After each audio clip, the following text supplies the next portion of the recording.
Chapter 1. Transcending with a House. Do you wish to become an immortal? Do you yearn for eternal life? Do you aspire to live a life akin to that depicted in films? Do you wish to become a superhero? Do you long to rule over a realm surrounded by goddesses? This was the content of a promotional flyer that Xia Yu encountered as he stepped into the elevator, a solitary A4 sheet printed in plain text, glaring at him from the mirror. Opposite the entrance. Goodness, these 6 questions are quite audacious. Are there truly individuals gullible enough to fall for such scams nowadays? He hastily pulled out his phone to capture a photograph and share it on social media. This advertisement was utterly outrageous. Wait a moment. Why is my own number listed here? Who could it be? Xia Yu swiftly tore down the A4 sheet and hurriedly searched the entire community. Fortunately, it was the only flyer of its kind. But that raised a question. Which of his friends was playing a prank on him? It didn't seem plausible that anyone would post something like this in such a conspicuous place, that if someone were to be mischievous, surely they would choose a different location, and such a bizarre message would be better suited to a random telephone pole than his own. Elevator. With confusion clouding his thoughts, Xia Yu returned home. Just as he stepped through the door, his phone buzzed. A text message appeared, sent from his own number, containing a single query. Do you wish to become an immortal? It was not unusual for one's own number to send a message, given the advancements in technology. However, who could be orchestrating this? Xia Yu's immediate instinct was to return the call. As expected, dialing his own number resulted in an engaged tone. Settling onto the sofa, he lit a cigarette, turned on the television, and casually replied, "Who are you?" Xia Yu was no longer anxious. It was evident that someone was merely toying with him. A scammer wouldn't go to such lengths, especially to affix something to his own door. The response came almost instantaneously. Do you wish to traverse the heavens and the earth? This was becoming tedious. He demanded to know who was behind this. Do you yearn for eternal life? Is there no end to this?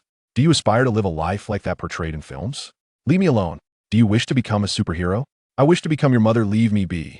Do you long to rule over a realm surrounded by goddesses? What the devil? Are you so compulsive that you must ask all 6 questions? This time, there was a pause of 2 or 3 seconds before the reply came. Indeed, Xia Yu chuckled. He was quite entertained by this banter, and was curious to see where it would lead. Now that you've finished your inquiries, will you reveal your identity? I am Qing Feng. Qing Feng? For heaven's sake, I could be Mingwei. Could this be an acquaintance from my gaming days? Xia Yu played countless video games, both online and mobile, since his university days, meeting numerous guild friends along the way. Most had exchanged contact details, yet there were at least 8 or 10 individuals with the name Qing Feng or similar. It was difficult to pinpoint who this might be. Hesitating to ask directly, he opted to engage in conversation first. Oh, is there something you need? Indeed. Pray tell, what is it? Do you wish to become an immortal? Blast it. Xia Yu nearly leaped from the sofa. This was undoubtedly a masterful trickster.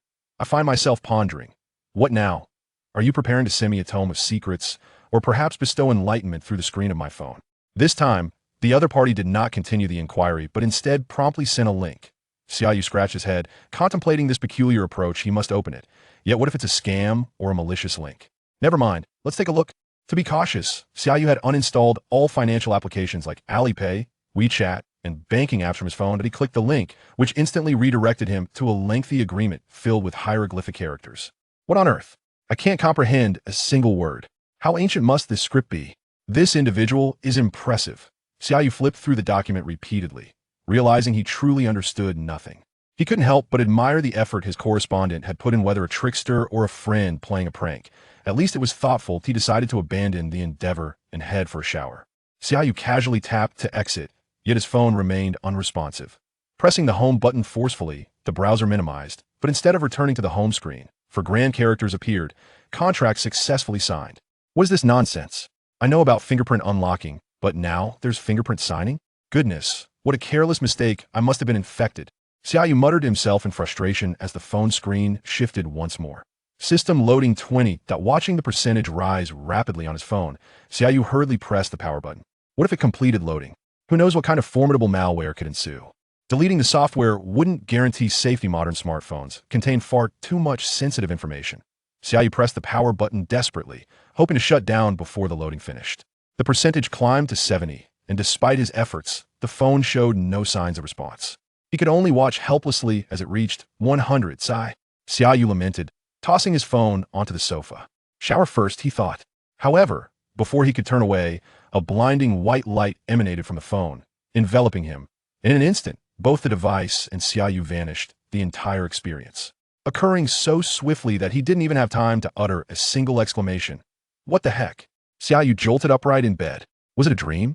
He slapped his face, still feeling dazed. This dream felt too vivid to be mere fantasy. He glanced down at himself, noticing he was still covered by a blanket. Looking at his hand, something felt off, something was amiss. His mind was too disoriented, he instinctively reached for a pack of cigarettes on the bedside table. He pulled one out and lit it, taking a deep drag. Cough, cough, cough. Xia Yu nearly choked, bewildered by the sensation. What was this? He looked down at the cigarette in his hand, and then at the pack, which read, American Legend. What in the world? Although he smoked, he never stuck to a particular brand, rotating among a dozen or so familiar domestic varieties. Foreign blends were harsh and lacked potency, which he genuinely disliked. When he bought this brand, he had no recollection whatsoever. Xia Yu inexplicably felt a wave of panic wash over him, an intense sense of unease engulfing him. Taking a deep breath, he compelled himself to regain his composure, slowly leaning against the headboard. He took another drag from his cigarette, pondering where things had gone awry. Yesterday, after finishing work, he had casually eaten a bowl of noodles before heading to the gym, then returned home. Upon entering the elevator, he had encountered that damned flyer. Wait, was this not a dream? Yet, if it were merely a dream, how had he arrived home without any recollection? Returning from the gym, entering the elevator, spotting the flyer, everything felt too seamless to be a dream. However, if it was not a dream, based on the events of yesterday, he should have traversed through time. But looking around his room, everything appeared as it should be. He had never heard of anyone time-traveling with a house intact. What on earth had happened? That cursed flyer, that wretched phone, that infuriating text messaggio. Right, where was his phone? Damn it! Another exclamation escaped him. On the bedside table sat a phone, but it was not one he recognized. Instead, it was a Nokia sliding phone indeed, a Nokia 5710. Xia Yu immediately identified the model. His mother had used that phone when he was in 6th grade. He had adored its design, and after much pleading during his middle school years, she had eventually given it to him. He had flaunted it proudly until he upgraded to a smartphone in high school. This was utterly bizarre. Xia Yu hesitated to touch the phone. His already bewildered mind was now completely overwhelmed. He smacked his head in disbelief, then abruptly stood up, taking a deep breath to bolster his courage. He pushed open the bedroom door and stepped outside. He nearly let out another exclamation, but this time he restrained himself. The living room remained unchanged, the furniture exactly as it had always been. However, all the appliances seemed to have reverted to the era of the Nokia 5710. In fact, it felt as though the entire house had transported back in time, as their furniture had always been solid wood and had not been replaced since his elementary school days. Had he truly time-traveled? From the age of 25 back to elementary or middle school? What was this? Was he experiencing a Charlotte's troubles? Ironically, he shared the same surname. Damn it! This time, he could not contain himself. He had neglected to draw the curtains in the bedroom, and upon entering the living room, he noticed the outside world was entirely different. Rushing to the window, he peered outside. He had originally lived in a residential complex on the 11th floor, but now he found himself on the 3rd floor, and this was clearly a bustling commercial street. The first floor was lined with various shops, with a large horizontal sign across the street, reading Chinese hair salon in traditional characters, accompanied by English text.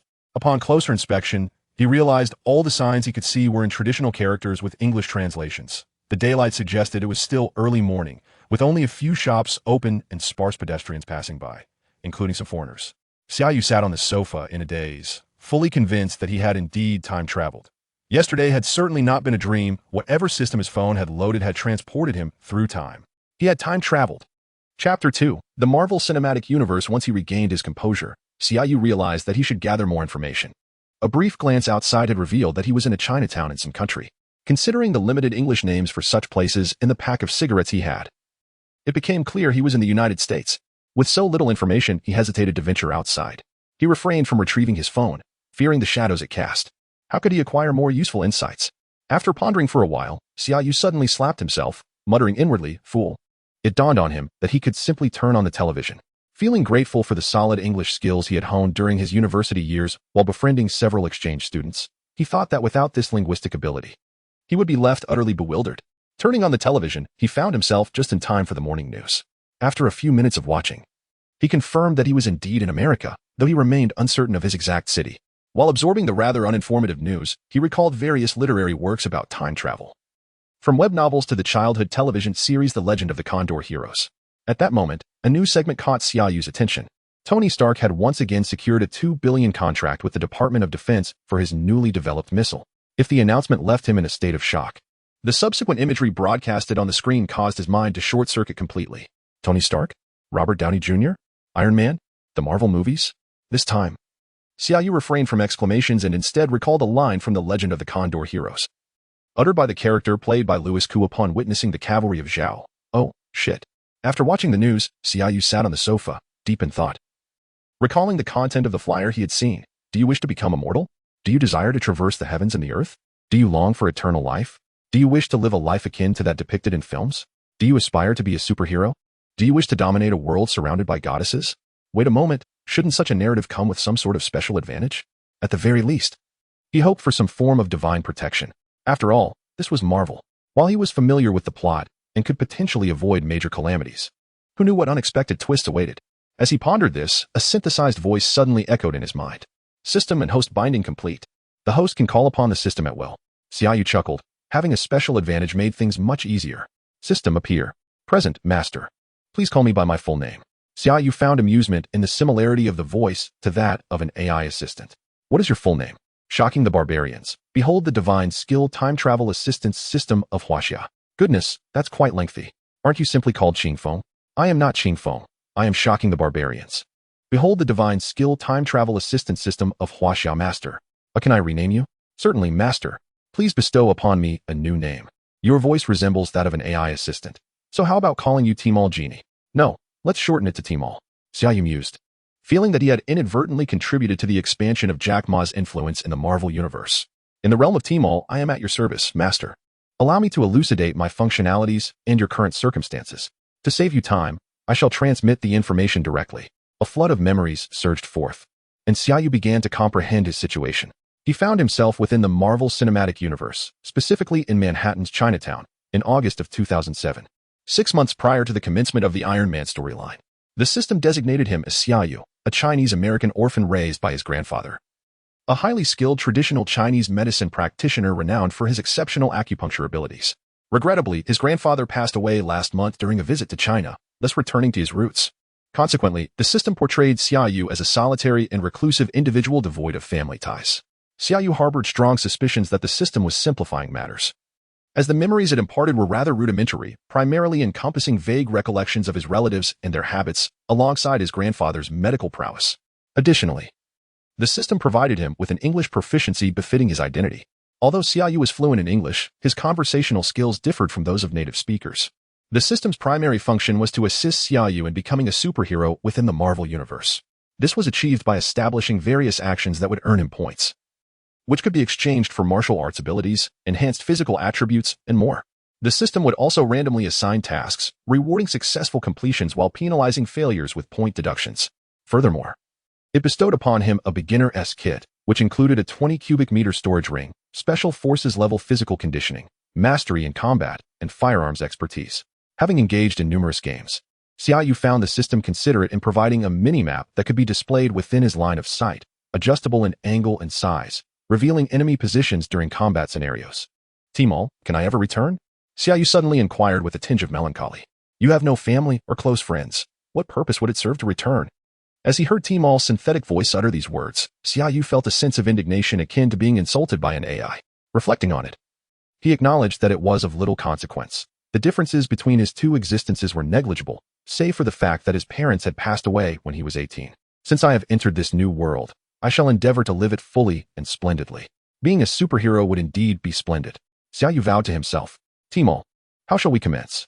With my current abilities, I would certainly excel among ordinary individuals, but this is the Marvel Universe, where I shall eventually confront Thanos. Fear not, master. I shall guide you step by step towards your empowerment. First, we must integrate into your current life and re-establish the workshop left by your grandfather. I am destined to become a superhero. How can I begin as an old traditional healer? The disparity is too great. Xia Yu protested. Rest assured, master. Initially, you must follow the designated steps. Once your strength grows, the constraints will lessen. For now, focus on your role as a traditional healer. There are surprises in store. Very well, I confess I am at a loss for what to do. So it begins. My journey as a superhero starts from the path of an old healer. The building in Chinatown is a personal property of Xia Yu, a culmination of his grandfather's lifelong endeavors in America. It comprises 3 stories, The first floor was originally his grandfather's clinic, the second served as the marital home for his parents, and the third was where his grandfather resided. Tragically, his parents perished in a car accident shortly after his birth. To avoid being reminded of his loved ones, his grandfather decided to lease the first floor for a pharmacy and transform the second into his own studio. He seldom treated patients, opting instead to focus on high-paying wellness treatments. Over the years, his reputation flourished in the Manhattan area.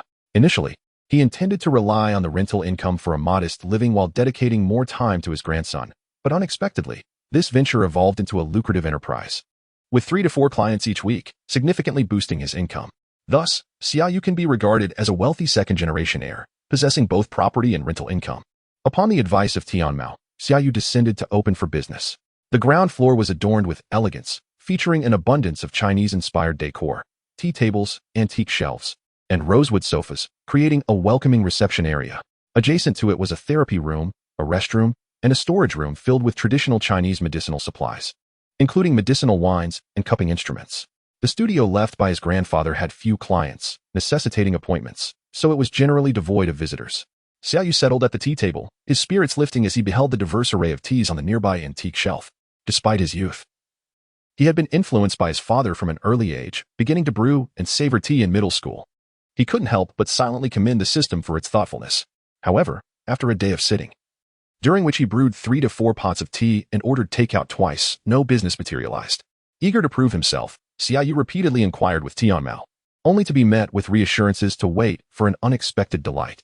As night fell and dinner remained unaddressed, with no appointments in sight and no surprises to behold, Xia Yu resolved to step outside for a stroll and perhaps indulge in a meal, eager to explore the juxtaposition of paradise and hell that the city offered. Just as he rose, a knock echoed at the door, and upon opening it, a delightful surprise awaited him. Chapter 3. Nick Fury. Upon recognizing the familiar attire of the man at the door, Xia Yu couldn't help but smile inwardly. A black trench coat, military boots, and a bald head with a single eye, the pivotal figure of the Avengers, Director Nick Fury. "Good day, how may I assist you?" Xia Yu inquired politely, maintaining a neutral expression. "Greetings, I am here to find my health practitioner. He is a remarkable elder from the East. You must be his grandson." Nick Fury scanned the room and asked, "Indeed, sir. If you seek my grandfather, I regret to inform you that he passed away last month when he returned to his homeland. Should you require assistance, I would be happy to help." "Though an appointment is necessary," Xia Yu replied. "What?" Nick Fury exclaimed, astonishment etched across his face, soon replaced by a hint of sorrow. He continued, "I am truly sorry. Young man, I was unaware of his passing. My work has kept my mind and body in a constant state of tension for many years, and I would periodically visit here for his treatments. He often invited me for tea and conversation. This was my sanctuary. He was a skilled physician and a good man. A friend. May I sit down? Thank you for your kind words. My grandfather would surely be pleased. Please, come in." Xia Yu graciously ushered Nick Fury inside. Nick Fury entered, nostalgia evident on his face as he surveyed the surroundings, clearly familiar with the place. He made his way to the tea table and seated himself. "Before each of my treatments, your grandfather would always offer me tea. Young man, do you know how to brew tea in his manner?" Nick Fury inquired, mimicking the gesture of pouring tea. "As you wish, sir," Xia Yu replied, settling down to boil water and wash the cups. He felt immense admiration for the system's arrangement. Facilitating such an encounter with the director of SHIELD, while also honoring his grandfather's legacy, it was indeed powerful and fortuitous. Observing Nick Fury casually watching him prepare the tea, Xia Yu could not resist asking the system, "Tian Mao, this is the director of SHIELD.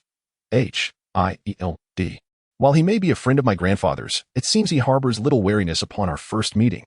The protagonist has a hidden affinity bonus with pivotal characters in the narrative, which is also to prepare the protagonist for a seamless integration into the Avengers in the future. Very well, if the narrative character's fondness for me increases, it could be considered a form of protagonist luck." As Nick Fury observed Xia Yu's fluid motions in washing and brewing the tea, his eyes lit up. "To be honest, I am not particularly fond of tea, but I enjoy watching your grandfather brew it. It always brings me a sense of tranquility and comfort, making the beverage itself less significant. It is delightful to witness that same essence in you. You are quite remarkable, young man." Xia Yu smiled slightly at the compliment. With practice, one becomes proficient.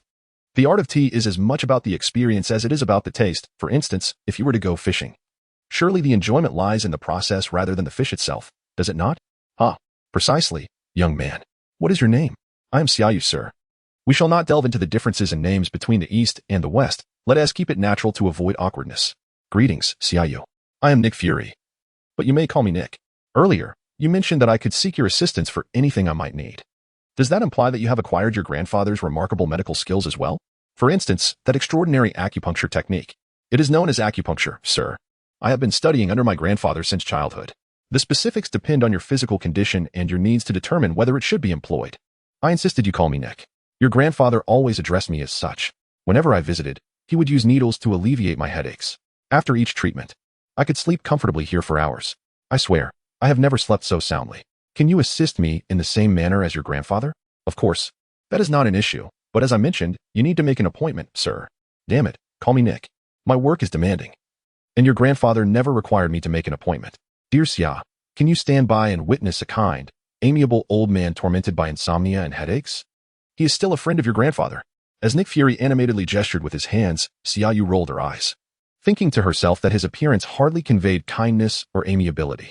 Very well, Nick, follow me. I shall perform acupuncture on you, in honor of my late grandfather. As Xia Yu spoke, she rose and led Nick Fury to the therapy room. With the system's assistance, she had long mastered acupuncture. The system clearly outlined how her grandfather had treated him. Following her grandfather's methods, she lit a plate of sandalwood incense. Nick Fury settled down naturally, and after gently massaging several acupoints on his head, Xia Yu skillfully picked up the silver needle and inserted it. After a thorough treatment, she took another silver needle and effortlessly lulled Nick Fury into slumber.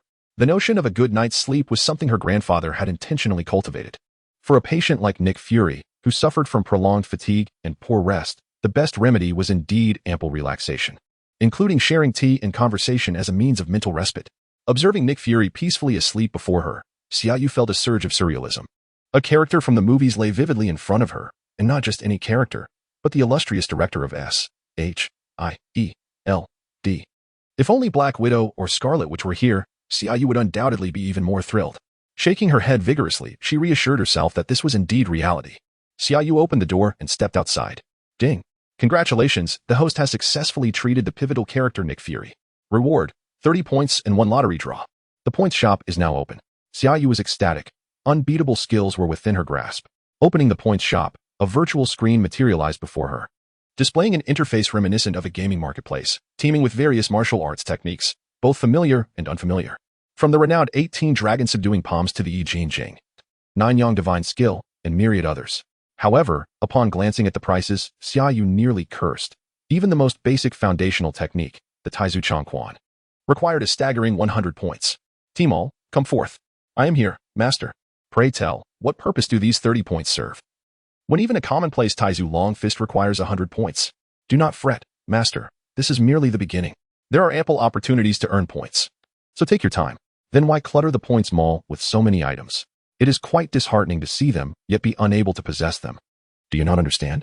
This is designed to inspire you, master, to diligently accumulate points and swiftly master the art, thereby showcasing your prowess in the Marvel Universe. Furthermore, have I not prepared a chance for you to partake in a lottery? Xia Yu listened in utter discomfort as Tmall articulated a plethora of words in a synthesized electronic voice, each syllable pronounced distinctly. He then inquired, what can one win in this lottery? Allow me to see. No sooner had he spoken than a circular wheel appeared before him, adorned with 8 prizes, each labeled with Lingbo Weibo.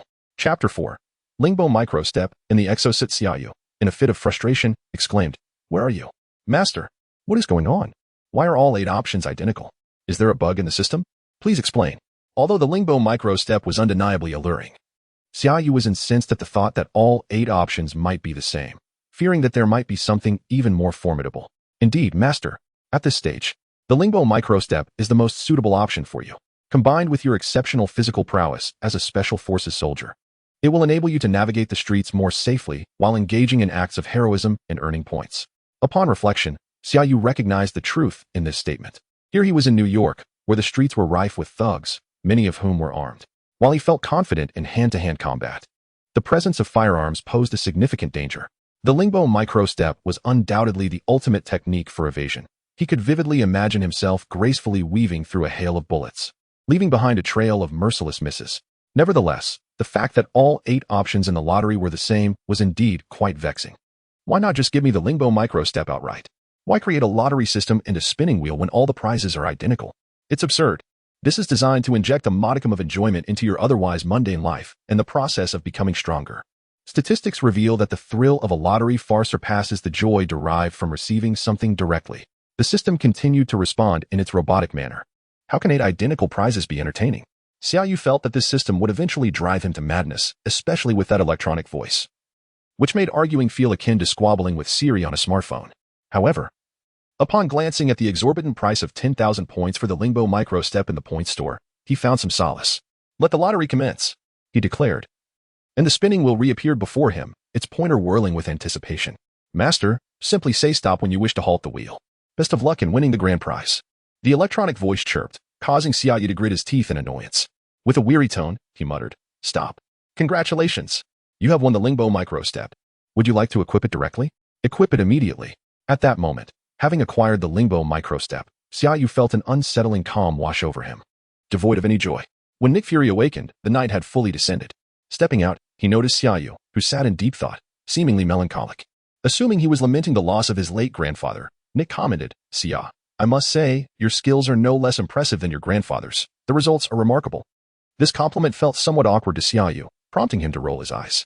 He gestured towards the coffee table, saying, I went downstairs for a meal and brought you a bowl of congee. You haven't eaten, have you? Xia Yu was not merely flattering him. He possessed an innate charm that endeared him to characters within the narrative, ensuring that as long as he did not stand in opposition to them, he would receive favorable treatment. Presenting a bowl of congee was simply a customary gesture of courtesy among the Chinese. He had just checked the records on his computer and noted that Nick Fury did indeed come regularly for treatment, having paid for a year in advance, with his grandfather securing a discount of 20%. Clearly, their relationship was quite amicable. Nick Fury, without a hint of hesitation, quickly consumed a bowl of porridge and expressed his gratitude to Xia Yu before taking his leave. At this moment, it was still not yet 8 o'clock. Xia Yu contemplated venturing out to watch a film or perhaps explore the local bars. It would be even more delightful if he could encounter a stunning blonde with an alluring figure. Suddenly, he recalled the exploits of Tony Stark, who had famously wooed a plethora of magazine cover girls, and pondered whether he might devise a plan to ingratiate himself into Stark's circle sooner rather than later. Setting aside the matter of beauty, the plot of Iron Man 1 was soon to unfold, and he knew he would need to be involved. While his thoughts meandered chaotically, a notification chimed in his mind, revealing a prominent exclamation mark in the lower right corner of his vision. Upon clicking it, a rectangular frame appeared, displaying a task. This method of task assignment is rather appealing, sparing him from the tedious auditory announcements of the system. The task read, The birth of a superhero requires not only formidable abilities, but also a valiant heart and extraordinary combat awareness. Within 30 days, thwart 100 criminal activities in New York City. Each incident will yield a point reward ranging from 5,000 to 10,000 points, with a completion bonus of 3,000 points and a chance for a system lottery. Failure to complete the task will result in a deduction of 3,000 points. Go forth and fight to become a hero, and let the ruffians of New York witness the prowess of Huaxia Kung Fu. Onward, Pikachu. Xia Yu's teeth nearly bled from the absurdity of the language. Where on earth had he learned such a dialect? Timol, he called out. Yes, master, came the reply. Do you have any superhero costumes for sale? I can't simply venture out as I am. Indeed, master. No points are required for purchase. Here is a martial arts ensemble, designed for your convenience to combat crime at any moment, with a one-click change option available in your storage ring. Why didn't you mention that sooner? So you wouldn't provide me anything unless I asked? Xia Yu muttered under his breath, feeling exasperated. Show me. Actually, just help me try it on. Of course, master. No sooner had the words left the assistant's mouth than Xia Yu found his attire transformed into a traditional grassland outfit, complete with a fur vest, a bow, and a quiver on his back, reminiscent of the attire worn by the legendary hero Guijing from the Legend of the Condor Heroes, a timeless classic. Do you have anything else? Indeed. A tattered beggar-esque garb. That's the outfit of Qiao Feng, the leader of the beggar-esque sect during his prime, symbolizing his boundless spirit. Do you have anything more conventional? How about the sword-wielding figure, clad in pristine white, known as the swordsman Shiman Shui Shui? Change. With the rising sun in the east, only I shall remain undefeated.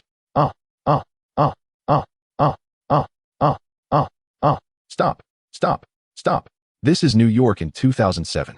Do you have anything more normal? In order for the master to showcase Huaxia martial arts in this realm, these are merely the costumes of various heroes from novels. Do you not appreciate them? This isn't a matter of liking or disliking, all right? Well, never mind. Can I design my own? Certainly, master.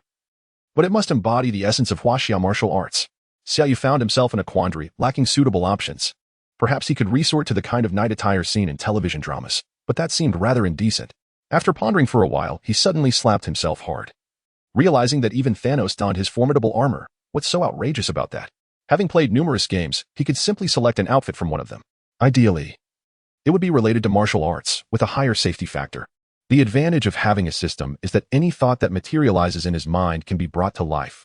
Otherwise, it would be quite challenging to articulate, especially since he had no artistic skills. As Xia Yu reminisced and envisioned, a sleek, black, form-fitting armor from the Songyan sect of the game Jian Wangsan manifested upon him, standing at a height of 183 meters with a tall and athletic physique. The black armor accentuated his heroic demeanor. Xia Yu nodded slowly, silently applauding himself.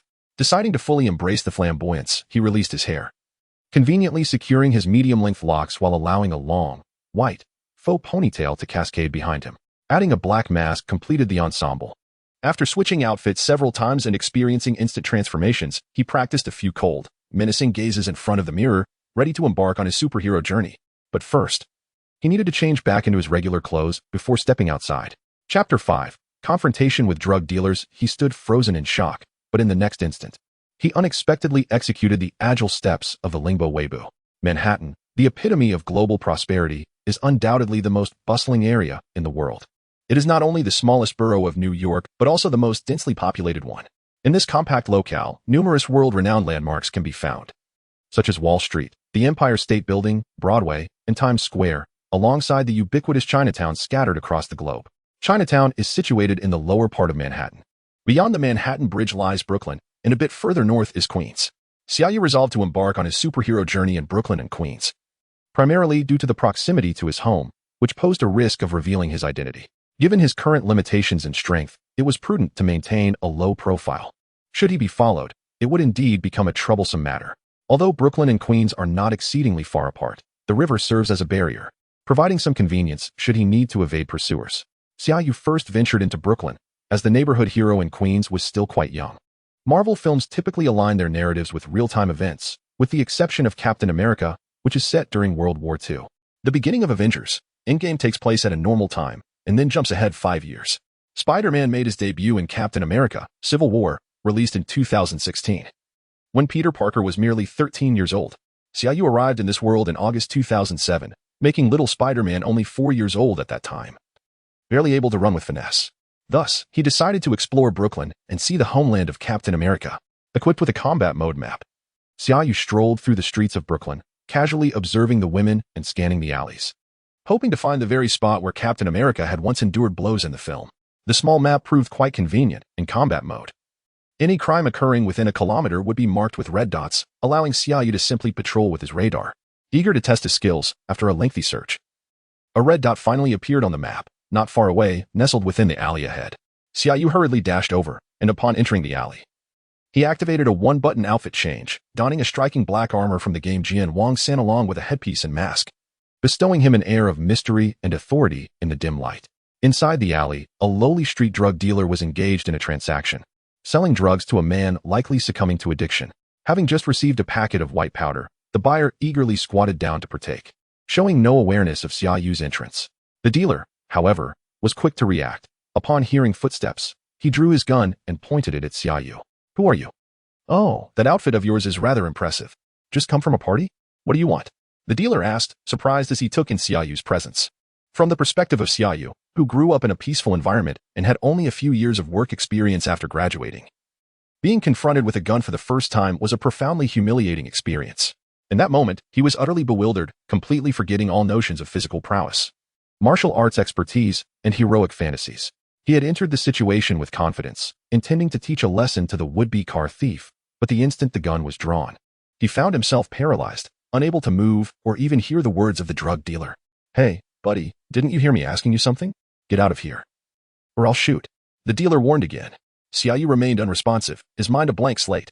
From the dealer's perspective, it was late at night, and he was in the midst of drug dealing when an armored figure suddenly appeared, looking formidable and menacing, pointing a gun at him without uttering a word, just staring coldly. This could only signify a turf war or a black market confrontation. "Speak up, or I really will pull the trigger," the dealer threatened. At this moment, Xia Yu began to regain his senses, yet he had no time to react. Bang! The dealer fired without hesitation, aiming directly at Xia Yu's head. In that split second, Xia Yu's body instinctively reacted. He sidestepped, narrowly avoiding the bullet, and then, with fluid grace, he covered the 10-meter distance to the dealer in an instant. By the time the dealer processed what was happening and fired a second shot, Xia Yu had already maneuvered behind him. As the second gunshot rang out, Xia Yu's right hand struck fiercely beneath the dealer's ear. Smack. The dealer collapsed to the ground. The entire encounter lasted less than 3 seconds. Exhaling deeply, Xia Yu felt the perspiration soaking his back. His reaction had been purely instinctual, akin to flinching when someone unexpectedly swings a knife at your hand. Regardless of whether contact is made, one instinctively recoils. However, for those trained, the instinct might be to counterattack directly. Thus, many martial artists hone their skills not merely for physical conditioning, but to ingrain every movement into muscle memory. What Xia Yu had just demonstrated was such instinct, his mastery of fluid motion and combat reflexes. The system then chimed in. Congratulations, Master, you have captured one drug dealer. Points awarded, 20. Only 20 points? This was a drug dealer, armed no less. I nearly lost my life to a single bullet, and I received just 20 points? Xia Yu expressed his frustration, casting a wary glance at the unconscious dealer. It's merely a street-level drug dealer, and a gun poses no threat to your mastery of fluid motion. Such petty street crimes are merely practice for you. I hope you adapt swiftly. The system replied in its characteristic tone. Xia Yu had come to realize that the scant points were expected, and the early granting of fluid motion was evidently intended for him to gain some practical experience. In an instant, Xia Yu comprehended two pivotal truths. The first was a realization regarding his own mindset, having suddenly found himself transported into the realm of a cinematic universe. He had unwittingly begun to treat this extraordinary experience as a mere game, especially upon receiving such a remarkable boon. The second revelation stemmed from the understanding that, being a world steeped in film, the narratives were exceedingly grandiose, featuring figures such as Iron Man, Captain America, S.H.I.E.L.D., Hydra, and extraterrestrial invasions. He had been overly engrossed in the perspective of the protagonists, neglecting the complexities of the minor characters. This inclination is not entirely reproachable. Much like our own engagement with various films and novels, wherein protagonists often interact with princes and emperors, while even the lowest of them are noble offspring or high-ranking officials. A sudden appearance of a mere county magistrate or governor would render such characters insignificant in the eyes of the audience. However, if one were to shift their perspective, one would realize that these so-called magistrates and county officials are akin to the leaders of present-day counties or cities, individuals whom the common folk seldom encounter. This was the very mindset Xia Yu harbored, akin to a player engrossed in a game. All of this was shattered under the threat posed by the gun of a drug dealer. For Xia Yu, the fantastical elements of the movies had transformed into stark reality. Had it not been for the skills bestowed by the system, a mere street drug dealer wielding a small handgun could have easily led to his demise, leaving him utterly oblivious to the manner of his end. Reflecting upon the crises he would soon face, Xia Yu finally adjusted his mindset with utmost seriousness. Upon regaining his composure, Xia Yu remained remarkably calm. He inquired of the system and learned that law enforcement would soon arrive to address the situation. Subsequently, he collected the drug dealer's handgun and the cash on his person, storing them within his storage ring, disregarding the incapacitated drug addict who lay drooling on the ground. Activating his light body technique, he swiftly melted into the shadows on the opposite side of the alley. Chapter 6. The I Jin Jing and the 9 Yang Divine Skill. Throughout a single night, Xia Yu immersed himself in the streets of Brooklyn, engaging in car theft, convenience store robberies, and even playful flirtations with young women. He successfully completed 10 minor missions against crime, with 6 of them involving the use of firearms. However, Xia Yu did not afford his adversaries any opportunity. He adeptly utilized his skills, swiftly approaching from a distance with his light-footed techniques, often rendering his opponents unconscious before they even realized what was happening. Upon checking his points, he found himself with 160. Looking at his own physique, a testament to his special forces training and mastery of various skills, he acknowledged that he required neither cheap nor extravagant methods. Rather, he would continue to diligently level up and acquire equipment. After spending his first day in this new world and engaging in nocturnal activities, Xia Yu awoke late. When the sun was already high in the sky, he ventured downstairs to indulge in a somewhat inauthentic spicy hot pot as a small reward for himself. He resolved to return to his role as a diligent traditional Chinese medicine practitioner. Having encountered Nick Fury on his very first day, he was curious about how many more narrative figures he might meet. The system had orchestrated an exceptional entry point that should not be squandered. That afternoon, he received 2 appointment calls. Given the scarcity of clients, he arranged them promptly. It was no wonder that Xia Yu's grandfather had been able to leave behind a building in the prime real estate of Manhattan. The clientele consisted of Wall Street elites. Initially, they expressed skepticism about Xia Yu's skills, yet after experiencing his techniques, they were effusive in their praise. After all, products from the system were guaranteed to be of the highest quality. Interestingly, 2 blonde foreigners sought his services, one for cupping therapy and the other for gua sha. Xia Yu felt a striking resemblance to his days performing massage in his homeland. To his surprise, the system rewarded him with 5 points for each client, igniting a desire within him to venture out and promote his services. Even if he engaged in lower-end work, financial gain was not paramount. After all, he had millions of dollars left by his grandfather resting in his account, with a 3-story building also at his disposal. Xia Yu simply wished to accumulate points to enhance his own prowess. However, upon reflection, he decided against this venture, recognizing the substantial time cost involved. It became evident that every step taken by the system was designed to foster Xia Yu's gradual growth, including the identity and clientele inherited from his grandfather. He did not wish to forfeit opportunities to earn points by becoming overly focused on minor gains, especially after having treated Nick Fury while employing his light-footed techniques, which were now essential for his survival. Due to Xia Yu's evolving mindset, he completed the system's tasks within a span of just over 10 days. Each mission primarily involved petty theft and street-level altercations. He had yet to encounter any major criminal activity. Xia Yu reflected that he lacked the fortuitous luck of a protagonist. Or perhaps the system intentionally orchestrated these encounters to facilitate his gradual development. Each location marked by criminal activity was highlighted by the system. When he inquired about this anomaly with Tmall, he received no response. Faced with this dilemma, Xia Yu felt compelled to expedite the completion of his tasks to strengthen himself as swiftly as possible. After more than 10 days and 100 missions against crime, despite New York's high crime rate, it must be acknowledged that Xia Yu had shown remarkable diligence. The outcome of his efforts was a newfound calmness in the face of firearms, as well as an intimate familiarity with Brooklyn. As if the entire map resided within his mind, he had traversed every street and alley. As the task was completed, Xia Yu returned home before midnight, and his points had already reached 4060. The reward of 3,000 points for completing the task filled him with immense joy, as he could finally acquire a powerful martial skill. However, what he anticipated the most was the lottery draw. Although all the prizes were the same, at least he was guaranteed to win something, wasn't he? With a twinge of annoyance, he spun the lottery wheel, which displayed 8 segments, all marked with yearn. Xia Yu, feeling somewhat despondent, pressed the stop button. Amidst the monotonous yet jubilant congratulatory messages from Tmall, he received the yearn.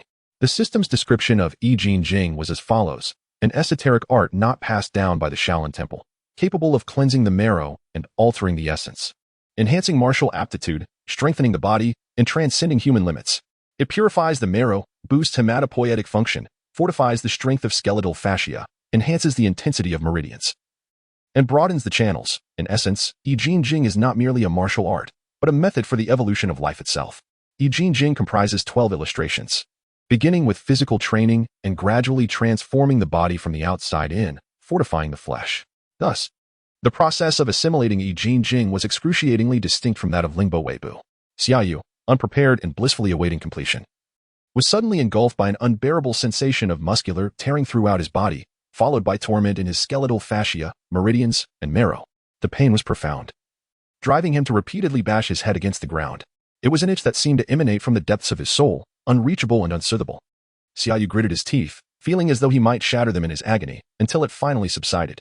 He resembled a tattered doll trampled in a muddy pit, as an abundance of impurities, blood, and sweat expelled from his body, mingling with the remnants of his inadvertently torn clothing. After what felt like an eternity, he managed to utter a feeble curse. Tmall, provide an explanation. Why was this experience different from the last?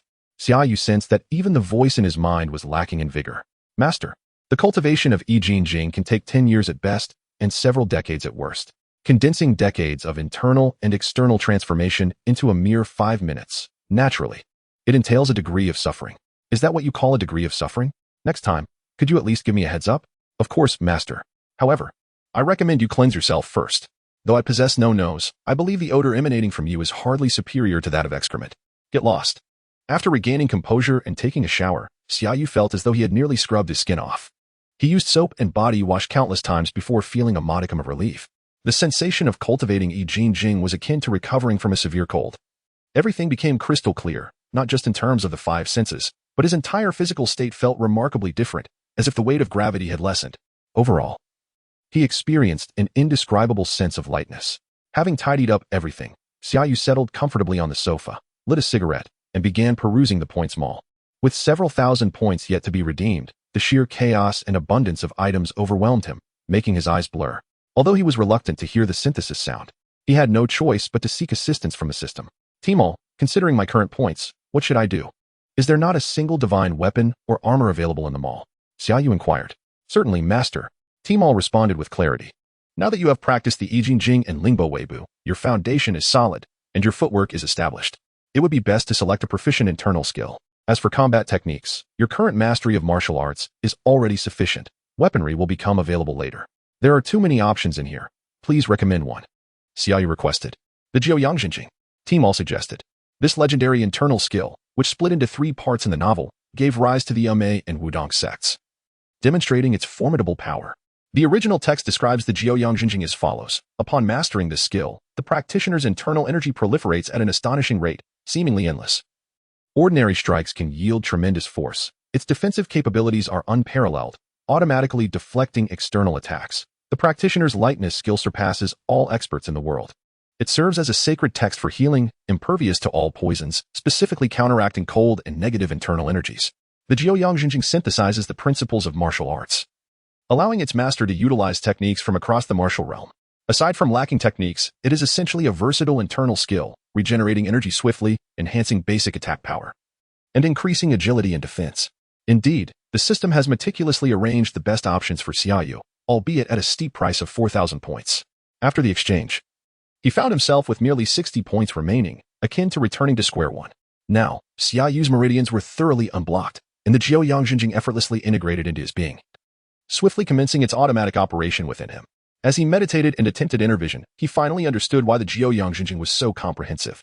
Unlike ordinary internal skills that generate energy stored in the dantian, which is then channeled through the meridians to enhance specific functions, such as vision, agility, and strengthen the hands, the Jiuyang not only cultivates energy in the dantian, but also fills all major acupuncture points throughout the body, operating autonomously like a vast warehouse with numerous smaller storage units, continuously producing and cycling energy. The system informed Xia Yu that the Jiuyang could operate independently, and it would help him maximize the power he could gain each day, serving as one of its supportive features. Thus, he need not focus on training, but rather fulfill his role as a neighborhood hero. A new task would be assigned in 3 days, so for now, he could comfortably assume the role of an old traditional healer while adapting to the changes in his physical strength.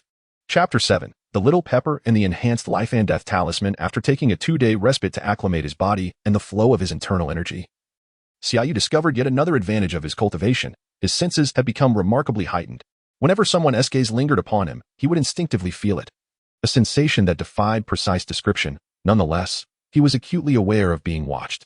For instance, at that very moment, Xia Yu was enjoying his lunch at a hot pot restaurant in Chinatown, where the cashier, a young woman, had been staring at him for quite some time. Upon finishing his meal and rising to leave, he caught her flustered gaze as she hastily averted her eyes.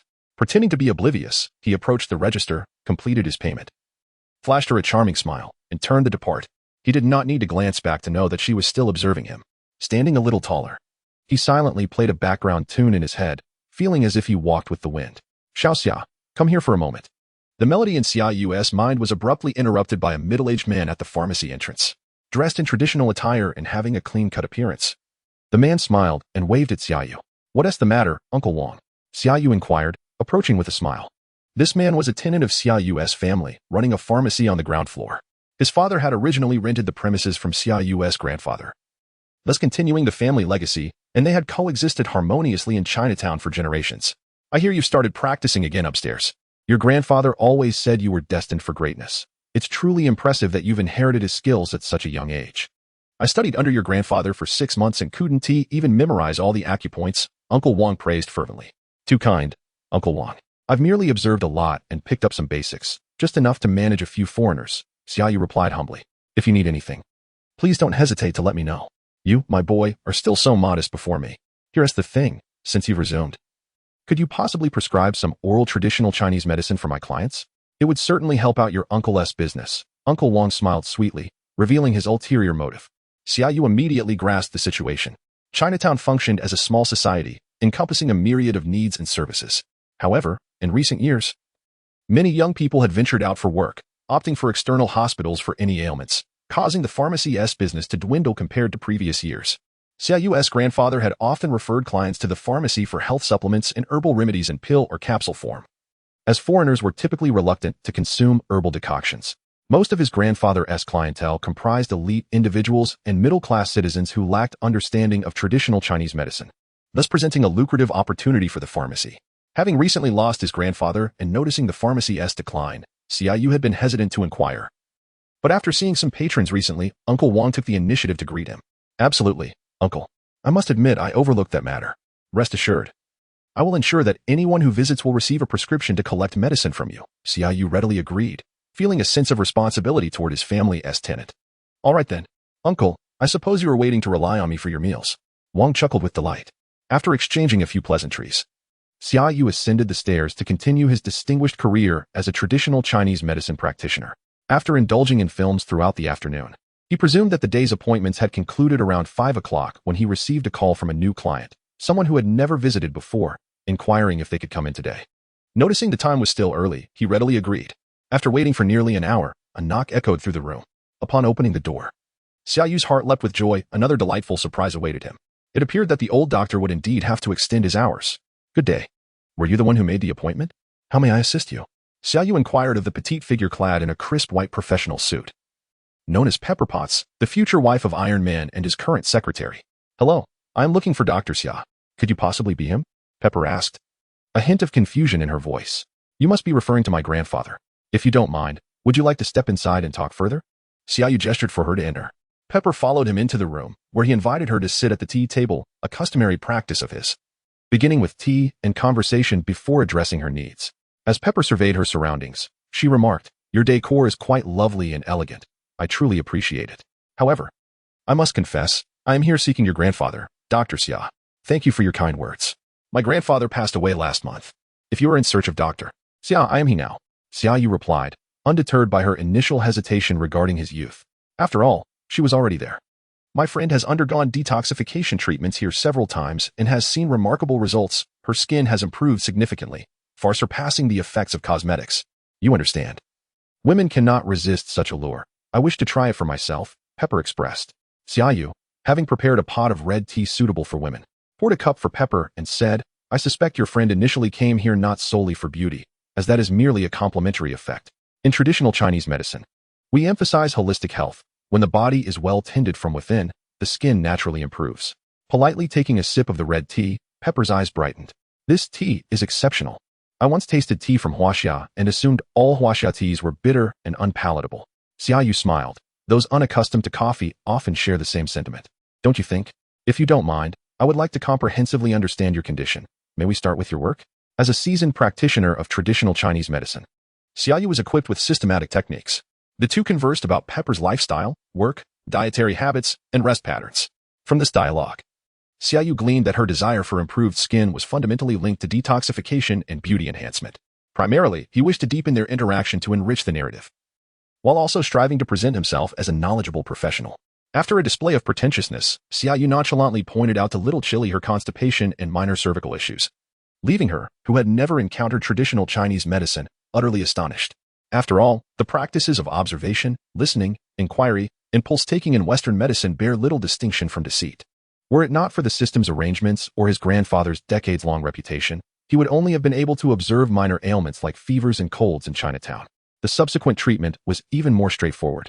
Under Xia Yu's deliberate charm, he even employed the recently acquired 9-yang divine skill during acupuncture, unblocking some of little Chili's obstructed meridians and alleviating common ailments prevalent among office workers.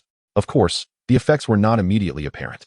Nevertheless, after the acupuncture session, little Chili felt utterly relaxed, exclaiming the miraculous nature of acupuncture. They agreed she would return weekly, and to ensure she could reach him, Xia Yu left his phone number. Suddenly recalling Uncle Wang's advice, he picked up paper and wrote 4 large characters in Chinese: detoxify and beautify. He was confident that Uncle Wang would understand the intention behind it. After seeing little Chili out, Xia Yu wiped the sweat from his brow, reflecting on the considerable internal energy he had expended to provide her with the best results. He hoped she would deliver a substantial return, ideally leading to an opportunity to engage with Tony Stark. Xia Yu understood that the system would guide him step by step toward greater strength and integration into the storyline. After all, who wouldn't desire Iron Man's suit, the quintessential dream equipment for a man? The more familiar he became with it, the better. Having successfully assisted a narrative character in their treatment, he earned 50 reward points and a chance to participate in a system lottery. The notification surprised Xia Yu, as the points were higher than before. Could it be that using internal energy enhanced the outcome? After all, he had only received 30 points for treating Nick Fury. He decided to see what the lottery would yield. Upon checking, Xia Yu was elated. The reward was incredibly useful. Enhanced life and death talisman. a concealed weapon under the control of the Xia Yu Sexlingio Palace. Those struck by it would experience unbearable itching, leading to a gradual decay of their internal organs within 49 days. System-enhanced version. The onset of symptoms from the life and death talisman is entirely at the creator's discretion and will not occur spontaneously. Note: cannot be used on narrative characters. Chapter 8. New Mission. Endless slaughter. The significance of the life and death talisman is profound. It can effortlessly manipulate an individual. Xia Yu understood that the system would not bestow something useless without cause. After loading the talisman, he experimented with its creation. When he refrained from using it on a person, he discovered that it consumed minimal internal energy, and due to the inexhaustible nature of the nine-yang divine art, he swiftly regained his strength. Xia Yu vaguely recalled that the life and death talisman required a special type of internal energy for its creation. However, considering the omnipotence of the system, he played around with some water, transforming it into ice in an instant, feeling akin to an ice-making machine. Indeed, the following day, the system issued a new mission, detailed as follows. After a period of rigorous training, you have preliminarily mastered certain combat techniques. Now, possessing several divine arts, you no longer require trivial skirmishes. Seek out more formidable gangs to experience intense battles, fostering your own aura of prowess. Go forth, Pikachu. Within 90 days, thwart 15 instances of arms and drug trafficking by gangs within the confines of New York City. All parties involved must be annihilated. Rewards will vary based on the number of individuals and the magnitude of the transactions, with a completion reward of 5,000 points and a chance at a system lottery. Failure will result in a deduction of 5,000 points. It was evident that the skills bestowed were indeed useful. With 15 gang transactions at hand, it seemed insufficient to merely linger in Brooklyn. It was imperative to dispatch a few street thugs in every district to gather intelligence. In a certain apartment near Chinatown in Lower Manhattan, 2 Caucasian men lay convulsing on the floor, scratching at their bodies incessantly, their faces grotesquely distorted beyond recognition. On a nearby sofa sat an individual clad in peculiar black armor, his cold gaze piercing through the mask as he observed the 2 men. With a languid snap of his fingers, a curious phenomenon occurred. The 2 men promptly halted their frantic scratching. However, the echoes of their immense suffering lingered, their bodies still twitching sporadically. Over the past few days, Xia Yu had traversed various neighborhoods within New York City, exerting control over dozens of street gang members. Today, he finally considered the need to station someone at his doorstep. It would serve as a warning in case of any unforeseen events. Have you made up your mind? Xia Yu's voice lacked any warmth. Jonabuz felt that he had recently fallen into a streak of bad luck. While enjoying a leisurely moment at home with a friend indulging in marijuana, an inexplicable stranger had barged in, demanding his allegiance and the provision of intelligence. Naturally, John could not acquiesce. After all, he was a prominent figure in several nearby neighborhoods. To his astonishment, the stranger conjured 2 blocks of ice from seemingly nowhere. He swore he could see the frost emanating from them. Yet, with a mere flick of the stranger's hand, those blocks of ice penetrated his very being. Was this a film? What followed was an infernal torment, endless pain and itching, a harrowing assault on both body and soul. This was no human. It was a demon, unequivocally a demon. Did you not hear me? Xia Yu inquired, his tone probing. Jonabuz, feeling a sudden jolt, glanced at his dazed companion, who was clearly out of his wits, and struggled to utter, "We agree. Whatever you say, we will comply. Please, I beg you. Do not treat us as you did moments ago." His fear was palpable. "Very well," said Xia Yu, "as long as you satisfy me. The entity within you shall remain dormant. Should you defy me, no matter where you are." As he spoke, he gestured toward Jonabuz's companion, and with a resounding bang, a gaping hole the size of a fist erupted from the man's chest, blood splattering across the ground. Jonabuz stared in shock, mouth agape, before collapsing to his knees, trembling in submission to Xia Yu. Xia Yu gave a nonchalant nod, leaving behind his contact information as he departed. Indeed, he left with an ethereal grace, mirroring his arrival, descending from the 6th-floor window with the elegance of a ghost. Jonabuz, too paralyzed by fear to lift his gaze, did not witness this. It was not until Xia Yu had long vanished that he collapsed to the ground, staring at the corpse beside him, rendered speechless. This was not Xia Yu's first encounter with death. The demands of his new mission compelled him to take lives. Thus, he consciously began to kill during the process of subduing others with life and death talismans, adapting himself, and setting an example for others. From the initial revulsion he felt when taking a life, he had grown capable of doing so without so much as a blink. The repeated acts of killing had profoundly altered his mindset, demeanor, and presence. As his control over others expanded, Xia Yu finally received intelligence regarding his first major transaction. In an abandoned factory on the outskirts of New York, surrounded by desolation and dim lighting, 2 factions of ruthless dealers, armed to the teeth, stood ready, each clutching a briefcase. This was a quintessential drug deal setup, with around 20 individuals positioned on either side, yet no formal greetings had been exchanged. Suddenly, a series of swift sounds echoed, and 3 individuals from each side found their hearts violently ruptured, as though miniature explosives had been implanted within them. Blood and flesh erupting onto the ground. These hardened drug dealers, each with blood on their hands, were momentarily stunned, unable to comprehend the horror unfolding before them. Before they could react, 6 more fell lifelessly to the ground. At this moment, the dealers finally grasped the severity of their situation, drawing their weapons and scanning for targets. This starkly illustrated the distinction between true gangsters and mere street thugs. Upon realization, none screamed or panicked, but swiftly armed themselves in response. However, it was too late. For all the lights abruptly extinguished, plunging everyone into darkness. In the obscurity, Xia Yu, clad in black armor and a dark mask, approached one of the dealers silently, moving like a wraith, with a single punch directed at the back of the man's heart. The internal force of his 9-yang divine skill effortlessly shattered the dealer's life force. With a dull thud, the corpse crumpled to the floor. The remaining dealers, unable to contain their dread, began calling out for their fallen companions, some fumbling their way toward the exit, only to be swiftly incapacitated by Xia Yu's relentless strikes. In an environment so dark that one could not discern their own outstretched hand, the situation posed no distinction for Xia Yu, akin to switching on a light. 1, 2, 3. An increasing number of drug dealers began to succumb, and finally, someone, unable to bear the mounting pressure, erupted into frantic screams, firing indiscriminately into the surroundings. Such overwhelming force would likely dispatch Xia Yu even in direct confrontation. This chaotic shooting, however, served no purpose other than to hasten the revelation of their own positions. Before long, the factory lay strewn with 21 lifeless bodies.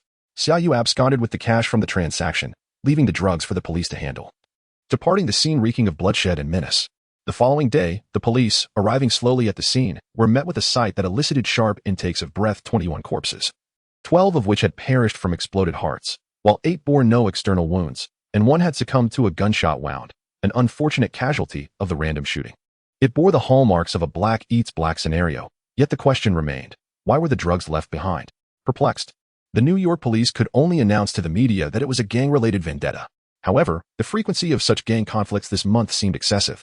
Within a span of 30 days, Xia Yu had engaged in 6 operations, personally eliminating over 100 individuals. His methods had grown increasingly brutal. The death tokens were now seldom employed, as he resorted to raw physicality, dispatching foes with sheer force. The aura of menace surrounding him intensified, to the point where, during visits to hot pot restaurants, even the cashier would scarcely dare to meet his gaze. Chapter 9. A ray of sunshine brought by Natasha. Another bout of slaughter has returned. This time, Xia Yu ruthlessly shattered the throats of 17 individuals, his gaze growing increasingly frigid, as if he were staring into the eyes of the deceased. Taking a life is an exceedingly perilous endeavor, particularly in the absence of a steadfast belief to support one's actions. Xia Yu, unprepared, received a mission that compelled him into a desperate corner. In a bid to acclimate himself, he forced himself to commence with the act of killing. This experience was starkly different from the battlefield. It was hauntingly visceral, with blood and flesh scattered about, a sight that would either shatter the spirit of an ordinary person or transform them into a maniac. A phenomenon often referred to as becoming addicted to murder. Xia Yu found himself ensnared in such a precarious situation, particularly as he had neither kin nor friends in this world, making it all the more effortless to succumb to darkness. Earlier, it was mentioned that Xia Yu's grandfather left behind a 3-story building, with the ground floor leased to a pharmacy situated on the bustling streets of Chinatown. Consequently, Xia Yu had to utilize the back entrance ladder, an antiquated iron structure, where small platforms awaited at both the 2nd and 3rd floors. Thus, upon returning home, he invariably passed through the 2nd floor. Typically, the 2nd floor would be secured after hours, but today there were occupants in his studio. Xia Yu's senses had sharpened to an extraordinary degree. He could detect the flutter of a fly's wings from 50 meters away, let alone the breath of a living person within the confines of his abode. Not only was he aware of someone's presence, but he also discerned that the individual was seated upon the sofa. With audacity born of skill, Xia Yu strode towards the door, preparing to unlock it. He made no effort to disguise the sound of his footsteps, and he could distinctly sense that, as he approached, the figure on the sofa had shifted to the entrance and was now suppressing their breath. Xia Yu, feigning ignorance, naturally withdrew his keys and opened the door. The instant he stepped inside, a person on his left raised a handgun, aiming it at his head.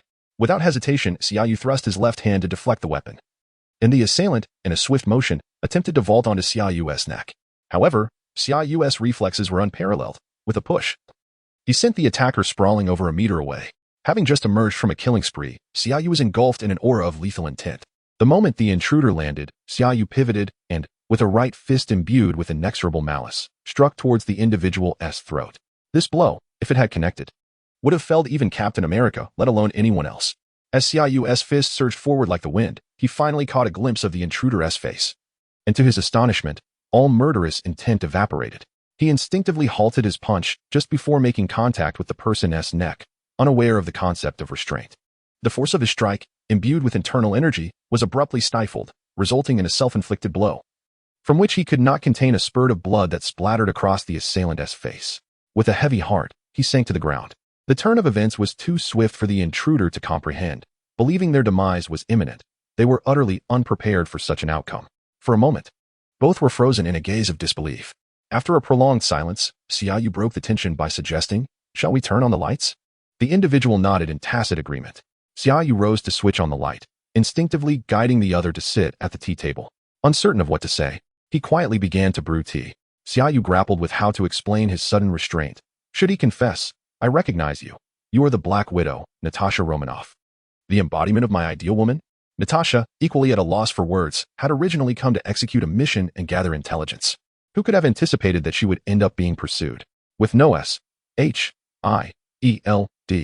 outpost nearby and unable to call for reinforcements, such a move would expose her official identity. She had taken refuge in this place under Nick Fury's guidance. According to him, this location would be devoid of people at night, and it was entirely normal for the owner to return late. Yet, he had claimed that the young man before her was merely an inconsequential individual. However, the prowess he had just displayed and the palpable aura of danger surrounding him suggested otherwise. Why had Nick failed to discern this? Why had he chosen to withdraw despite his injuries upon seeing her face? Did he recognize her? Both were wary of revealing their secrets, resulting in an unusually tense silence. Eventually, Natasha broke the ice, tentatively asking, "Do you know me?" Xia Yu's hand trembled as he brewed the tea, momentarily at a loss for how to respond. He deflected. "You're injured? A rib is broken. It could be dangerous if left untreated. Let me assist you." Natasha, a top-tier spy, was well aware that Xia Yu recognized her. And not just for a fleeting moment. Despite her myriad questions, she found herself drawn to the sincerity in his concerned gaze. The earlier scene of him withdrawing his fist despite his injury replayed in her mind, and she silently nodded in acknowledgement. Xia Yu stood, gesturing for Natasha to remain seated. He placed a supportive hand on her back, using his inner strength to sense the location of her fractured rib. With a gentle thrust, he realigned the bone, then channeled his energy to nurture the injury. Having already exposed his capabilities, he felt no need for further concealment. Natasha was profoundly astonished.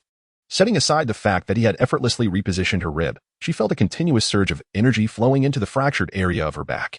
In mere moments, the bone began to tingle, signaling the onset of regeneration. What extraordinary ability was this? Was it the fabled Eastern Chi? After a few minutes, Xia Yu withdrew his hand and stated, "Your bone has been reconnected, but it remains fragile and will require time to heal. If you have the opportunity, it would be best to stay here for a few days. I can help you recover fully." Natasha remained silent for a moment before suddenly inquiring, "And you? You seem to have sustained an injury as well. Are you all right?" A single expression of concern from Natasha unexpectedly stirred a deep emotional response within Xia Yu, prompting a surge of tears. The pent-up hostility he had accumulated recently was abruptly shattered, and he fought to suppress his sobs, stammering, I'm fine, really? I'll be all right by tomorrow." Yet, Natasha's subsequent inquiry plunged him into despair. "Did you take a life tonight? You seem quite troubled. Would you share with me?" For clarification, Natasha is a purely cinematic character, born in 1984, making her 23 at this moment. Devoid of the extensive romantic history portrayed in comics. Her words caused Xia Yu to collapse onto the ground, crying out like a child. Natasha gently cradled his head in her lap, and his weeping intensified. The peculiar circumstances of their encounter that evening seemed surreal. For Xia Yu, who had devoted over a decade to the cinematic universe, many characters held profound significance, not to mention Natasha, the goddess who had captivated countless viewers. As a half-orphan who lost both parents at a young age and lacked close friends in his previous life, he had never engaged in a meaningful romantic relationship. Fundamentally, he felt isolated. It was no wonder he had more friends in gaming than in reality. Suddenly thrust into a perilous world where he was expected to become a superhero and engage in combat, the initial thrill quickly waned. For a child raised in a peaceful environment, recently stepping into society, the burden was immense. Coupled with the task of taking a life, from which he could not escape, he forced himself to adopt a cold demeanor. The two maternal words of concern from Natasha shattered his resolve. On one hand, Natasha's burgeoning affection for Xia Yu was influenced by the system, on the other. She was struck by his willingness to protect her even at the cost of his own safety.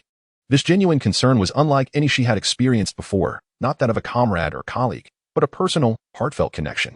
Most importantly, Natasha, having endured the harrowing experiences within the Red Room and the KGB, understood the torment of being compelled to kill while yearning for a different path, ultimately hardening herself to survive, an experience she was all too familiar with. Indeed, in the films, Natasha embodies maternal warmth, while others perceive Hulk as a mere brute. She sees him as a child in need of comfort, a sentiment that eventually leads her to love Banner. At the core, Hulk is essentially a child, as evidenced in Thor, Ragnarok. Given these myriad factors, compounded by the system's deliberate orchestration, their encounter that night appeared profoundly surreal. Yet it served to pull Xia Yu back from the increasingly dark path of violence he was treading. The existence of a dark side is not inherently frightening. What is truly chilling is the inability to find the light. If this trajectory continued unchecked, Xia Yu would inevitably transform into a mere instrument of slaughter long before completing his task. However, Natasha's timely appearance that evening illuminated a ray of hope within his troubled soul, casting light upon his most vulnerable and helpless places. Xia Yu wept for over an hour, ultimately succumbing to sleep against Natasha, finding solace in her presence. Chapter 10. Opening the gates of paradise as the first rays of morning light penetrated through the window. Xia Yu gradually awoke, only to be greeted by Natasha's gentle gaze and warm smile, illuminated by the golden sunlight. How delightful this sensation was. Rising from his slumber, Xia Yu stretched languidly and, with a satisfied yawn, inquired, "Did you not sleep at all last night?" "I rested my head on the table for a while." "I suppose that counts as paying my medical dues," Natasha replied, gesturing to her thigh. Xia Yu noticed the remnants of his drool on her leg and, feeling a tinge of embarrassment, turned away, saying, "I'll head upstairs to prepare breakfast for you. Come up shortly." Watching Xia Yu hastily retreat, Natasha chuckled softly. Once she saw him ascend the stairs in a flurry, she lowered her gaze to gently assess the condition of her rib injury, marveling at the miraculous efficacy of Eastern medicine. Even if she were to return to headquarters for treatment, achieving this state of recovery would take at least 2 weeks. It seemed she would need to recuperate here for a few more days. Xia Yu was joyfully frying eggs. And why was he so joyful? Because a smile lingered at the corners of his mouth, giving him an endearingly foolish appearance, reminiscent of a simple country lad who had married a stunning bride and was now preparing breakfast after their wedding night. "Is breakfast charged?" Natasha entered, asking playfully. "I've prepared some clothes for you in the bathroom. They belong to my mother, and I've kept them all this time. No extra charge for that." Xia Yu replied, his smile widening. Until Natasha emerged from her shower, the two sat across from each other, enjoying breakfast, with Xia Yu still wearing a silly grin. Natasha chose to ignore his antics, savoring the meal in serene contentment. The sunlight streamed in, casting warmth over breakfast, and with a goofy boy beside her, Natasha pondered how long it had been since she felt this relaxed. The two shared an unspoken understanding, refraining from asking each other questions that might disrupt the tranquility. After finishing their meal, as Xia Yu cleared the table, he nervously asked, "Your injury hasn't fully healed. Would you like to rest here for a few days? I suggest you wait until you're completely recovered before leaving." Xia Yu endeavored to keep his tone light and casual. Yet the tablecloth he nervously wrung out revealed his anxiety. Natasha pointed to the damp floor and laughed. "Once you've cleaned up the mess, I need you to accompany me to buy some clothes that suit me. I certainly don't wish to sleep in someone else's pajamas tonight." Xia Yu had not anticipated that his first official outing with a girl would be in Times Square within the Marvel Universe. Nor could he have imagined that the girl beside him was the embodiment of countless otaku dreams, Black Widow. To be honest, he felt a bit anxious, uncertain whether to keep his hands in his pockets or let them swing freely by his sides. Just as he was contemplating this dilemma, Natasha naturally took his hand and whispered in his ear, "If you're unsure where to place your hand, I think it's best if I hold it for you." With that, she burst into laughter at the sight of Xia Yu's reddened face. Xia Yu had never witnessed this side of Natasha before. Yet, with each subtle smile and frown, clad in a simple pair of jeans and a white t-shirt, she continuously draped different garments over herself, questioning their appeal. Torn between two colors, she deliberated, and Xia Yu felt the image of Black Widow in his mind gradually merge with the girl before him, becoming vibrant and tangible. Natasha led Xia Yu on a delightful excursion throughout the day, from morning until afternoon. They savored lunch, indulged in coffee, and even caught a film together. As dusk approached, Natasha, still yearning for more, guided Xia Yu out of the shopping mall. The Times Square at twilight buzzed with even more life than during the day, as the streets were filled with a greater number of shoppers and performers. Talents of all kinds entertained the crowd, from magicians to clowns. Xia Yu followed Natasha, stopping before a street performer. The singer was a middle-aged gentleman in his 40s, strumming a guitar and serenading an American country song.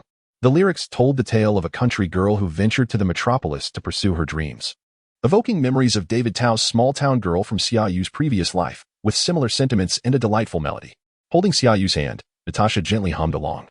Resembling an ordinary girl enjoying a stroll with her boyfriend, captivated by a song she adored. A pang of inexplicable sorrow struck Xia Yu as he recalled the Black Widow from the films, trained from a young age to be a spy and assassin. Devoid of a normal childhood and friendships, only upon joining S.H.I.E.L.D. with Hawkeye did she find a semblance of faith to support her in her turmoil. After finally falling in love with Bruce Banner, two individuals burdened by insecurities and fears of emotional harm found solace in one another. Yet, when Natasha mustered the courage to take the first step, Bruce lacked the bravery to reciprocate. In the end, Natasha never attained her own love, sacrificing herself for the Soul Stone in Avengers Endgame, while others had families or friends to rely upon. Even Captain America managed to live the life he desired, except for Black Widow.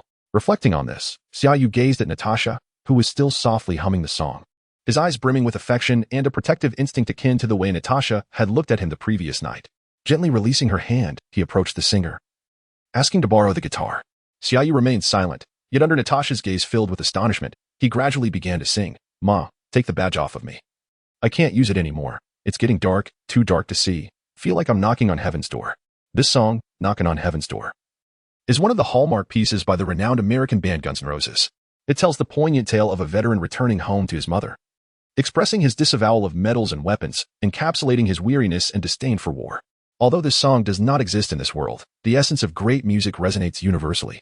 Moreover, Xia Yu conveyed the lyric's sentiment with near perfection. As more and more people gathered around, many began to hum along softly, tears shimmering in their eyes. When Xia Yu glanced back at Natasha, he found her standing there, overwhelmed with emotion and unable to speak.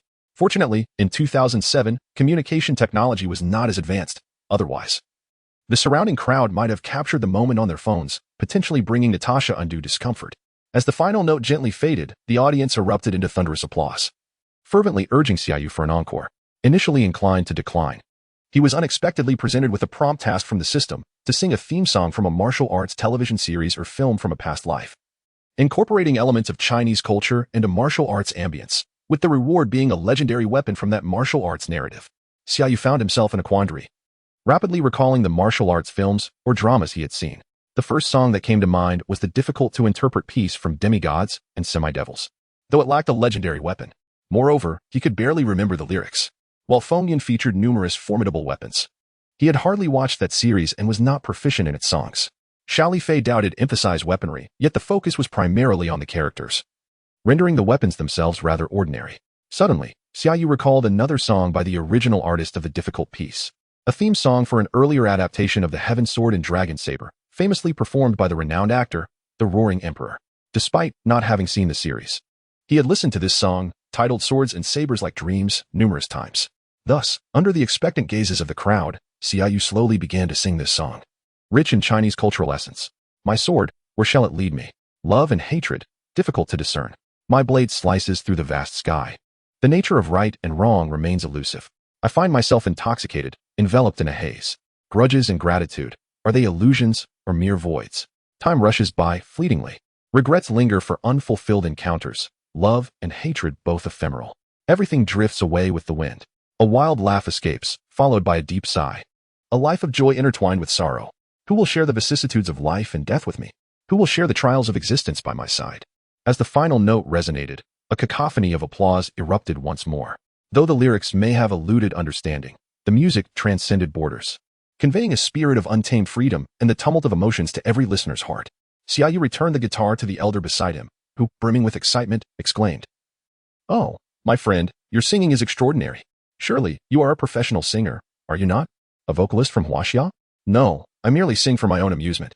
"Thank you for the guitar, my friend," Xia Yu replied hastily, eager to depart, as others began capturing his image. He hurriedly pulled Natasha away from the crowd, while the elder called out behind him, "You should pursue singing. You are destined for greatness, I swear." Chapter 11. Cohabitation with Black Widow. Only after turning into a narrow alley did the two manage to elude the gaze of their pursuers. Xia Yu was just about to open the system space to see what rewards awaited him when Natasha suddenly stepped forward and kissed him. Caught off guard, Xia Yu leaned back against the wall. Goodness, I've been pinned against the wall. This fleeting thought halted his mind. After what felt like an eternity, their lips slowly parted. "Thank you for that song earlier," Natasha remarked, Still savoring the lingering taste of their kiss, Xia Yu replied, "No need for gratitude. I've already factored it into the medical expenses." They remained in each other's embrace when Natasha gazed into Xia Yu's eyes and said, "Since it's a paid service, it seems I must not waste it and should indulge a bit more." Just as they were preparing to reconnect their lips, a voice interrupted them mercilessly. "Do you not realize how much harm such behavior does to a solitary wanderer like me?" A homeless man leaned against a trash can, no more than 5 meters away, speaking up. So engrossed were they that neither had noticed him until now. Feeling the awkwardness, they reluctantly released their embrace. Xia Yu produced $200 bills from his pocket and tossed them to the homeless man, saying, "Go treat yourself to a good meal to alleviate your distress." The homeless man, ecstatic, accepted the bills and exclaimed, "Thank you for your generosity, sir. Your girlfriend is truly stunning. Just look at her figure." As he spoke, he wiped the drool from his mouth. "Keep your eyes to yourself, my friend, or I might just show you how fiery my fists can be," Xia Yu retorted, pulling Natasha along as they walked away without looking back. Following this incident, their relationship felt considerably more relaxed, particularly for Xia Yu. On their journey home, he took a moment to examine the rewards he had just received. Heavenly Sword, the foremost sword from the legend of the Condor heroes, forged before the fall of Xiangyang. Wu Jing and Huang Rong combined the heavy sword gifted by Yangguo with 2 other swords, along with refined materials from the west, to create the Heavenly Sword and the dragon-slaying saber, the sharpest and most durable weapons of their time. Tianmao. Does this Heavenly Sword contain the 9 yearn manual and the 18 dragon-subduing palms? Xia Yu inquired, seated beside Natasha in a taxi. "No, master. This Heavenly Sword possesses the sharpness and durability described in the original text. It has been crafted based on the novel S system and tailored to your aesthetic preferences. Drawn from various online games," Tianmao responded. "How strong is it, in terms relatable to this world?" Xia Yu pressed for clarity. He needed assurance that it wouldn't shatter upon striking metal in battle. "Rest assured, master. How could a divine weapon from the legends of Huaxia be inferior to anything in this world? It is on par with vibranium," Tianmao assured him. Xia Yu nodded. Finally possessing a weapon, it would be impractical to rely solely on his fists in battle, for he was no Hulk. Moreover, with the system at his disposal, he would inevitably acquire unparalleled skills in due time. At this moment, lacking a sword felt akin to Thor without his hammer, Iron Man devoid of his armor, Hawkeye without his bow, Captain America without his shield, or the Hulk without his indestructible pants. He pondered whether, with enough points accrued in the future, he might acquire a skill for flight on a sword. After all, lightness skill did not equate to true flight. Lost in thought, Xia Yu chuckled softly, catching Natasha's curious gaze, and quickly clarified, "Oh, I was just wondering if I would become a sensation if I pursued a career as a singer." Natasha shot him a teasing glance and replied, "You must not become a singer. However, you shall sing for me in the future." Xia Yu, enchanted by Natasha's captivating charm, nodded vigorously, resembling a woodpecker. Indeed, those in love often seem devoid of intellect, a universal truth for both genders. After placing their belongings at home, Xia Yu took Natasha out for a delightful meal of Chinese cuisine. Upon returning, he promptly resumed treating Natasha's injuries. The internal energy of the 9 yang divine art was a miraculous remedy for healing. Daily nurturing of her fractured bones ensured they would heal as if they had never been broken. That night, as fate would have it, the inevitable transpired, and the two fervently expressed their desires for one another, pouring out their emotions and loneliness in a night that bordered on madness, only to drift into a deep slumber as dawn approached. This marked the first time Xia Yu truly felt his existence in this world, while it was also Natasha's first experience of complete relaxation. In the following days, Xia Yu decided to suspend operations on the 2nd floor, allowing them to live as an ordinary couple, enjoying daily outings, watching films, and sailing at sea. During her recovery, he utilized his true energy to heal her internal injuries and expel toxins. Had it not been for Tmall's warning that the I Jing Jing was unsuitable for Natasha, he might have begun instructing her in its practice, envisioning the Black Widow mastering it, followed by the Luoan Palm and the Wei Tuo Fist. The thought alone was exhilarating. One evening, after a passionate encounter, Natasha reclined against Xia Yu's chest, gazing up at his face. She relished this feeling, the tranquility following fervor, simply admiring her own Eastern gentleman. Though Natasha was not particularly old, according to the film's narrative, her experiences had been exceedingly complex. Never had anyone made her feel as if he belonged to her, capable of blushing for her, of singing for her. Gently caressing Xia Yu's cheek, Natasha said, "Xia, I must leave." Just as Xia Yu lit a post-coital cigarette and exhaled a cloud of smoke, he instinctively flicked the ash from the cigarette. Upon hearing Natasha's intention to depart, his hand, distracted, nearly dropped the cigarette. After a moment of fluster, he lamented, "So soon? It's said in Huaxiao that it takes 100 days to heal a bone. It has barely been a week for you. No, as a doctor, I insist you listen to me. You are not yet fully recovered." Xia Yu exhibited a petulant demeanor reminiscent of a child, His lips pursed in discontent. Natasha cherished this expression, her heart aching with affection as she pressed a gentle kiss upon his lips, exclaiming with resignation, "Some matters must inevitably be addressed by someone. Although I have never spoken of it, I am aware that you understand. I have no choice. I must depart." Xia Yu, shedding any reservations, vociferously cursed. "Curse that one-eyed dragon. Can he allocate fewer tasks to you? You've only had a few days of respite. You truly know everything." Natasha chuckled softly and replied, "Pray tell, what else do you know?" After a moment of silence, Xia Yu finally spoke, "I am privy to certain significant happenings, yet I cannot divulge them, Natasha. There are aspects that, if revealed, could instigate unpredictable changes. None can foretell whether such changes would be beneficial or detrimental. Trust me, I will ensure you remain unharmed. I believe in you, dear. From the moment I first encountered you that fateful night, I sensed a familiarity, though I cannot fathom how you knew me. Yet, I willingly place my faith in you. It's a peculiar sensation, I assent to it. My profession forbids me from trusting strangers, even those close to me. Yet I find myself drawn to trust you. It's rather bewildering. There is a saying in our culture, destiny." Natasha articulated each syllable of the phrase with emphasis. "Indeed," Xia Yu responded with a smile. "It is fate, destined for me to arrive here, destined to meet you. Do you comprehend? Natasha, I was compelled to confront certain matters, nearly ensnared in the abyss of darkness, and then I encountered you. It was, in truth, you who rescued me. Did you know that? I too have traversed that path. Xia, much like you. While I do not grasp your motives for violence, remember to never lose sight of your own heart, understand? My dear boy." Natasha then turned, leaning in slowly to plant a tender kiss upon him. Chapter 12. A call from Pepper. Ultimately, Natasha departed, and despite Xia Yu's reluctance, he understood there was nothing he could do but pray for time to hasten its passage. He longed for the day when the narrative of Captain America, the Winter Soldier, would unfold, leading to the dissolution of SHIELD, and the independence of the Avengers, a time when they could be together every day. Yet, 7 long years loomed ahead, and the Iron Man storyline had yet to commence. Xia Yu felt a profound melancholy, a deep yearning that rendered each day interminable as he tugged at his hair, fearing he might one day adopt Nick Fury's hairstyle. For over 2 months, Natasha had not returned, though she occasionally called, her conversations brief. Xia Yu was aware she was engaged in missions, and there was little he could do. Nick Fury had yet to make an appearance, likely due to some significant operation within SHIELD. However, Pepper had visited twice. They had initially agreed she would come weekly, as she used to handle her work in New York each week. But now she only arrived once a month, given that Tony Stark's headquarters and residence were in Los Angeles, separated from New York by the vast expanse of the country.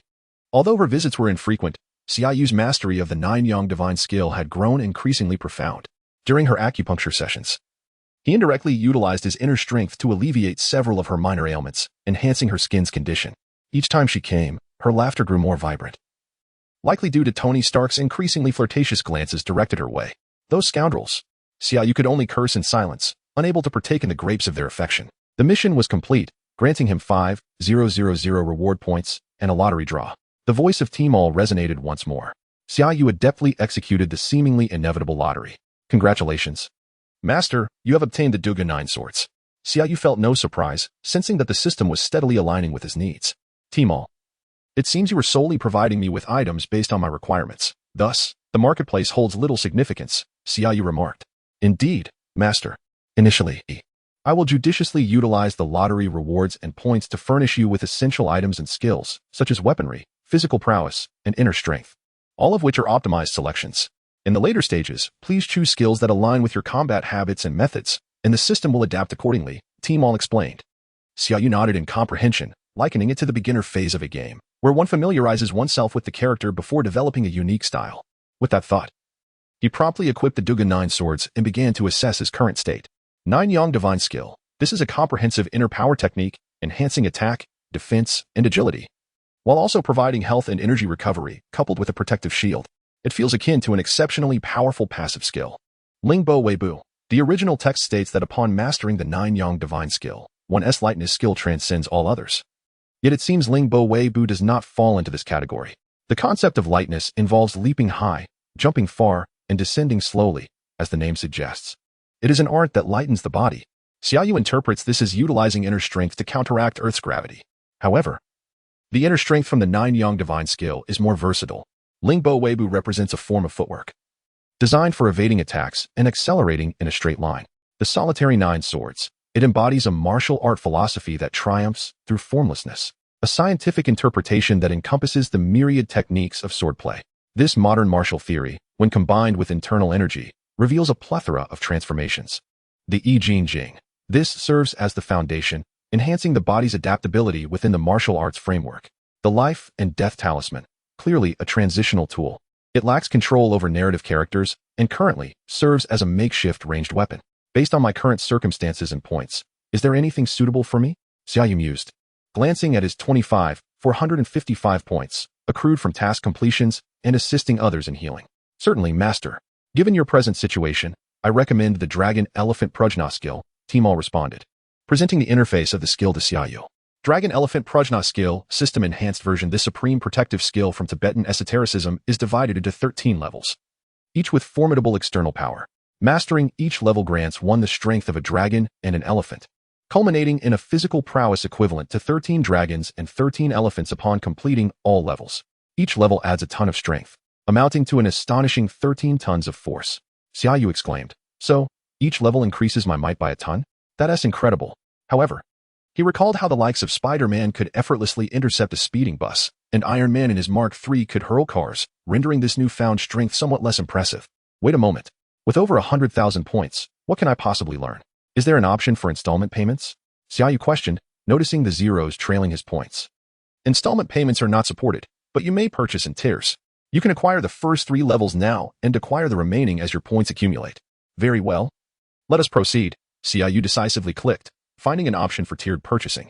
He opted for the Dragon Elephant Prajna skill, acquiring the first 3 levels for 24,000 points, leaving him with a mere 455 points. Upon confirming the purchase, Xia Yu hastily initiated the process, forgetting that this was an external skill requiring physical transformation. He endured in excruciating pain as his muscles and bones underwent relentless tearing and reconstruction. After 20 minutes, he lay on the ground like a lifeless dog, the scene resembling the chaos of his previous experience.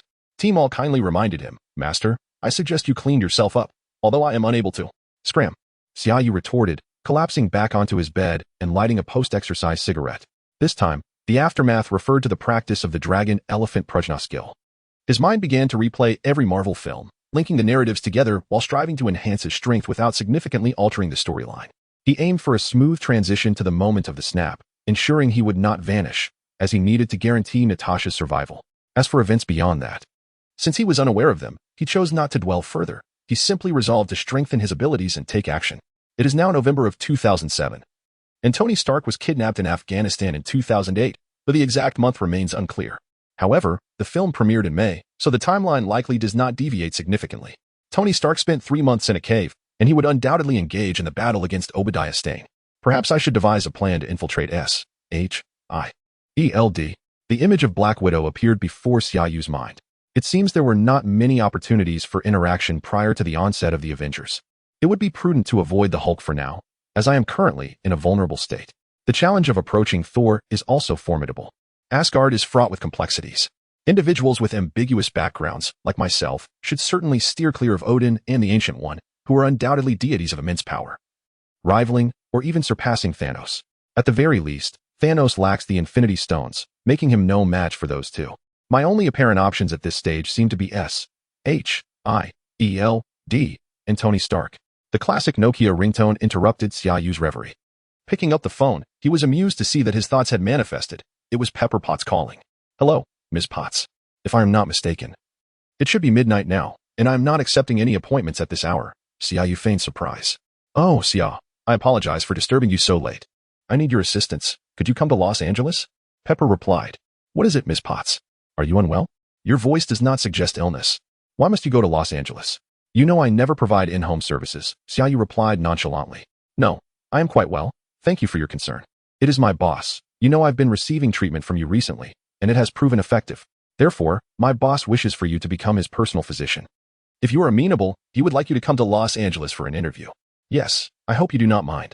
My boss has a rather special status. Hence the need for an interview, Pepper said cautiously. Xia Yu nearly stifled a laugh, realizing that fortune had delivered Tony Stark directly to him. Nevertheless, he maintained his facade of irritation and replied, Miss Potts, I am not a recluse. I watch television and read the news. I am aware of who your boss is, but I am not particularly interested in becoming anyone's personal doctor. Moreover, I must strongly decline the interview, as I do not feel the need for this position, even if the individual in question were the president. With that, Xia Yu ended the call. Xia Yu was engaging in a gamble, betting that Tony Stark, a man of considerable pride, would not easily form friendships based solely on financial transactions. He needed to cultivate a favorable relationship with the characters in the storyline, rather than one of mere employment. In dealing with someone like Tony Stark, especially the current version of him, delivering a stinging rebuke might leave a more lasting impression. Chapter 13. The Hidden Affliction of Tony Stark. Los Angeles, Malibu Beach, renowned as the most prestigious enclave for the affluent on the west coast of the United States, is home to numerous celebrities and wealthy entrepreneurs, including, of course, Tony Stark.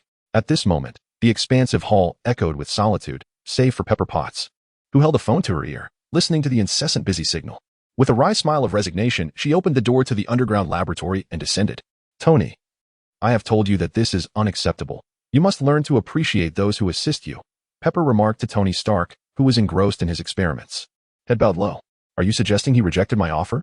Declined to be Tony Stark's personal health consultant? Does he not realize that the remuneration for serving me surpasses that of catering to the elite of Wall Street? Tony replied without lifting his gaze. Understanding his relentless work ethic, Pepper reached out to halt Tony's activities, gazing intently at him as she spoke. He knows who we are, Tony. Look at me. Look at my face. I have only visited 3 times, totaling less than 4 hours. Do you realize, Tony, that I feel as though my body is reverted to 10 years ago? I have never felt as vibrant as I do now.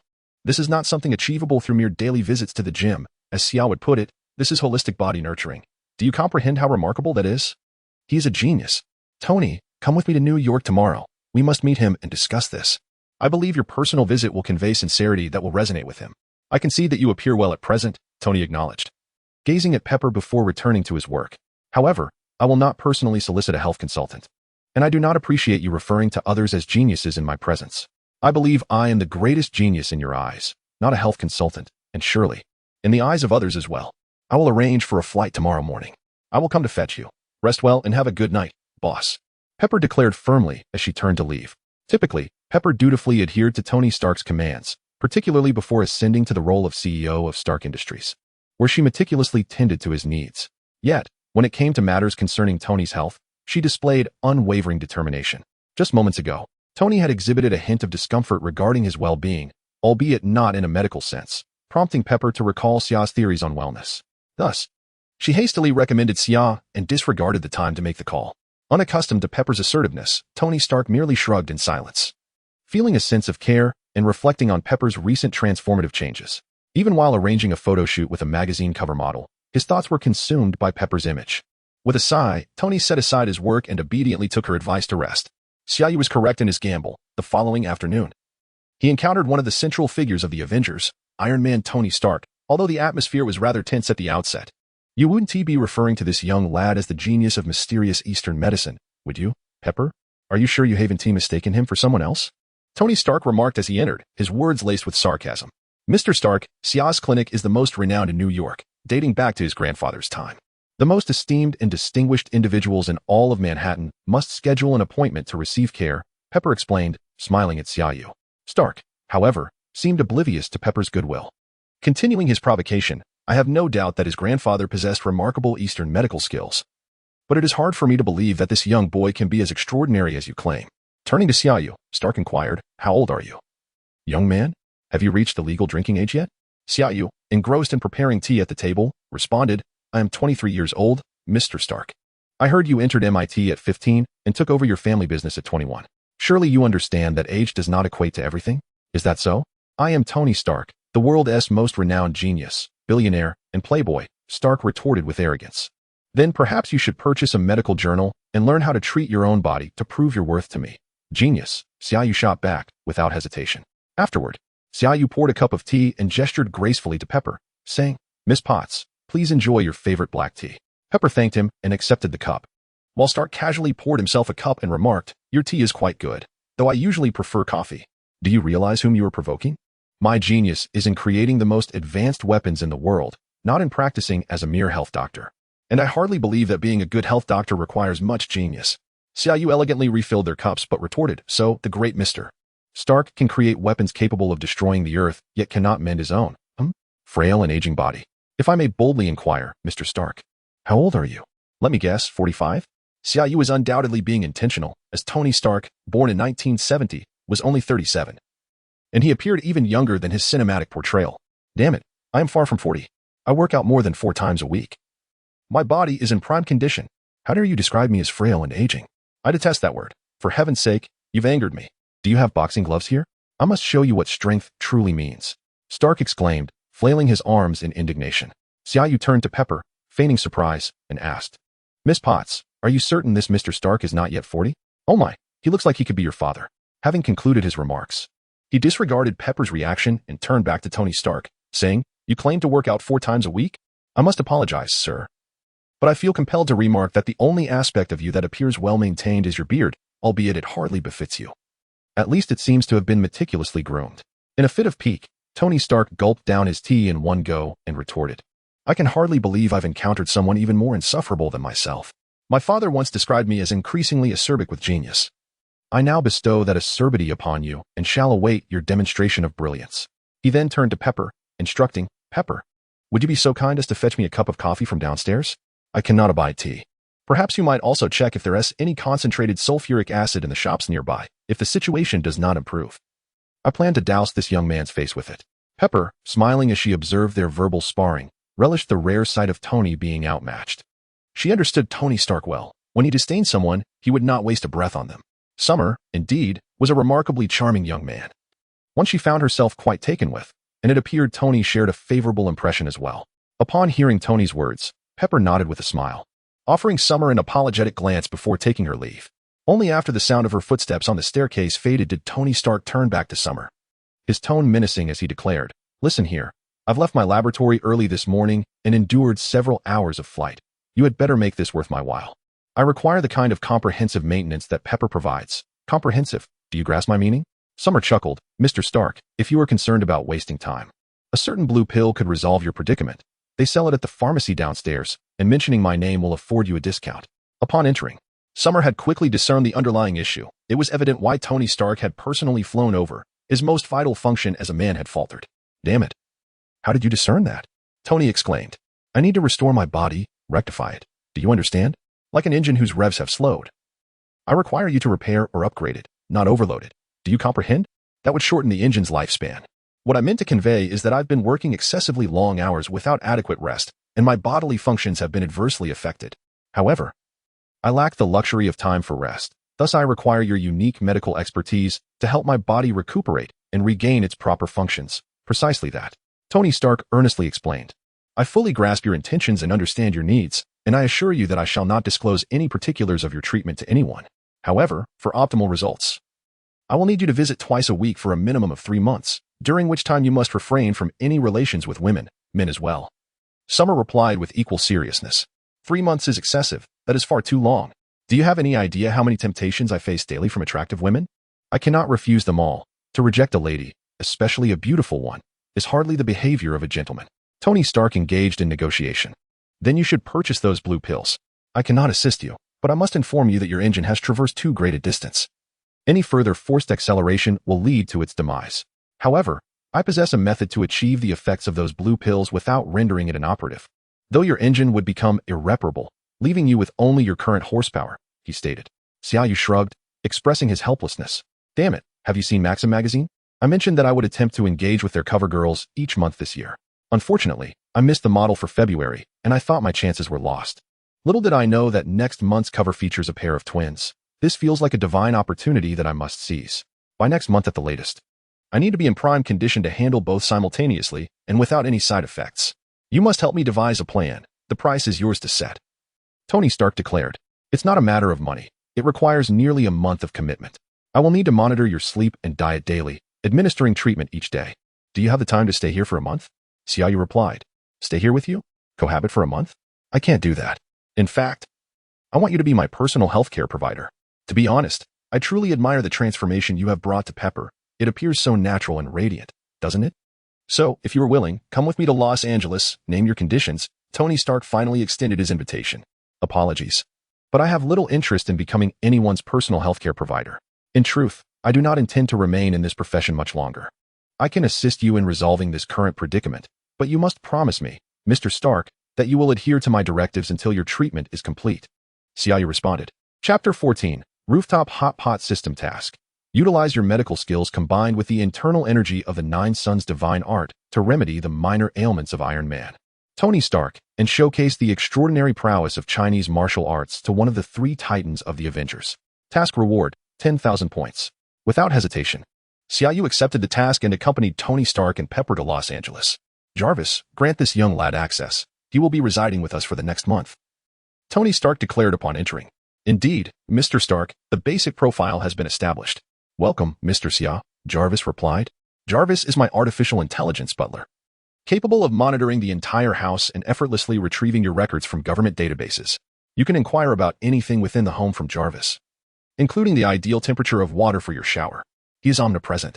Should you require further assistance, seek out Pepper. She will be joining us for the month. I have no desire to cohabit solely with a man, even if he is my doctor, Tony Stark remarked to Xia Yu. Let us commence treatment tomorrow. On my first day in such a splendid residence, it would be delightful to share a sumptuous dinner. This evening, I shall prepare an authentic Chinese meal for everyone. Pepper, would you mind accompanying me to procure some ingredients? Xia Yu proposed. Pepper smiled in agreement and led Xia Yu out of the house. Damn, I somewhat regret bringing this kid into my home, Tony Stark muttered with jealousy. A hot pot gathering among the three was undoubtedly fitting. Xia Yu was elated to find a traditional copper pot in Los Angeles' Chinatown, though he struggled to locate genuine sesame oil. Thus, he settled for a sesame paste concoction. The living room of Stark's abode boasted windows that opened to a balcony adorned with railings overlooking the ocean below. Xia Yu discovered that the balcony led directly to the rooftop and excitedly moved tables and chairs up there. Xia Yu busied himself with washing vegetables and chopping meat, while Pepper cheerfully assisted him. She genuinely relished this familial atmosphere. Stark's house felt far too desolate. No other culture in the world possesses the unique culinary charm that China offers, which can transform an entire home with the warmth of a shared meal. After considerable effort, they finally completed the preparations.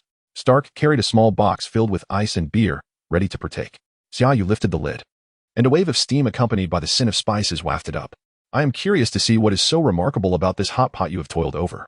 Is it not merely boiling water to cook the ingredients and pairing them with dipping sauces? It pales in comparison to barbecuing, Tony Stark grumbled, still irked from earlier as he witnessed Xia Yu and Pepper bustling about like a couple. Everyone familiar with the films knows that Tony had harbored feelings for Pepper long before he acknowledged them himself, behaving like a big child, easily prone to jealousy. Xia Yu smiled in silence. The allure of hot pot was something that no ordinary earthling could resist.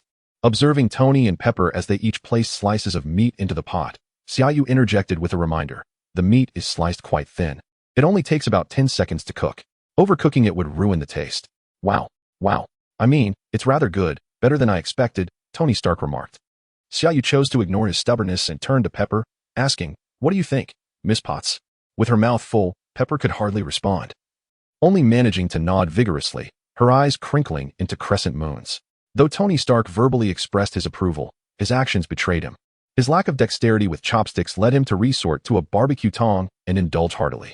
That evening, the trio consumed several rounds of beer, primarily downed by Xia Yu and Tony Stark. The latter, in a mischievous mood, began pouring drinks for Xia Yu once they had eaten their fill. Given Xia Yu's constitution, even without the Nine Yang divine art, he was virtually impervious to intoxication. Consequently, it was Tony who ended up inebriated, still refusing to concede defeat, proclaiming that he would challenge Xia Yu to a whiskey duel the following day. After a lively night, their camaraderie deepened, and they began addressing each other simply as Xia, Pepper, and Tony. Throughout the evening, Xia Yu could not help but marvel at the advanced technology within Tony's home. The bathroom walls could transform into screens with a mere command to JARVIS, allowing for research and movie watching at will. Damn capitalists, Xia Yu grumbled inwardly, initially feeling secure in his wealth, bolstered by a substantial stash of cash hidden within his spatial ring, which he had amassed to thwart gang transactions. However, after witnessing Tony's lifestyle, he found himself contemplating the prospect of acquiring even greater wealth. The following morning, Xia Yu awoke at 7. Tony Stark had granted him access to the laboratory, which, notably, held no secrets of a dubious nature. Tony was primarily engaged in crafting an engine for an antique car. The reality was far more awe-inspiring than anything depicted in films. The laboratory, once a garage, spanned over 1,000 square feet and housed numerous vehicles, including several motorcycles, trivial for Tony Stark. The space was equipped with various screens, control panels, and even a high-precision lathe, along with a small bar stocked with an array of drinks and a fitness area filled with exercise equipment. It was evident that Tony spent nearly all his time there, save for sleep. Tony, one must say that it is a blatant extravagance for a genius scientist like you to reside in such a picturesque beachfront villa while buried in your lab. Xia Yu remarked with a hint of envy. Tony Stark erupted in laughter, responding, "Seeing your glum expression first thing in the morning is undoubtedly the highlight of my day. So come on, Xia, let me witness your remarkable medical skills." The system's task required the application of medical expertise combined with the nine-yang divine art to treat Tony Stark. Xia Yu contemplated the request. If he was to engage, he would do so grandly, opting to cleanse his meridians and open a significant number of them in the process. "Do not do anything. Simply sit down and face away from me. I shall first conduct a thorough examination of your physical condition, followed by an overall maintenance of your body. It may cause some discomfort, but you must endure it," Xia Yu instructed. "As long as it leads to improvement, what is pain?" "Bring it on," Tony replied confidently. "Jarvis, if Pepper brings breakfast down shortly, please ensure she does not disturb us," Xia Yu commanded before settling cross-legged and placing his hands on Tony's back. "What is this? Are we practicing yoga?" "I thought you were going to administer acupuncture," Tony questioned. "What is happening? I feel as though a warm stream is circulating within me. What have you done?" As Xia Yu gradually channeled his internal energy, Tony began to exclaim loudly. "Silence, Tony. I must control the energy within me to cleanse and repair your body. If you wish to avoid an explosion of energy within you, I suggest you keep quiet." Xia Yu retorted, somewhat exasperated. Tony Stark had no choice but to suppress his curiosity and quietly sense the flow of internal energy within him. Xia Yu was not as gentle with Tony as he had been with Natasha, while he had nurtured and soothed Natasha slowly with Tony. He applied maximum force without harming his body. It was akin to stretching the major tendons in one's legs during exercise. The gradual pressure applied by another person creates an entirely different sensation. Before long, Tony let out a scream of utmost agony. Had he not been firmly immobilized by Xia Yu's internal energy, he would likely have been rolling on the ground in pain. Xia Yu's energy surged violently through Tony's meridians. As long as it did not shatter them, even minor fissures would be inconsequential, as the nine-yang divine skill would facilitate repairs. Unable to endure Tony's incessant cries, Xia Yu diverted some of his focus to incapacitate him temporarily, patiently opening up all of Tony's major and minor meridians. He then controlled the nine-yang divine skill to circulate once more, solidifying and cleansing the energy. Ultimately, Xia Yu levitated Tony using his internal power. Xia Yu began to circle around Tony, delivering successive palm strikes that shattered stubborn toxins and impurities lodged within Tony's bones and flesh. As Xia Yu's hands moved increasingly swiftly, they generated visible afterimages. After delivering over 200 strikes in a brief span, Xia Yu returned to Tony's back and shouted, "Let us go," simultaneously delivering a powerful blow to Tony's spine. At that moment, every pore of Tony's body expelled blackened blood, with some even spraying as far as 10 to 20 meters away. Chapter 15, Tony Stark's Dilemma. Just as I descended, I witnessed Pepper Potts emitting a thunderous cry. Disregarding J.A.R.V.I.S.'s attempts to intervene, and rushed directly towards Tony Stark. At that moment, Stark's appearance was more disheveled than when Xia Yu had first completed his internal cleansing technique. He was entirely covered in a dark substance, blood and toxins, some of which had been expelled initially, while others were the result of the final release. Some of this filth had even adhered to his clothing, and his hair and beard were no exception. "Oh my heavens, Tony, what have you done to him?" Pepper exclaimed, losing her composure at the sight of Tony's state. "Calm down, Pepper, remain composed. Tony is fine. He merely appears a bit worse for wear. I will awaken him, and you can inquire yourself," Xia Yu quickly reassured her, reaching out to rouse Tony. "Oh dear, Tony, are you all right? Is there anything amiss?" Pepper clasped Tony as he opened his eyes, immediately questioning his condition. "Goodness. What has happened? What is all over me?" Tony replied, bewildered. "I'm fine, darling. Please don't cry. I assure you, I'm well." Upon seeing Pepper in tears, a wave of panic washed over him. "I merely assisted in cleansing Tony's internal system, which may have facilitated the expulsion of some impurities through his pores. I suggest you both take a shower quickly. We can discuss the events over breakfast. Frankly, you two embracing like this is hardly romantic. Pepper, can you not smell Tony? He currently resembles a freshly removed sewer pipe," Xia Yu said with a smile. Realizing the odor, Pepper finally reacted, shrieking again and fleeing the scene. Tony, frowning, tossed out a retort. "Xia, I will settle this with you later," and hurried away. As the wealthiest individual in America, indeed the ostensible richest man globally, Tony Stark's bedroom naturally featured an expansive bathroom. He had just spent a full half-hour in the shower, scrubbing away the grime, particularly from his hair. Now, he reclined in a circular bathtub, spacious enough to cover 4 to 5 square meters, completely unclothed. J.A.R.V.I.S. Play the footage from the laboratory. Tony commanded into the air. "Yes, sir," J.A.R.V.I.S. replied. As he did, a crystal-clear screen emerged at the rear of the bathtub. displaying the earlier footage of Xia Yu performing the internal cleansing technique on Tony. Wow, this is incredible. What is this? Some kind of superpower? Tony exclaimed dramatically, particularly captivated by the moment Xia Yu levitated him using his internal energy. Check my physical condition, Tony instructed once more. As soon as he finished speaking, a shimmering light swept across the entire bathtub, including beneath the water's surface. After a brief pause, J.A.R.V.I.S.'s distinctly human-like voice resumed. Sir. The scan results indicate that while your physical strength remains unchanged, the condition of all your organs and muscles is exceptionally pristine. To put it simply, your body is as clean as that of a newborn. Tony Stark certainly comprehended the essence of this statement. As one is born and gradually matures, the body inevitably undergoes oxidation. The act of breathing air and consuming various foods generates an array of impurities within the organs, blood vessels, and even the bone marrow. Jarvis proclaimed that his body was as pristine as that of a newborn, which was quite an exaggeration. Furthermore, sir, your metabolic rate currently approximates that of an average 16 or 17-year-old, Jarvis added. Tony disregarded Jarvis's remark and inquired once more. Has there been any assessment of Xia's physical condition? The laboratory lacks specialized diagnostic equipment, sir. I can only ascertain that. During your treatment, Mr. Xia exhibited substantial energy activity of a density not recognized by current scientific understanding, Jarvis responded. This situation starkly contrasts with Pepper's description, Tony Stark murmured. His unwavering trust in Pepper was absolute. However, a person endowed with extraordinary powers, during their inaugural treatment of him, displayed no indication of concealed abilities. What exactly were they intending to accomplish? Equipped with a system, Xia Yu possessed a 30-point enhancement to his affinity towards narrative characters. This figure is not expressed as a percentage, but rather as a fixed value of 30, a feature Xia Yu might not even fully appreciate in its remarkable potential. To elaborate, a maximum affinity of 100 between two individuals is exceedingly rare, as it signifies an all-encompassing fondness for the other, which is improbable among relatively independent human beings. Typically, the affinity between passionately in-love couples ranges from 70 to 85, and this becomes increasingly challenging to attain, as one inevitably discovers aspects of the other that may be displeasing or disagreeable.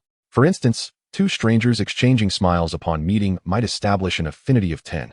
Sharing a meal or enjoying a drink together could elevate that to 30. However, even after dining together daily for a month, their affinity may not surpass 50.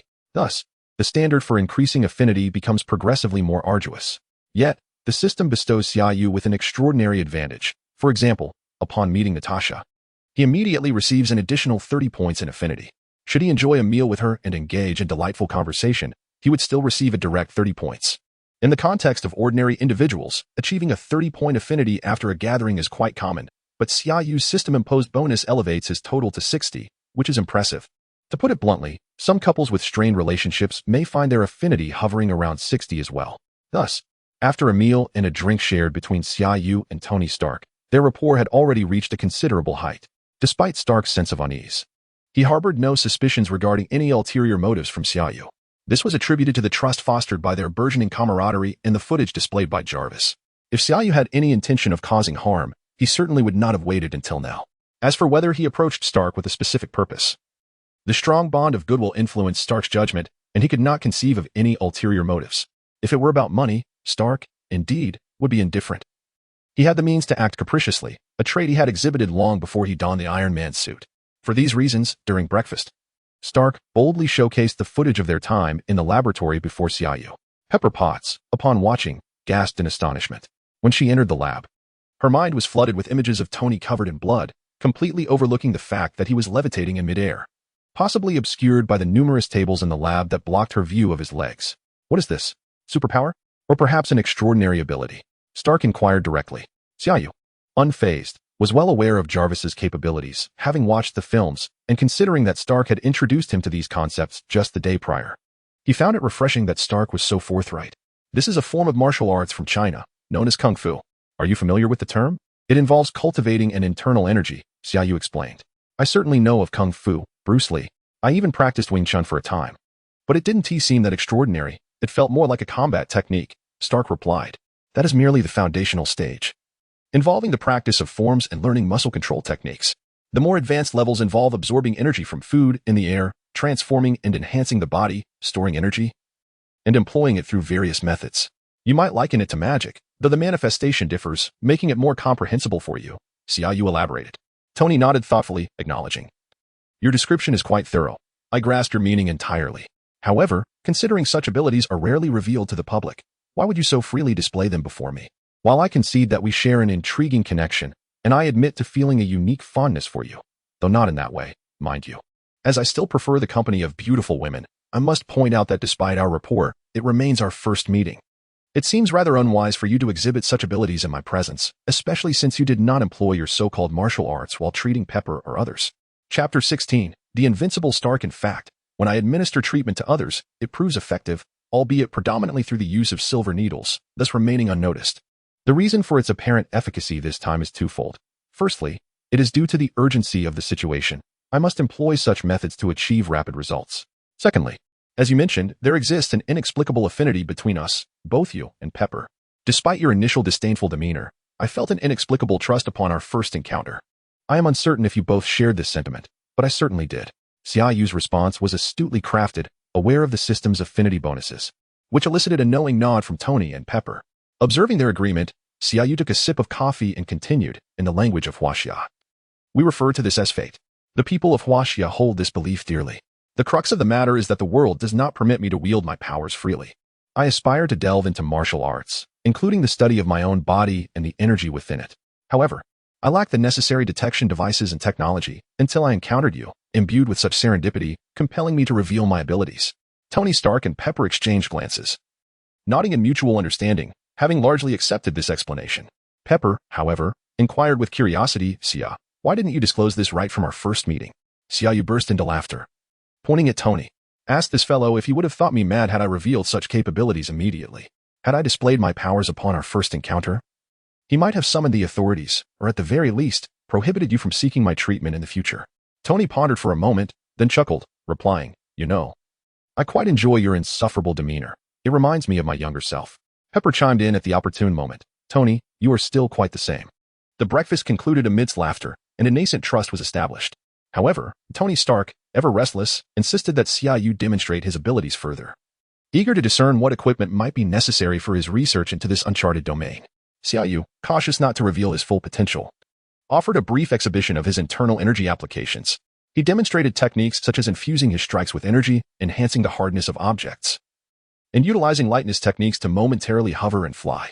As Xia Yu descended gracefully, as if unburdened by gravity, Tony and Pepper erupted into enthusiastic applause, with Tony casually munching on a snack while observing, which left Xia Yu feeling somewhat like a circus performer. After surveying the situation, Tony swiftly placed a call to order various materials and equipment for the renovation of his laboratory.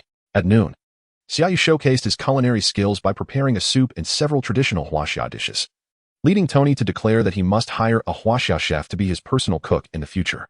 In order to thoroughly assess Xia Yu's capabilities, Tony ordered a plethora of high-end materials, many of which required several days, or even a week, for delivery. Over the course of this week, Xia Yu procured numerous medicinal herbs and prepared a variety of health tonics to gradually enhance the physical constitution of Tony Stark and Pepper Potts. Each day, he tended to Tony's ailments that he could not disclose to Pepper. Recently, Tony expressed considerable interest in the traditional martial arts of China that Xia Yu demonstrated, though his pride prevented him from vocalizing this fascination. Observing this, Xia Yu decided to straightforwardly offer to teach him. To be candid, even if Xia Yu were to cleanse Tony's meridians at his age, the accomplishments in martial arts would likely be minimal, especially without a system to aid him. Nevertheless, the objective was merely to strengthen his body. After much deliberation, Xia Yu contemplated what to teach him, and the system presented a simplified version of the I Ching Jing. Unlike the original, this version contained only 6 illustrations and was somewhat reminiscent of Hua Tuo's 5-animal play, albeit with slightly superior effects, costing Xia Yu 800 points. Tony, I am aware of your keen interest in my martial arts. Frankly, I would not mind imparting some knowledge to you. However, there are traditions in China that prohibit the dissemination of such practices.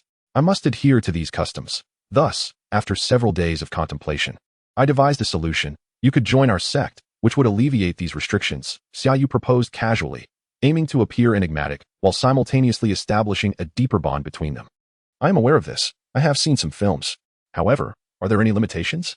You know my identity. I cannot casually join just any organization, Tony Stark remarked, as he was the world's foremost weapons expert and a prized asset of the U.S. government. Xia Yu offered a mysterious smile. You need not worry about that. Long ago, we were the foremost sect in China, but now it is just my grandfather and me. With my grandfather's passing, I am the sole remaining member. There are no constraints, aside from a simple initiation ceremony and an oath. Intrigued by this revelation, Tony quickly inquired, "What is the name of our sect?" "Sun, moon, deity, sect."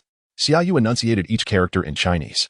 With a playful spirit and eager to learn martial arts, Tony enthusiastically drove Xia Yu to Chinatown, where they purchased an abundance of incense and offerings. Upon returning to Tony's villa, they set up an altar, lit candles, and Xia Yu even fashioned a wooden plaque inscribed with the name of the venerable golden elder. They adorned it with fruits and engaged in a ceremonial offering, with Xia Yu guiding Tony through the traditional motions. After kneeling thrice and bowing 9 times, Xia Yu quietly recited, "Happy goat, beautiful goat, lazy goat." Singing the theme song produced an involuntary applause. Having completed a rendition of the theme song, Xia Yu proclaimed, "Ceremony completed." He then grasped Tony's hand, filled with emotion, and declared, "From this moment forth, we are brothers of the same sect." Originally intended as a jest, Xia Yu's words carried a hint of genuine emotion. He must have felt quite lonely, having a girlfriend who was a super spy, elusive, and enigmatic. Recently, he had been sharing meals and engaging in conversations daily with Tony and Pepper, which indeed imparted a sense of home. Pepper, initially captivated by the intriguing customs of Huaxia, approached Xia Yu after hearing his heartfelt remark. She gently embraced him and said, "Xia, we are your family." This time, Tony harbored no jealousy, despite the considerable age difference. He regarded Xia Yu as a younger brother. However, Tony struggled to express his feelings, merely stepping forward to say, "Xia, if you keep hugging my secretary and don't let go, I won't cover your medical expenses." Xia Yu burst into laughter, warmly embracing Tony and patting his back. He then declared, "There remains one final step. Every individual who joins our sect is bestowed with a title, predetermined by the previous leaders. We shall follow the established order, though it is of little consequence. However, I must share with you that my title is Shimen Shui Shui. You are fortunate.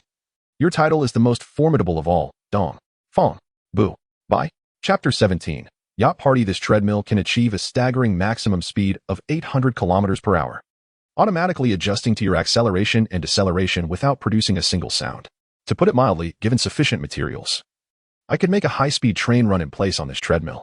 Under the formidable craftsmanship of Tony Stark, the indomitable Eastern Invincible, a myriad of incomprehensible materials was swiftly assembled into a 10-meter-long treadmill. Recently, Tony had been practicing a simplified version of the I Jin Jing under Xia Yu's guidance, enduring a barrage of teasing and disdain. Now, finally in a realm of his expertise, Tony was bound to indulge in some self-praise. "Why make it so long?" Xia Yu inquired curiously. "This is to provide ample room for sudden acceleration, you fool," Tony replied, his focus unwavering as he busied himself assembling a strength testing machine. Top speed, 231 kilometers per hour. Acceleration from 0 to 100 in 0.7 seconds. Vertical jump height, 21. 3 meters, tested outside the house. Right punch strength, 3.12 tons. Left punch strength, 3.07 tons. Aside from speed, all other measurements were taken without the enhancement of inner strength.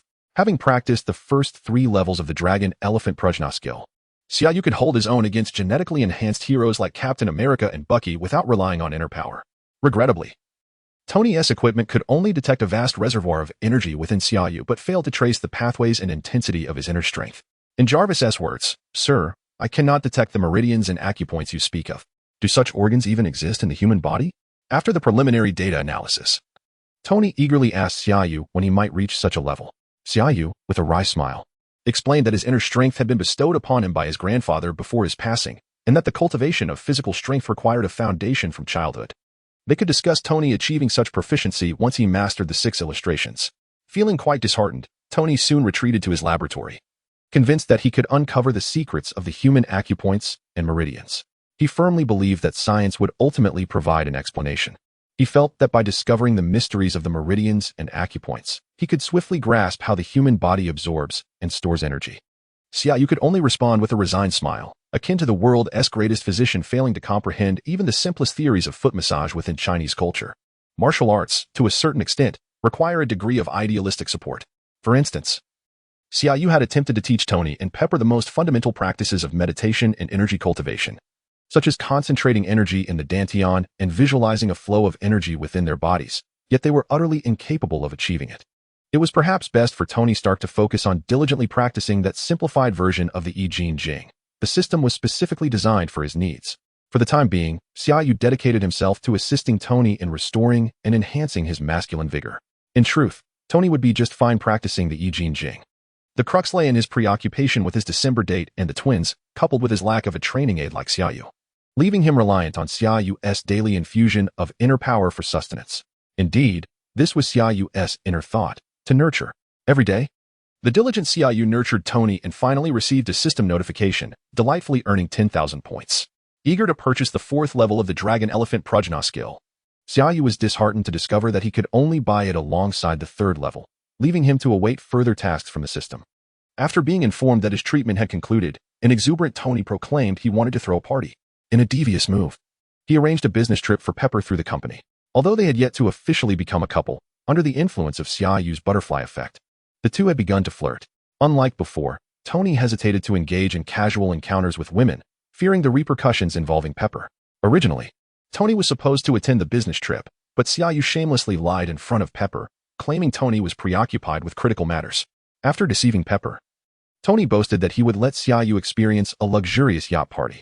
Xia Yu scoffed at the notion, questioning if Tony had ever seen a film. In his past life, Xia Yu had watched countless mediocre films, all sharing 3 common elements: yachts, beautiful women, and voluptuous figures, all of which had worn thin. How kitsch. Setting sail on a boat with a horde of bikini-clad beauties sunbathing. What's so entertaining about that? Xia Yu disdainfully remarked to Tony. However, it turned out that Xia Yu's self-deprecating humor was more profound than Tony's fondness for hot pot. Is this a yacht? This is a floating villa, Xia Yu exclaimed, standing on the shore of a yacht club in Los Angeles, gazing at the 120-meter-long behemoth on the water. Tony laughed heartily as he ushered Xia Yu onto the yacht. Poverty truly limits imagination. The yacht boasted 3 levels above deck, with 2 more in the cabin, featuring 5 suites and 10 standard double rooms, far surpassing Xia Yu's expectations of luxury. There were 3 swimming pools, a dance floor, a cinema, a gym, a restaurant, a medical room, and 5 lounges. Tony Stark instantly made Xia Yu comprehend the awe of Lu Lala exploring the Grandview Garden. With an air of smugness, Tony guided Xia Yu on a comprehensive tour of the yacht, eventually leading him to the top deck. Pouring a glass of red wine, he handed it to Xia Yu and said, "My friend, the main event has yet to begin. We shall set sail once the ladies arrive." Xia Yu looked at Tony earnestly and said, "Tony, I now understand why so many people despise you. At this moment, I wish to strike you down." Tony chuckled heartily. He relished witnessing Xia Yu's discomfort and further provoked him. This yacht was custom-built in Germany at the cost of $800 million.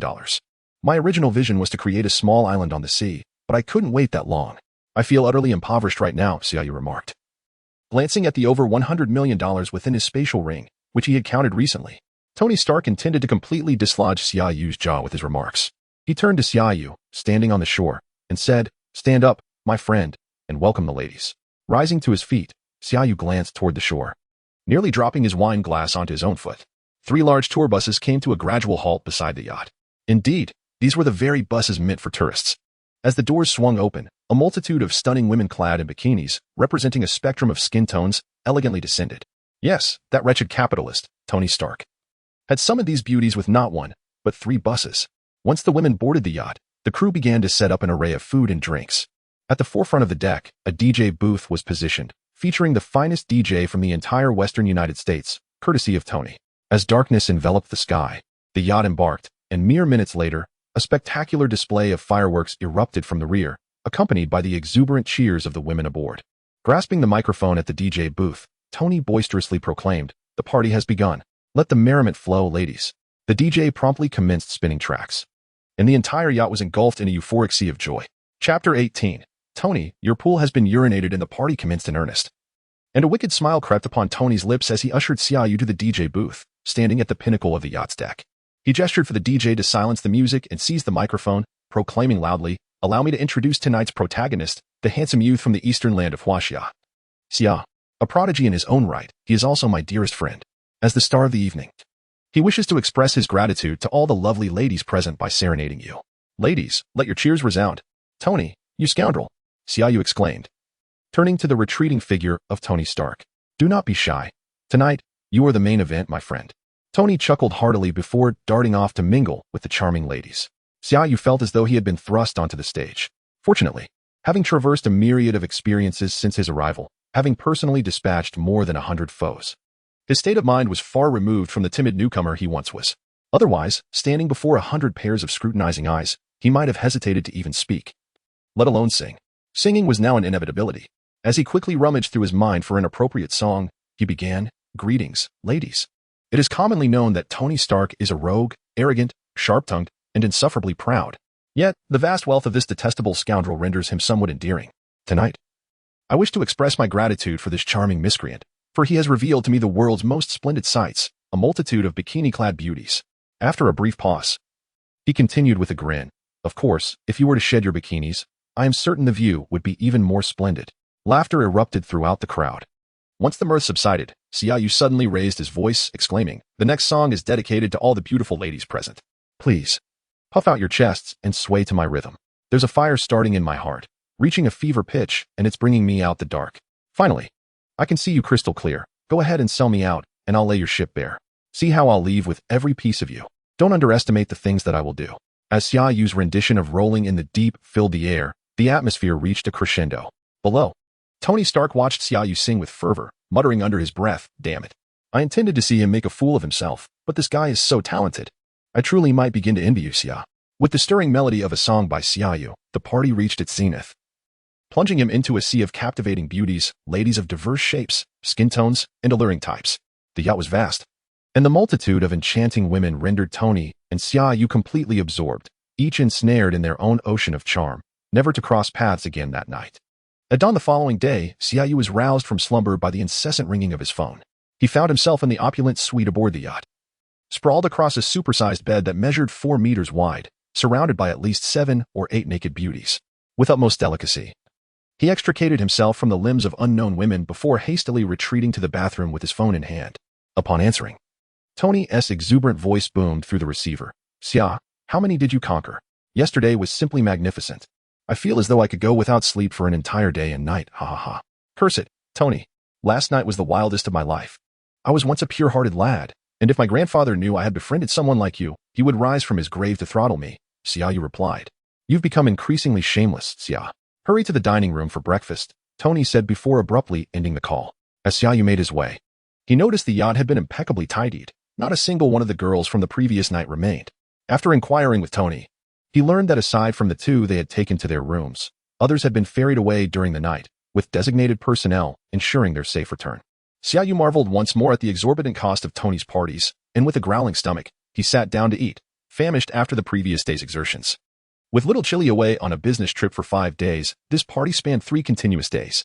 By noon, several boats arrived, bringing a new influx of beauties. Though not as extravagant as the night before, there were still at least 30 or 40, including the December cover girls from Maxim magazine. The famous twins. Impatient to fulfill his goal of 12 conquests, Tony dragged the twins into a room during the daylight, only emerging later that evening. Once outside, he beckoned Xia Yu to a small lounge, retrieving a cigar from a temperature-controlled box nearby, and offering it to Xia Yu. "Have you considered what you wish to do? I know you don't relish being a health practitioner in Chinatown forever. What are your future plans?" "I'm unsure, really. In New York, I've been seeking ways to occupy myself. Honestly, I don't know what I should do. My grandfather left me enough to live comfortably," Xia Yu responded, lifting his gaze to meet Tony's. "Of course, my notion of comfort cannot be measured by your degenerate standards." Tony laughed heartily, signaling Xia Yu to continue. Xia Yu took a draw from the cigar, letting the smoke waft around his mouth before releasing a few rings into the air. "Your sudden inquiry suggests you have something on your mind? Pepper once told me that she initially came to you through a friend's introduction.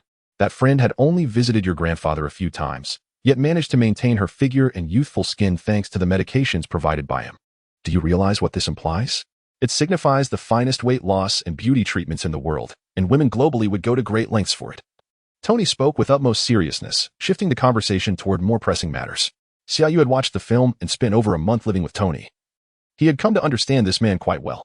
Tony was typically absorbed in his laboratory, largely neglecting the affairs of the company. He possessed little concept of money, primarily due to his affluence. His current material condition satisfied him, and he lacked the motivation to pursue further wealth. By providing certain technologies to Stark Industries, he ensured a steady influx of dollars. His ambition regarding finances was minimal, and any effort to establish a company was largely for Xia Yu's consideration, which genuinely touched him. After a moment of contemplation, Xia Yu spoke. "Are you suggesting that I provide the formula for business purposes? I'm not particularly fond of frivolous socializing and networking, Tony. No, my friend, I merely require you to present the formula. I will establish a company independently to produce the finished medication. I will hire professionals to manage it. The company will reserve an office for you. Should you wish to visit, you may. If not, that is perfectly fine. You will hold 70% of the shares." What do you think? Tony proposed. Xia Yu could not ignore this gesture. He also needed to earn more money to realize a modest ambition that required substantial financial backing. Thus, he readily agreed, albeit modifying the profit sharing to a 50-50 split. After Tony's insistence, they eventually compromised on Xia Yu receiving 60%. Neither of them desired to take more than necessary, resulting in what could be described as one of the most amicable business negotiations in history. Once the serious discussions concluded, Tony's demeanor shifted to a mischievous one. He retrieved a holographic keyboard from the table and casually tapped a few keys.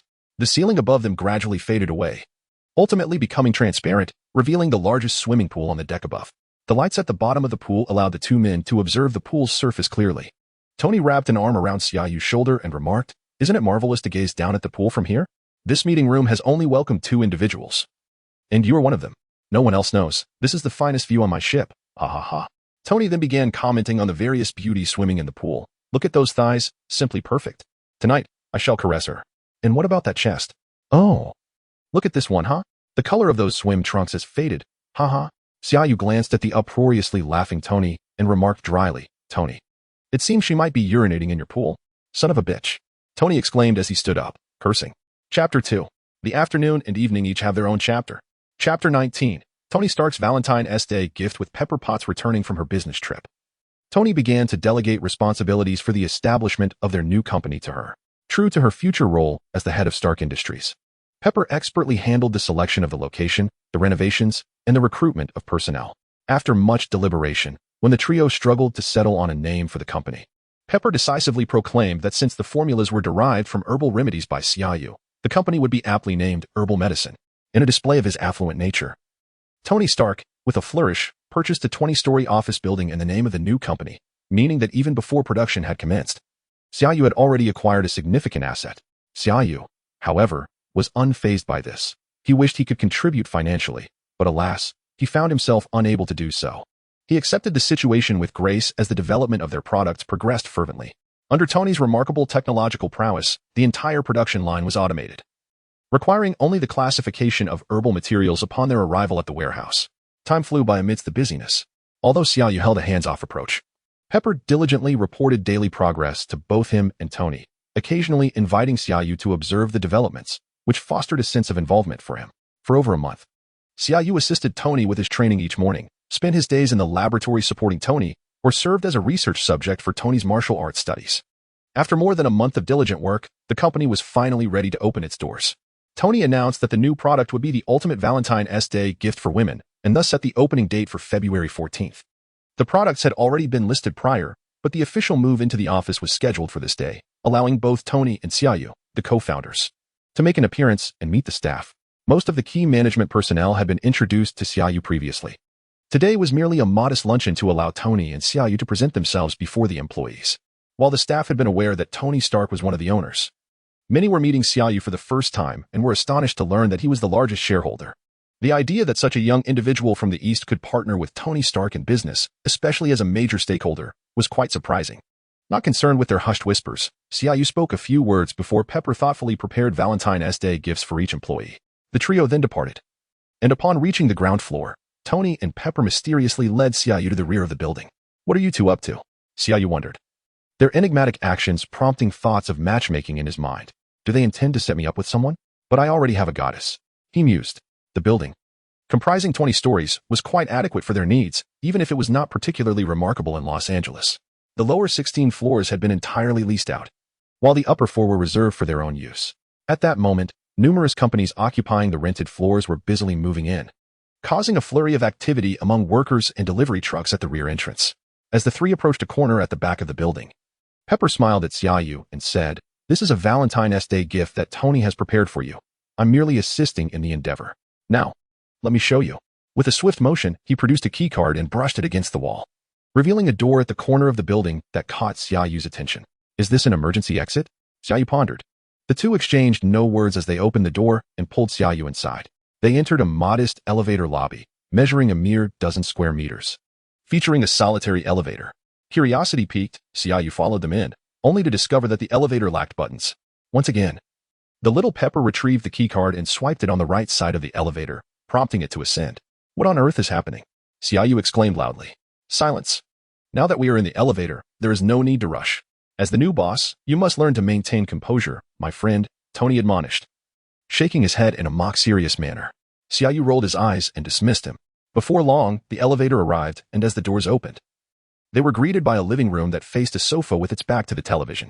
Behind the sofa was a segment of traditional Chinese redwood partition, leaving space on either side for passage. To the right, a floor-to-ceiling glass window offered a view of a grand swimming pool, while directly opposite, a wall adorned with lush greenery loomed. "Is this the penthouse?" Xia Yu exclaimed, hastening to the right side window to gaze outside, confirming his suspicions. As he made his way toward the living area, he noticed a Chinese tea table adjacent to the glass window, adorned with an array of tea canisters, 7 or 8 distinct varieties at first glance. Further ahead lay a bathroom and a bedroom, the latter featuring an ensuite bath and a walk-in closet stocked with several suits and casual outfits, complemented by an assortment of shoes, belts, ties, and even a few exquisite watches and sunglasses. Exiting the bedroom, Xia Yu noticed a small loft across from the elevator entrance, housing an open-concept kitchen and dining area. Once Xia Yu had taken in the surroundings, the little pepper finally spoke. "Happy Valentine's Day. Do you like this gift?" Since acquiring the building, Tony has meticulously planned to create an apartment for you on the rooftop, truly a Tony Stark-style present. Before Xia Yu could respond, Tony interjected, "To be honest, I was mostly worried this kid would overstay his welcome at my place." With tears welling in his eyes, Xia Yu feigned calmness and replied, "Tony Stark, if only your words weren't so abrasive, I would adore you even more. I don't need your affection. Come, let me introduce you to the coolest feature of this house, the home control system personally designed by Tony Stark." As Tony spoke, he casually tapped the coffee table twice, causing an interface to materialize on the glass surface. Every table in this home serves as a computer, including the leisure table by the poolside. I have installed a smart butler system for you. While it may not be as advanced as Jarvis, it allows you to input various voice commands to control all the appliances in the house. Remember, that includes everything, even the pool's water change and temperature. The pool's drainage pipe is an impressive 50 centimeters in diameter, and I have equipped it with a filtration system to cleanse the water, ensuring that unwanted debris, such as human hair, is filtered out and automatically directed to the building's sewage system. Thus, should you desire, you can conveniently relieve yourself in the pool in the morning before changing the water. Tony elaborated on the myriad functions of the house to Xia Yu. After completing his explanation, Tony stood up and said, "All right, Pepper and I have a meeting at Stark Industries this afternoon, and later we will enjoy dinner together. So you should find some entertainment for yourself today." Xia Yu felt delighted for them and inquired, "So, when did this happen?" Pepper chuckled and replied, "It's just our first date." "Congratulations," Xia Yu said with a smile, embracing Pepper. After bidding them farewell, Xia Yu sank into the sofa, gazing at his new home. Compared to Chinatown in New York, this place felt more like home. Although it resembled the house from his previous world, it was ultimately a different space. The arrangement was systematic, yet here, he experienced a sense of belonging. Valentine's Day. Xia Yu attempted to call Natasha, but the call did not go through. After spending over 2 months with Tony and Pepper, he found himself at a loss for what to do alone. Just then, his phone buzzed with a text message.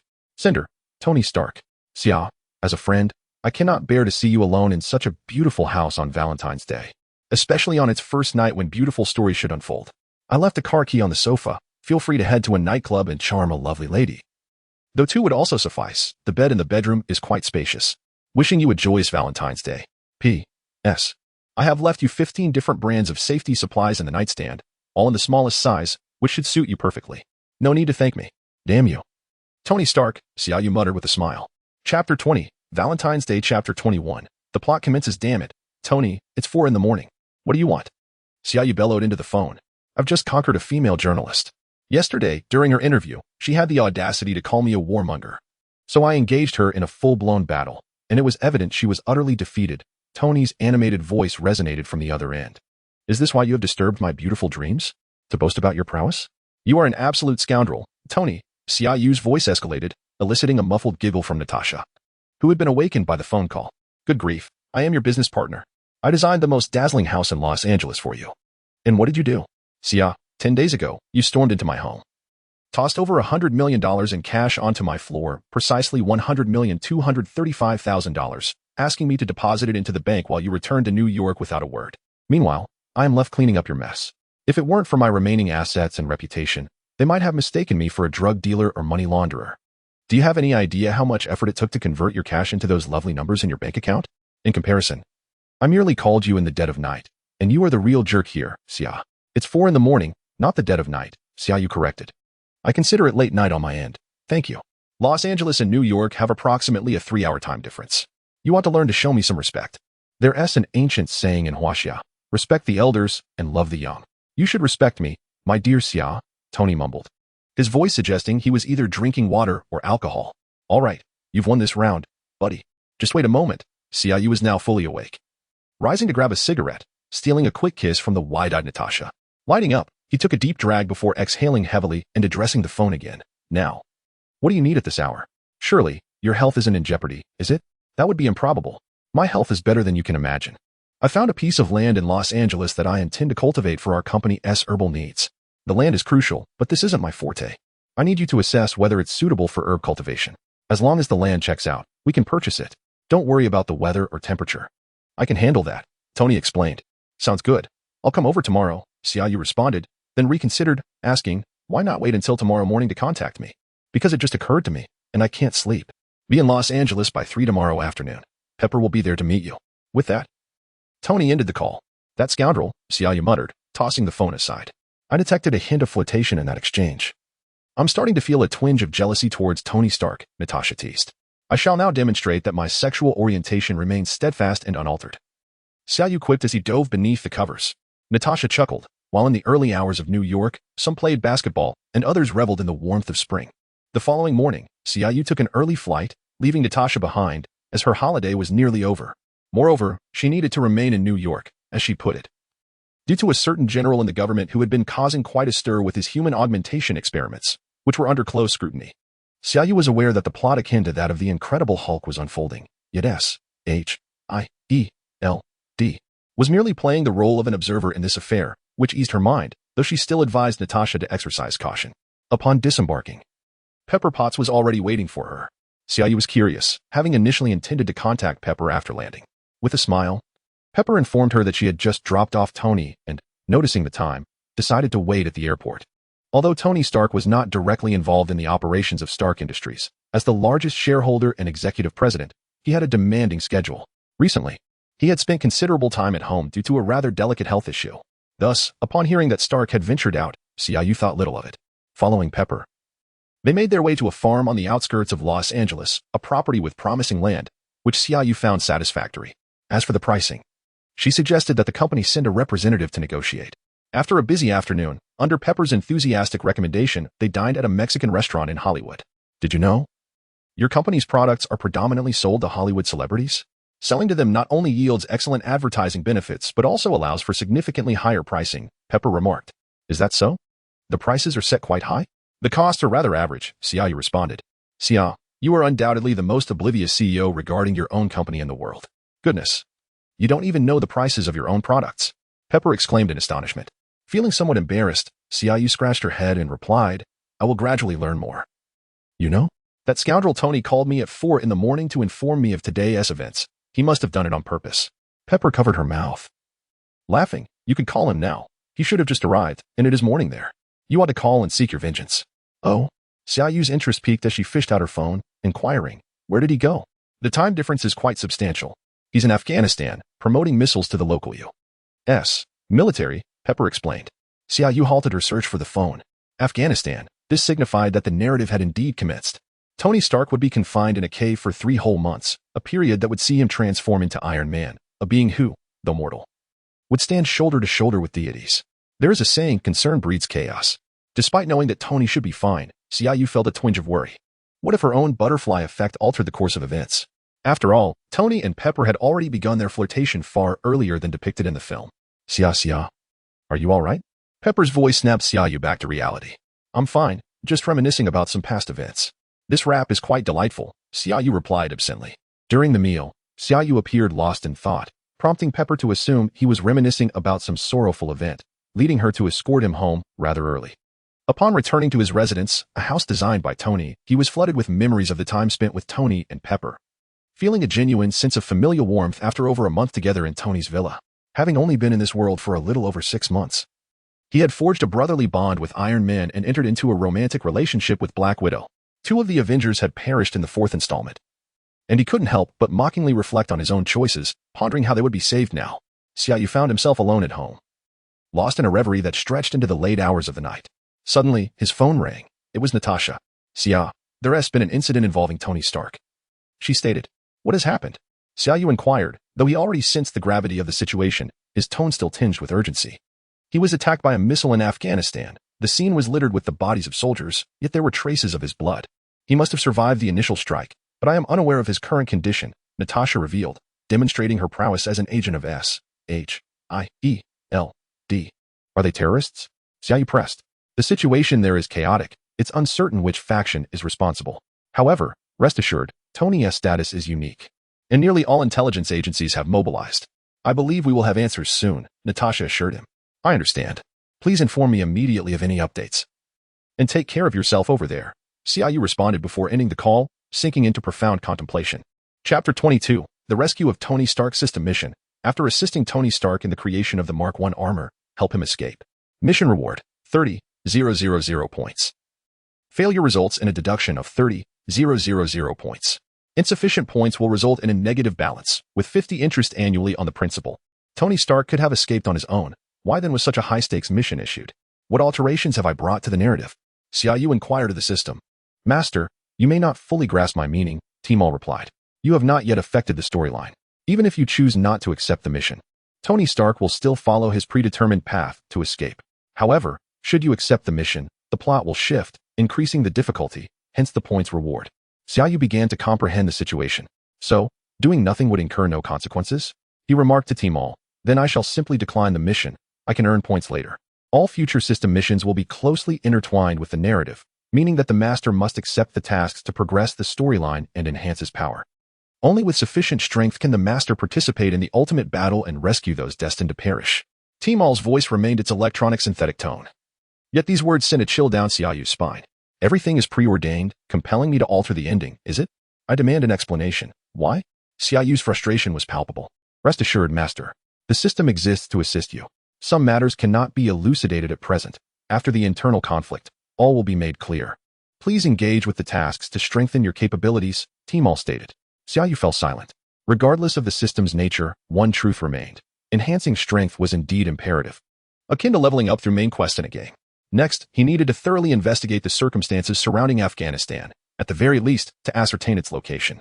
Xia Yu recalled the films he had watched in his past life regarding Tony Stark's captivity in a cave, recalling several key pieces of information: Gulmira, the 10 Rings, an abandoned Soviet factory, and the desert. These clues, when combined, significantly simplified the search. With Tony's safety assured, he had the time to execute his original plan, capitalizing on Stark Industries' stock plummets to buy at a low. 10 days later, having arranged everything, Xia Yu set forth towards the Gulmira region of Afghanistan. Many locations in the Marvel Cinematic Universe are fictional, such as Gulmira and Sokovia. Xia Yu had never visited Afghanistan in his past life, only hearing tales of its chaos. Yet, upon arriving, he discovered that the turmoil was far beyond mere disorder. Particularly in the Gulmira area, where aside from a few small towns, much of the land had been ravaged by the 10 Rings, reportedly conscripting all able-bodied individuals. After several days of investigation, Xia Yu chose a town known as Mino. The reason for this selection was the presence of a tavern, for in this Afghan locale, akin to his past life, it was an Islamic nation where taverns were scarce. Particularly in smaller areas, even non-Muslims seldom frequented such establishments. In a country beset by perennial strife, where the populace struggled to afford basic sustenance, few had the luxury to indulge in tavern visits. Thus, Xia Yu ventured inside, cautiously probing the environment, and indeed discovered a tattoo of the 10 Rings gang on the neck of the proprietor, who also communicated in English, a crucial asset, as Xia Yu required a translator.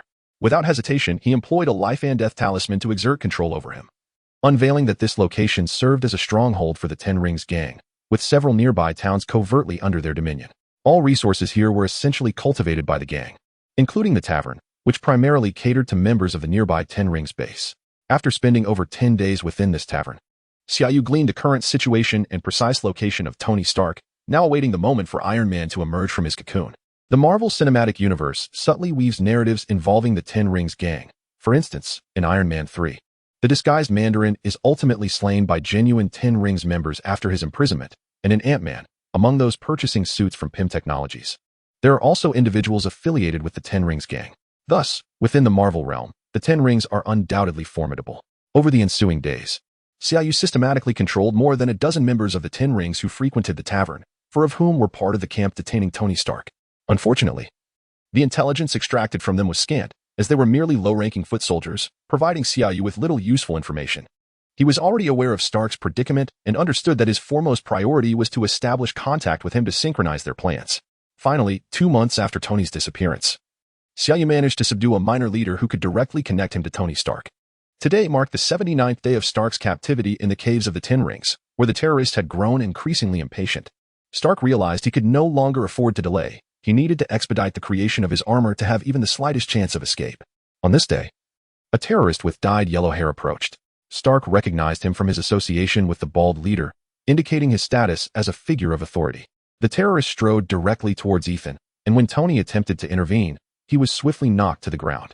The yellow-haired assailant pinned Ethan against the table, drawing a handgun and pressing it to Ethan's temple, demanding loudly, "Tell me, how much longer do you need?" 15 days, at least 15 days. "The equipment here is far too rudimentary," Tony replied. The terrorist slammed the gun against Ethan's head on the table, retorting, "I can give you at most 1 week." After speaking, he released Ethan, picked up the blueprints from the table, and gestured for Tony Stark to explain. He then extracted a sheet of paper and asked Tony which part of the missile it represented. As Tony approached, he whispered quickly, "Mr. Xia sends his regards." Tony, somewhat incredulous, did not directly deny it but merely gazed at the terrorist with a puzzled expression. Observing Tony Stark's silence, the terrorist spoke again. "The $100 million on the ground, and you are impotent old lecher." Tony, elated, suppressed his excitement and quietly inquired, "Why not notify the military to rescue me?" The terrorist conveyed Mr. Xia's message honestly. "Your itinerary is classified. He does not trust government personnel or those from your company. Mr. Xia is in a nearby town and wishes to arrange a meeting. I can facilitate assistance." After contemplating for a moment, Tony replied, "A week. 1 week from now. What assistance can you provide?" "I need to meet Mr. Xia first. I cannot remain here too long. I will return in 3 days. And we can discuss the details then." The terrorist hurriedly departed, and Tony turned to Ethan, stating, "Our chances have improved significantly. Let us accelerate our progress. Time is of the essence." Soon, the blonde member of the Ten Rings gang met with Xia Yu. "I need you to take me in on the day of action." "It would be best to get close to your leader," Xia Yu stated. "That's impossible. I am not among his closest confidants. And bringing you into the camp would be exceedingly difficult, sir. Your face is too recognizable." Xia Yu's expression darkened. The blonde, having experienced the life and death sensation of the talisman, felt a shiver run through him at Xia Yu's change in demeanor. He suppressed his fear and said, "Mr. Xia, you must give me a way out. If I am destined to die regardless, I might as well commit suicide. Moreover, directly taking you in would surely expose us, complicating your rescue efforts." Xia Yu chuckled, appreciating the cleverness of the young man. Keeping him as a spy within the Ten Rings gang could prove useful. In truth, Xia Yu had a rough plan in mind, but he needed to ascertain the situation with Tony. The cave where Tony was held was primarily guarded by the trusted subordinates of the bald leader, which posed a temporary obstacle. Thus, Xia Yu instructed the blonde to present Tony with a singular question. Could he ensure his safety within the cave, or at the very least, secure the entrance to prevent others from entering? Xia Yu already knew the answer. As long as Tony executed his plan and fought his way out, everything would be fine. Over the next few days, Xia Yu would gather the members of the Ten Rings gang under his command, ideally bringing along additional personnel. Once they had secured control, they would launch an attack on the camp, assisting Tony in holding off a significant number of enemies, while Xia Yu observed the battlefield to mitigate unforeseen variables. Chapter 23. Masterman. The long-awaited day had finally arrived. Xia Yu had already prepared his team nearby, while Tony anxiously awaited the moment within the cave.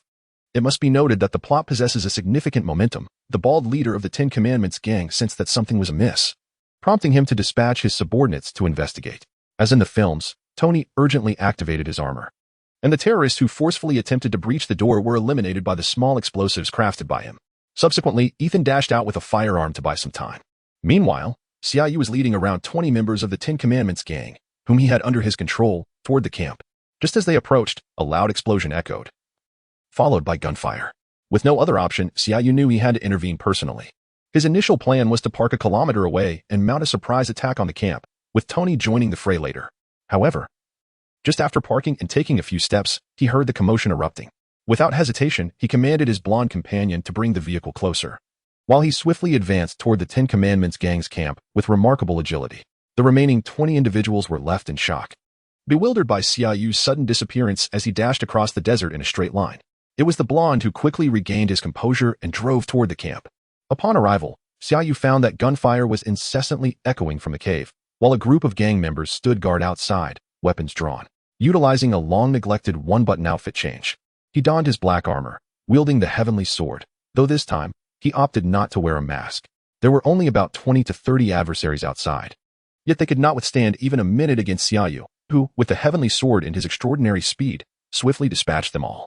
Seizing the opportunity, he gathered a substantial amount of weaponry left behind and charged into the cave in haste, where Tony, clad in his Mark I suit, was crouched beside Ethan, who appeared to have succumbed to his fate. "Tony, you should leave first," Xia Yu cautioned, fearing unforeseen developments. "Xia, can you take him with us?" Tony gestured toward Ethan's lifeless body. "Of course, but it seems cumbersome for you to move in that suit. Stay still. I'll assist you in removing it."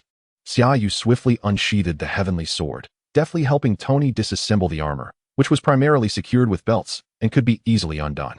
With Ethan's body tucked under one arm, Xia Yu grasped Tony Stark's pulse point with the other, channeling a continuous flow of vital energy into him. As they emerged, the blonde was leading a convoy of 5 vehicles toward them, a sight that instilled both awe and fear among the group. Initially regarding Xia Yu as a devil due to the life and death talismans, their dread only intensified after witnessing his prowess. Xia Yu and Tony took their seats in the blonde's vehicle as they ventured deeper into the desert, a perilous terrain. Armed with GPS and a satellite phone, Xia Yu prepared to call Colonel Rhodes, a contact provided by Pepper before his journey to Afghanistan, intending to summon him for assistance once they had distanced themselves adequately. As Xia Yu boarded the vehicle, he noticed a red dot on the small map. It suddenly dawned on him that the bald man should have been lying nearby when they entered the cave. In the original narrative, he had not perished. He was ultimately slain by Obadiah Stane. But then again, without that bald man, how would Obadiah Stane have transformed into Ironmonger? "Thank you, Xia," Tony remarked. "Let us set aside these discussions for now and find a safe place to leave. I can't believe you managed to create such armor in the cave. You truly are remarkable, Tony, though that armor is rather unsightly," Xia Yu replied. Earlier, Xia Yu had transferred a bit of his vital energy to Tony, which noticeably improved his spirits. However, the death of Ethan weighed heavily on him, leaving him with little inclination to converse. Upon hearing Xia Yu's words, he opened his mouth but ultimately could not help but retort, "You're not looking so great yourself." Xia Yu, not wishing to engage in banter at that moment, felt discomfort seeing Tony so dejected, prompting him to seek conversation. Noticing Tony's demeanor, Xia Yu decided against further jesting and produced a GPS and a satellite phone, saying, "When I arrived, Pepper informed me that if anything arose, I could reach out to Colonel Rhodes for assistance. I know he is your good friend. And while I trust him, I do not trust the American forces here. However, now that we are safe, I believe it should pose no issue to have him provide support. You should make the call." Despite this, Xia Yu felt a lingering unease, as the system had not indicated that he had completed his mission.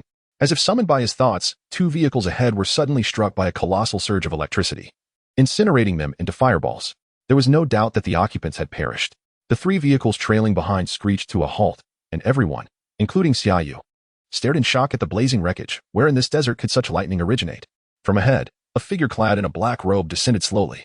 The individual hands were the only visible part, and Xia Yu, with keen eyes, noted that each finger bore a ring. Masterman. This is not the imposter from Iron Man 3. This is the true mastermind behind the 10 rings. Now I understand why completing the mission requires 30,000 points. Xia Yu realized. "Tony, call Rhodes immediately. Do not stop the vehicle. Huang Mao, when I go out, you must drive immediately. Remember, if Tony dies, you will not survive either," Xia Yu whispered urgently.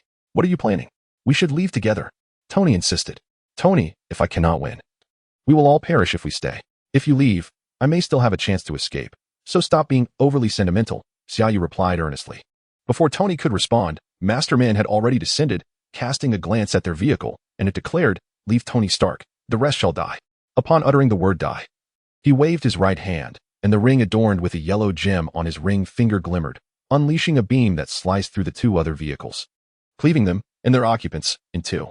As the chaos erupted, Xia Yu slapped Huang Mao on the shoulder and shouted, "Go." With a swift motion, he leaped directly before Mandarin, the heavenly sword in his hand poised to strike diagonally from left to right at Mandarin's head.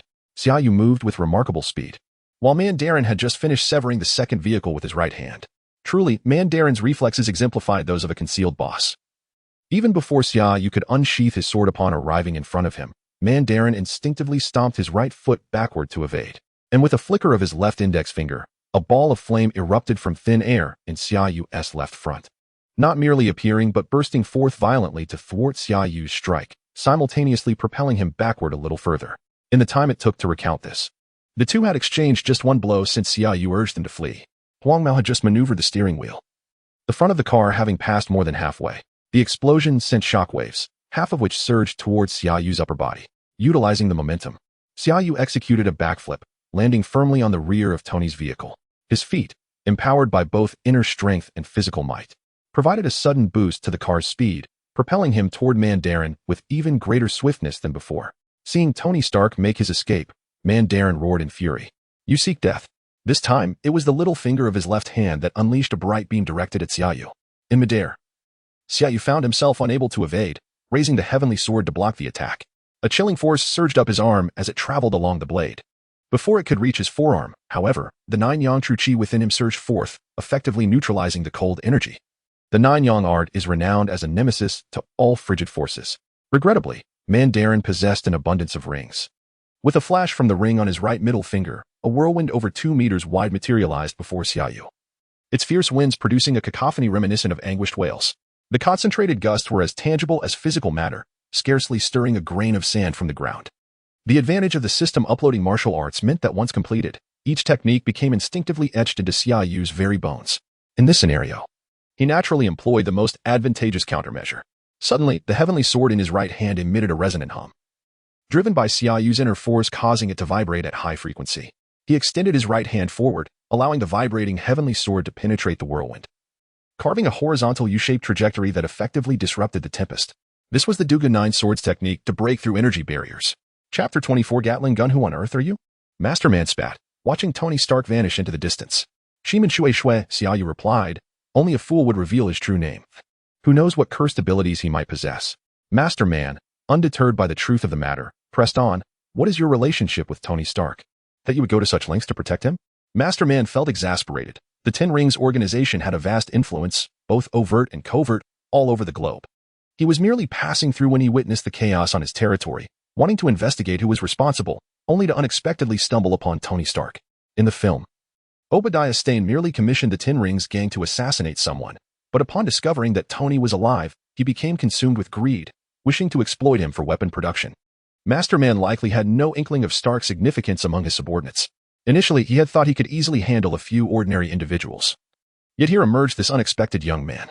Masterman did not fear Xia Yu per se, rather, he was constrained by the numerous limitations of his rings, and his recent injuries rendered several of them unusable. In a straightforward contest of skill, he knew he could not match Xia Yu. Thus, he decided to engage in conversation, probing for information while waiting for the cooldown of his ring abilities. Xia Yu, of course, was eager to comply. As soon as the system signaled task completion, indicating Tony's safety, he could make his exit, a prospect he found highly desirable. So, Xia Yu boldly planted his sword into the ground and declared, it's nothing personal, it's simply a matter of business. I accepted a fee of $10 million to rescue this individual. Masterman chuckled upon hearing this. It was a hired job after all. He quickly replied, I'll offer you $30 million if you help me capture him. That won't he do. I promise to save him. I can only agree if you offer me $100 million. My master taught me that once you receive payment, you must fulfill your end of the bargain, unless someone offers 10 times the amount. Xia Yu adopted a haughty demeanor. Masterman thought to himself, so you would sell out your employer for money, and yet you take pride in it? However, this young man has a master, a hidden figure of considerable stature. Perhaps it's best to avoid confrontation. Very well, 100 million it is. Allow me to pass, Masterman resolved, his decision made with surprising ease. Little did he know, Xia Yu swiftly retrieved his sword, pointing it at Masterman and insisting, enough idle chatter, pay me first. Fine, fine, provide me with your account details, and I shall transfer the money, Masterman conceded. Feeling satisfied that 100 million for Tony Stark was an exceptional deal, Xia Yu reached behind him, ostensibly drawing a notepad and pen from his spatial ring. He swiftly jotted down an anonymous account from a Swiss bank, arranged with Natasha before his arrival in Afghanistan. His own $100 million was also deposited there, intended for purchasing Stark Industries stock with Natasha's assistance. Masterman's eyes widened in surprise, pondering how he had failed to notice that the armor had no pockets. Xia Yu, unfazed by his thoughts, tore off a sheet of paper and said, hurry up and transfer the money. If he escapes, it's no longer my concern.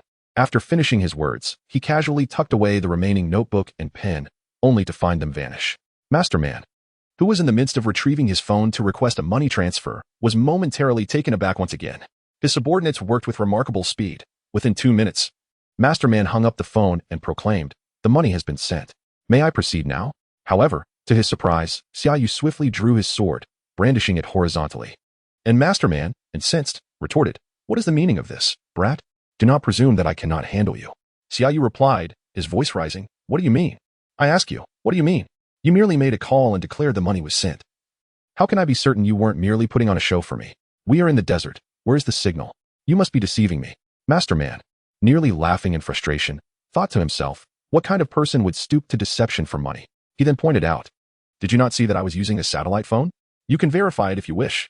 Xia Yu reached behind him and produced a Nokia phone. Masterman thought, where on earth did this phone come from? He didn't have time to inquire, as Xia Yu was already thrusting the Nokia nearly into his face, exclaiming, "Look here, look. There is no signal. You are definitely trying to fool me, you old fraud." Masterman felt wronged and wiped the mask on his face. Feeling as though he had been splattered with Xia Yu's accusations, he realized he could not delay any longer. If he did, Stark would truly be lost. With resignation, he said, "My satellite phone is functional. Would you be so kind as to use it to verify?"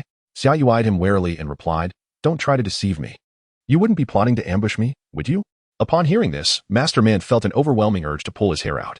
He shouted, "If I wanted to ambush you, I would have done so the moment you provided me with your account details. Why would I wait until now? When you gave me your account, why weren't you afraid of an ambush? Are you going to check or not? If you refuse, I swear I will leave you here today." Xia Yu chuckled inwardly, for the system had just notified him that Tony Stark was safe. Thrilled, he muttered, "Fine. I will check. Why are you shouting? Hand me the phone." He then stepped closer to Masterman. The two were less than 6 or 7 steps apart. As Xia Yu approached with his sword, he took a couple of steps, tucked the sword behind him, then reached out his hand and found the sword had vanished. Masterman's thoughts raced. Where on earth did it go? He extended his hand toward the phone in his possession, expecting Xia Yu to take it away. While still pondering where the sword had disappeared, suddenly, Xia Yu's hand revealed an M134 Gatling gun with a belt feed. Where did that come from? Masterman was still trying to comprehend how the gun materialized. Utterly caught off guard by Xia Yu's series of actions, his mind simply had ventured in that direction. It was clear that Xia Yu would not afford him the chance to grasp the situation, nor would the Gatling gun.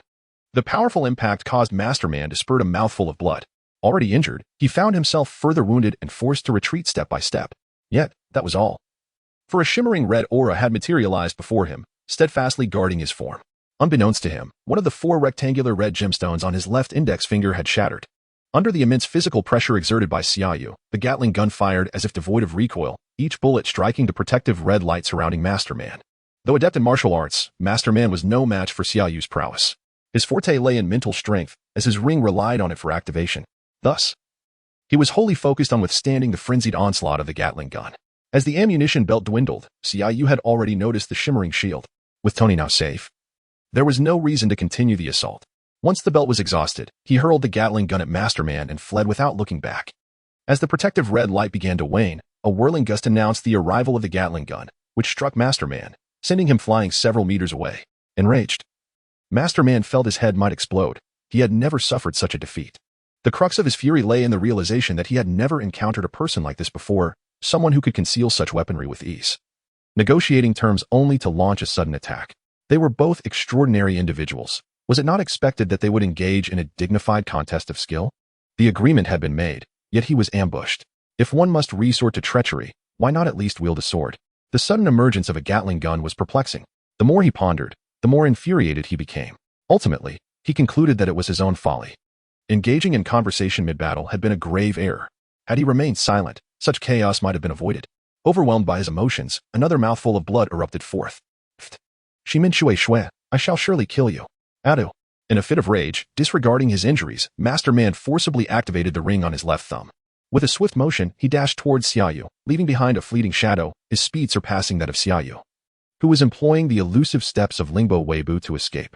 Chapter 25. The Wrath of Masterman. As soon as Xia Yu made his move, Tony began dialing Rhodes. Rhodes was aboard a helicopter, scouring the desert for any signs of life. Upon receiving Stark's call, a helicopter appeared above Tony's vehicle in less than 10 minutes. Once aboard, Tony felt an overwhelming urge to turn back and check on Xia Yu. However, recalling Xia Yu's words that he could have escaped, Tony realized that returning would only make him a burden. He contemplated the adversary who could effortlessly manipulate lightning and lasers, uncertain if Xia Yu was a match for him. All this was for Tony's sake. Reflecting on the delays Xia Yu was enduring for him and the lifeless body of Ethan, Tony Stark was engulfed in profound guilt. News of Tony's return swiftly reached the United States. The leaders of several intelligence agencies converged at the military base. demonstrating an unprecedented level of collaboration among departments in their determination to send Tony back. Who would dare leave this esteemed figure behind? Should anything go awry, their lives would be spent eating sand in this desolate place. Before escorting Tony onto the plane, several officials fervently assured him they would search for his friend Xia Yu with the same vigor they had employed in locating him. Meanwhile, Natasha remained in New York. The battle between the Hulk and the Abomination had nearly obliterated half of Harlem. S.H.I.D.L.D. was not inclined to clean up after the military, but instead deployed agents to monitor Bruce Banner's movements after his escape. With little to occupy her, Natasha felt a surge of joy upon hearing of Tony Stark's safe return, elated that her beloved was coming back. She contemplated a trip to Los Angeles to arrange a rendezvous, hoping to avoid joining Tony at parties where he might indulge in infidelity. However, her joy was short-lived when Xia Yu's watch transmitted a location. The automatic positioning signal could only signify one dire circumstance: Xia Yu's life was in grave danger. As for the confrontation between Xia Yu and Masterman, Xia Yu's reckless firing had incensed Masterman to the point of unleashing the power of his rings in pursuit. The two raced through the desert, leaving behind trails of swirling sand. Xia Yu, fueled by anger, realized that running too swiftly was not advantageous. The desert's already limited visibility was further obscured by the rising clouds of dust. The pursuit was far too conspicuous, and Masterman's speed was alarming. What were those rings adorning his fingers? They were not mere adornments but tools of formidable skills.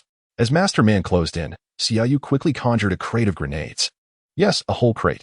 Assessing the distance between himself and Masterman, he pulled one grenade, removed the pin, and silently counted down before hurling the entire crate backward. As Masterman lowered his head, fervently pursuing, he was consumed by thoughts of how to dismantle Xia Yu into pieces. The distance between them dwindled, and a glimmer of vengeful joy surfaced in his heart. Suddenly, a dark shadow surged toward him with overwhelming force. What could it be? Boom. The grenade exploded midair. A cacophony of detonations following as Xia Yu had thrown dozens, each controlled with precision. Not only did the grenades erupt in front of Masterman, but also on either side, where another 7 or 8 detonated, catching him off guard once more. The explosion hurled him onto a nearby sand dune, causing another crack to form in the ruby on his left hand's ring finger. Masterman's face flushed with fury. This gem was a talisman of survival, irreplaceable. Each use diminished its power, and throughout the years of perilous encounters, he had never resorted to such a measure.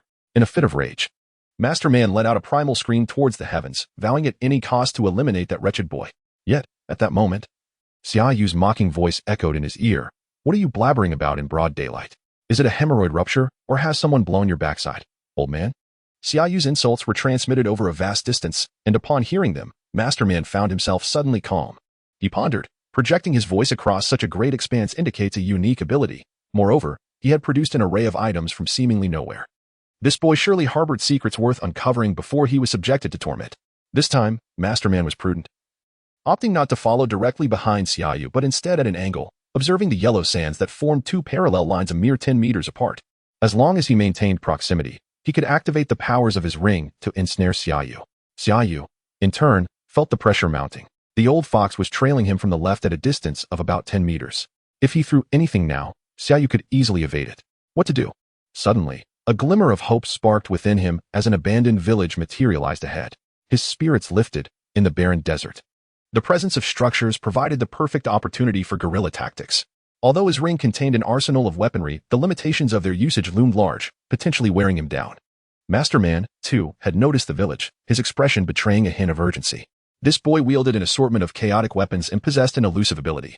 Entering the village could spell trouble for him, and a single misstep could lead to his downfall. A predatory gleam flickered in Masterman's eyes as he cast a glance at the ring on his right hand's finger. As Xia Yu was on the verge of reaching the village, perhaps hindered by the range of his right hand ring's attack, Masterman unleashed a beam of white frost toward him, derived from the power of his left pinky finger. Xia Yu had experienced this before. It posed no real threat, but could slow him down. With no choice but to evade, he found himself cornered. Desperate, Xia Yu infused his left hand with the inner strength of the 9-yang divine art, turning his back to the icy beam in an attempt to block it. The moment he engaged, his speed faltered just slightly, and that mere fraction of hesitation allowed Masterman to seize the opportunity, finally activating the skill of his right thumb. Xia Yu felt a chilling shiver run through him, every hair on his body standing on end, as a wave of trepidation enveloped his senses. This was an instinctive reaction to imminent peril. Although he perceived nothing, his body instinctively responded. The internal energy coursed relentlessly from all his meridians toward his left side. The protective characteristic of the nine-yang divine skill manifested in its utmost glory. With a resounding crash, Xia Yu was propelled horizontally for over 100 meters, landing heavily upon the scorching sand. A spurt of crimson blood erupted from his mouth, splattering a distance of 7 or 8 meters. His internal organs were grievously injured, and the left side of his body was numbed, with fractures likely appearing in his arm and ribs. This was the most potent skill of Masterman, capable of unleashing a staggering impact of 350 tons. However, Masterman was currently unable to exert such formidable strength, as he did not intend to kill Xia Yu with this strike and had not employed his full force. Moreover, Xia Yu benefited from the characteristics of the nine-yang divine skill, the physical enhancement of the dragon-elephant prajna skill, and the foundation laid by the I Jing. The fact that he had been thrown over 100 meters in the desert also mitigated a portion of the impact. All these factors combined allowed Xia Yu to withstand Masterman's assault, though Xia Yu was indeed gravely injured. The resilience of his physique coupled with the healing attributes of the nine-yang divine skill would enable him to recover significantly after a few hours of rest. Masterman, oblivious to these intricacies, feared that he might have dealt a fatal blow to Xia Yu, for there remained numerous secrets yet to be uncovered, and he had not yet avenged the grievances against Gatling. Chapter 26. Tell me for another 100 million. Having confirmed that the person was indeed alive, Lord Man felt an overwhelming urge to extract information from Xia Yu. However, the indelible impression that Xia Yu had left on him rendered him hesitant to approach within 10 meters, fearing another sudden onslaught akin to a Gatling gun. In truth, Lord Man harbored a deep-seated desire to eliminate Xia Yu, his frustration simmering beneath the surface. Yet, the various techniques at Xia Yu's disposal were undeniably enticing to him. Despite the formidable power of the Ten Rings gang, Lord Man had numerous adversaries throughout Asia. The Ten Rings were not an invincible shield. Thus, although he was consumed by rage, he could not help but covet the abilities that Xia Yu possessed. This young man was no ordinary opponent. He spoke not a word of truth, leaving Lord Man in a quandary. Should he kill him, or was he too valuable to lose? Perhaps he could take him back for rigorous interrogation, yet the thought of approaching Xia Yu filled him with trepidation. For a moment, he merely stared at Xia Yu in silence. With each passing minute, Xia Yu felt his injuries gradually mend, while Lord Man was not in a hurry. Xia Yu was even less so, silently observing his adversary. Internally, he concentrated his energy to facilitate his own healing. Thus, an eerie scene unfolded. In a desolate village on the edge of a desert, a young man clad in black armor lay upon a small hill, his head facing the village, his feet resting on the sand, occasionally spitting out small amounts of blood.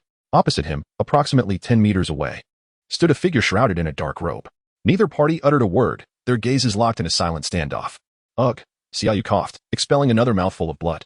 Observing this, Lord Man spoke. You are gravely injured. If you wish to live, answer my questions honestly. I will not only spare your life, but also summon someone to assist in your recovery. Unbeknownst to Lord Man, the blood Xia Yu was expelling was merely a result of his internal healing process, although he had trained in martial arts in a certain mysterious place. The concept of Qi in the Marvel Universe was not akin to the internal energy that Xia Yu wielded. Lord Man could never fathom that Xia Yu was merely healing, instead believing him to be on the brink of death. What is your name? Lord Man inquired. Nan Gong Fei Yun, Xia Yu replied without hesitation. Isn't it Chi Men Shui Shui? Lord Man felt his irritation rising once more. Oh, I was just teasing you earlier. Now that my life is in your hands, I shall be forthright, Xia Yu said with feigned sincerity. Lord Man remained non-committal and pressed further. Tell me, where did that sword go? What was the sudden appearance of the Gatling gun about? Ah, I have a large pouch behind me. The sword is in there, as is the Gatling gun. It was simply too swift for you to notice, Xia Yu fabricated. You lie. Do you take me for a fool? Where is there a pouch behind you? You are wearing armor. How could there be a pouch? Lord Man was on the verge of losing his composure. Should I tell you, you still wouldn't believe me. If you doubt it, come and take a look. I am not deceiving you. Xia Yu beckoned to Lord Man, inviting him closer. Amidst the tension, Master Man unleashed a fiery explosion beside Xia Yu, his voice thunderous as he commanded, Do not presume I cannot kill you. Continue your nonsense. And I swear I shall reduce you to mere fragments. I truly believe, Xia Yu interjected. There is no need for threats of violence. You merely wish to uncover the source of my possessions, correct? Allow me to enlighten you. As he spoke, he plunged his right hand into the sand. Retrieving a pack of cigarettes, he extracted one, lit it, and continued, Everything here is drawn from the sands. The desert harbors all manner of wonders. Care to give it a try? As Xia Yu produced the cigarette, a flicker of anxiety coursed through Master Man's heart, fearing he might unveil a weapon. It was only after Xia Yu had finished speaking that he regained his composure, forcibly suppressing his fury. He intoned gravely, Nangong Feiyin, I grant you one final opportunity. My patience wanes. Do you see this ring upon my right thumb? It possesses a small function. It can unleash toxins that render you unable to live or die, causing unbearable itchiness and a putrid decay throughout your body. Would you like to experience it? Upon hearing the unsettling description of intense itching and grotesque decay, a flicker of surprise passed through Xia Yu's gaze. He inquired, "If I divulge everything, you will truly let me go?" He was stalling for time, communicating with his system. "Absolutely, I keep my word," Master Man affirmed. "I have a small request," Xia Yu ventured. "Speak." Master Man gestured dismissively, indicating his indifference. "Could you possibly transfer me another 100 million? Xia Yu burst into laughter, unable to contain himself. "You dare to mock me?" Master Man seethed, his fury palpable as he unleashed a toxic ray from his thumb, an ability he wielded with precision. The attack struck Xia Yu, who immediately began to tremble. Gritting his teeth as a low growl escaped his lips, his face contorting in agony, dark liquid seeping from his body. This reaction was markedly different from previous uses of the skill. Others would exhibit immediate skin necrosis. However, this fleeting confusion was soon eclipsed by Master Man's unwavering confidence in his ring's potency. Furthermore, Xia Yu's current condition clearly indicated excruciating torment. The veins in his neck threatened to burst, and the lack of immediate necrosis could be attributed to bodily or energy-related factors. Xia Yu uttered a muffled cry, saliva dribbling from his mouth, truly pained. He had just completed a task earning him 30,000 points and was currently engaged in loading the 456th layer of the Dragon Elephant Prajna skill.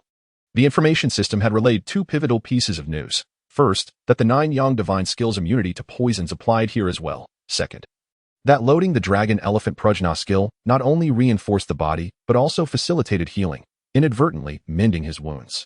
The process of loading the skill was akin to repeatedly shattering and reconstructing one's muscles and bones in rapid succession. Xia Yu was indeed in agony, as such a significant enhancement to his physique naturally expelled impurities through his pores. Once again, a heart-wrenching scream pierced the air.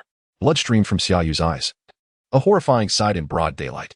He gritted his teeth, trembling as if he had exhausted every ounce of strength, and managed to utter, "Kill me. I can't endure it. I must tell you the truth." Another convulsion seized him. Master Man, well aware of the agonizing torment inflicted by such toxins, was alarmed. Every victim had sought death, so Xia Yu's reaction was entirely anticipated. Urgently, he urged, "Tell me what you know. Speak quickly, and I shall put an end to your suffering." With immense effort, Xia Yu finally articulated, It is this treasure." As he spoke, an ancient jade pendant materialized in his right hand, trembling as he held it aloft. Master Man, having fortuitously acquired 10 rings, was more inclined to believe in such artifacts than most. Coupled with Xia Yu's ghastly state, he could not tear his gaze away from the jade pendant. Firmly convinced that this divine object possessed even more capabilities, possibly not fully realized by Xia Yu. His eyes followed the pendant as Xia Yu hurled it with all his might, though it landed just a short distance before Master Man. He hurriedly stepped forward to retrieve it. Suddenly, a large box appeared in Xia Yu's right hand, which he hurled fiercely towards Master Man. In that instant, a riot shield manifested in his right hand, while an AK rifle appeared in his left. Xia Yu had come to Afghanistan primarily to transfer through to China, intending to procure various Chinese delicacies to store in the rings for transport back to Afghanistan. The jade pendant was purchased at a Chinese airport. The riot shield had been taken from the trunk of a drug dealer during a mission in New York, and as for why the drug dealer possessed a riot shield, one might as well consult the film Lucy. Do not inquire further. The box had been used to save Tony and contained 3 small missiles. The AK, however, required no explanation. Let us pause for clarity. Xia Yu was seated on the ground, the riot shield covering his entire body with the AK aimed directly at his adversary. Set against the backdrop of an abandoned village, sand swirling in the air beneath the blazing sun, as Master Man bent down to grasp the jade pendant. A faint smile graced his lips. Suddenly, hearing the sound of something slicing through the air, he looked up to see a shadow hurtling towards him, his eyes wide with astonishment. However, if he had not been masked, one might have noticed that the smile upon his lips had yet to fade. The scene plays out. Rat-a-tat-tat. Chapter 27. Rescued. Having reached the 6th level of the Dragon Elephant Prajna skill, Xia Yu possessed an astounding strength of 6 tons.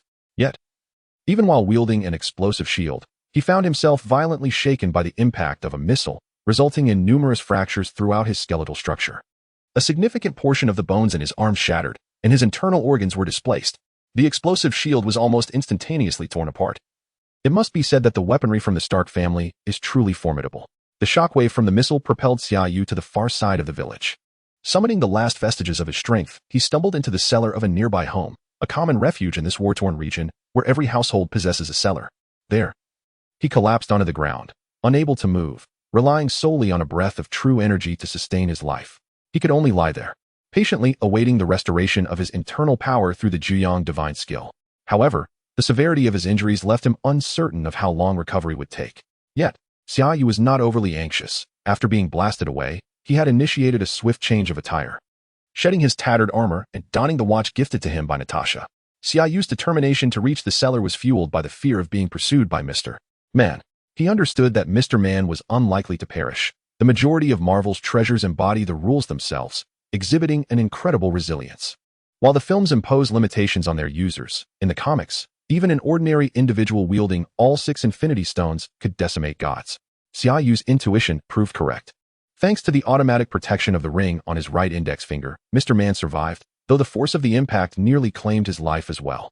His condition was marginally better than Xia Yu's, but he could only activate one of the functionalities of the ring on his right thumb to forcibly suppress his injuries for 10 hours before hastily retreating to his lair for recuperation, leaving no time to pursue Xia Yu. This encounter had been a harrowing experience for Mr. Man. He had lost 3 of the protective capabilities from the ring on his right index finger, leaving him with only 4. Having squandered 3 on Xia Yu and already nursing injuries, he had recklessly unleashed several powerful ring abilities, draining his mental energy and risking damage to his essence. In comparison, a loss of $100 million did not seem significant. Their first confrontation left Mr. Man with a lasting shadow of fear regarding Xia Yu, who had saved Tony Stark, earned 30,000 points convertible into the 3rd level of the Dragon Elephant Prajna skill, and retained a substantial amount of points. With $100 million in hand, and having gauged Mr. Man's strength, Xia Yu had indeed profited. Yet, in his current state, unable even to move his fingers, he inwardly cursed Tony Stark for the sheer potency of his missiles. After lying incapacitated for over 8 hours, Natasha arrived. There were no lamentations. She quietly verified that Xia Yu was unharmed, and then sat beside him, gazing silently, her eyes reddened. Do not be distressed. I am merely temporarily immobilized. It won't be long before I recover. Look, although I cannot move at all, and you cannot touch me, my handsome face remains unscathed. You may caress my face. Or better yet, come closer and let me kiss you. It has been several months since we last met, and I have missed you dearly, Xia Yu playfully teased her. As Xia Yu spoke, Natasha's eyes welled up with tears, tracing 2 glistening paths down her cheeks. She lowered her head and gently licked Xia Yu's lips, uttering a rather poignant phrase reminiscent of Black Widow. Promise me, should such a thing occur again, I will be by your side to fight alongside you. There was no attempt to dissuade him from danger, merely a tearful plea to stand together in battle. If circumstances permitted, Xia Yu longed to embrace her. Yet in that moment, he could only resolutely assure her, one day in the future, we shall always fight together. Xia Yu found himself in a dire state. Akin to a pool of mud, even the slightest movement could jeopardize his internal organs. Thus, Natasha chose to remain with him in the cellar for a full 3 days. Their surroundings were cluttered with various items, yet there was no inconvenience. It was merely awkward for Xia Yu, as Natasha had to attend to his every need. Gradually, Xia Yu's vital organs stabilized, and he focused his inner strength to mend the bones of his right hand. At least now he could manage to smoke and drink on his own, and it was time for them to return. Both wished to keep their relationship concealed from prying eyes, at least for the time being, whether from S.H.I.E.L.D. or Tony Stark. Ultimately, they decided that Xia Yu would call Tony for a ride home. Meanwhile, what was Tony Stark preoccupied with? Influenced by Xia Yu's predicament, he refrained from immediately holding a press conference upon his return. Instead, he hurriedly coordinated resources to search for Xia Yu. Additionally, his bond with Pepper had flourished even earlier than before. In the film, Tony Stark had replaced his old arc reactor, discarding it without a second thought. Fortunately, Pepper retrieved it and crafted a beautiful glass casing for it, inscribed with the words, Tony Stark has a warm heart. Now, however, Tony had not discarded the old reactor. Instead, he carved 3 Chinese characters into it. Xia's heart. Xia will be fine, Tony. He will certainly return, Pepper reassured him. Tony placed the inscribed old reactor on the table and turned to Pepper, saying, I too hope he is safe, but it has already been 3 days. Pepper, you have not witnessed the true strength of that cloaked figure. Ethan died trying to save me, and Xia stayed behind to distract that monster, allowing me to escape. I could only watch helplessly, and all of this is due to the weapons I created to protect us. As he spoke, Tony cradled his head in his hands. Pepper stood and embraced Tony, sharing in his hope for Xia Yu's safe return. Yet, 3 days had passed, and to be honest, both felt a deepening despair. Otherwise, Tony would not have etched Xia's heart into the reactor, a sentiment bearing the weight of a tombstone. Mr. Stark, Miss Potts, I apologize for the timing. But there is a call coming in that requires Mr. Stark's attention, the humanized voice of J.A.R.V.I.S. announced. J.A.R.V.I.S. Tony has expressed a desire to refrain from any external contact for the time being, Pepper replied. Miss Potts, this call is connected through Mr. Stark's private satellite signal. The incoming satellite call is the one Mr. Stark provided for Mr. Xia, Jarvis, clarified. Tony lifted his head and exchanged a glance with Pepper, both their eyes brimming with ecstatic joy, and they simultaneously uttered, "Bring him in." "Tony, it's me," came the feeble voice of Xia Yu. "I knew you were all right." "I knew it. Where are you?" "We'll come to get you." This marked the first time Tony Stark had expressed such fervent emotion in his tone. "Xia, I am so relieved you are safe. You have no idea how worried Tony was about you. He wanted to stay in Afghanistan to wait for you, but the government forcibly brought him back," Pepper added. "Hey, Pepper, you're here too." It was indeed the right decision for Tony to return. Don't take it to heart. Xia Yu greeted Pepper before continuing, "I don't know where I am. I only brought a GPS which I've already sent to you. I'm in the cellar of an abandoned village, not far from where we parted. Oh, and by the way, there was a missile explosion here 3 days ago."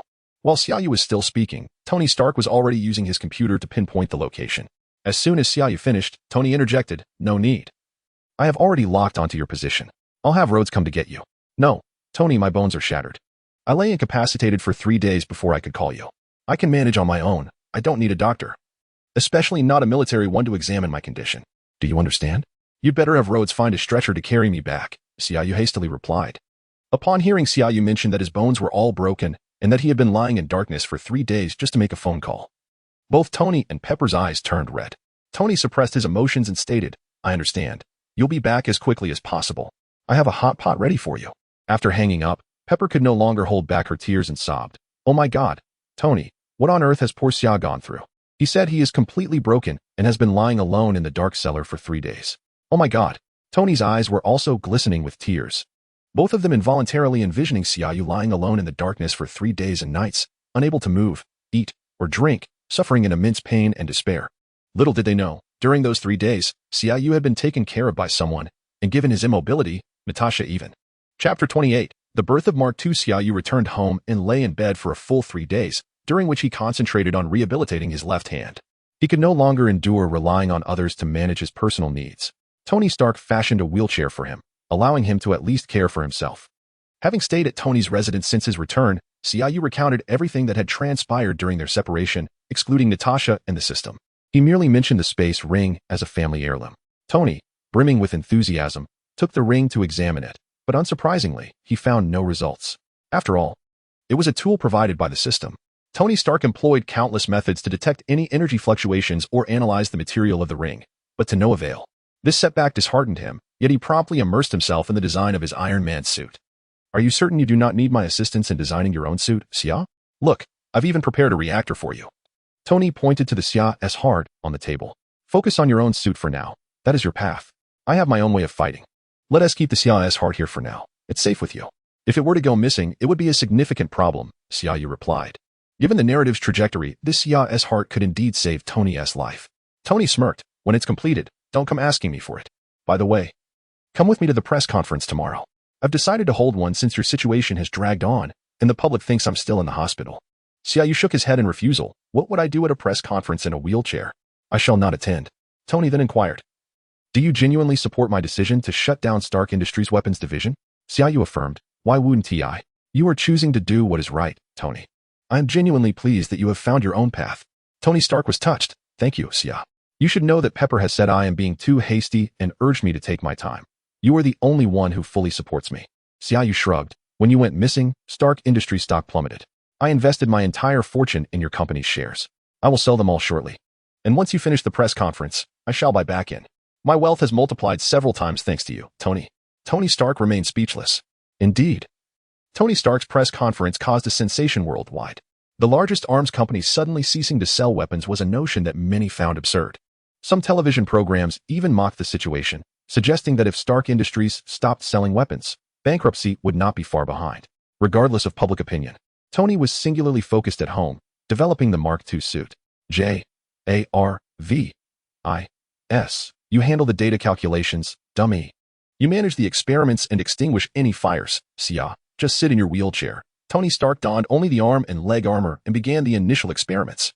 "Power set to 10, commence," Tony announced, and immediately, an overwhelming force surged through his legs, toppling him over, his head colliding against the wall. Whoosh. The simple-minded mechanical hand, affectionately dubbed Bun Bun, hurried over to douse Tony with fire-extinguishing foam, despite the absence of any flames. Hilarity ensued as Summer Yu jested, "Tony, did you perform this spectacle just to alleviate my boredom?" A pang of regret washed over him.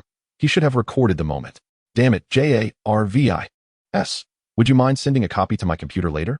He mocked Tony mercilessly, having witnessed this scene in a film before. Summer found it even more amusing in person. Laughter aside, after experiencing it firsthand, Summer comprehended the sheer prowess of Iron Man as portrayed on screen.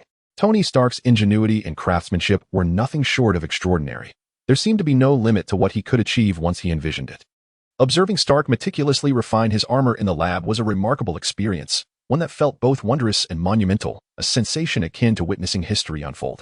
With the Marvel Cinematic Universe officially commencing, Summer eagerly anticipated his own role in the impending Avengers assembly, a thought that ignited a fervor within him. Before departing from his wheelchair, Summer had resided in Tony Stark's home, as if fate had conspired to allow him a complete witness to the birth of Iron Man. On the day Summer finally stood unaided, Tony succeeded in donning the unpainted Mark II armor, and Summer felt a tinge of regret. Who could resist the allure of such a suit? With a swift motion, Tony soared into the air, only to vanish for over 10 minutes. As Summer contemplated returning home, he realized he had no means of transportation and began to sift through Tony's collection of sports cars in the garage. After much deliberation, he settled on a 1967 Shelby Cobra, classic and undeniably beautiful, a choice that pleased him immensely. Just as he was about to climb into the car, a loud crash echoed through the garage. Fortunately, Summer had retreated his foot just in time, as Tony, clad in his armor, plummeted from above, crushing the very Shelby Cobra Summer had chosen. Bun Bun rushed over to spray more fire-extinguishing foam, while Summer cautiously approached Tony's fallen form. Glancing up at the gaping hole above, "Goodness, it penetrated 2 layers," he exclaimed. With a gentle kick, Summer nudged the incapacitated Iron Man and remarked, "I believe your impact is more devastating than your weaponry." Tony, exasperated, rose to his feet and, shedding his armor, responded, "The materials are too heavy. I plan to switch to the titanium alloy used in the Seraphim combat satellites for the shell. What do you think?"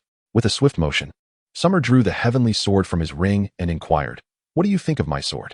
Ignoring the question, Tony instructed, "Jarvis. Order the materials. We also need to select a color. I think gold would be splendid, symbolizing Mr. Stark's wealth. What do you think, Mr. Summer?" "Jarvis suggested. Not wishing to disrupt Iron Man's iconic color scheme, Summer casually replied, "How about a combination of red and gold? Flashy yet affluent. Quite fitting for Tony's character. Although I am not particularly fond of your words, I find myself inexplicably drawn to this color scheme," Tony remarked as he observed the design completed by Jarvis in an instant on the computer. At that moment, the television was broadcasting a charity gala for the families of firefighters, funded by Stark. Suddenly intrigued, Tony turned to Xia Yu and inquired, "There's a gala I am sponsoring tonight. Shall we indulge in a drink together? Afterward, I can consider escorting you home." "I don't have an invitation, big boss," Xia Yu joked. "Jarvis, did we receive an invitation?" Tony asked. "We have not received any form of invitation, sir," Jarvis replied. "You see, I have no invitation either." "Come on, my friend," Tony declared as he rose. Since they were attending the gala, the two changed into more formal attire. This marked the first time Tony saw Xia Yu in a tailored suit. Standing at 6 feet tall, Xia Yu was not short by Western standards, boasting a tall and slender physique. Coupled with his increasingly striking brows, even the notoriously sharp-tongued Tony Stark found himself at a loss for words, merely muttering under his breath, "Damn, aren't people of Huaxia generally shorter?" Xia Yu laughed heartily. "You should thank me. Since you began training, you've grown at least 3 centimeters. You're doing much better now." It was Xia Yu's first time attending such an event, and as soon as they stepped out of the car, Tony Stark naturally became the target of the reporters.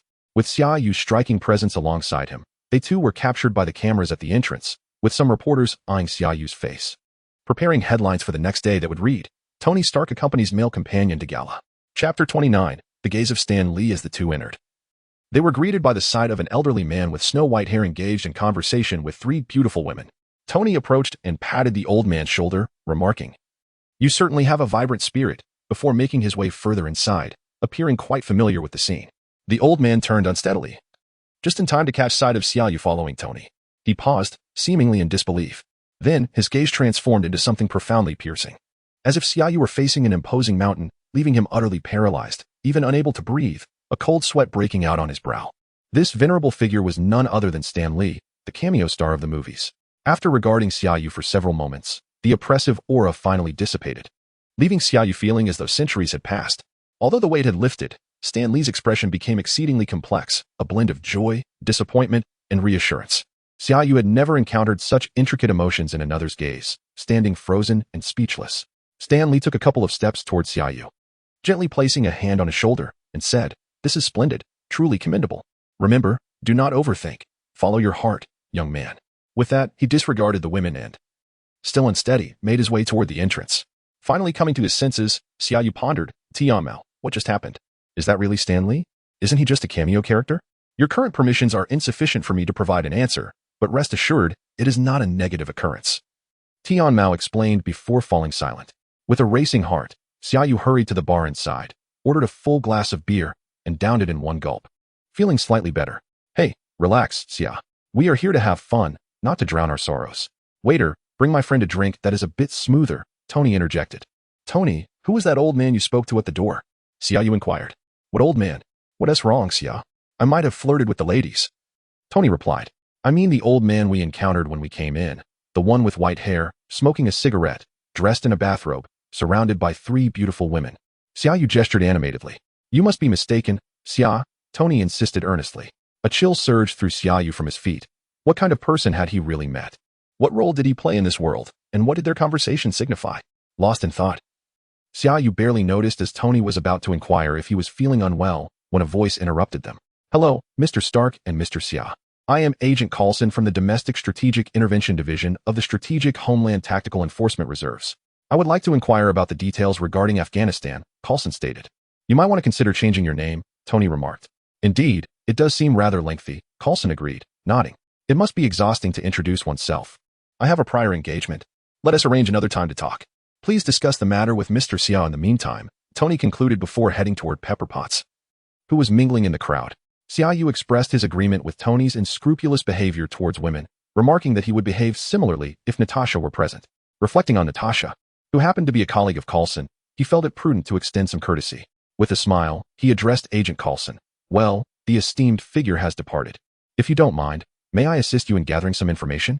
"Not at all. In fact, our interest in Mr. Xia exceeds that in Tony Stark. I hope Mr. Xia does not mind my intrusion upon your soiree this evening," Coulson replied sincerely. Observing Coulson's honest demeanor, which was the epitome of sincerity within the Marvel Universe, Xia Yu mused to himself that such straightforwardness was indeed advantageous. After all, it was difficult to harbor ill sentiments towards someone who spoke with such integrity. "I am even less concerned. Truth be told, aside from Tony and Pepper, I know no one here. Were it not for your company, I would surely perish from boredom." Xia Yu shrugged nonchalantly. "That is the best course of action. However, discussing matters here is rather inconvenient. If you don't mind, shall we relocate?" Coulson suggested. Xia Yu glanced at Tony, who was engrossed in a lively dance with Pepper, and decided it best not to remain as a mere observer. Seizing the opportunity presented by a free ride, he proposed, "Let us converse at my residence. The wine there is courtesy of Tony and is rather exquisite. We can indulge while you conveniently escort me home." "It would be my pleasure," Coulson replied with a gracious gesture. The two set off towards Xia Yu's abode.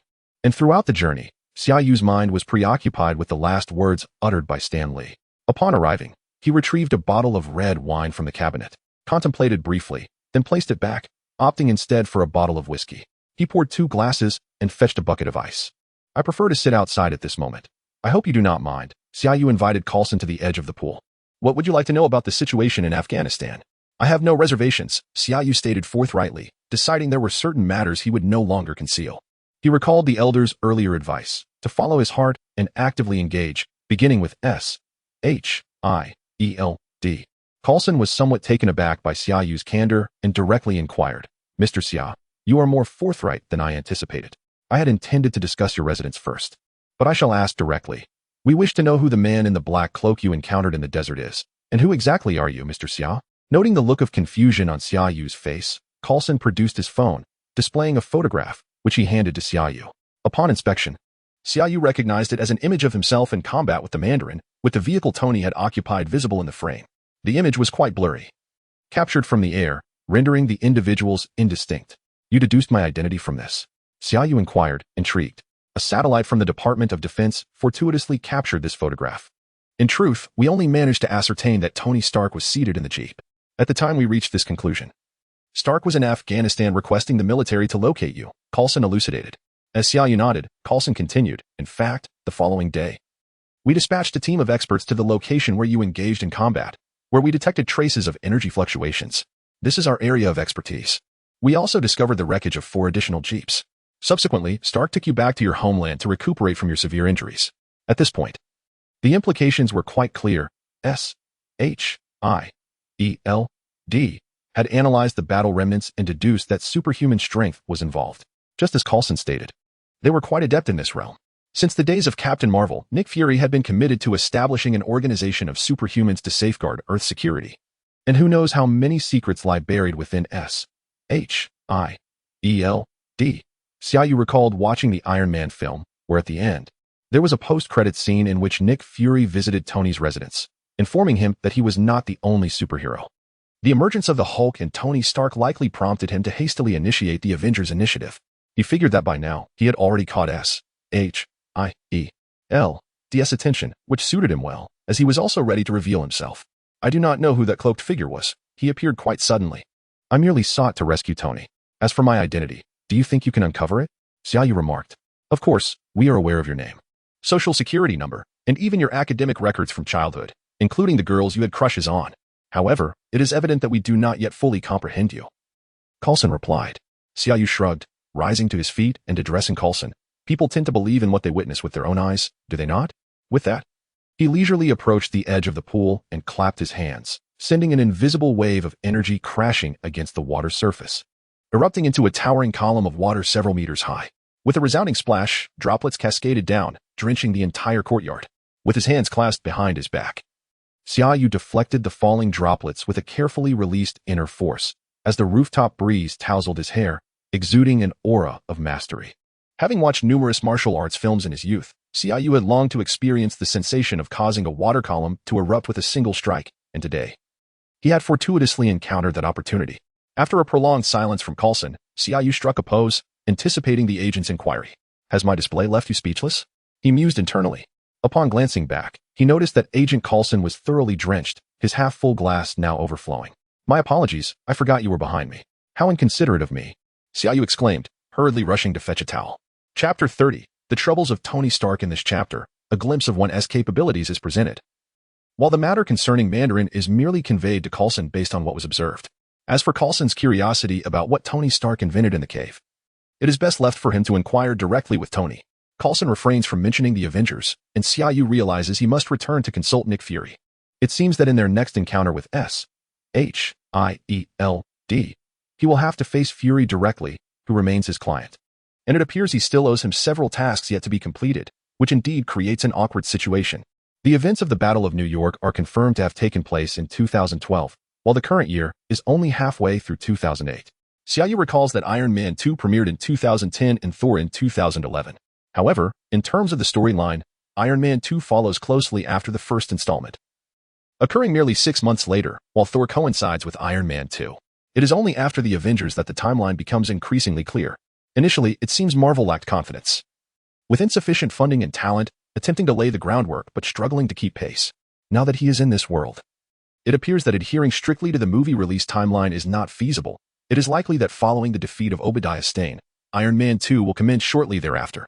It seems prudent for Xia Yu to join SHIELD sooner rather than later, allowing him to establish his position early on. When the Avengers operate independently in the future, he certainly does not wish to be overshadowed by any World Security Council or the United Nations. Having resolved to join SHIELD, Xia Yu recalls Natasha, leaving her a message to visit him when she has the chance. The reason for the message? The beautiful agent's phone often finds itself out of service. After 3 days without a response from Natasha, it is Tony Stark who arrives instead. That afternoon, Xia Yu had enjoyed his swim and was basking in the sun by the poolside when Tony descended from the sky. Upon seeing the numerous scratches on his armored suit, Xia Yu sat up and inquired, "Where have you been? Did you just battle with some army?" Tony Stark remained silent for a moment, pouring himself a generous glass of whiskey from Xia Yu's cup and downing it in one go before speaking.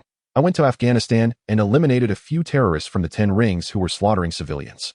I've discovered that someone in the company has been secretly selling weapons to these terrorists. You should report it to the authorities, Tony," Xia Yu suggested. "I suspect it's Obadiah," Tony replied. "Various signs indicate his involvement. He has always been vehemently opposed to my shutting down the weapons division and, under the pretense of my health, he orchestrated the board's decision to oust me. I even suspect he was behind my kidnapping. He is one of the founders of Stark Industries and helped me secure my position after my father's death. I considered him like an uncle. Xia, do you understand? Tony declared passionately. Xia Yu lifted the bottle and poured a little for Tony, then took a generous swig directly from the bottle. He remarked, Tony, I have heard of your father's stick theory, that peace only exists when one's stick is larger than others. It's quite an intriguing metaphor. Your father, having endured the trials of World War II, chose to pursue weaponry, which he believed was the morally right path. Your current decision to close the weapons division mirrors that choice. Obadiah Stane is the uncle of the arms prodigy Tony Stark, not the peace ambassador you aspire to be. You and he are no longer on the same path, Tony. But when I was kidnapped, I hadn't even considered shutting down the weapons division. Why did he? Tony replied. Before you, only Pepper and 2 others had access to my home, and he was one of them, you know? Tony Stark continued. He has long since grasped the situation. He simply refuses to accept it. Xia Yu initially intended to rise and embrace Tony, but seeing him clad in his iron armor, he settled for a reassuring pat on the shoulder. Though you are a billionaire, you are not, at your core, a businessman, Tony. However, Obadiah Stane certainly is, a man driven by profit. Stark Industries is a vast entity of interests. He aided you in solidifying your position in the company not because you were Tony Stark, but because your genius could transform the company into a behemoth. Do you understand pig farming, Tony? Of course, you must fatten them before slaughter. Otherwise, where would the meat come from? Tony remained silent, and Xia Yu knew he understood the implications, but was struggling to accept them. He chose to accompany Tony, taking occasional sips of his drink. After 2 or 3 glasses, he sighed and said, I won't give up until I see evidence. I want Pepper to help me search for any records of illegal arms dealings at the company. But I'm worried for her safety. Will you accompany her? Of course, Tony replied. Do you remember that blonde who drove you to safety in Afghanistan? What was his name? Never mind. Where did you say you sent him? Regarding your kidnapping, you might want to ask him. He could yield some insights. I sent him to Iceland. I bought him a house there and gave him 5 million euros. I'll find a way to contact him. Tomorrow at 4 o'clock. Pepper will be waiting for you at the entrance of Stark Industries. With that, Tony soared into the sky with a swift whoosh. You're driving under the influence. Xia shouted from the rooftop. Xia Yu knew that the final boss would soon make an appearance, accompanying Pepper. He suspected that Tony's arc reactor might still be in Obadiah Stane's grasp. Nevertheless, it was of little concern. With the system's assurance, he need not interfere with the plot. He would simply await Iron Man's emergence to confront the boss. The following day, Xia Yu arrived punctually at Stark Industries, where Pepper was indeed waiting at the entrance. As she saw Xia Yu approaching, she smiled and embraced him, saying, I originally wanted Happy to accompany me, but Tony insisted he was too handsome and that it wouldn't be safe. He said he found me the ugliest bodyguard in all of North America. And I have a hunch he meant you. Xia Yu was taken aback. Sister, your guess reveals quite a lot about what you think of me. With a hint of irritation, he remarked, Tony has been envious for quite some time. You should be aware of that. I shall accompany you henceforth as your personal bodyguard. Please, after you, Miss Potts. Leading the way was Potts, clad in a professional outfit and high heels, exuding an undeniable aura, truly the future CEO. Today, Xia Yu had donned a black suit and sunglasses, maintaining a stoic demeanor as he trailed behind the spirited Pepper. In her capacity at Stark Industries, Pepper served as the executive assistant, though the majority of her duties revolved around managing Tony Stark's private affairs. It was well known throughout Stark Industries the significance she held in Stark's eyes, which elicited nods and greetings from the employees as Xia Yu followed her. With unwavering focus, Pepper acknowledged the greetings with a subtle nod, prompting Xia Yu to unconsciously stand taller, striving to match the formidable presence of this assertive female executive. They navigated seamlessly to Tony Stark's office, where Xia Yu dutifully rushed ahead to open the door for her. Upon entering, Pepper approached Tony's desk directly, utilizing a USB drive provided by him to infiltrate the company's servers. Within, she discovered a clandestine drive. Opening 2 folders revealed documents pertaining to weapon development and transactions, while the 3rd folder was labeled Zone 16. Upon entering this folder, she found blueprints detailing the transformation of Stark's Mark I into the Ironmonger. Furthermore, she stumbled upon a video, which, upon being opened, was a recording of terrorists who had kidnapped Tony, meant for Obadiah. Chapter 31, Obadiah Stane Summer. Come over here and take a look at this. Pepper beckoned, her voice tinged with urgency. Summer had already anticipated what it was, and as he approached, he exclaimed, Goodness. Tony's suspicions were indeed correct. It is him. I need to preserve the evidence. I must make copies of all the documents. Summer, could you keep an eye on the door for a moment? Pepper requested. Before Summer could respond, Obadiah Stane forcefully pushed the door open, startling Pepper. Summer, regaining his stoic demeanor, stepped forward to block Obadiah's path, coldly stating, Leave. Having spent decades at Stark Industries, Obadiah, even during Tony's tenure as CEO, had long considered the company his domain and would not be deterred by Summer's obstruction. Ignoring Summer's words, he attempted to push past him. With a firm shove, he found himself unmoved. Unwilling to concede, Obadiah tried once more, questioning, "What is the meaning of this? Is there a part of this company I am not permitted to enter? This is Mr. Stark's office, sir. Regardless of your identity, without Mr. Stark's permission, I must ask you to leave," Summer replied coldly. Fearing that Obadiah might grow suspicious, Pepper interjected, "This gentleman is one of the founders of Stark Industries, as well as Tony's uncle. Please, let him in." Obadiah glanced at Summer but said nothing, instead moving to the bar to pour 2 glasses of whiskey. "Tony never lacks for fine spirits," he remarked, lifting a glass as if to offer it to Pepper. Those familiar with the films knew that upon entering the office, Obadiah had detected Pepper's awkwardness and began to harbor doubts. Thus, under the pretense of pouring drinks, he approached her to catch a glimpse of the computer screen. Cleverly, Pepper switched it to the screensaver, yet Summer, unwilling to grant him the opportunity for this charade, swiftly positioned himself in front of Obadiah. "I can deliver the drink to Ms. Potts. You may remain right here," Summer asserted. "Pepper, what is the meaning of this? Is Tony afraid I might infringe upon his secretary? This is the office I reserved for Tony in the boardroom." Obadiah bellowed. "I apologize. I am as perplexed as you are, Mr. Stain." "Summer," Pepper feigned anger towards Summer. "My sincerest apologies, Ms. Potts. Mr. Stark has entrusted me with the task of preventing all male beings from approaching you. He expressed a desire that no trace of male hormones should linger around his girlfriend, save for me, his bodyguard," Summer stated with utmost seriousness. "Oh my goodness, congratulations to you both. When did this happen? You should have told me sooner. I am genuinely happy for you.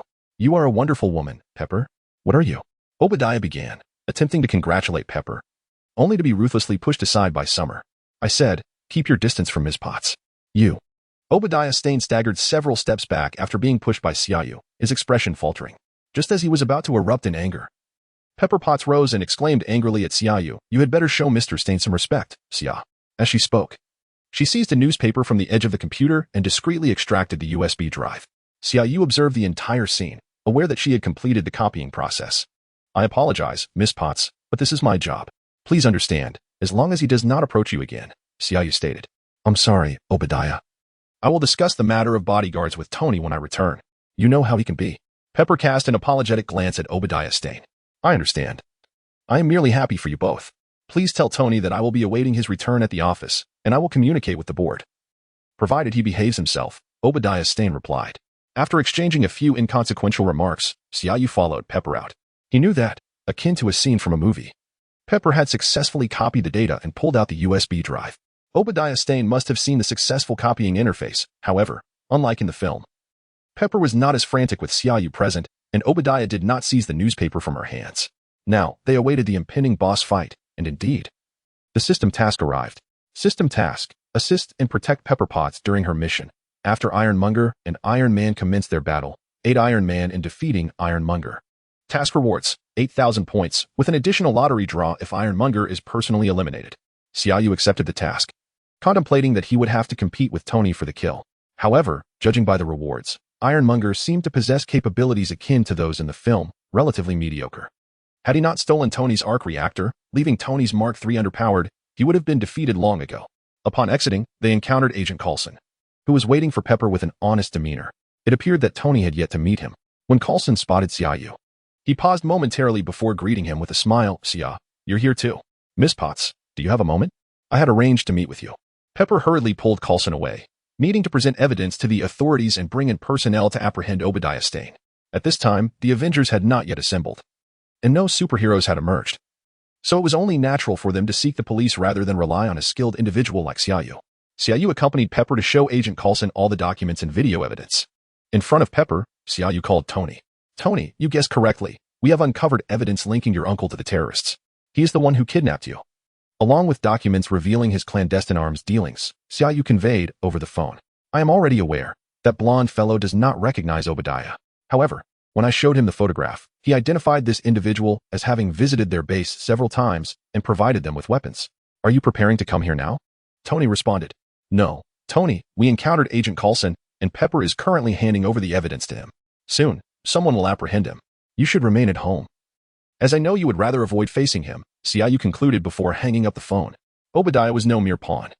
He was not someone that Coulson could apprehend simply by reviewing evidence and tracking him down.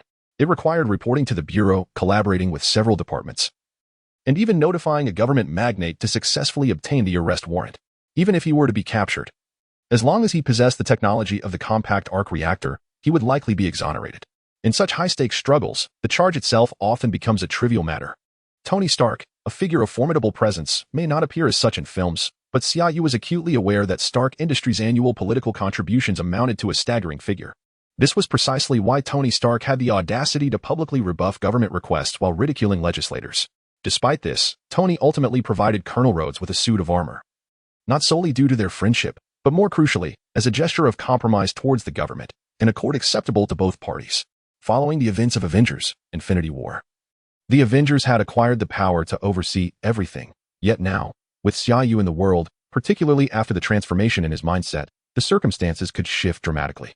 The true nature of this world, the system within Xia Yu, and the Stan Lee encountered at the gala remained shrouded in mystery. Chapter 32. The Great Battle Against the Iron Tyrant. As Xia Yu awaited Agent Coulson's resolution of the chaotic formalities, Obadiah Stane had successfully launched a surprise attack on Tony Stark. Much like in the film, he sees the miniature arc reactor embedded in Stark's chest. Utilizing the design schematics of the Mark I, he had crafted a larger Iron Tyrant suit, now merely lacking the arc reactor as its power source. Obadiah Stane departed, leaving Tony Stark incapacitated for 15 minutes by an ultrasonic control mechanism. Summoning every ounce of strength, he finally managed to crawl into the lab.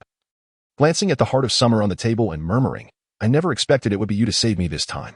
Compared to the film, Tony's physical resilience had significantly improved. The opportunity for a bumbling hero to save the day had diminished. However, much like in the original tale, Rhodes arrived just in time. Tony requested Rhodes's cooperation, and together they soared towards Stark Industries. While Tony Stark rushed towards them at full speed, Xia Yu and Agent Coulson's group finally arrived. Pepper Potts led everyone to the hidden Area 16 research facility of Obadiah Stane. At the entrance stood a formidable iron door, which Pepper attempted to access with her card, only to discover it was invalid. "Has my card expired?" she inquired. Coulson stepped forward, producing a small explosive device, poised to place it on the lock when Xia Yu halted him with a gesture, saying, "There's no need for such trouble." With that, Xia Yu executed a powerful roundhouse kick, sending the heavy iron door flying 7 or 8 meters before crashing to the ground. In the face of bewildered gazes, Xia Yu shrugged and remarked, "I might have overdone it. I thought it would be sturdier." Taking the lead, Xia Yu knew that Obadiah Stane awaited them within, preparing to equip his armor. Coulson followed closely behind, while the others drew their firearms, surrounding Pepper. The last member of the group, passing the earlier iron door, lightly kicked it, still incredulous that it had indeed been real. As they explored the interior, they discovered a replica of the Mark I, notably larger, indicating that Obadiah Stane had been conducting clandestine research for quite some time, culminating in the creation of a prototype. Suddenly, 2 beams of light, reminiscent of car headlights, illuminated the darkness ahead. Xia Yu recognized them as the Iron Tyrant donned by Obadiah Stane. He shouted, "Be careful," and swiftly pushed the dazed Pepper aside. Just after shoving Pepper, a colossal iron fist crashed down between them. Missing its target, Obadiah Stane emerged from the Iron Tyrant, a behemoth towering over 4 meters high. From within the suit, Stane's voice echoed with a menacing tone, "I recognize you, Stark's bodyguard. Did you not say I couldn't approach Pepper? Try to stop me again. Will you?" No sooner had the words left his mouth than a gigantic fist descended towards Xia Yu. Standing resolutely, Xia Yu chose to test the might of the Iron Tyrant, watching as the massive fist, nearly the size of his upper body, plummeted toward him. "Ah!" Little Pepper let out a shrill scream. The sound of gunfire echoed as Coulson and his team aimlessly shot at the Iron Tyrant's head. The noise was subdued, and there was no gruesome spectacle to behold. Xia Yu calmly caught the punch, and apart from Little Pepper and Coulson, the others stared in disbelief at the scene before them. Even having witnessed Xia Yu kick the iron door off its hinges moments ago, they were still astonished. The contrast in size was utterly staggering. Had the ground beneath Xia Yu not cracked, they might have thought the Iron Tyrant was merely an empty shell. "I have stopped him. What now?" Xia Yu said nonchalantly to Obadiah Stane, who was in a state of denial. "Impossible. This is fake. You will die." Obadiah Stane could not accept that his meticulously crafted Iron Tyrant was so effortlessly caught by Xia Yu. In a fit of madness, he rained down punches upon him. Fearing that the confrontation might inadvertently harm Little Pepper and the others, Xia Yu evaded the Iron Tyrant's attacks with his graceful footwork, gesturing for them to flee. The technique he employed was inherently elegant, while the Iron Tyrant was cumbersome. Each punch swung wildly, but it was futile. Xia Yu moved with such ease within a few meters, exuding an air of tranquility. Before departing, Coulson glanced back at Xia Yu. And the memory of that day when Xia Yu had splashed water from the pool with a single palm struck him, prompting the thought, extraordinary poise. Unbeknownst to Xia Yu, his display had garnered high regard in Coulson's eyes. As he continued to dodge the blows, Xia Yu taunted the Iron Tyrant. Do you feel enraged? Is there not a sense of humiliation akin to a ferocious tiger realizing it is but a cute kitten? My apologies for my genteel description. Allow me to rephrase. Do you not feel the indignity of believing yourself to be 2 meters tall only to find you were merely a toothpick? He spat on the ground in disdain. Obadiah Stane was driven to madness. The right arm of the Iron Tyrant raised a heavy machine gun and began to unleash a barrage at Xia Yu. Swiftly, Xia Yu dodged, the bullets following closely behind him. Rat-a-tat-tat.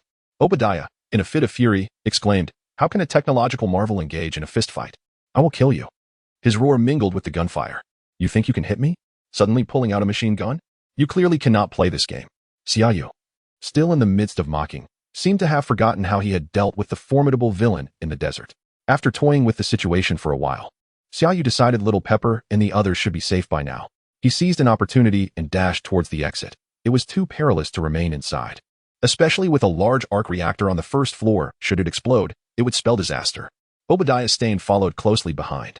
When Xia Yu reached the entrance, he was astonished to find Pepper Potts still lingering there. Despite their amicable relationship, he felt an overwhelming urge to vent his frustration. "I've been stuck inside for ages. And you still haven't left? What are you thinking? What purpose does your presence serve here? Are you trying to gain some sort of advantage?" Fortunately, at that moment, Tony Stark also arrived and said to Summer, "Leave this to me. You take Pepper and go." With that, he soared towards Ironmonger. Summer swiftly picked up Pepper and, utilizing his agility, leaped out, not pausing until they had traversed several streets. He set her down and cautioned, "I'm going to help. Just be careful and don't run off recklessly." Without waiting for a response, he dashed towards the battlefield at his utmost speed.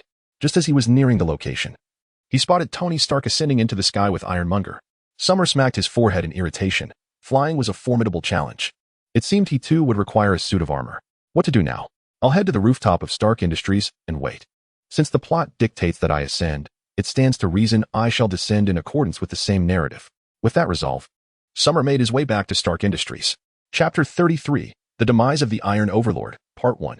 Due to the energy constraints of the Heart of Summer, Tony Stark ultimately ascended into the sky with the Iron Overlord. 2 long trails of fire streaked across the air, and countless onlookers witnessed the spectacle of 2 armored suits soaring into the heavens. With only 7 energy remaining, Tony Stark was finally seized by the Iron Overlord at the pinnacle of altitude. Obadiah Stane, momentarily riled by Summer's taunts, manipulated the Iron Overlord to grip Mark III by the neck, triumphantly declaring to Tony, "What will you do now, Tony? I am stronger and more powerful than you." "How did you resolve the freezing issue then?" Tony calmly retorted. "The freezing issue?" Obadiah Stane suddenly realized that, having ascended too high, ice was forming on the Iron Overlord, causing its power systems to falter, with even the lights in its eyes extinguished. "I'll help you with that." Tony Stark playfully tapped the Iron Overlord's head, dislodging a small chunk of ice. The Iron Overlord released Tony, beginning its descent. Meanwhile, Tony's Mark III had lost all energy, relying solely on a modicum of backup power to intermittently fire its limb-mounted thrusters during the rapid fall, swaying precariously several times before finally landing atop Stark Industries building. At that moment, Summer had just boarded the elevator. "Tony, how are you?" As soon as Tony landed, he connected with Pepper on the phone. "I'm fine." Before he could finish, he was unexpectedly seized by the Iron Overlord, which had thawed and regained its power during the fall. "Tony, are you okay? Tony?" Pepper's anxious voice echoed through the phone. At that moment, Tony Stark found himself firmly gripped by the Iron Overlord, with the energy-depleted Mark III resembling a mere toy, subjected to the whims of the Iron Overlord, which was crushing the suit's exterior. If this continued, Tony would surely be reduced to a pulp. "Deploy incendiary rounds." Tony commanded Jarvis, unable to escape. The Mark III unleashed a barrage of small incendiary devices, which rained down upon the Iron Overlord's head, effectively damaging its targeting system, and finally compelled the Iron Overlord to release its grip. Seizing the opportunity, Tony darted behind a stairwell exit on the rooftop and whispered into the still-connected phone, "Pepper, I need help. Where is Summer?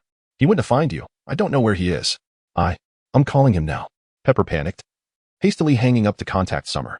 Summer's phone had already been rendered inoperable in District 16, but as the Iron Overlord drew nearer, the rooftop offered little sanctuary, leaving Tony Stark with nowhere to hide. In desperation, Tony seized the moment when the Iron Overlord was distracted, charging forward like in a movie, and climbed onto the Overlord's head, striving to inflict as much damage as possible on the armor and circuitry behind its cranium. Ultimately, he was captured by Ironmonger, who forcefully hurled Tony Stark onto the rooftop of his Stark Industries headquarters. This rooftop was encircled by tempered glass, directly above the Grand Arc Reactor on the first floor, a creation of Tony's father, Howard Stark, in collaboration with Anton Vanko. In the original narrative of the film, Tony Stark and Pepper Potts united their efforts to utilize this reactor to vanquish Ironmonger. However, on this occasion, Pepper was several blocks away, leaving Tony without any opportunity. Chapter 34, The Demise of Iron Tyrant, Part 2. The Iron Tyrant unleashed a barrage from the machine guns mounted on his arms, shattering every pane of glass in the atrium. Tony Stark clung desperately to a beam, learning a harsh lesson as the newly minted Iron Man. Once one stands in opposition, mercy is a luxury one cannot afford. Witnessing the Iron Tyrant raise his left arm to reveal a miniature missile launcher, Tony closed his eyes in despair. Ironically, that very missile was a product of his own ingenuity. Excuse me, I don't wish to intrude upon your conversation, but might I suggest that your company install a direct elevator to the rooftop? Summer Yu's voice resonated behind the Iron Tyrant. Do you have any idea how long I searched for a way up? Just because the two major shareholders have donned flying suits, does that mean everyone else's convenience is disregarded? Not you again, Obadiah Stane growled, maneuvering the Iron Tyrant to face Summer, his teeth clenched in irritation. Ignoring Obadiah's presence entirely, Summer turned to Tony. For your own safety, it would be wise for you to design another suit of armor, one that can at least fly. Watch your tone, boy. I'm speaking to you. Obadiah seethed, his fury mounting as he aimed the missile launcher at Summer. It is exceedingly rude to interrupt others. You turtle encased in your cumbersome shell. If I hadn't been concerned about collateral damage, do you think you would have had the chance to bully your pitiful nephew on the rooftop? Summer remarked, casting a sympathetic glance at Tony. Tony's face flushed crimson, ready to retort, yet Obadiah could no longer contain his rage. You shall perish, he roared, launching the missile. In that moment, Summer feared the devastating remote assault. If the Iron Tyrant took to the skies, unleashing modern weaponry upon him, he might retreat in a panic. However, at ground level, especially at such close range, that cumbersome armor became nothing more than a living target for Summer. With a series of agile steps, he evaded the onslaught and soon stood before the Iron Tyrant, the legendary sword of heaven materializing in his hand. Summer began to circle the Iron Tyrant, deftly striking at the joints, circuitry, and weaponry with the sword, rendering the reinforced steel akin to mere wood against a chef's knife. The thick armor was no match. Iron shavings filled the air as Summer moved with a casual grace, akin to tending to a garden. No matter how potent a weapon may be, if it cannot strike its target, it is devoid of purpose. In no time, the Iron Tyrant's armor was riddled with dents, exposing sparking wires beneath. Obadiah was utterly unable to keep pace with Summer's speed. By the time he comprehended the situation, Summer had halted, leaving the Iron Tyrant immobilized, reduced to a mere wreck. Xia Yu, feeling somewhat embarrassed, shrugged at Ironmonger and said, I have seen the blueprints for the Mark I at Tony's place. Although I lack the skill to construct it, I am quite adept at dismantling. My apologies, Mr. Stane. Suddenly, he added, by the way, are you unable to escape now? Allow me to assist you. With a fierce glint in his eyes, Xia Yu advanced step by step towards Ironmonger, wielding the heavenly sword. No, Xia. Wait. Tony Stark, who had just emerged from the confines of the shaft, shouted loudly. In the movies, such moments are scripted, yet he found it emotionally challenging to watch Xia Yu kill Stane. Ignoring Tony Stark's pleas, Xia Yu thrust the sword through Ironmonger's formidable armor, piercing Obadiah Stane's body. Mission accomplished. Congratulations, Master, you have earned 8,000 points. A lottery draw will now commence. The voice of Team All resonated in his mind. Chapter 35, The Avengers Initiative Part 1. Tony. Are you aware that allowing him to live poses a tremendous threat to you and those around you? I am unafraid, but do you not care? What about Pepper? This is war, Tony, not a mere business game, Xia Yu remarked as he unsheathed his sword. Tony Stark merely bowed his head in silence, prompting Xia Yu to sheath his sword and sit beside him in contemplation. After a few moments of stillness, Xia Yu suddenly slapped his forehead and exclaimed, at this juncture, the protagonist should have emerged victorious, with the leading lady bestowing a passionate kiss. Why, after overcoming the villain, must I sit here on the rooftop dazed alongside you? An old man? That is because you cast Pepper aside several blocks away. It was meant to be a fervent embrace between us. I am the protagonist here. Tony finally spoke. Indeed, capitalists are ungrateful wolves. It was I who vanquished the scoundrel. It was I. Xia Yu retorted, pointing at the beam above. When I arrived, you were trembling with that iron rod, resembling a pitiful little rabbit. That was because I carried this summer heart, which is utterly worthless. That was my true equipment. Tony replied as he retrieved the miniature arc reactor from the Ironmonger. I did not beg you to bring the summer heart. It was your own folly that allowed it to be taken from you. As Xia Yu spoke, he brandished the heaven-slaying sword, methodically reducing the Ironmonger to a heap of scrap. By the time Agent Coulson and his government entourage arrived, the reactor had already been removed by Tony, leaving the Ironmonger in ruins with Obadiah Stane's lifeless body nearby. This evening marked a joint operation, and among Coulson's team was even a representative from the U.S. military. Observing that they had gained nothing, the group exchanged puzzled glances with Xia Yu and Tony. Given his familiarity with Xia Yu, Coulson inquired, "What transpired here, Mr. Xia?" "Oh, a meteor fell from the sky just now and rendered this scoundrel like this," Xia Yu replied earnestly. Naturally, the negotiations with the government fell to Tony Stark, as his elevated status endowed him with the confidence to forego such discussions today, citing that he had yet to dine. Thus, accompanied by Pepper, the trio headed to Xia Yu's residence for hot pot. Initially, Xia Yu had wished to invite Coulson along, but the latter was preoccupied with damage control, leaving him no time to spare. Reluctantly, Xia Yu became the third wheel, but upon returning home, he was met with an unexpected surprise, another third wheel, albeit one that appeared rather dark and unilluminated. "Did you think you two were the only superheroes in this world?" was the first remark from Nick Fury as Xia Yu entered and turned on the light. To be honest, it startled Xia Yu. He had suspected someone was in the apartment when the elevator stopped, initially believing it to be Natasha, only to be taken aback by this unexpected presence. "Of course, it's not just the two of us. There's also a green behemoth capable of transformation, wreaking havoc in half of Harlem. I saw it online before you managed to censor the footage. Did you think I would fall for the lies the government concocts afterward?" As soon as Xia Yu entered, he unleashed a torrent of reproach, questioning why Nick Fury was hiding in his home, cloaked in darkness to frighten him. Nick replied, "Xia, you were far more amiable the last time we met. I recall you even brewed tea for me." Xia Yu rolled his eyes and retorted, "Last time, you were my client, Nick. Today, however, you are trespassing in my residence. I hold the right to end your life with a single shot, Nick." Chapter 36, The Avenger Initiative, Part 2. Observing Xia Yu socializing, Tony pulled Pepper onto the sofa and inquired, "So who are you?" Before Nick Fury could respond, Xia Yu interjected, "I was previously a client of my grandfather's. I treated him once, and he seemed quite amiable. However, it now appears he is affiliated with some government agency, perhaps that strategic something or other. It has since been renamed SHIELD. And I am Nick Fury, the director of SHIELD. He continued, "I remain puzzled as to why the healthcare practitioner I encountered in New York has suddenly transformed into a friend of Tony Stark, a major stakeholder in a herbal conglomerate, and possesses enigmatic superhuman abilities." After taking a seat on the sofa, Nick Fury added, "Meanwhile, Xia Yu was in the kitchen preparing a meal. He preferred dining out but remarked to Nick Fury, We've finished for the day, Nick. Let us discuss matters tomorrow. Moreover, I wouldn't classify my abilities as superpowers. Rather, they are martial skills." Nick Fury stood, directing his ire towards the loft. "Damn it, you still owe me several treatments. I paid for a package deal. And now that you've ceased operations, I have yet to receive a refund. Do you wish for me to take legal action against you?" "Xia, I am still a friend of your grandfather." Carrying an armful of ingredients, Xia Yu smiled and said, "Guests are to be welcomed. Please stay for dinner, Nick, my friend." They hastily set the table, and the four of them gathered around a copper pot, indulging in a feast reminiscent of Marvel-esque superheroes, with Xia Yu infusing the atmosphere with the flair of a Hong Kong film where gang leaders negotiate territory. Partway through the meal, Nick Fury animatedly recounted the Avengers Initiative to Tony Stark and Xia Yu, his enthusiasm unabated as he popped a slice of fatty beef into his mouth, while Xia Yu watched in bemusement, sensing an odd dissonance.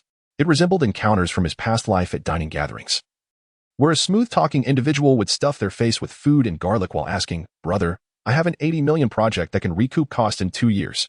Interested?" Yet, there was an undeniable authenticity to the moment. After all, one cannot perpetually remain in the shadows waiting for others to return home before making a grand, pretentious statement. "Nick, I have a question for you," Xia Yu ventured. "Go ahead," Nick Fury replied readily. "Have you stood with your back to the door in my home, in the darkness all this time? Isn't that rather dull? What if we took 3 hours to return, or chatted for half an hour downstairs? Wouldn't that be awkward? Would you not need to use the restroom? Or do you secretly watch us from the window, turning off the lights and striking a pose as we enter?" Having previously been seated on the sofa watching the talk show, Xia Yu fired off his questions in rapid succession. Nick Fury, abandoning this rather embarrassing topic for the director of SHIELD, they resumed their discussion about the Avengers Initiative. However, it was evident that Tony Stark had little interest, primarily due to the absence of any extraterrestrial threats and the relative peace on Earth. Even Hydra had not yet resurfaced. Xia Yu expressed his willingness to accept the situation, albeit solely in relation to the Avengers, as he was unwilling to engage in any operations conducted by SHIELD. He cherished his freedom and harbored his own aspirations. However, Nick Fury's subsequent remark rendered Xia Yu restless. "Since you have little interest in joining SHIELD, I plan to assign Natasha a greater number of perilous missions in the future. After all, SHIELD is currently short-staffed, and it is rare to have an agent as exceptional as Natasha Romanoff. True to his reputation as the director of S.H.I.E.L.D.,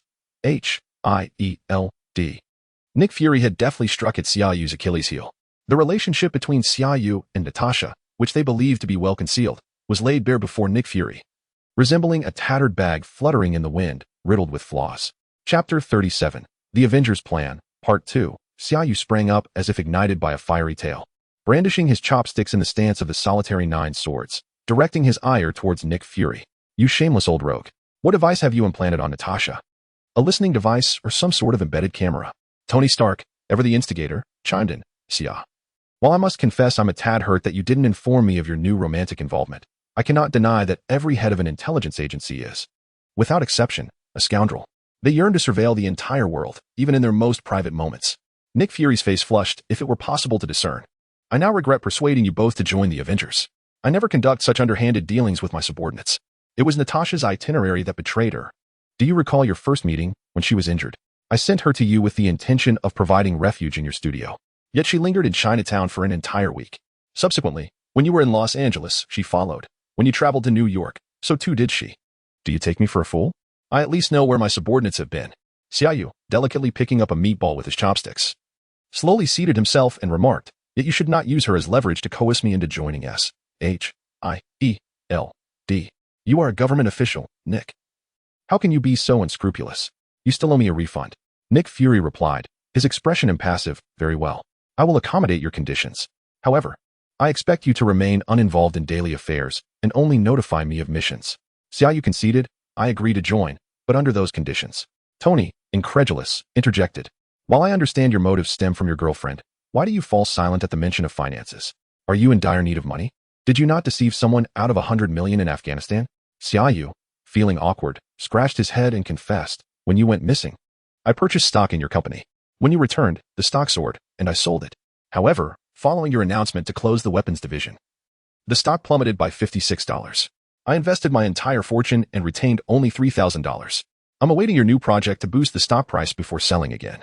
He glanced sheepishly at Tony and continued, were it not for the company's regulations against arbitrary dividends, I would have considered reallocating funds from my herbal investments to purchase Stark stocks.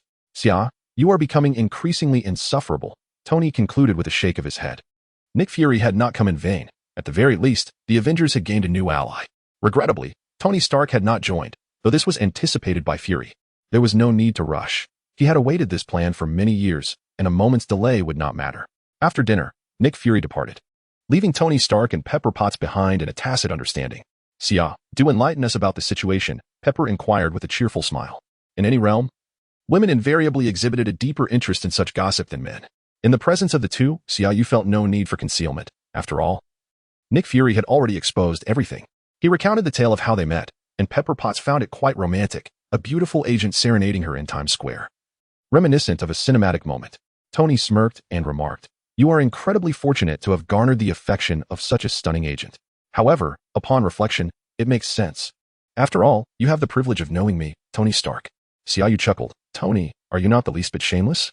If anyone is fortunate, it is undoubtedly you. Just today, I saved your life once more. Knowing me is surely the most lucrative venture of your existence. Just consider how many predicaments I can help you resolve. Such as that shard lodged in your chest. Are you still hesitant to have it removed?" Tony, for once, spoke with earnestness. "Xia, do you realize? I designed my first circuit board at the age of 4, crafted a V8 engine by 6, graduated from MIT at 17, and took the reins of Stark Industries at 21. I propelled the company to unprecedented heights, and the weapons I developed are among the most formidable in the world. I adhered to my father's stick theory, believing I had created the ultimate weapon to ensure people's safety. Yet, I was mistaken. The world does not require the old Tony Stark, but rather a man clad in iron armor who will rise to protect them." Chapter 38.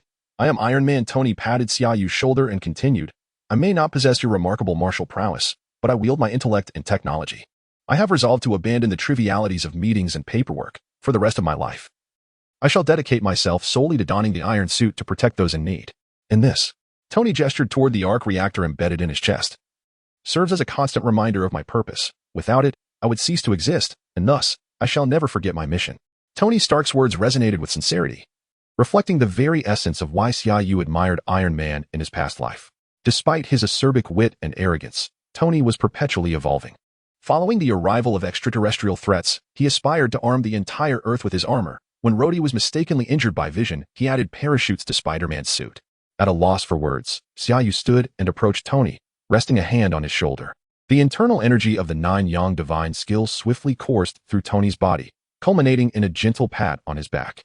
Suddenly, Tony expelled a liquid resembling mercury. What is this? Both Pepper and Tony inquired simultaneously. Having only recently installed the arc reactor, and with Xia Yu's presence fortifying Tony's physique and augmenting his resistance to toxins, he had yet to recognize the issue at hand. I don't know. You should ask yourself. I merely felt that something so foreign within your body couldn't be entirely clean. So I conducted a check, Xia Yu replied. Tony quickly deduced, this must be palladium poisoning. Turning to Pepper, he reassured her, don't worry. I will find an alternative element to replace it. The following morning, Xia Yu was summoned to Stark Industries, where Tony was set to hold a press conference addressing the events of the previous night. Coulson and Rhodes had meticulously arranged Tony's remarks, which were, of course, a lengthy fabrication. Coulson also handed Xia Yu a mobile phone and an SHIELD identification badge. Looking at the designation of Level 1 agent on the badge, Xia Yu grumbled, since it's just an ID, couldn't they have made it a bit more prestigious? Coulson chuckled. Director Nick has stated that unless you are willing to accept SHIELD's full authority, you may remain a Level 1 agent for life. Xia Yu huffed, a Level 1 agent it is. After all, grocery shopping doesn't come with discounts. Coulson comfortingly patted his shoulder, saying, I must admit, I envy you. You've managed to win Natasha over, and her nickname is Black Widow, after all. Xia Yu wished to explain that personal charm was something someone with a receding hairline like him could hardly comprehend. But he thought better of teasing the honest man, and said, do I not need to provide a personal account for salary payments? Nick mentioned that you are a capitalist and do not require a salary, plus you owe him a sum, Coulson replied. Damn it. Xia Yu intended to express more, but at that moment, Tony was already preparing to take the stage, so he reluctantly followed suit to witness the spectacle. The clash between Iron Man and the Ironmonger was witnessed by a multitude along the highway. Xia Yu had just escorted Pepper and went unnoticed, thus remaining under the radar for the time being. Much like in the film, the reporter, who had shared a night with Tony, relentlessly pursued him. Finally, Tony Stark, glancing at the speech in his hand, hesitated for a moment before uttering the iconic line that would herald the Marvel Cinematic Universe, I am Iron Man. Chapter 39. The 18 Dragon Subduing Palms. After the press conference, Xia Yu suddenly remembered that there was a system lottery yet to be drawn. Upon opening it, he was greeted once again by 8 identical options devoid of significance. However, this time, the prize ignited Xia Yu's excitement, the 18 Dragon Subduing Palms. He had been lacking a means of long-range attack. Previously, Xia Yu could only utilize the internal force of the 9 Yang divine skill to unleash gusts of palm wind, which appeared unskilled and wasted his energy. With the 18 Dragon Subduing Palms, things would be different. Not only was its power formidable, but its visual and auditory effects were also extraordinary. The first time he tested it, he startled Tony, who exclaimed that it was akin to magic. In truth, whether it was magic or not was largely a matter of perspective, as it merely involved a different application of energy. The technique compressed and condensed internal energy into a dragon-shaped force to strike the target. It was likely modified by the system, consisting of only 2 main techniques. One could continuously unleash dragon-shaped internal energy for area damage, while the ultimate move involved condensing 18 dragons into one powerful strike. This was more suited for wide area damage. However, in terms of single target damage, it could not compare to the energy density of Tony's arc reactor when firing lasers. Nevertheless, Xia Yu felt immense satisfaction. With the 18 Dragon Subduing Palms, he was confident that the 6 Meridian sword would eventually follow, and there was no rush. After joining SHIELD, Nick Fury seemed to be making efforts to win Xia Yu over, perhaps as compensation for his lack of salary. He generously assigned Natasha to remain stationed in Los Angeles. The official mission was for Natasha to closely engage with Tony Stark, providing an objective assessment before inviting him to serve as a consultant for SHIELD. Notably, Xia Yu recalled that, according to his memories, Natasha was supposed to undertake a mission in Iran during this period to escort scientists, as detailed in Captain America, the Winter Soldier. However, she encountered the Winter Soldier and failed the mission, sustaining a gunshot wound to her lower left abdomen. Now, it appeared that Natasha was not being sent on that mission. It seemed that with his presence, certain less crucial plot lines were gradually being influenced by him. Recalling the words of the elderly during the charity gala for the families of firefighters, which had instilled a sense of terror regarding the truths of this world, Xia Yu resolved to embrace his second chance at life with the system at his disposal, choosing to follow his heart and desires. Tony was resolute in his ambition to become Iron Man. Thus, he entrusted the company to Pepper Potts for management. Every day, Xia Yu brought Natasha to Malibu Beach to find Tony, guiding him in practicing a simplified version of the I Ching. He also assisted Natasha with her daily chi circulation, with Natasha's extensive combat experience and Xia Yu's guidance. Tony Stark's personal combat prowess was incomparable to that depicted in the films. Meanwhile, while Tony fervently researched the Iron Man suit, he also aided Xia Yu in developing a set of armor. Unlike the Mark systems, Xia Yu's primary requirement was flight capability, and given his combat style and abilities, this new armor, humorously dubbed the Man Bikini by Tony, was on Stark's development list. Due to Xia Yu's influence, Tony even created a profile for Natasha on his server, indicating that in the near future, she would acquire numerous combat gadgets produced by Tony Stark. This news brought immense joy to Nick Fury upon hearing Natasha's report, further solidifying his intention to swiftly integrate Tony Stark into SHIELD with Tony and Xia Yu. One capable of enhancing Tony's physical prowess and the other adept at tailoring equipment to individual needs, it was akin to leveling up in a game, two paternal figures in one, a necessity to retain. Thus, under Nick Fury's somewhat lenient influence, Natasha inadvertently revealed during a lunch among the three that one of the founders of SHIELD was indeed Howard Stark. Subsequently, with a grand gesture, Nick Fury instructed Coulson to deliver items left by Howard with an SHIELD, an action that propelled Tony Stark to develop a new element and give birth to a new arc reactor even before the onset of Iron Man 2. This initiative led to Tony Stark becoming a consultant for SHIELD, expediting the new energy layout of his company. The Stark Tower in New York was now on the agenda, and the development of the Mark series accelerated significantly. These past few months have been the most comfortable for Xia Yu, as Natasha spent every day in close company with him. His strategic investments in Stark Industries stock had transformed his $200 million into nearly $800 million, truly a dual harvest of wealth and beauty. With the upcoming Stark Industries Expo, Xia Yu anticipated another significant surge in his stock value, as the expo also marked the commencement of Iron Man 2. This shameless exploitation of Tony's misfortunes to manipulate stock prices provided Tony Stark with an opportunity, compelling Xia Yu to serve as the opening act for his expo. Xia Yu initially declined, but Tony Stark directly threatened him, stating that should he refuse, he would withdraw his Herbal Group's shares and talents, merging them back into Stark Industries for redevelopment, with the formula already in his possession. Should Xia Yu contest this, Stark Industries' formidable legal department would undoubtedly make him aware of the futility of appealing. Faced with such brazen threats, Xia Yu had no choice but to bow his head to the pressures of capital. You see, Xia, this is the power of capital, Natasha remarked. Chapter 40. The opening performance at long last. The day of the Stark Industries Expo has arrived. Outside, throngs of people have gathered, and the expo boasts a rich history. As far back as World War II, Captain America attended the Stark Industries Expo with Bucky prior to his participation in the Super Soldier program. As the largest technology company in the world, Stark Industries Expo consistently unveils the future trajectory of technological advancement, attracting individuals, enterprises, and even government representatives from across the globe to observe and learn. This is an event of immense public interest, and this year, following Tony Stark's flamboyant declaration of his identity as Iron Man, the occasion has reached an exhilarating crescendo.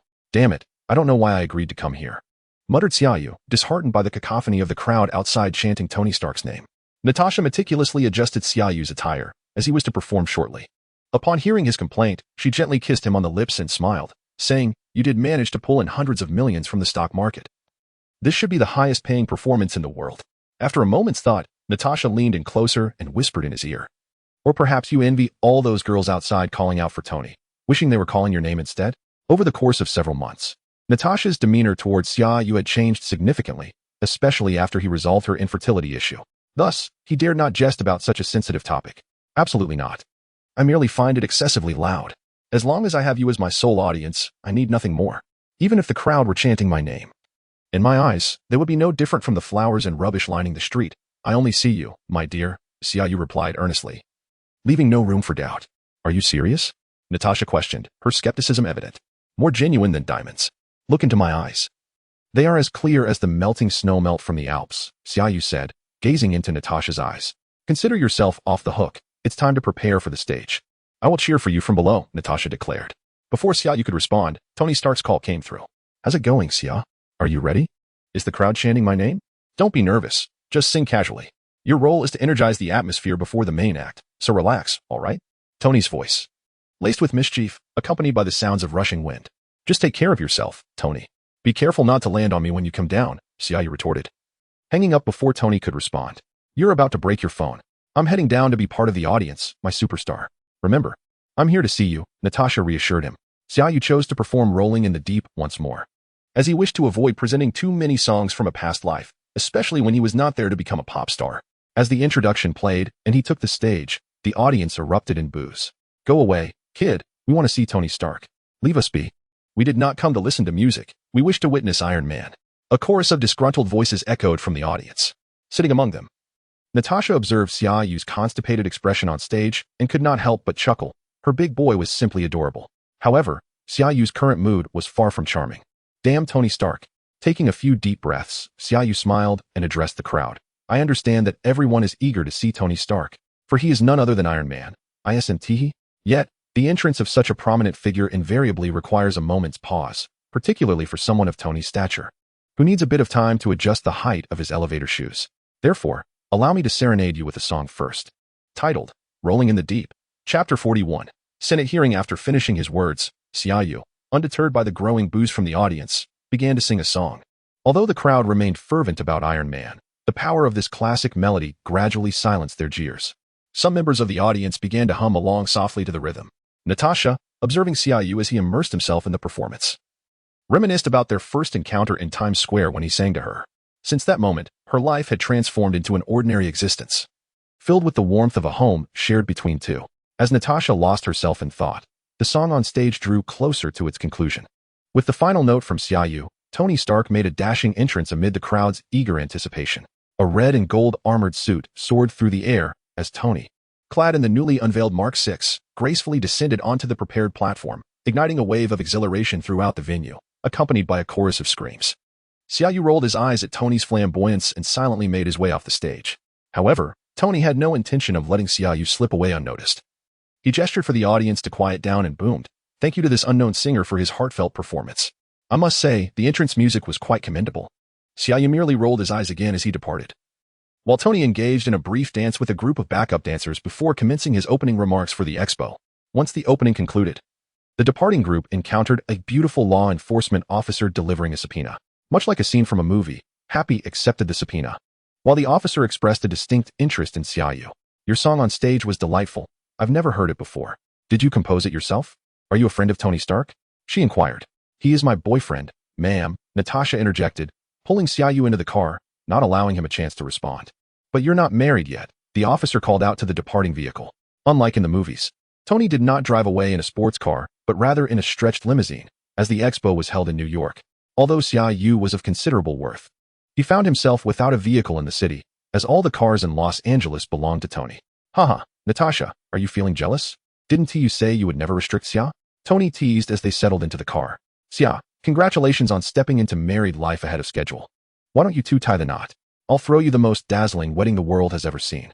Natasha shot Tony an exasperated glance and replied, "I truly want to impose restrictions, but attempting to charm my man in front of me is an entirely different matter, which I deem a challenge. In truth, I despise when others challenge me." Xia Yu shifted the topic and remarked, "Let us discuss tomorrow's hearing. The military and Congress are eagerly awaiting your surrender of the Iron Man technology.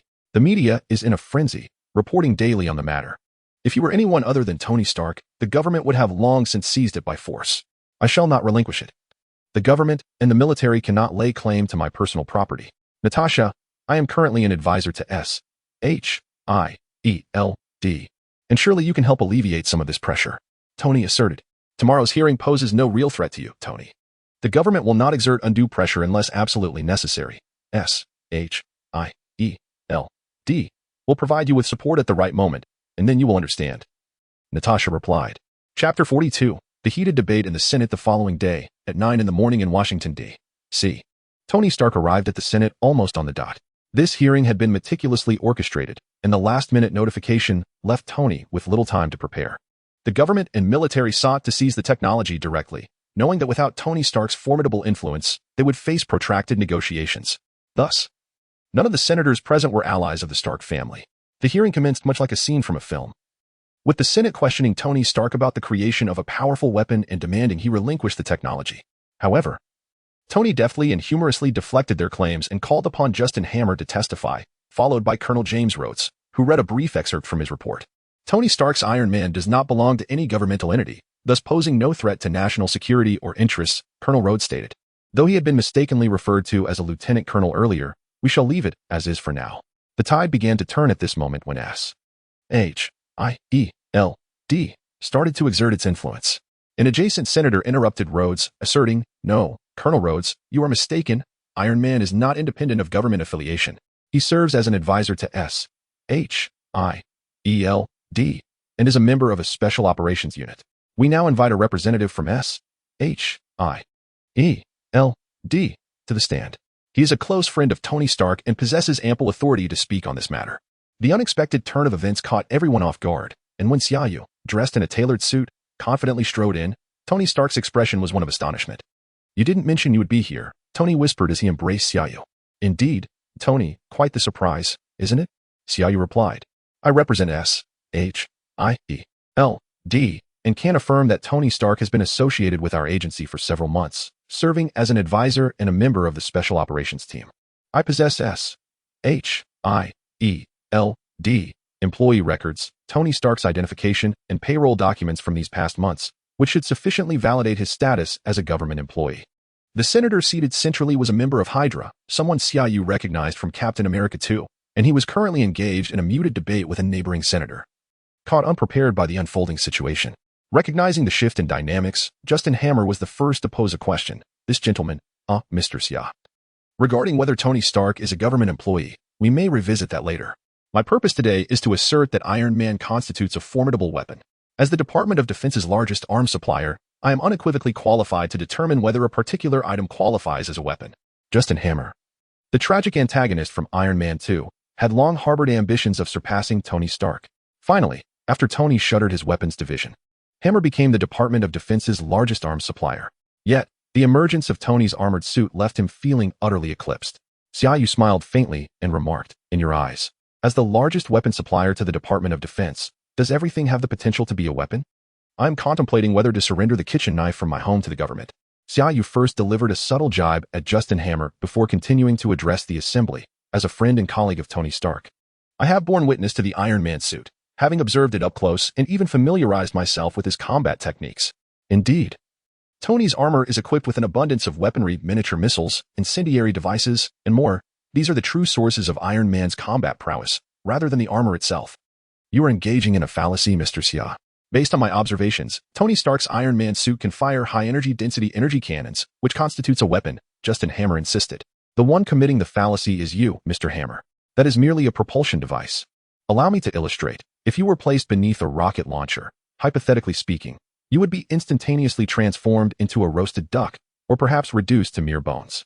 I apologize for not being an expert, but that is not a weapon. It is a propulsion system, much like the vehicle you arrived in.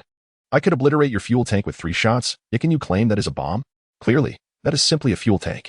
As a weapons expert, if your expertise lies solely in categorizing anything that could inflict harm upon the human body as a weapon, then I too could claim to be a weapons expert. This is precisely why you could only ascend to the position of the Department of Defense's largest arms supplier after Tony Stark announced the closure of Stark Industries' weapons division." Xia Yu mercilessly derided him. "You are distorting the concept. We all understand the essence of Iron Man. He is impervious to blades," Justin Hammer retorted, his ire boiling over as he was struck at his vulnerable point. "My bulletproof vehicle is also impervious to blades. In fact, I could even provide you with a set of blade-proof steel armor, Mr. Hammer. However, that does not justify it as a weapon. The correct understanding is that Iron Man is equipped with weaponry, rather than being a weapon in and of himself. Should you believe that weapons ought to be surrendered, I imagine Tony would be amenable to relinquishing the missile and incendiary technology embedded within the armor. But only on the condition that you dispatch representatives for specialized discussions with us at S.H.I.E.L.D. Gentlemen," Xia Yu continued. The Hydra senator, sensing Justin Hammer's retreat, interjected, "Thank you, Mr. Xia, for your remarks. However, seeing is believing. We have a segment of footage from Colonel Rhodes' report. Let us take a look." As in the movies, the footage commenced with Tony Stark having replaced it with a video of Hammer and the military conducting human armor experiments. Today's hearing left the Senate and military humiliated, and before the media, Tony unabashedly approached Xia Yu and delivered a resounding high five. The Hydra senator seated at the hearing was nearly green with rage. I possess the capacity to avert the looming threat of nuclear warfare. Iron Man proves to be invaluable, particularly the version equipped with weaponry. We are secure. America is secure. Should you desire my creations, my possessions, think again. Nevertheless, I have rendered you a significant service. For I alone can uphold world peace. Tony's flamboyant nature compelled him to utter these words. The enraged senator on stage unleashed a torrent of profanities. While Tony Stark ambled out with Xia Yu, their shoulders linked. Before departing, Xia Yu cast a mysterious glance back at the senator. A gaze reminiscent of one surveying a corpse, causing the senator to shudder involuntarily, a manifestation of Xia Yu's formidable inner strength and the unwitting pressure it exuded. Chapter 43. The origins of the Avengers Initiative. As soon as they stepped outside, they were intercepted by agents from SHIELD and taken to the headquarters in New York. In a modest conference room at the New York SHIELD headquarters, Xia Yu and Tony Stark convened with Natasha, who entered the room. I knew there is no such thing as a free lunch. Your government departments are all the same. See, Xia? I arrived just in time to pay, Tony remarked, glancing at the waiting Nick Fury. Mind your manners, Tony. You are now part of SHIELD. We just antagonized the Senate and the military for your sake. Could you not express a simple thank you? Nick Fury replied. If being part of SHIELD entails such assistance, then it is merely my due. If you expect me to express gratitude for something I've paid for, I'm afraid I never say thank you for services rendered, Tony retorted. Stark, what I am about to share concerns the safety of billions of lives across the globe, and I hope you all take it seriously, Nick Fury stated, casting a serious gaze around the room. All right, I'm listening, Tony replied, with Xia Yu and Natasha nodding in agreement. This story begins in 1995, back when I was merely a level 3 agent at SHIELD, and Coulson was still a rookie. I was tasked with mentoring him. Nick Fury began to reminisce. He was abruptly interrupted by Xia Yu. Excuse me, but was Coulson's hairline that high back then? Hey, I'm discussing serious matters here, Nick Fury exclaimed. Actually, I wanted to ask that too. Please continue, Tony added. One day, I received a mission involving a woman who descended from the sky and created a massive hole in a Blockbuster store. I took Coulson to find her. She was clad in a green catsuit, resembling a character from a video game, claiming to be part of an intergalactic team known as the Kree. Nick Fury began to unfold the tale of Captain Marvel, detailing the extraordinary Skrulls from the distant Andromeda constellation, genetically altering beings, and the formidable Kree warriors, the Tesseract, and Project Pegasus. Nick Fury elaborated, revealing a grand narrative of the cosmos, captivating Natasha and Tony, while Xia Yu feigned interest. So you had conceived the Avengers Initiative long ago as a safeguard against extraterrestrial invasions? Xia Yu inquired. Indeed. Those lofty politicians would only endorse such a plan if aliens were currently assailing us. They fear losing control over such power. In truth, the initiative had yet to find suitable candidates, Nick Fury continued, glancing at Tony and Xia Yu. Until Tony was abducted to Afghanistan, Xia, you went to rescue him. And Tony transformed into Iron Man. I saw hope for the realization of this initiative, especially with the emergence of the Hulk, who eluded the military's grasp. Because of your involvement, I intensified my surveillance on him. Even if Bruce Banner ventured into the most remote regions of Greenland, a satellite would continually monitor his movements. It was there that Bruce tragically took his own life, yet posthumously transformed into the Hulk, expelling the bullet and inadvertently triggering an avalanche in Greenland. We subsequently discovered this event. Nick Fury brought up a photograph on his phone for everyone to see. Is that Captain America? Natasha exclaimed in surprise. Tony Stark interjected. Are you sure that that's not a circus performer? Nick Fury cast a glance at Tony and replied, We have located him. He remains unconscious, and it is merely a matter of time before he awakens. Therefore, we must first address our personnel concerns. We have Tony Stark, Sam, Captain America, and two of SHIELD's finest agents, Black Widow and Hawkeye. Although Hawkeye is currently on a mission and unavailable, we also have a green behemoth who can transform at will. While he may pose a danger, I believe we will find a means of control. What do you think, Sam? Nick Fury concluded, directing his last statement to Sam. What do you want from me? I cannot control that green giant, Sam quickly responded. I never implied you could. I believe you will find a solution, much like how you managed to put me to sleep with a needle. There will always be a way, Nick Fury asserted. Tony Stark interjected once more. It seems you've overlooked the most crucial issue. This plan will not receive the approval of the politicians. Indeed, Stark. But we cannot afford to wait. We must not respond hastily when a crisis arises. We cannot gamble with people's safety. Years ago, I encountered beings from 2 different planets. With so many extraterrestrials out there, who knows what species might descend upon us and take an interest in Earth? We must fortify our defenses. The world requires the Avengers initiative, Nick Fury declared. Are you suggesting we clandestinely execute this plan? To make us shadowy operatives? Tony Stark asked. No, not at all. I propose we establish an emergency response team, concealing the identities of most members from the public. Bruce Banner, Natasha, and Hawkeye are already agents of S.H.I.E.L.D. They can maintain this identity. Captain America can also integrate into S.H.I.E.L.D. And I will use the guise of a mission to allow them to train or undertake assignments with you, Nick Fury continued, casting another glance at Tony. Thus, we require a hidden base and equipment. I cannot make any significant moves alone, but now I have you, Stark. Oh, for heaven's sake. You should direct that statement to Sam. He has been making quite a fortune lately and has become a stock market mogul, Tony retorted, passing the responsibility back to Sam. I do not possess an 800 million luxury yacht. Sam rolled his eyes in response. Ultimately, Nick Fury did not require everyone to formally express their stance, as this was no trivial matter and warranted time for contemplation. The arrival of Xia Yu has already instigated significant transformations. Captain America is set to emerge at least 2 years ahead of schedule, should the plans unfold seamlessly. The Avengers will make their debut in the Marvel Universe sooner than anticipated, poised for a monumental event to captivate the public, perhaps akin to the Battle of New York. Chapter 44. Thoughts of Xia Yu. In truth, Natasha, Iron Man, and Xia Yu have formed a small contingent of the Avengers. Given this, Xia Yu contemplated taking both of them along for the upcoming Thor adventure, alongside the established narrative of Iron Man 2. What astonished Xia Yu the most was Nick Fury's revelation about Captain Marvel and his fervent commitment to realizing the Avengers initiative. This indicated the magnitude of his determination, and Xia Yu perceived that the path ahead was largely unobstructed. The primary concern, however, lay in the collective desire to prevent the Avengers from becoming mere pawns in the hands of politicians, a precarious balance to maintain. Following the climactic battle in New York, the world owed a debt of gratitude to the Avengers. After Captain America dismantled Hydra and Black Widow unveiled classified documents, the Avengers appeared mightier than ever. Yet they simultaneously attracted criticism from governments worldwide. The Sokovia Accords, signed by 117 nations, served as a potent countermeasure against the Avengers' overreach. This dissatisfaction had deep roots. No nation wished to be overshadowed by a group of so-called heroes who, under the banner of justice, eradicated threats like Hydra without regard for the local implications. It wasn't that the Avengers acted wrongly. Rather, every government harbored its own secrets and felt humiliated by the Avengers' abrupt interventions. This reluctance to voice discontent stemmed from the Avengers' previous acts of global salvation. However, following Scarlet Witch's tragic incident that resulted in civilian casualties in Wakanda, the king, the former Black Panther, spearheaded the Sokovia Accords. Consequently, over 100 nations endorsed the initiative, garnering extensive media coverage worldwide. It was during this tumultuous period that a fundamental rift emerged between Captain America and Iron Man. The latter advocated for signing the accords, believing that they needed time to regain the public's trust.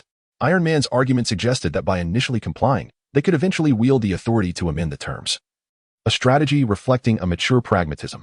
Captain America, a quintessential soldier, resisted the notion of relinquishing control of his weapon to those in power, marking the crux of their conflict. The Winter Soldier incident merely served as a catalyst. A confrontation between Tony and Steve was inevitable, yet clarity would eventually prevail. As Xia Yu watched the film, he found himself more aligned with Iron Man's approach. The reality was that one could not combat the world when the global media and governments seized upon a misstep. Resistance seemed futile. This was the tragic plight of superheroes performing countless good deeds, yet facing scrutiny and derision for a single miscalculation. It was only after the arrival of Thanos that the Avengers managed to extricate themselves from these constraints. This liberation was catalyzed not only by the impending disaster, but also by the formidable entry of Wakanda, with its wealth, territory, and technological prowess. After all, Wakanda was a sovereign nation, a stature that Tony Stark could never rival. To put it bluntly, the combined might of Wakanda and the Avengers surpassed that of the entire world. Thus, if Xia Yu wishes to establish the Avengers ahead of time without being overly constrained, he must ensure that the organization possesses an unparalleled military might, not merely individual strength, but a collective force, technologically advanced. Given that an alliance with Wakanda is currently impractical, Xia Yu is left with but one course of action: to lead the Avengers beyond the confines of Earth. By broadening their horizons and enhancing their capabilities, they can rise above all else. Therefore, Xia Yu's preliminary plan involves leveraging the narrative surrounding Thor to make initial contact with Asgard, or, more generally, to explore realms beyond Earth. However, this must precede the Battle of New York, as the Avengers need to establish a formidable reputation on Earth. Without such a claim, even possessing the power to annihilate the planet would not elevate them above all. The Avengers are heroes, not tyrants or rulers. With a clear understanding of these dynamics, Xia Yu begins to prepare for the early formation of the Avengers. But the most pressing matters at hand are the storylines of Iron Man 2 and Thor, as the plot is about to unfold. Why is this significant?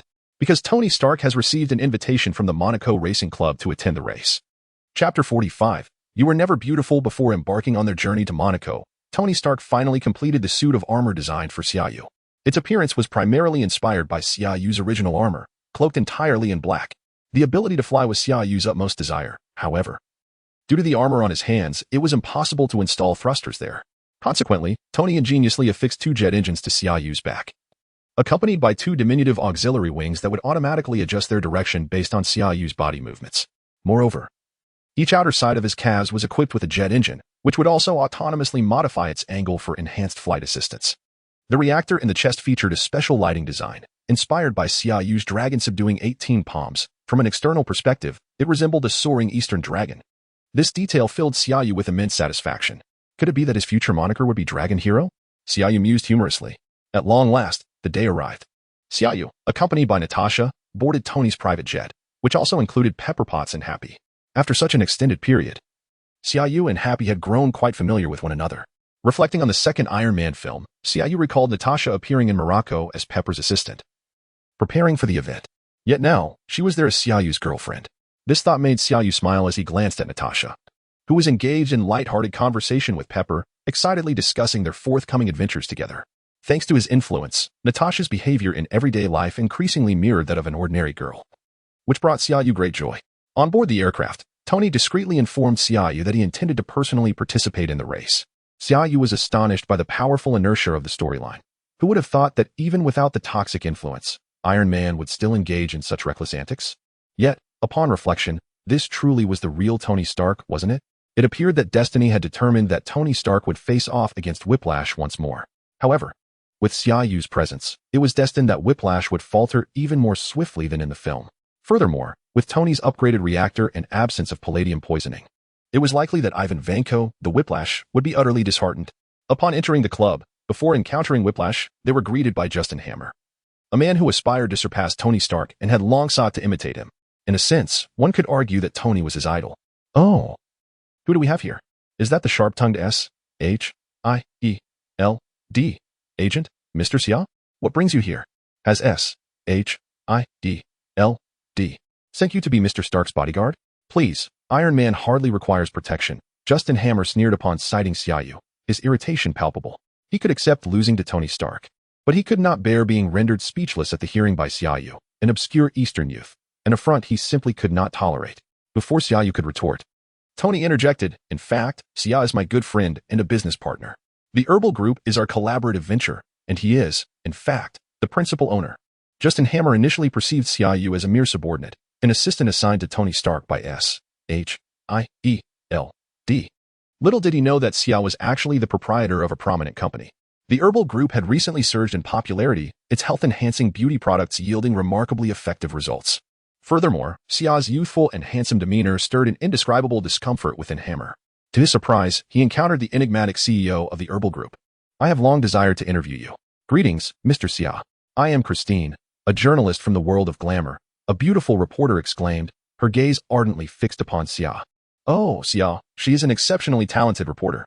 We had an in-depth conversation last year. Do you recall the late-night call I made to you? Her article was quite impressive, and I recommend that you accept her interview," Tony remarked to Xia. "What a lecture," Xia mused silently, yet wore a warm and polite smile as he replied. "Thank you for your invitation, dear journalist. However, let us schedule a time for this, as your companion, the arms expert behind you, appears quite impatient." As he spoke, he gestured towards Justin Hammer. Having said that, he and Tony turned to leave. "I will reach out to you at the earliest opportunity," Christine called out from behind. "Hey, shouldn't you be interviewing me first?" Justin Hammer muttered quietly, trailing behind. At that moment, Xia suddenly turned back, addressing Hammer. "Do you know, Mr. Hammer, if you aspire to transcend legend or to become one yourself, you must forge your own path rather than merely imitate others. Otherwise, you will merely appear as a fool. Though, you already possess a rather unappealing visage. I recommend you purchase our company's beauty products. At the very least, they could make you seem younger," Xia concluded. "Come now, Summer, let us not intrude upon her rare opportunity for an exclusive interview." Tony swiftly followed Xia, ensuring that Justin Hammer had no chance to retort. Chapter 46. First appearance before the public. Disregarding the fuming Justin Hammer, the two made their way to a table by the window where Natasha and Pepper were seated. The four of them occupied a table with a view of the racetrack outside. After a brief moment, Tony excused himself to the restroom, and Xia Yu discerned his intent to dash off to the race. Indeed, it wasn't long before he spotted Tony Stark, clad in racing gear and being interviewed on the television mounted on the wall. "Oh no," Pepper exclaimed, her frustration evident. After a sharp intake of breath, she turned to Xia Yu. "Xia, were you aware of this?" Xia Yu, keenly aware that he could not bear the blame, responded earnestly, "I had no idea. I'm just as surprised. This is reckless. I cannot allow him to do this. It's far too dangerous," Pepper insisted. "Pepper, he has already entered the track. Let him go. I am here, and there is no danger that will befall him," Xia Yu reassured her confidently. Indeed. With Tony already on the field and Xia Yu's assurance, Pepper reluctantly acquiesced, though her anxious demeanor revealed her deep concern. At last, the race commenced, with a cacophony of engines roaring as dozens of cars sped around the circuit. Suddenly, a staff member clad in bright orange work attire leaped onto the track, eliciting screams and shouts of warning from onlookers. An exceedingly perilous situation. System task: defeat the Scourge. Reward points: 3,000. Kill the Scourge. Reward points: 5,000. Affecting subsequent tasks. Now was the time to exhibit his prowess before the public. He needed to don the new uniform. Tmall. What do these two options imply? Xia Yu inquired. Master, the Scourge is currently in an incomplete state. Killing it will impact the subsequent task of defeating the complete Scourge. Tmall elucidated. Xia Yu grasped the implication. If he were to eliminate the Scourge now, the subsequent tasks would be concluded. Should he simply defeat it, Justin Hammer might manipulate circumstances to extricate himself from prison, subsequently utilizing Hammer's resources to construct a multitude of unmanned battle suits, thereby fashioning a new armor for himself. At that juncture, another kill could yield additional points, and perhaps even a system lottery. Casting a glance at Natasha and Pepper, who were engrossed in the race on the television, he quietly slipped away. Just as he was about to depart, Natasha noticed and silently followed him. Pepper, wholly absorbed in Tony, remained oblivious to their exit. Xia Yu reached the spectator stands, where Natasha caught up to him, asking, "Is something amiss?" Taking her hand affectionately, Xia Yu replied, "Look at that individual who has entered the field. Something is definitely off." "What is that? Is that an arc reactor on his chest?" Without needing further explanation from Xia Yu, they both recognized that Ivan Vanko had activated the reactor, two energy conduits charging behind him, incinerating his clothing. "Indeed. You stay here. I will go and stop him," Xia Yu declared. "Be careful," Natasha urged, her concern palpable. Natasha had just finished speaking when Xia Yu instantly changed his attire. With a powerful leap, he soared above the audience like a majestic bird, directly ascending into the sky above the racetrack. In this brief distance, Xia Yu refrained from utilizing the flight capabilities of his battle armor. Instead, he gracefully descended towards the racetrack, employing his internal energy to soften his fall. At that moment, the whip of the Grim Reaper had already severed a racing car in two, the high-energy encased whip slicing through the vehicle's chassis with ease, leaving behind molten remnants of the car's structure at the cut edges. The surrounding spectators erupted in screams, while some remained composed, merely observing the spectacle. Among them, Little Pepper and Justin Hammer also witnessed this dramatic scene. Concerned for Tony's safety, Little Pepper dashed into the stands to seek out Xia Yu, while Justin Hammer, captivated by the sight of the Grim Reaper's whip and particularly intrigued by the small reactor embedded in his chest, wore a delighted smile. The scene was somewhat chaotic, however. The audience remained relatively unfazed as the danger had not yet encroached upon them, especially when Xia Yu charged forth and gradually descended from the heights. His approach was markedly different from Iron Man's rapid descent. Xia Yu's movement appeared more ethereal and exuded a higher level of grandeur, instantly capturing the attention of everyone present. Chapter 47. Defeating the whip of the undead. The entrance of Xia Yu not only left the audience in awe, but also instilled fear in the whip of the undead. "Who are you?" the whip inquired, his hands cracking the whips against the ground. "Hey, your tattoos are rather unsightly.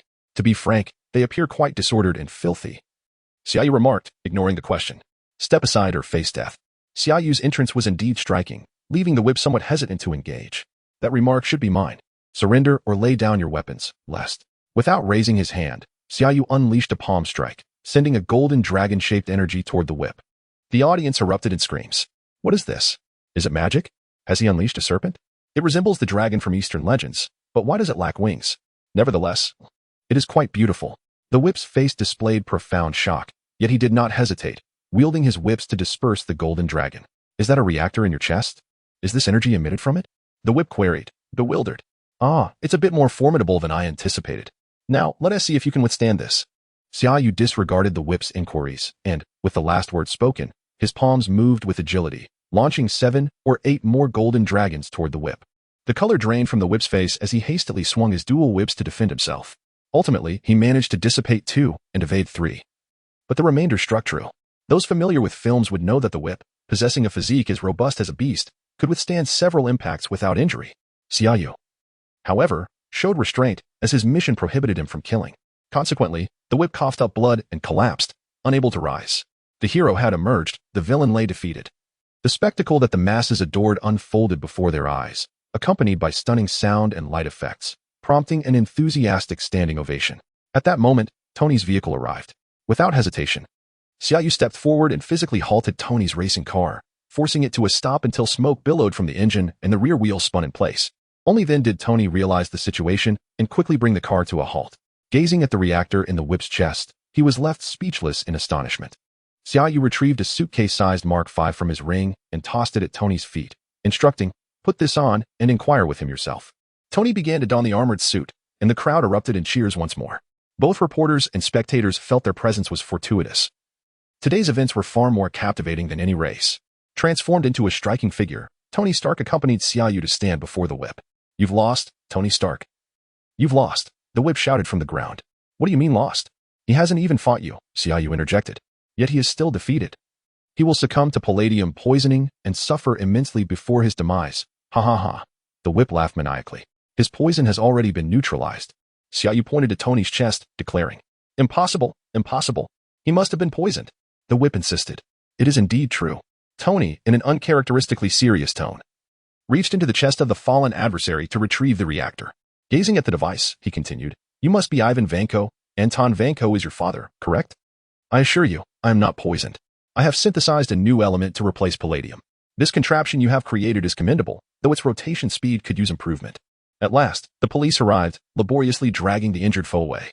Enraged, the fallen man shouted at Tony, "Tony Stark, your family are thieves and butchers. You shall face retribution." "Bah, it is your father's avarice that brought him punishment. This is not the fault of our family. I shall send you soap in prison," Tony retorted. "I will make sure to send you some soap as well." At that moment, the vehicles on the racetrack came to a halt, restoring order to the scene. Soon, a throng of spectators and journalists surged forward, encircling Xia Yu and Tony Stark. With keen eyes, Xia Yu spotted Christine, who should have been conducting an interview with Justin Hammer. "Tony, leave the fighting to me. The reporters are yours," Xia Yu declared before soaring into the air, vanishing from sight in an instant. Tony Stark glanced at the approaching journalists and signaled to Pepper Potts before taking flight himself. The reporters, left without a target, began to frantically scan their surroundings until they finally noticed Pepper Potts in the audience. She would surely know the identity of that enigmatic figure from the East. The swarm of journalists redirected their pursuit toward her. "Natasha, we must depart," Pepper urged as she observed the multitude of reporters advancing. "I am already on my way." Natasha's voice echoed from the corridor, leaving Pepper to face the encroaching journalist with a sense of helplessness. Chapter 48, Teaming Up in the News, aside from Tony. "It was you." Tony previously stated in the Senate that no small reactors would emerge within the next 500 years, yet here we are, witnessing their arrival. The government will undoubtedly seize upon this opportunity to pressure Tony for his technology. He is in quite a predicament, Natasha remarked to the languid figure of Xia Yu, who lay sprawled on the bed. "Let Tony handle his own troubles. He has his ways. We are here to enjoy a holiday, my dear. This is the enchanting blue and white town of Morocco, one of the most beautiful and romantic places in the world. Why should we discuss Tony here?" Xia Yu remained reclined, not lifting his head. Fresh from her shower, Natasha, with a towel draped over her head, was watching the news on television when she heard Xia Yu's languorous voice. She reiterated, "What about you?" The reporter who promised an exclusive interview with Justin Hammer has penned a heartfelt piece, proclaiming that when people are engulfed in crisis, you descend from the heavens to rescue them, dubbing you the Dragon Knight, who safeguards their safety. Dragon Knight? Damn it, I am neither Yang Gua nor Yin Jiping. Xia Yu retorted. "What did you say?" Natasha asked. "I said I shall only be your knight. I have no desire to ride a dragon. I wish to ride you," Xia Yu declared, pulling Natasha into his embrace. Irrelevant thoughts aside, regardless of the immense pressure Tony Stark faced, Xia Yu joyfully explored Morocco with Natasha, reveling in their week-long adventure that allowed them to traverse nearly the entire country, just as Xia Yu contemplated whisking Natasha away to South Africa. A phone call from Nick Fury abruptly summoned him back to Los Angeles. Interestingly, while Nick Fury was eager to call them back, he arranged to meet at Tony's residence. "Our Dragon Knight has returned, accompanied by his princess, while we are beset with troubles, and he gallivants off on vacation," Tony Stark sarcastically opened the meeting. Please refrain from calling me the Dragon Knight, Tony. I loathe that nickname. It irks me greatly. Compared to your Iron Man persona, I feel akin to an NPC from an antiquated video game, Xia Yu replied. Xia, we genuinely have a plethora of issues to address, Nick Fury stated solemnly. We? Xia Yu glanced between Tony and Fury, then continued. We all know that our affiliation with S.H.I.E.L.D. is merely a farce. Are you implying that Tony has officially agreed to your Avengers initiative? Indeed, I consent to this plan. If this fellow speaks truthfully about extraterrestrials, I am on board. However, I have one stipulation. I am willing to extend my trust to this eye-patch-wearing individual, but I remain skeptical of the S.H.I.E.L.D. director. Tony Stark asserted. Since the financier has spoken, I have no objections. Let us proceed to discuss our troubles. Xia Yu poured himself a glass of wine. Gesturing for them to continue, Nick Fury began to enumerate the issues. Firstly, there is the matter of Stark's armor. The government can no longer contain it. But Stark has devised a clever solution to resolve the situation. Colonel Rhodes? Natasha inquired. Correctly stated. James Rhodes is a close friend of Stark and also a colonel in the Air Force. Stark entrusted him with a suit of armor but withheld the technology, thus providing an explanation to the government. Subsequently, they planned to have Colonel Rhodes don the suit for a flight, ensuring the public was satisfied. Nick Fury remarked, moreover. There is another matter. Steve Rogers has awakened. This poses a challenge for me, as we cannot allow him to appear before the public just yet. We need to conduct some psychological therapy and assessments to ensure he can acclimate to the current society. After taking a sip of his drink, Nick continued, lastly. I must trouble you, Xia. I require you to journey to New Mexico to retrieve a hammer that has fallen from the sky. Xia Yu mused to himself, well, this is splendid. Aside from the Hulk, the Avengers are nearly assembled. Why me? I am merely an unpaid level 1 agent, he said. Nick Fury tossed him a new identification, stating, from now on, you are also a consultant. As for the hammer, Coulson is already en route. You can find him easily, and perhaps forge some camaraderie with your future teammate, Hawkeye. Is that all? I was led to believe there would be a plethora of troublesome matters, Xia inquired. Tony's issues are resolved, and the captains are yours to handle. I am off to court a hammer. Is there anything else? Natasha is temporarily responsible for selecting the Avengers headquarters location, and there is nothing further for now, Nick Fury replied. Xia Yu expressed his frustration. You speak so gravely about a multitude of troubles, yet this is all there is? Do you comprehend what the Avengers represent? Why must I keep this from everyone? Collectively, you all are akin to a stockpile of nuclear warheads. I am holding what could potentially be an uncontrollable nuclear device, which necessitates a serious demeanor, Nick Fury stated earnestly. Being serious does not require solemnity, Nick. The world has changed. Look at Tony Stark, before he became Iron Man. He was always impeccably dressed, mingling in high society. Can you recall him ever doing anything genuinely altruistic? Xia retorted. Very well, you have won this debate. You have altered my perspective, Nick Fury conceded. Tony Stark. Chapter 49. The Aladdin Hammer. In a small town on the outskirts of New Mexico in the southern United States, several men in black suits were busily loading electronic equipment, laptops, photographs, and blueprints into a vehicle. Jane Foster attempted to intervene, exclaiming, I will report you for invading my privacy. Coulson, with a sense of resignation, explained. We are merely retrieving items. We are the good guys. As the two parties engaged in a heated argument, a shadowy figure descended from above. Xia Yu had arrived. Without waiting for anyone to speak, he declared, I concur with this young lady. These government agents are far from virtuous. They abuse their power and oppress the populace. They are nothing short of scoundrels. Oh, Coulson, you are robbing us, you rascals. A girl named Daisy, standing beside Jane, inquired of Xia Yu. Who are you? Are you Iron Man? Xia Yu shot her a surprised glance and, with exaggerated tone, replied, I am not that old man, Tony Stark. I am merely one of these scoundrels. Let us go, Coulson. I do not understand why I was summoned here. I am not a blacksmith. Xia Yu queried Coulson as they approached the location of the hammer.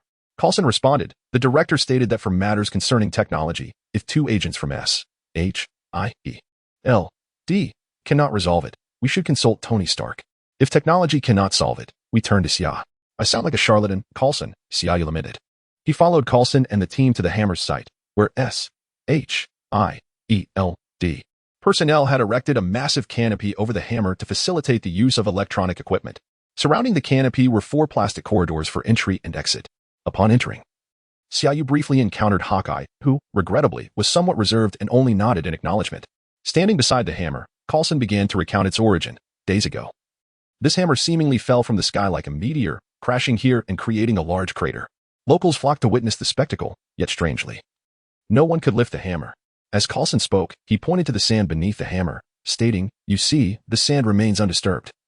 It is certainly not a matter of weight. Even a heavy truck would be of no use." Rising, Carlson moved to the edge of the canopy and continued. "Based on the impact force of the hammer's landing, we can only estimate the height from which it fell. However, since we do not know the weight of the hammer..." "Oh dear, Xia, how did you manage that?" Xia Yu swore he was merely curious and wanted to try. He never imagined he could lift the hammer. As it was said, only those with the purest hearts could do so, akin to the virtuous nature of Captain America. Initially, he felt quite pleased with himself, thinking, "I knew I was pure." Yet, in the next moment, he found himself in a chaotic realm, surrounded by a tempest of lightning and silvery serpents. "Where am I? The hammer of the thunder god?" Xia Yu pondered. Suddenly, a voice echoed, "Young man, who are you?" He turned, searching for the source of the voice, bewildered. After a brief turn, Xia Yu suddenly discovered an elderly man behind him, with flowing white hair, a golden armor, and a singular eye, wielding a spear of eternity? A cold sweat broke out on Xia Yu as he realized he had unexpectedly come close to Odin himself. Indeed, the artifacts of Asgard should not be trifled with, especially while Odin still drew breath. "Young man, answer my question. Who are you?" Odin inquired, a smile gracing his lips. "Oh, wait, I should rather ask, from whence do you hail?" Xia Yu, drenched in cold perspiration, dared not respond to Odin's inquiry. Instead, he feigned innocence and countered, "Who are you? Where is this place? And what has become of the hammer in my hand?" Odin maintained his benevolent smile and replied, "You are currently within the internal space of Mjolnir." "Ah, Mjolnir is indeed the name of the hammer you hold." Xia Yu, bewildered, asked, "Am I inside the body of a hammer? Are you the god of the hammer?" Suddenly elated, he exclaimed, "Does that mean I can make 3 wishes? You must be the Aladdin of hammers." Odin, visibly perplexed, thought to himself what nonsense this was. Taking a deep breath, he declared, "I am Odin, the All-Father, hailing from the divine realm of Asgard. The weapon you possess is Thor's hammer, a tool of our pantheon. I have cast a spell upon it, ensuring that the vast majority of individuals cannot lift it, such as yourself. This is the power of the rules, yet you have defied them. Therefore, I ask again, from where do you come, young man?" At this moment, Xia Yu was utterly flustered. Chapter 50. A conversation with Odin. TNMO, come out. There has been a fatal incident. Xia Yu called out in his mind. "No need to panic, master. This is merely a phantom. It poses no danger." TNMO replied, "A phantom, you say? This is Odin we are dealing with. I can hardly withstand even a mere apparition." Xia Yu grumbled internally, but TNMO fell silent.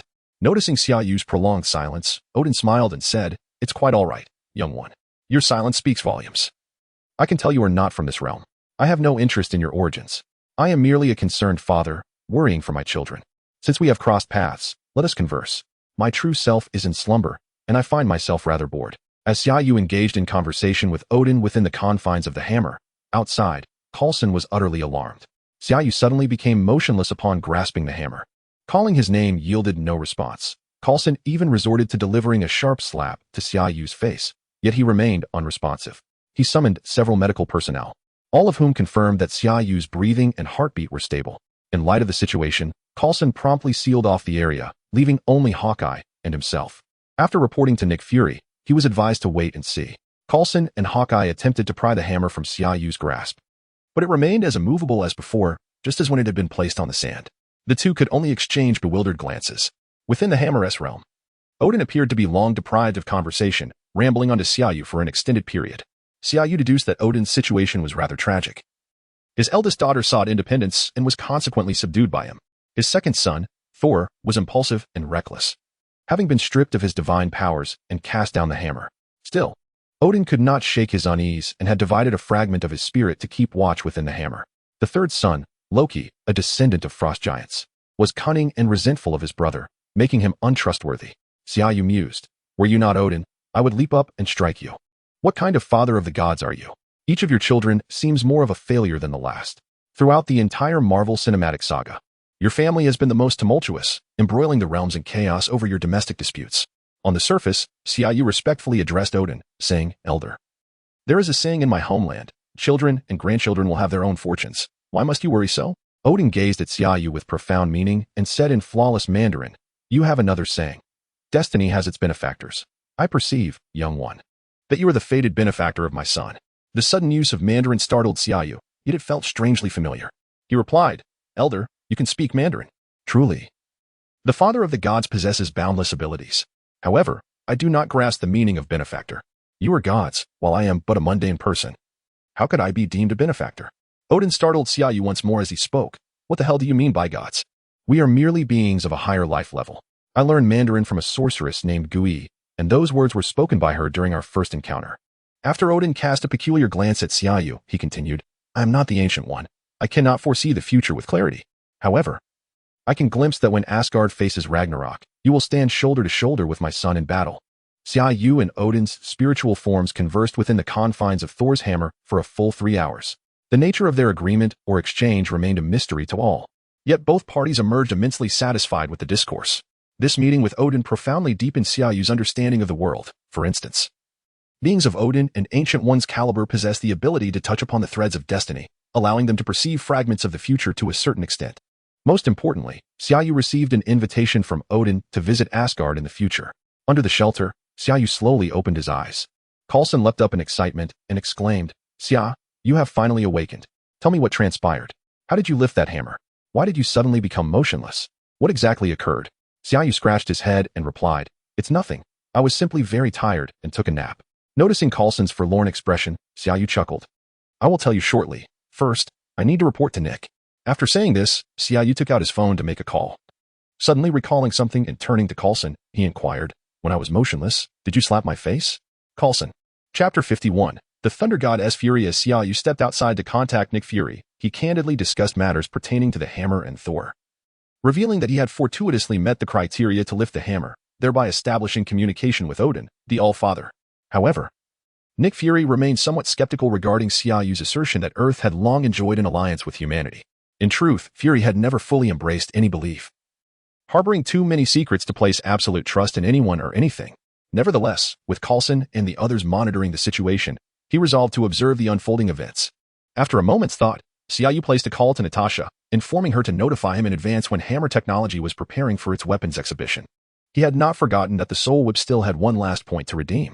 As for Thor, Xia Yu primarily intended to spectate while subtly guiding Odin's brawny son, opting to refrain from direct involvement. After all, he might not be able to contend with the Destroyer. Thor's triumph in extinguishing the Destroyer's flames with a single blow had been bolstered by Odin's own power. To be candid, Xia Yu felt a surge of excitement. The Avengers were on the precipice of formation, and Thor appeared to pose no significant issues. Merely the absence of the Hulk remained. Reports from S.H.I.E.L.D. indicated that he had successfully learned to control his rage. Contemplating this, Xia Yu felt a twinge of exhilaration. Yet he believed it prudent to proceed with caution. Earlier that day, Coulson had seized Jane Foster's equipment, prompting an enraged Jane to search the streets for Thor.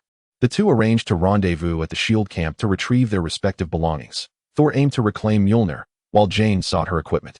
In agreement, they drove to the S.H.I.E.L.D. encampment, and under the cover of night, they stealthily approached the perimeter. Demonstrating remarkable chivalry, Thor draped his shirt over Jane's shoulders and declared, I shall procure my hammer and then return your equipment. It is a promise. Wait for me here. Jane, gazing at the brightly lit camp brimming with guards, questioned, Is your plan to simply saunter in and swagger out with the items? With a hint of his characteristic bravado, Thor replied, No, I shall fly out. With that, he crouched and stealthily made his way into the camp. Jane felt an inexplicable fondness for the man before her. Indeed, they had experienced an instant connection. Despite Thor's seemingly erratic assertions, she found herself harboring a glimmer of belief in his words. Even amidst the stringent security, Jane remained obediently in place, watching as Thor inched closer to the camp and successfully slipped through a gap in the barbed wire. Secretly, she cheered him on, thinking perhaps he might truly succeed. However, the disparity between aspiration and reality soon became evident. Once inside the wire perimeter, Thor felt a surge of exhilaration, aware that he was one step closer to reclaiming his hammer. Yet, as he turned around, before his gaze could fully adjust, he was suddenly beset by a disorienting whirlwind. Crashing heavily to the ground with a resounding thud, Jane Foster helplessly supported her forehead, observing the scene with clarity.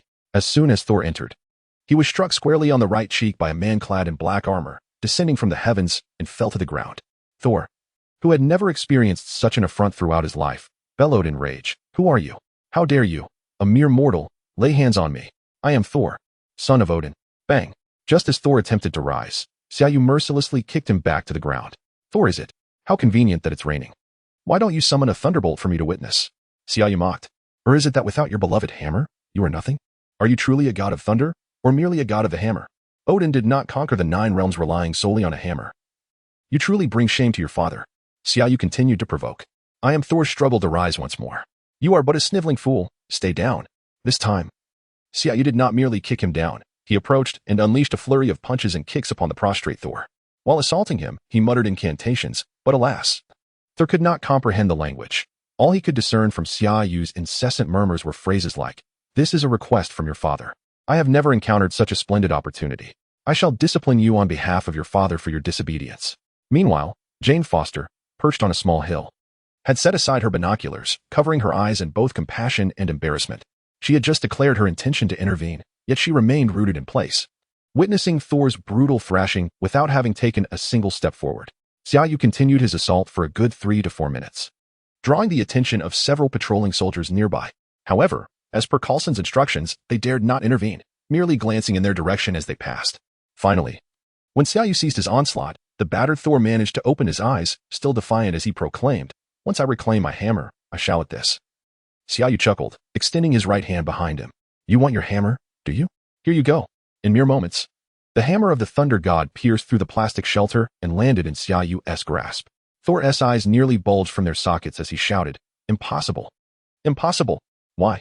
Xia Yu tossed the hammer to the ground, declaring, "You are utterly unworthy of wielding this hammer. Why don't you give it a try?"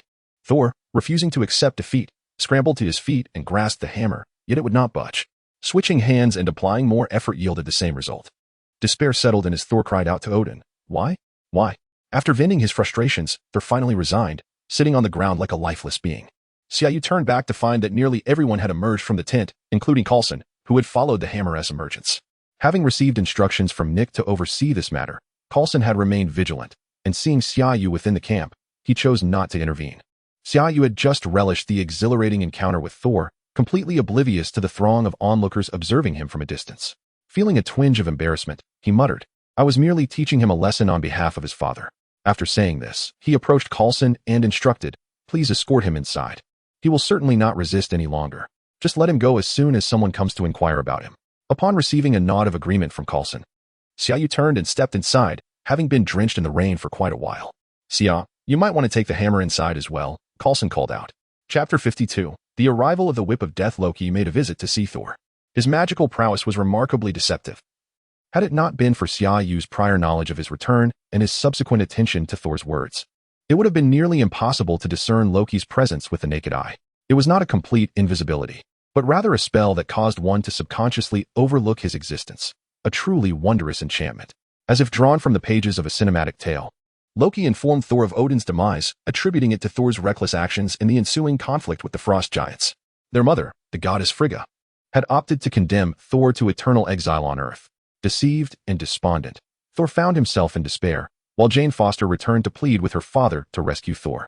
In an astonishingly Na'vi move, she brandished counterfeit documents to secure Thor's release, oblivious to the fact that not only was her identification fraudulent, but that most of the townsfolk had been progressively replaced by agents of S.H.I.E.L.D. After orchestrating an escape for Thor, he embraced his mortal identity, embarking on a rather scandalous life with Jane Foster, even mastering the art of preparing breakfast for them. Xia Yu, clandestinely observing, remarked to Coulson, "Do you see? This is life. It can elevate your hairline while compelling proud deities to bow down and make breakfast." Were it not for his inability to contend with Xia Yu, Coulson would have relished the opportunity to retaliate against him, feeling that the mention of hairlines was entirely unwarranted. At last, after witnessing Thor's public display of affection for over a week, Natasha's call arrived. This evening, Justin Hammer would unveil his drones and weaponry at the Stark Expo. Xia Yu casually found a convenient spot to take flight, relishing the ease of avoiding airfare. After all, shouldn't S.H.I.E.L.D. cover those expenses? He first made his way to Tony's residence, barging into the basement. The scene was rather eye-catching, for there was Tony Stark, the illustrious Iron Man, practicing yoga in the nude, an abbreviated version of the I Ching. "Tony, do you believe that such practice aids in achieving a sense of harmony with the universe?" Xia Yu chuckled, leaning against a table by the entrance, observing Tony. Startled, Tony, upon recognizing Xia Yu, resumed his routine without a hint of embarrassment.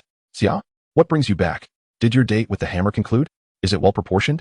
Does it have a notable chest?" Tony bantered while continuing his exercises. The matter of the hammer was rather intricate. It belonged to the god of thunder, indeed the very one from Norse mythology, who had been stripped of his powers and cast down to earth by his father, Odin, the All-Father. Xia Yu provided a brief overview. "Are there truly gods from Norse mythology?" Tony inquired, curiosity evident in his tone, as anyone would be intrigued by such revelations. We'll discuss that shortly, but first, enlighten me as to why you practice in such a manner. Do you find yourself particularly alluring? Xia Yu teased. Feeling somewhat aggrieved, Tony replied. It's your teachings that inspire these movements. Practicing them periodically helps cleanse impurities from my body. It's simply more convenient this way. Then I must insist you cease this practice. I could easily expel you from our solar cult, Xia Yu jested, circling around Tony Stark, preparing to retrieve his phone. Tony hurriedly put on his clothes upon witnessing Xia Yu's actions, simultaneously stating, this simply won't do. Although I may not possess your prowess, I currently wield a punch with several hundred pounds of force. Have you not noticed that I appear considerably younger? Enough about me. Hasten to share the tale of the hammer-wielding Thor. Without reservation, Xia Yu recounted his acquisition of the hammer and the matters concerning Thor and Odin. Tony Stark scoffed, deriding the notion of a godly realm, asserting that their societal structure and systems had remained unchanged for millennia. He remarked that their innate powers were predetermined at birth, establishing a ceiling for their potential, thus rendering such a race doomed to decline, merely deceiving primitive beings while claiming divine status. I share your sentiments, nonetheless. The power of the All-Father is indeed formidable. I am rather keen to seize an opportunity to visit Asgard. Furthermore, Tony, they are natural allies of Earth, Xia Yu remarked. Tony rose to pour 2 glasses of juice, addressing Xia Yu. I merely intended to express my disdain. In truth, I find this monarchical and primitive societal structure quite intriguing. Were I their king, I would enact a law granting the king the right to the first night with every bride. That notion is quintessentially Iron Man, Xia Yu jested. You've already caused enough trouble for countless women, Tony. The right of the first night, what a curious thought. By the way, Justin Hammer is showcasing his weapons today at your Stark Expo. Are you not inclined to attend? Hammer's weaponry is hardly remarkable. Trust me, brother. The missiles I fabricate with my own ingenuity surpass his in efficacy. The military has sent Rhodes, clad in the armor I provided, to support him. I have no desire to witness his arrogant display. J.A.R.V.I.S. Sir, there is an incoming call. Put it through. J.A.R.V.I.S. Is that you, Pepper? I don't plan to attend today, Tony began, only to be interrupted, as the voice on the other end was not that of his beloved. Hey, Tony, how are you? I've doubled the rotation speed, came the voice of Ivan Vanko. The whiplash. What did you say? Tony replied, unmuting the call for J.A.R.V.I.S. to trace the source. You suggested I increase the rotation speed to generate more energy output. An excellent recommendation, the deep voice of Whiplash resonated. You sound rather spirited for a dead man, Tony retorted. Buying time. You too. The history of the Stark family is about to be rewritten. What your father did to my family 40 years ago, I shall repay in 40 minutes, Whiplash declared with an air of pride, and Xia Yu understood that he had completed his armor. I hope you are prepared. Whiplash concluded before abruptly ending the call. J.A.R.V.I.S. had traced the call to Manhattan, New York. Justin Hammer, both Xia Yu and Tony articulated simultaneously. Damn it, I just flew from the southernmost point of the United States to the west coast, and now I must journey to the east coast, Xia Yu lamented. Realizing he had overlooked the location of the events, Tony produced a minuscule metallic device and handed it to Xia Yu, stating, this is a miniature earpiece. Place it in your ear. It will adhere automatically. Let us proceed. Time is of the essence. The system task coincided almost simultaneously with Tony's words. System task.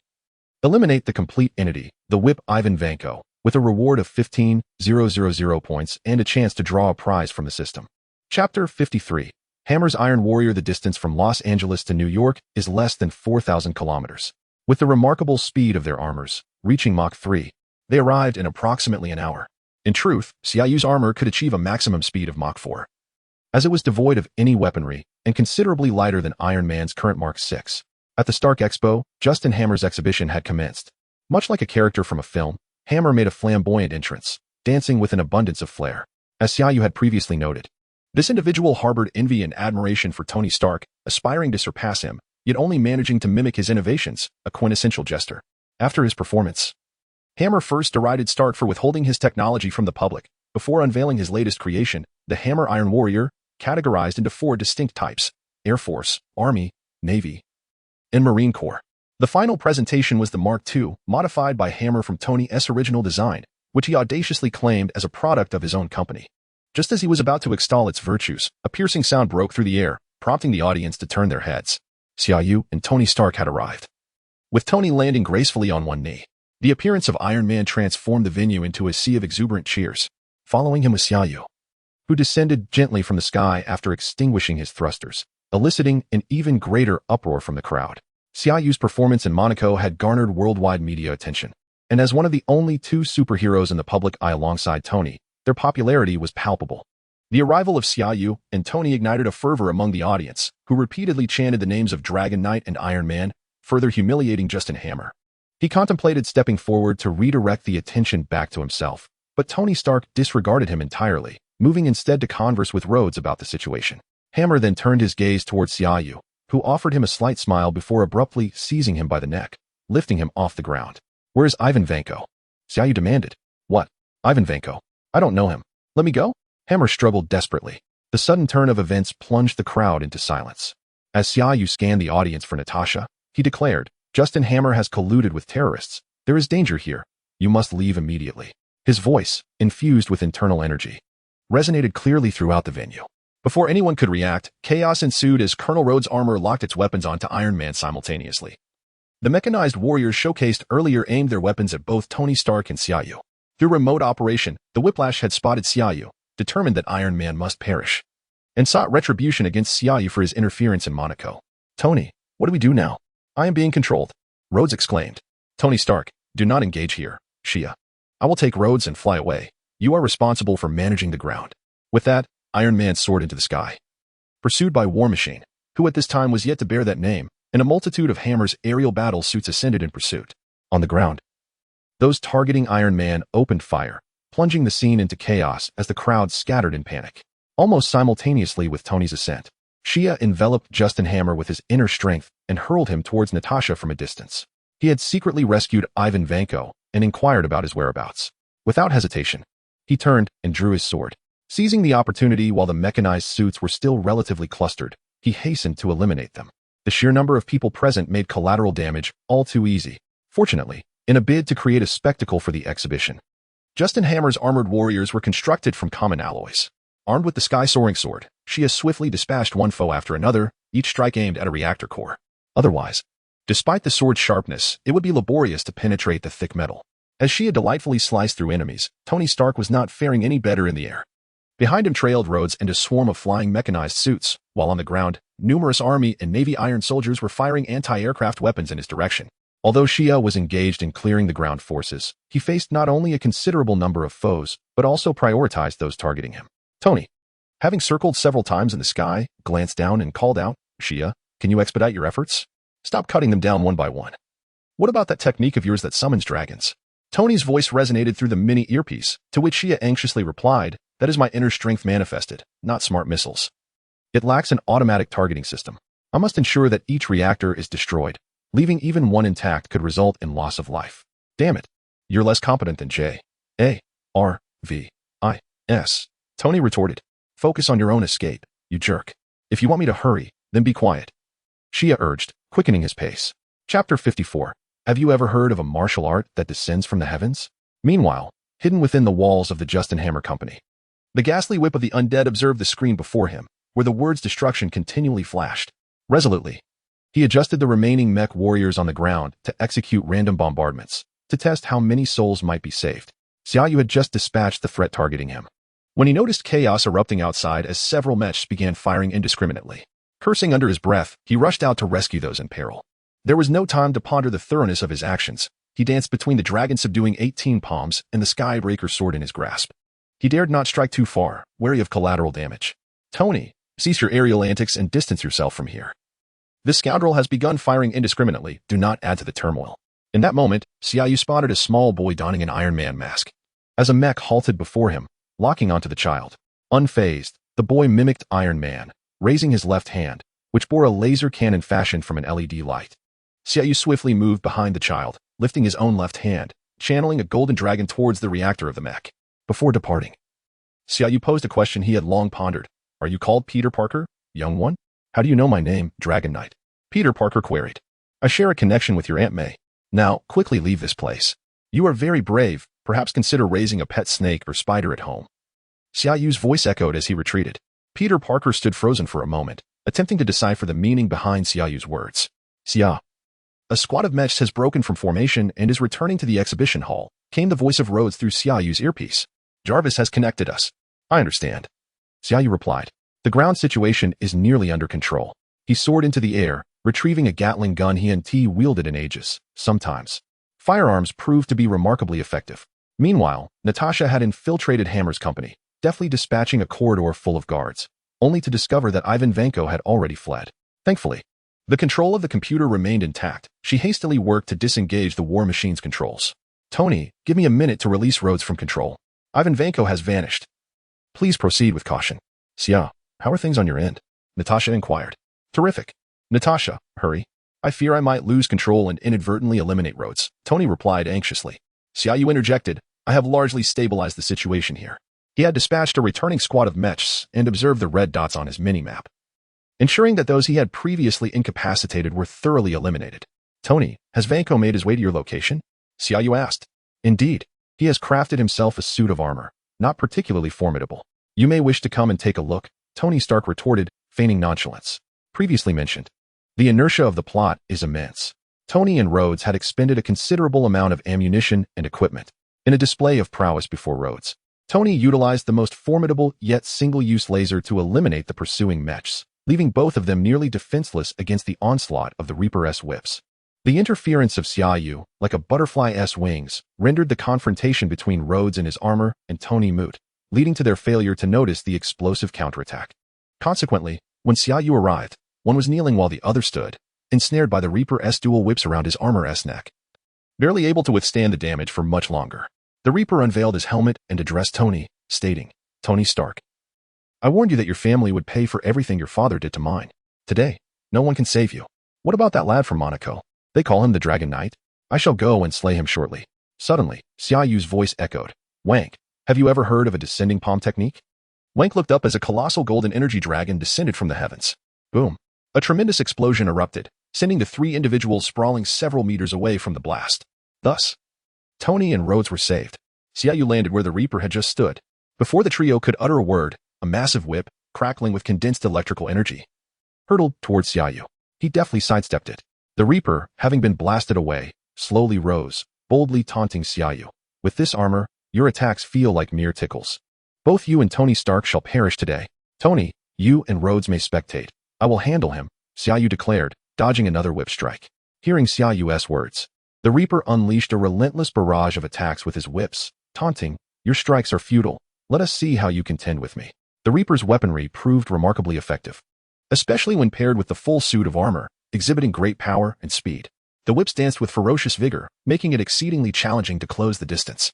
Chapter 55. Striking the bull from a distance, the relentless assault of the two whips wielded by the grim whip filled Rhodes with trepidation as he turned to Tony and inquired, Are you certain we need not intervene? Not at all. Look how joyfully Xia is skipping, Tony replied. Indeed, the attacks were nearly impossible to land on Xia Yu, who moved with the grace of a ripple on water.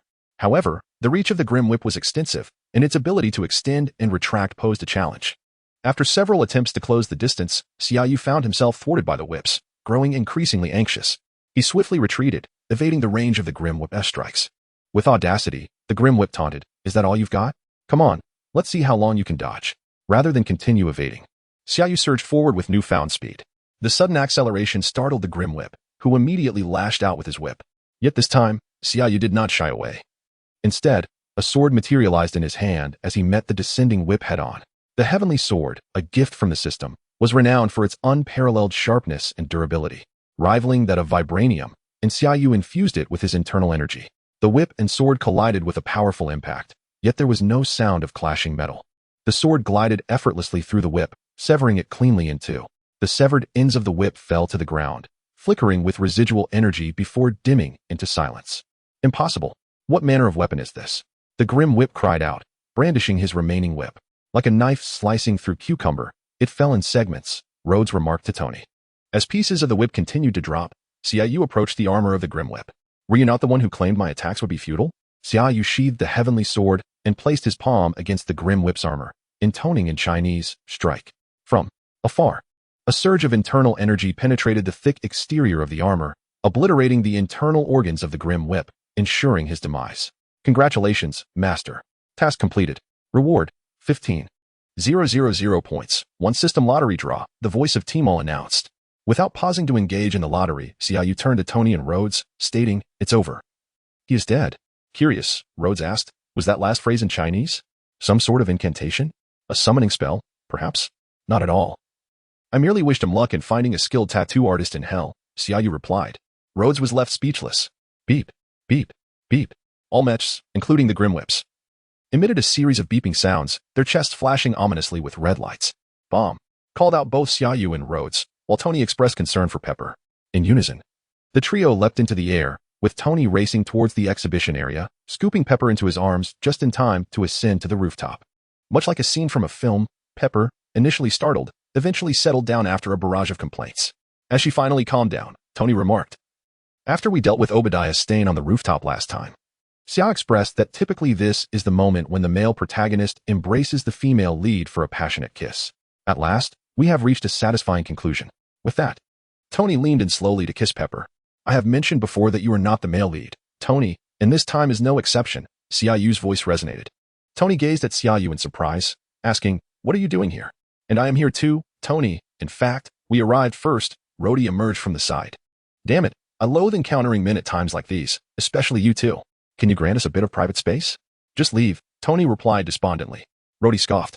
"Come on, Xia, let us go have a drink. We are not welcome here." Xia Yu fixed a piercing gaze at Rhodey and inquired, "Colonel Rhodes, do you understand the concept of royal disdain?" "What do you mean?" Rhodey was perplexed by Xia Yu's words. Xia activated his armor, ascending about a meter off the ground. And with a disdainful gaze that even the untrained eye could comprehend, he looked at Rhodey and said, "You can go have a drink alone, lonely soul. Natasha is still waiting for me." With that, he soared into the air and vanished in an instant. "Damn it, I should find myself a girlfriend, or even a boyfriend," Rhodey muttered before taking off as well. "Now, that is the proper conclusion. Pepper," Tony said with a smile as he slowly leaned in to kiss Pepper again. "Does this kiss imply that you two are involved?" A child's voice suddenly interrupted Tony's moment. Turning around, Tony discovered a child of about 5 or 6 years old, wearing a mask. "Who are you, little one, and what are you doing here?" Pepper approached with a warm smile. "My name is Peter Parker. I got separated from my family, and there are bad people outside, so I hid in here. It wasn't safe below, so I came up. I heard an explosion earlier and wanted to see if it was safe now," the little Spider-Man replied in a small voice. Pepper comforted the child, while Tony shouted to the sky, "Rhodey, come back. A little friend needs you to take him home." Chapter 56. The journey to Asgard as Xia Yu traveled midway. He activated the system's lottery, receiving a particularly remarkable reward, an expansion of his spatial ring's capacity by tenfold, granting him an impressive 200 cubic meters of space.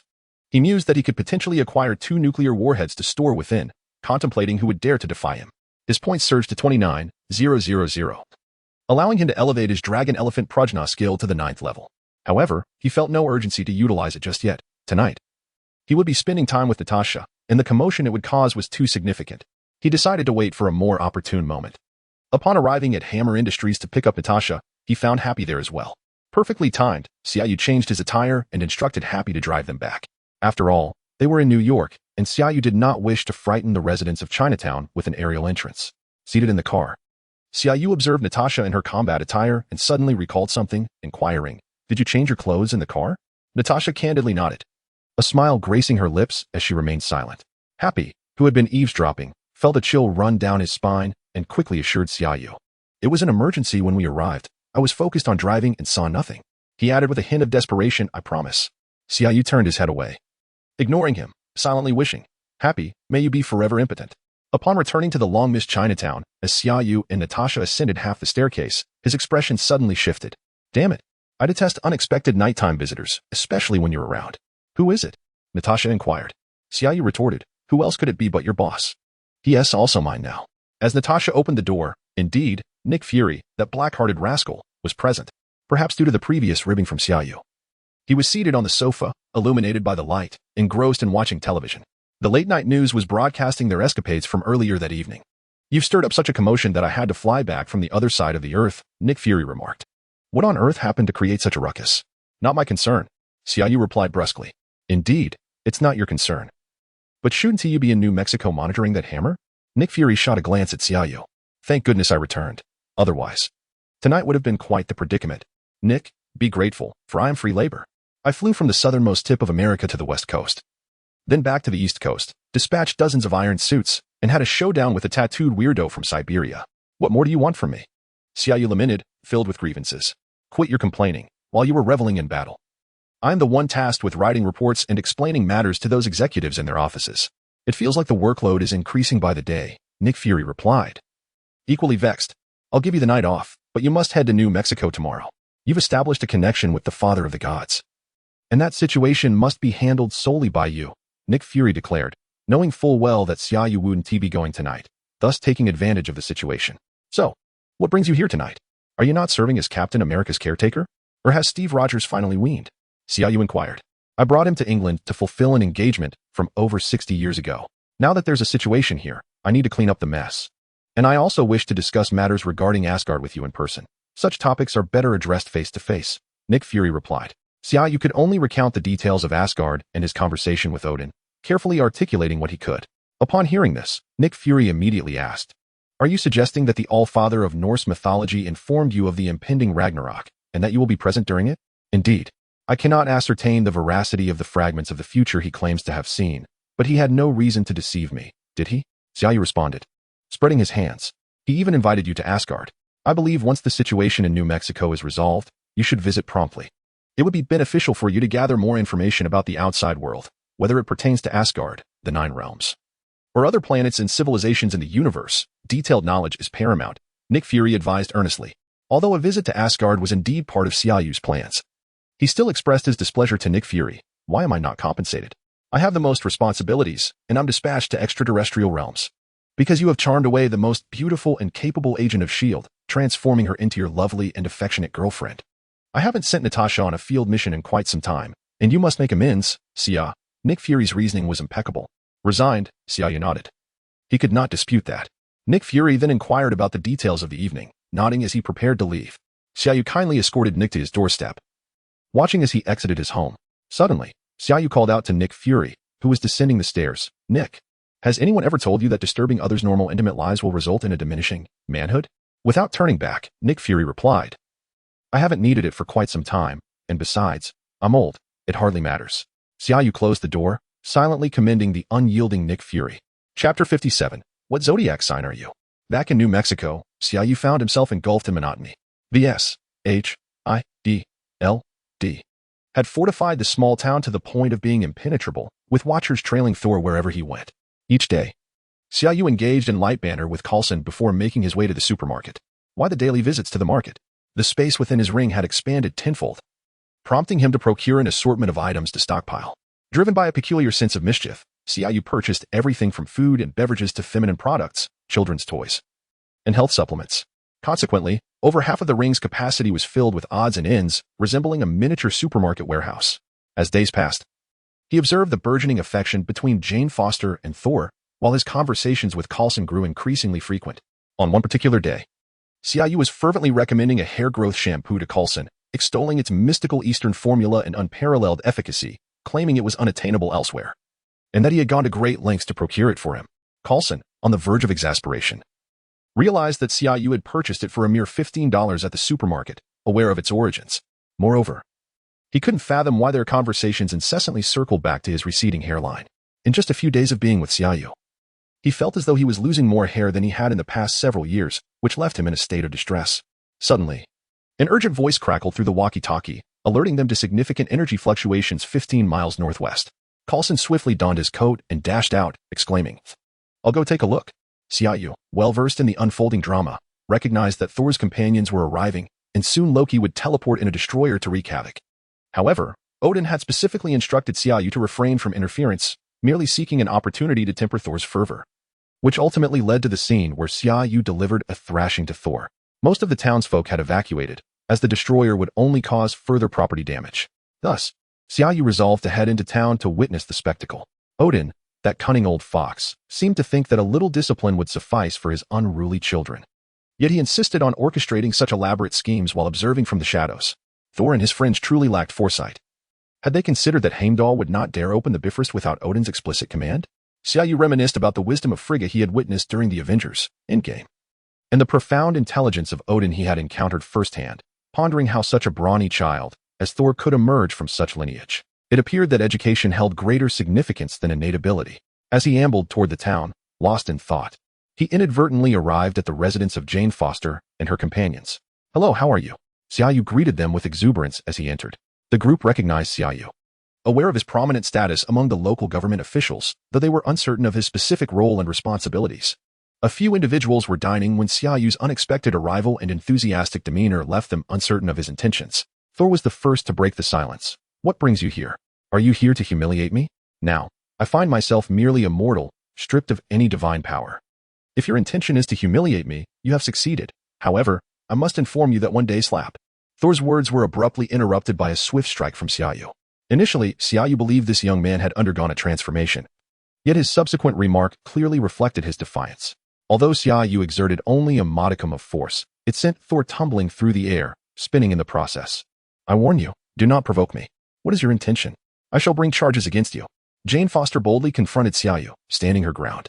Her father and Daisy hurried over to assist Thor. Xia Yu paid no heed to Jane's words, instead directing his gaze toward Thor and stating, "Do you feel particularly humiliated? If you still consider yourself a deity and feel shame from being struck by a mortal, then you have truly disappointed your father, regardless of who you are. Do not speak of my father.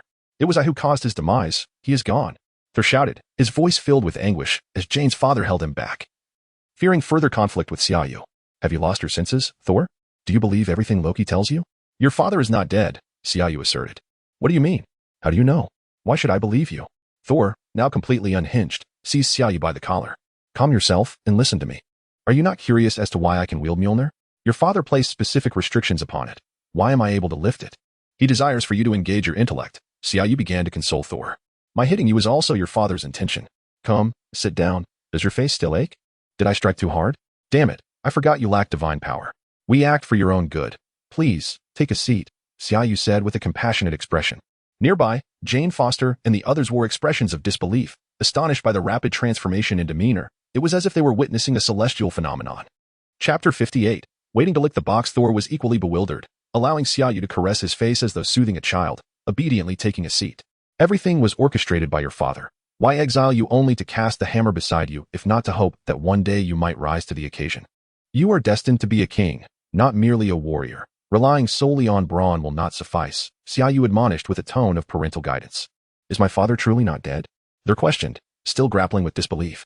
"I understand your skepticism," Xia Yu replied, "but soon Sif and the others will come to find you. And then you shall know the truth of my words." He had already spotted the flamboyant quartet making their way down the street. "Your friends have arrived. Perhaps you should inquire with them," Xia Yu remarked before turning to exit. Once outside, Xia Yu contacted Coulson, urgently requesting the evacuation of SHIELD personnel as the destroyer was about to teleport in. Coulson acted with remarkable efficiency. Just as Xia Yu ended the call, the townspeople began to emerge, retreating beyond the town's borders. The residence where Thor and the others stayed was situated at the very edge of the town. Thus when the destroyer arrived and the sky darkened with swirling storm clouds, not only did Xia Yu observe it clearly, but so too did Thor and the others within the house. As the crowd gathered outside, witnessing the near-complete evacuation of the townsfolk, they exchanged surprised glances with Xia Yu. Jane Foster's friend, Daisy, gazed at the distant sky in astonishment and asked, "Are there still more coming?" "It's the destroyer," Sif, with keen eyes, was the first to notice. Through his conversations with Sif and the others, Thor began to grasp the gravity of the situation and turned to Xia Yu, inquiring, "Who exactly are you? My father is in slumber. How could he reach out to you?" Xia Yu, observing the approaching destroyer, replied, "Once you reclaim your power, I shall accompany you to Asgard. You will understand upon meeting your father. For now, however, it is prudent to focus on how to confront this adversary. This is a matter concerning your family, and I shall merely observe." He then glanced at Jane Foster and her companions, continuing, "Rest assured, I can watch over them. I assure you, I am capable of ensuring their safety." Understanding that Thor had lost his divine powers, Sif and her group decided to keep him close to Xia Yu for protection while they bravely advanced towards the destroyer. Xia Yu sighed inwardly, realizing that collectively, the four of them likely could not best even him, let alone the formidable destroyer. They were destined to become mere fodder. All of this was orchestrated by Odin to teach his two unruly children a lesson. Despite Odin being in slumber, he would undoubtedly awaken to regain control should Thor face peril. Just as in the films, when Thor and Loki were poised to plummet from the Rainbow Bridge, Odin appeared in an instant, fully aware of the situation, and Xia Yu suspected that Odin knew Loki would not perish. Indeed, the four soon fell before the destroyer, unable to withstand its might. Xia Yu pondered their thoughts. If they intended to protect Thor, should they not have urged him to flee while they held the destroyer at bay? Did they genuinely believe they could vanquish it?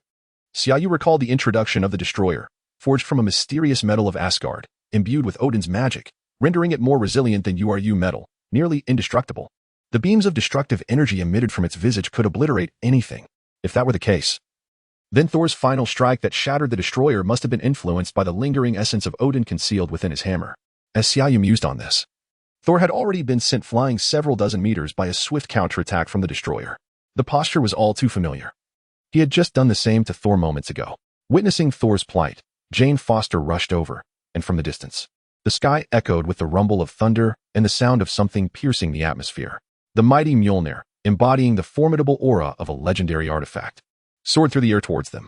Indeed, the artifact had recognized its master. The day Xia Yu summoned it, the atmosphere had been entirely different. Observing the current display of might, Xia Yu felt compelled to play some background music to amplify its grandeur.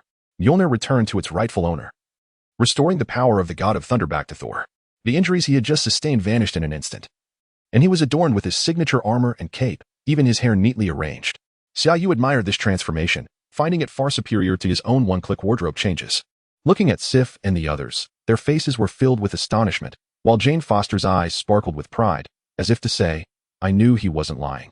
My boyfriend truly is the god of thunder. Just wait until you see Thor from the timeline of Avengers. Endgame, let's see if he can strike you down. Xia Yu thought maliciously.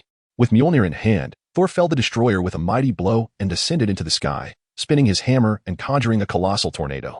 The destroyer, just regaining its footing, unleashed a beam of destructive energy towards Thor, but he countered with a descending hammer technique, obliterating the destroyer entirely. Amidst the swirling dust, Thor emerged unscathed, striding toward Jane Foster. Xia Yu eagerly anticipated this moment of Thor's triumphant display, stepping into the dust to collect the scattered remnants of the destroyer with his ring. Good treasures must not go to waste. Having Tony fashion armor from them would be quite advantageous.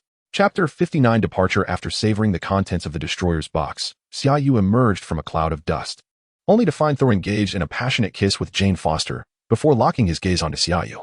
This felt rather ominous. Thor then strode purposefully towards Xia Yu, fixing his intense stare upon him. Do you want an autograph? Xia Yu replied with remarkable composure. Hey, listen. We are about to return to Asgard to attend to some matters, but I will certainly repay you for that punch sooner or later. With that, Thor turned and walked towards Sif and the others. Xia Yu chuckled at this. Indeed, once the divine power returned, Thor's demeanor shifted drastically. However, he had no intention of letting Thor off the hook so easily. First and foremost, I must accompany you to Asgard, as it is your father's invitation. Xia Yu slowly levitated to a height of 4 to 5 meters above the ground and paused. Moreover, you would do well to temper the unwarranted pride of the Asgardian pantheon. Your regained powers do not render you invincible on Earth. As he spoke, a magnificent golden dragon emerged from his being, soaring into the sky with a thunderous roar, employing a technique from the 18 dragon-subduing palms. When Xia Yu first acquired this martial art, he had experimented with Tony, discovering that while the energy density of the dragon technique did not match the potency of Stark's laser cannons, its visual and auditory effects were unparalleled. All present, including the newly arrived agents of S.H.I.E.L.D., stood in stunned silence, gazing at the colossal golden dragon that erupted from Xia Yu. A singular thought flashed through their minds. In comparison, Xia Yu seemed more akin to a deity. Earth was never devoid of resistance, whether confronting extraterrestrial threats or the so-called godly beings. You are still young, and there are matters your father has seemingly neglected to share with you. As Xia Yu descended slowly, he addressed the astonished Thor and his companions. This statement bore no pretense. Even a single Ancient One could subdue the 9 realms. Xia Yu was uncertain of the strength comparison between the Ancient One and Odin, but Odin's words indicated a certain parity in their regard. Now, hurry and bid farewell to your girlfriend. Any further discussions can wait until we reach Asgard. Xia Yu advised Thor as he stepped towards Coulson and the others. I'm heading to Asgard. I have already discussed this with Nick back in New York. Once matters here conclude, you should hurry to your idol, Xia Yu continued. Thor, having finished conversing with Jane Foster, turned back to Coulson and declared, we Asgardians can serve as allies to your Earth, provided that you return Jane's equipment to them. Xia Yu smacked his forehead, realizing Thor's forgetfulness, and promptly interrupted, in certain respects, we are already allies. Stop acting like a king. There is much you remain unaware of. Coulson returned Jane's equipment to them. Coulson nodded with a smile in agreement. Thor's eyes were filled with deep sorrow. Was there truly no opportunity to speak in front of a lady? He genuinely wished to confront Xia Yu, or perhaps to deliver a thrashing. Yet this fellow appeared rather formidable, often invoking Odin's name, leaving Thor uncertain. Most importantly, Meow Meow Hammer could also be wielded by his adversary. How could he possibly fight? Xia Yu disregarded his mournful gaze, retorting that he constantly regarded himself as superior to the divine kin. Let us depart. Your brother is waiting at home to spank you," he stated bluntly. The group found themselves outside the quaint town, and reminiscent of a scene from a film, Thor summoned Heimdall multiple times before finally succeeding. Xia Yu understood that Loki had encased Heimdall in ice using the frost box. Just before their departure, Coulson cast a meaningful glance at Xia Yu, who comprehended the unspoken message, a reminder not to forget the mission bestowed upon him by Nick. He subtly nodded in acknowledgement, and the group swiftly vanished into the Rainbow Bridge. Asgard, among the most powerful warrior races within the MCU that Xia Yu knew, had transcended the constraints of life as genetics. Compared to most races in the cosmos, they possessed prolonged lifespans and formidable physical prowess. In his prime, Odin was renowned throughout the universe. Even now, as Odin began to weaken, no one dared to challenge the 9 realms, including Earth. In the early days, Thanos sought the Space Stone, the cosmic cube on Earth, sending the Chitauri alongside Loki. Little did he know that not only did he fail to acquire the Space Stone, but he also lost a Mind Stone, the one atop Loki's scepter, which later became Vision's. It is essential to note that at that time, Thanos had already annihilated half of the population of countless planets, each civilization far surpassing Earth's in advancement, underscoring Odin's immense renown in the cosmos. A floating continent in the universe, renowned as a paradise akin to a mythical utopia, could be described in contemporary terms as the place with the highest happiness index in the universe. Xia Yu was indeed filled with anticipation. Asgard, here I come. Chapter 60. The sorrow of the Rainbow Bridge. The sensation of being transported via the Rainbow Bridge is nothing short of extraordinary, akin to every pore in one's body being drawn and magnetized towards a singular direction. Both Earth and Asgard belong to the 9 realms, and within mere seconds, as perceived by Xia Yu, they found themselves within the grand hall of the Rainbow Bridge. Much like the events depicted in the film, Heimdall lay injured on the ground, his sword embedded in the activation platform of the bridge. "Take him to the medical bay. I shall confront my brother," Thor declared urgently, hastily departing without a second thought for Xia Yu. Naturally, Xia Yu trailed behind Thor, his armor activating as he soared towards the Golden Palace. The narrative unfolded similarly to the film, where Loki, leveraging his identity as a frost giant, conspired with them, leading them through secret passages to Asgard. Seizing the moment when Laufey attempted to slay Odin, he ambushed and killed Laufey. Subsequently, Loki rushed to activate the Rainbow Bridge, not as a means of transport, but keeping it perpetually open. The nature of the Rainbow Bridge, when continuously activated, transforms it into a formidable energy weapon capable of obliterating a planet. Xia Yu was left astounded by this sequence of events. Firstly, Odin's eldest son, the mighty Thor, future heir to the throne, was characterized by arrogance, hubris, and a lack of intellect. He recklessly led a small band to confront the frost giants in an attempt to reclaim their ancestral artifact, the casket of ancient winters. They ventured into hostile territory with the intent to teach the frost giants a harsh lesson, but nearly met their demise. Odin, intervening like a divine savior, rescued them. Yet the frost giants threatened war. In an effort to discipline the god of thunder, and primarily to encourage him to think more critically, Odin stripped Thor of his powers and exiled him to Earth. This act resembled a wealthy magnate freezing his son's credit card and casting him into the countryside, instructing him to learn the judicious use of his resources before regaining access to his funds. The eldest son lacked wisdom, while the second son, not of Odin's blood, harbored a dark intellect. Odin revealed to his second son that he was, in fact, a descendant of the frost giants, whom Odin had taken in, feigning a slumber while observing his son collude with the frost giants and ultimately slay Laufey.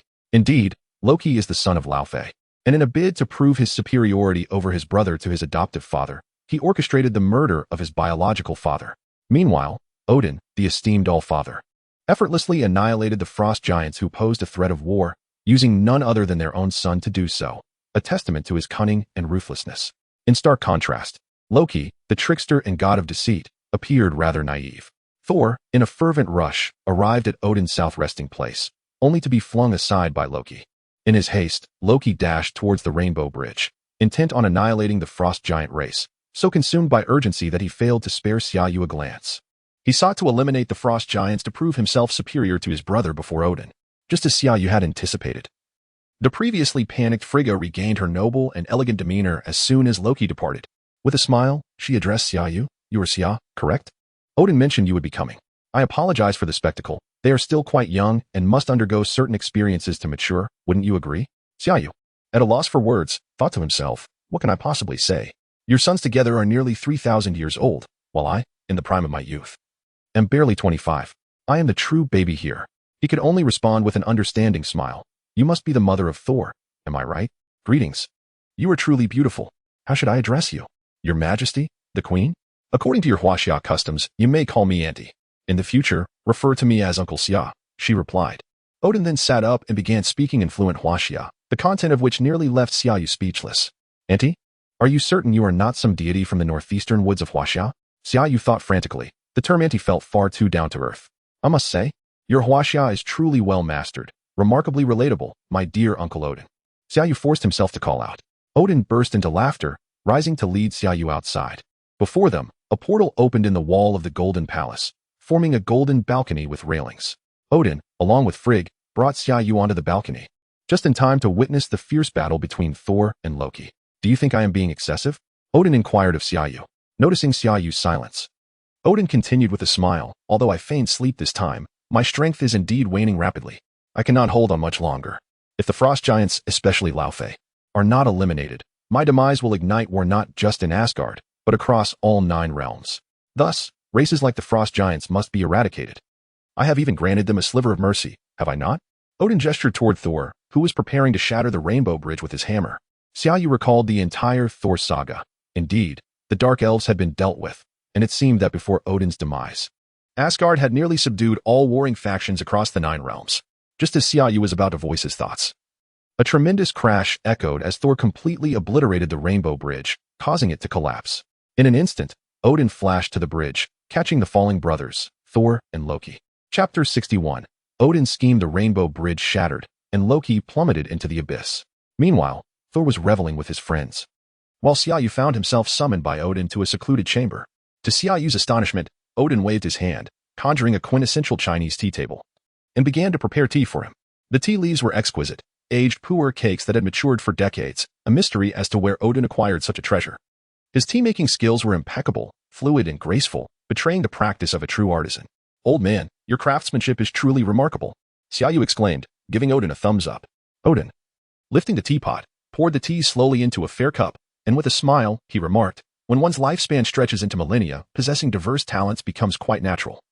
After all, one must find various interests to occupy the vast expanse of time. Wouldn't you agree? And remember, I prefer to be called Uncle. Xia Yu's lips twitched slightly. All right. Uncle Odin, you summoned me to Asgard for a purpose, did you not? He adopted a humble demeanor before Odin, first, out of fear, and second. They were allies after all. Odin did not directly respond to Xia Yu's inquiry, but instead posed a question. Do you know what it means to be a god? Those who exist on a higher plane of life, as you have stated, indeed makes sense to me, Xia Yu replied. Odin waved his hand dismissively, continuing, in my youth, I conquered the 9 realms, establishing Asgard's reputation throughout the cosmos. I considered myself a god and believed that the Aesir were deities, masters of all existence. However, I gradually came to a profound realization. A god is merely a tool, an instrument created by the will of the world. Just as I desire tea, needing a teacup and teapot, or as I bestowed a hammer upon Thor. Perhaps Thor may not yet wield the hammer's full power, but it remains a tool. Do you understand? Odin inquired. Somewhat, Xia Yu replied honestly. Odin smiled and pointed at Xia Yu. Do you know the difference between us? Xia Yu chuckled. I certainly do. There are many. I am younger, more handsome, taller, more favored by the ladies, and my eyes. Odin interrupted with a wave of his hand. You, child, always love to jest. Our difference lies in the fact that my power has a limit, a defined cap. I, Odin the All-Father. He gestured with a fair cup, illustrating his point. Like a large vessel, my capacity is finite, and when I pour water into a smaller cup, say for Thor, the level in my vessel diminishes. Once poured, it cannot return, unless I reclaim Thor's divine power. This applies to others as well, and in the process of transferring, there will inevitably be waste and evaporation. Odin explained. Odin gestured towards the cup of justice, proclaiming, this is what is termed divinity. This is the role I play. The term God has never been a compliment. Yet you, humanity, possess no limits. You constantly transcend yourselves, engage in self-cultivation, master technology, and unveil the truths of the universe. We, however, do not share this ability. In my youth, I believe my strength grew year after year, mistaking it for an increase in my capacity, when in truth, I merely learned to utilize the water within this cup more effectively. Consequently, we are destined to grow weaker, even if all the water were gathered into a single vessel. It would inevitably evaporate over time. Odin paused to sip his tea before continuing with Xia Yu. Thus, we are merely tools created by certain higher existences. I do not know when I will be discarded for my obsolescence, much like the foretold twilight of the gods, a realization I grasped long ago after conquering the 9 realms. You, humanity, are the favored creations of the divine. In your own language, you embody the fortune of heaven and earth. Among the 9 realms, you are the central court, the core of existence. If the Aesir do not wish to fade into oblivion within this universe, we must descend to the central court, transforming from gods into mortals. Odin remarked nonchalantly. Xia Yu, who had been quietly listening, could not suppress his curiosity any longer. How does one become human? What relevance does it hold for me? Odin smiled at Xia Yu, saying, Patience, let me elaborate. As destruction is inevitable, I orchestrated a scheme millennia ago to fabricate an artificial twilight of the gods. Intending to utterly annihilate Asgard, this is the source of my divine power, and I aim to dismantle it completely. With that, Odin seized the cup of justice and forcefully shattered it upon the ground, then pointed toward the teacup, stating, By destroying the grand, the minor remains unaffected. The legacy of the Allfather shall be severed, and Asgard shall cease to exist. Its denizens, deprived of divine sustenance, will gradually revert to ordinary humanity. Xia Yu, taken aback, quickly envisioned scenes from various Marvel films, Odin in Norway speaking to Thor. This could also be Asgard, the emergence of Hela. Thor's evasion of the twilight of the gods to slay the fire giant Surtur, and the subsequent demise of Asgard. What a cunning fox, what an elaborate scheme, he thought. Returning to the moment, he pointed at himself and asked, What about me? Odin indicated Xia Yu, saying, You are the variable. In the fragments of my future prior to your arrival, you were absent. Some truths were already discussed during our previous encounter, so I am not surprised by your inquiry. What does my future hold? Odin replied slowly, As I mentioned earlier, the so-called fortune resides on Earth for a considerable time, embodied in certain individuals. Thor and Loki, due to my recent exile, have also become entwined with this fortune, which is indeed a fortuitous occurrence. Later, I discovered you. You do not belong to this world. Thus fortune has no bearing on you. However, it is curious that those who possess fortune seem to accrue even more when they are in proximity to you. In our colloquial terms, it is as if they are increasingly favored by the universe. You make it sound as if I'm a pile of excrement. And the closer one gets to me, the more foul the odor. Xia Yu laughed heartily. Chapter 62. Is it delicious? Engaging in conversation with Odin was remarkably pleasant. He laid everything bare, articulating his needs and intentions with utmost clarity, first discussing the business at hand before delving into personal relations. The essence of this transaction revolved around camaraderie. Odin's request was straightforward. He desired for Thor to accompany Xia Yu, assuring that all arrangements would be meticulously managed, including their return to Earth. Odin suggested that Xia Yu spend a few days enjoying the wonders of Asgard. Xia Yu understood the necessity for time to organize certain matters, particularly given that the Rainbow Bridge had been shattered, making it imperative for either Odin or Heimdall to employ dark magic for their journey back. Odin mentioned he would bestow a gift upon Xia Yu, the nature of which remained a mystery to him. However, as a cultured individual who embodies civility and respects the elderly and children, Xia Yu naturally grasped the principle of reciprocity. Uncle, your health appears commendable. And Auntie seems quite youthful. It is truly arduous for parents, especially for divine progenitors. I possess a fine gift that may alleviate some of your future concerns in this regard. Consider it a token of goodwill during my visit. With sincerity. Xia Yu placed a small, plastic-wrapped box on the table before turning to follow the attendant Odin had designated to oversee his stay in Asgard. Though Odin could glimpse fragments of the future, he had never encountered certain earthly artifacts. Curiosity compelled him to open the box, revealing a dozen neatly packaged square bags. Puzzled, he opened one and blew into it, questioning why it was so oily. The Allfather found himself baffled by its purpose, until his gaze fell upon the instruction manual contained within the box. Odin's furious roar echoed throughout half of Asgard, prompting many to believe it was due to the loss of Loki. Yet, only Xia Yu had an inkling of the truth. That old fellow can't possibly think it's a balloon meant for blowing up, Xia Yu mused. Standing at the edge of the fractured Rainbow Bridge, admiring the scenery, Xia Yu received a gift from Odin. It was a golden rune, a legacy of Asgard's war god. According to Odin's theory, this was akin to pouring a cup of tea from his own chalice for Xia Yu. This represented the most potent divine position in Asgard, one that Odin had not bestowed in thousands of years, unexpectedly granting Xia Yu such an extraordinary boon. Master, energy absorption detected. Shall we proceed with immediate absorption? The voice of Timal inquired. Xia Yu hastily returned to his chamber, opting for absorption.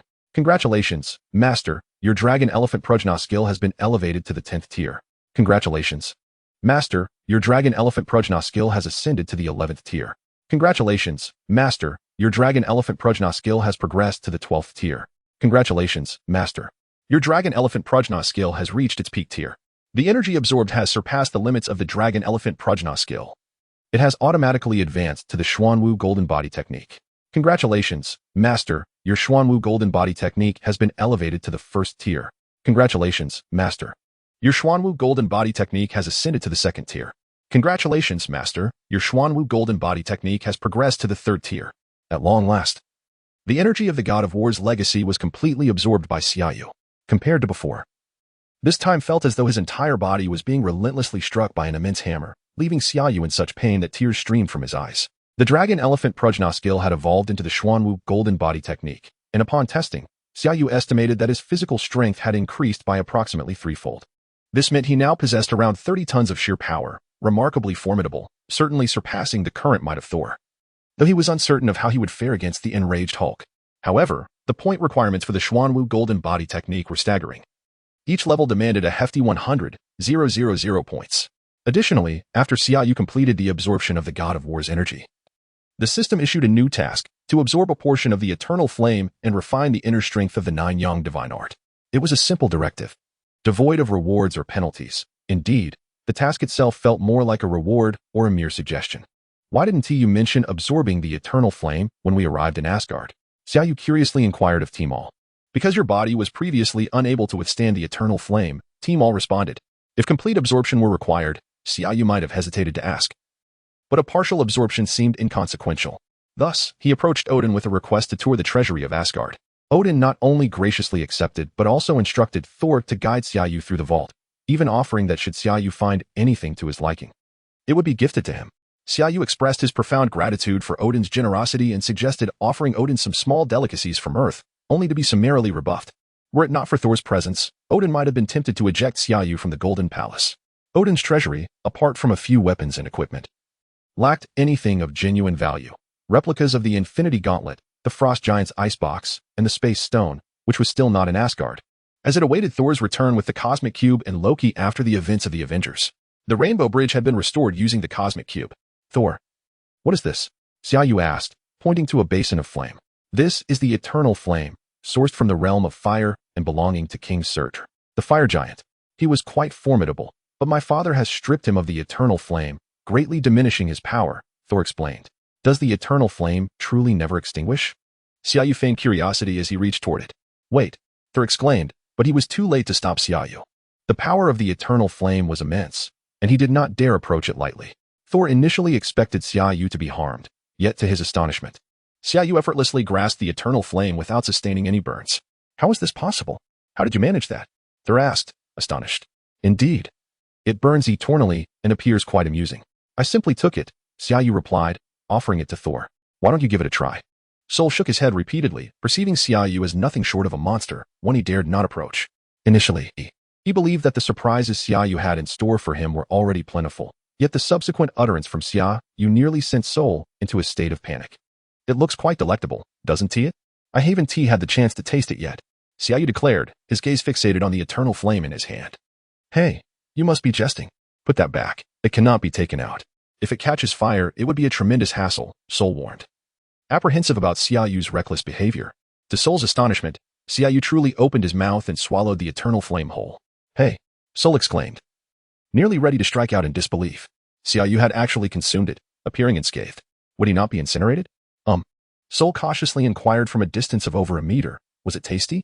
Chapter 63. The Oath of the Peach Garden. Odin had not disclosed many matters to Thor, which left Thor perplexed about Odin's generous treatment of Summer. Surely, it could not solely be due to the fact that Summer had aided Odin by delivering a beating to him. In truth, Thor harbored a sense of discontent, as he had never fought Summer with his full might. During their previous encounter, he had not even wielded his Mjolnir or summoned lightning. However, witnessing Summer devour the eternal flame truly unsettled Thor. Summer appeared to be an entirely ordinary human, not a fire giant. This act left Thor wary for several days, fearing that Summer might unexpectedly unleash flames from within. Unperturbed by Thor's thoughts, Summer welcomed the eternal flame into his core. The internal energy of the Nine Suns divine technique was refined and compressed exponentially by the eternal flame, enhancing the potency of his techniques, such as the 18 dragon-subduing palms, by over 100-fold. The benefits Summer derived from this journey to Asgard were immeasurable, far beyond what could be quantified in mere points. His only contribution was bringing Thor into the Avengers ahead of time. Was that truly a sacrifice? Odin mentioned that sending them both to Earth using dark magic would require some preparation. Summer did not inquire further about the specifics, as Odin assured him it would be swift, just a matter of days. The scenery of Asgard was indeed delightful. However, as Summer walked the streets, he felt as though he were immersed in a virtual game, reminiscent of a Western medieval fantasy. Along the way, he encountered guards clad in armor wielding great swords, blacksmiths, tailors. In taverns, it felt as if a few career mentors were needed at the crossroads or buildings, along with a village chief to issue quests, a perfect beginner's village. On this day, as Summer was recommending an eye drop to Heimdall, Odin's emissary sought him out. Upon returning to the Golden Palace, he found Thor already present. Odin was conversing with Thor. "My son, you have now become a competent warrior. Your recent exile to Earth has taught you to relinquish your arrogance and embrace compassion. However, there remains a long journey ahead before you can be deemed a worthy king. I have decided to send you back to Earth for further training." At this moment, Summer entered, and Odin smiled slightly at him before continuing with Thor. "This time, Summer will arrange everything for your journey to Earth. But you must adhere to his guidance while you're there." Thor had just begun a relationship with Jane Foster, and the prospect of returning to Earth thrilled him. Yet, the notion of submitting to Summer's arrangements irked him. Why should I heed his instructions? He is a monster. I witnessed him consume a sphere of eternal flame. Summer had already provided Odin with a general explanation regarding the eternal flame. Odin's right hand gripped the eternal spear and struck it forcefully against the ground. Exclaiming in anger, "What monster? He is honing his skills with the aid of the eternal flame. If you disregard his guidance, what purpose do you serve on Earth? How will you sustain yourself? Do you possess the ability to live independently? Should my son resort to thievery to survive on Earth? I could seek out Jane," Thor retorted. "Silence. Is the god of thunder of Asgard destined to rely on a woman for sustenance on Earth?" Odin reprimanded. However, father, Thor remained reluctant. "There shall be no objections. Otherwise, I will once again strip you of your divine powers and forever banish you from Earth," Odin declared. Knowing his son well, Thor, whose thoughts were consumed by Jane Foster, could only nod in agreement. "To prevent you from disregarding my words while on Earth, I shall establish a covenant.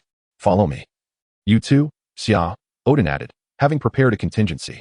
Xia Yu and Thor followed Odin into a small chamber, where Xia Yu was taken aback by the room's arrangement: an incense altar, incense burners, offerings, and candles burning on either side, though the candles were white, an incongruous detail.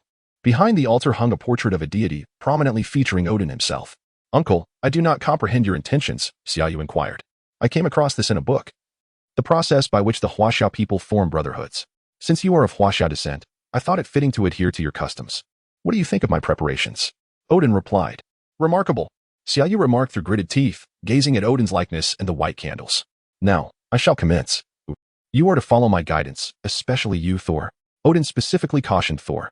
Upon both agreeing, Odin produced 2 incense sticks from seemingly nowhere, lit them, and placed them into Xia Yu's and Thor's hands. "Kneel," Odin commanded. The two complied, and Odin retrieved a piece of paper inscribed with several lines, each designated for either Xia Yu or Thor. Recite as follows. Xia Yu. I, Xia Yu, am 24 years of age. Thor. I, Thor, am 1,532 years of age.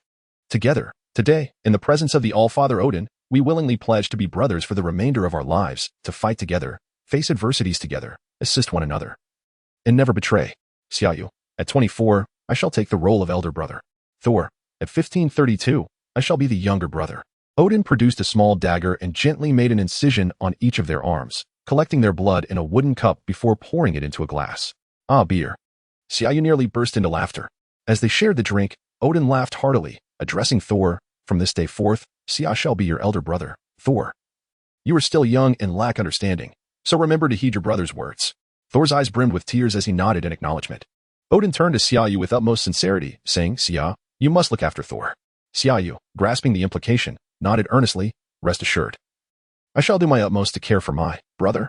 The two inserted the incense, thus concluding the ritual. Thor's vow in Odin's name held significant weight. And Xia Yu, having already agreed to Odin's terms and reaped the benefits, regarded this absurd brotherhood as sealed. As they prepared to embark for Earth, Xia Yu could no longer restrain his curiosity and approached Odin. Which Huaxia text did you reference for this brotherhood process? Is there anything amiss? Odin inquired. Xia Yu quickly waved his hand, saying, No, I merely found it amusing and wanted to take a look. He could not recall the title of the book, but he remembered a particular segment entitled The Oath of the Peach Garden. Odin reminisced. Uncle, you are impressive. Chapter 64. The base Odin evidently did not select the coordinates with care upon returning to Earth. The two found themselves once again in that quaint little town in New Mexico. Xia Yu had only accompanied Thor to Asgard for a few days, and upon returning, he was surprised to find Jane Foster still residing in that same town. Naturally, Thor was reluctant to leave upon seeing Jane, and with no pressing matters at hand. Xia Yu permitted him to remain with her for the time being, while he went off to procure a mobile phone for Thor. 5982311759. This is my number. Have Jane teach you how to use the phone. I will take care of some arrangements, and if you need anything, just give me a call, Xia Yu instructed. Just as he was about to depart, he pondered for a moment that Thor was indeed his brother now, and he retrieved $10,000, placing it into Thor's hands. After contacting Nick Fury, considering it was a business trip of sorts, it was only proper to check in upon his return. Coincidentally, both Natasha and Nick were in New York at that time, so Xia Yu decided to fly there directly in his armor. The Stark Group's skyscraper was rapidly under construction in New York, which also housed the headquarters of SHIELD, indicating that his time in New York would likely extend considerably. Xia Yu had anticipated this, though he was somewhat reluctant to part with his residence in Los Angeles. Following the address provided by Nick Fury, Xia Yu arrived to discover that it was the Avengers base from the films, situated on the outskirts of New York. Originally a Stark Industries facility. Ultimately, he had arrived at this location. Are the women of Asgard beautiful? Natasha inquired, embracing Xia Yu and whispering in his ear. Each one is as robust as a cow. Strength has little to do with beauty, especially when compared to my Natasha, Xia Yu replied sweetly. Natasha shot him a knowing glance, fully aware of his jest, yet she still bestowed a tender kiss upon him.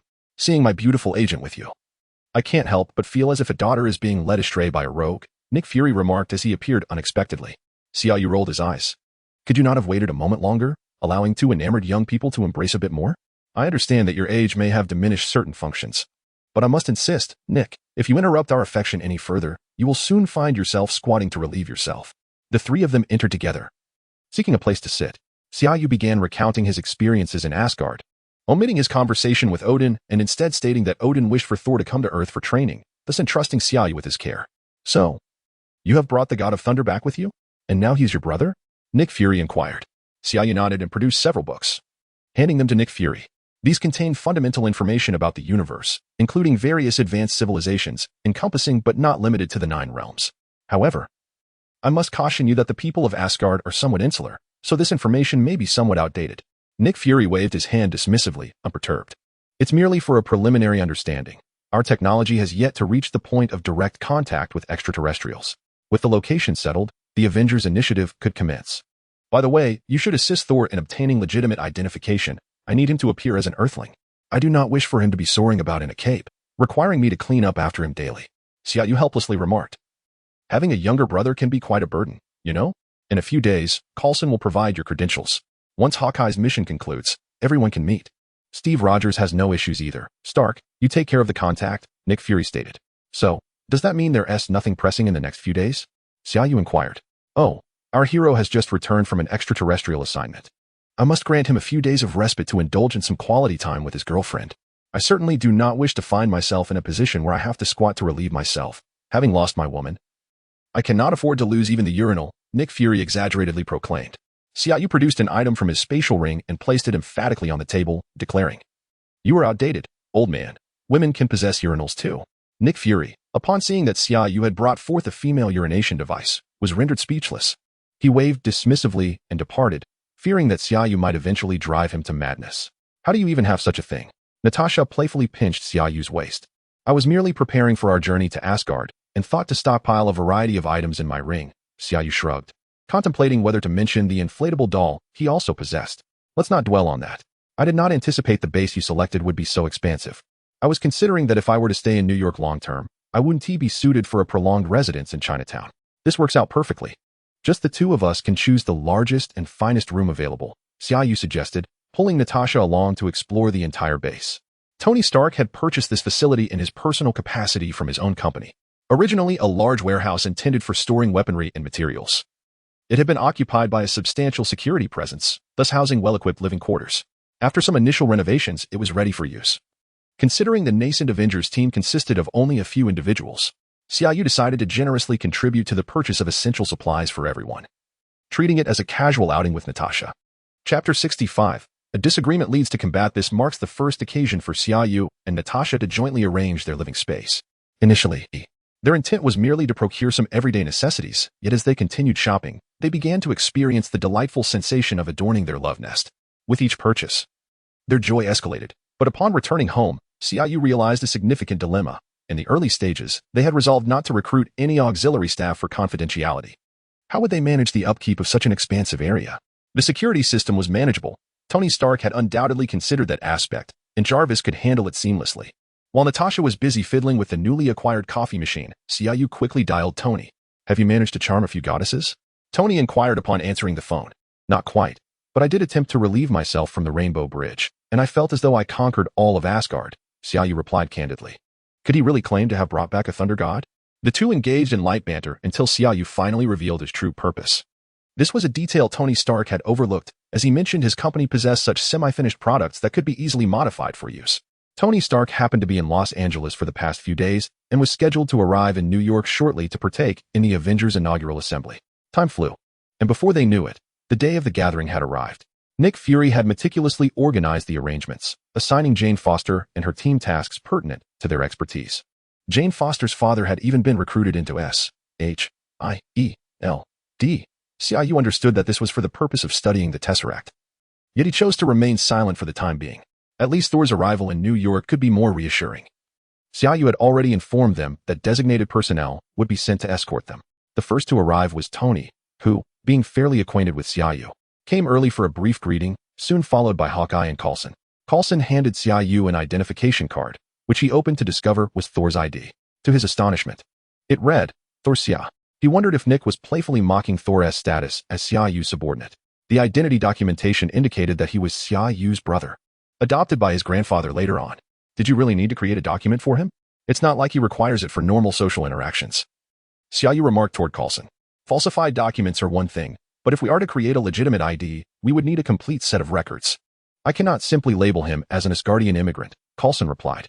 Coulson, Nick didn't mention you were joining us, Xia Yu observed with curiosity. In truth, I am here to coordinate your personnel relations and manage some logistical communications.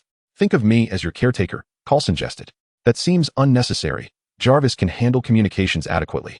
Personnel coordination? What does that even mean? Are we expected to come to blows? Xia Yu's words had barely left his lips when Tony Stark, clad in his armor, flew in like a U-shape, crashing through the floor-to-ceiling windows and penetrating 2 walls in the process.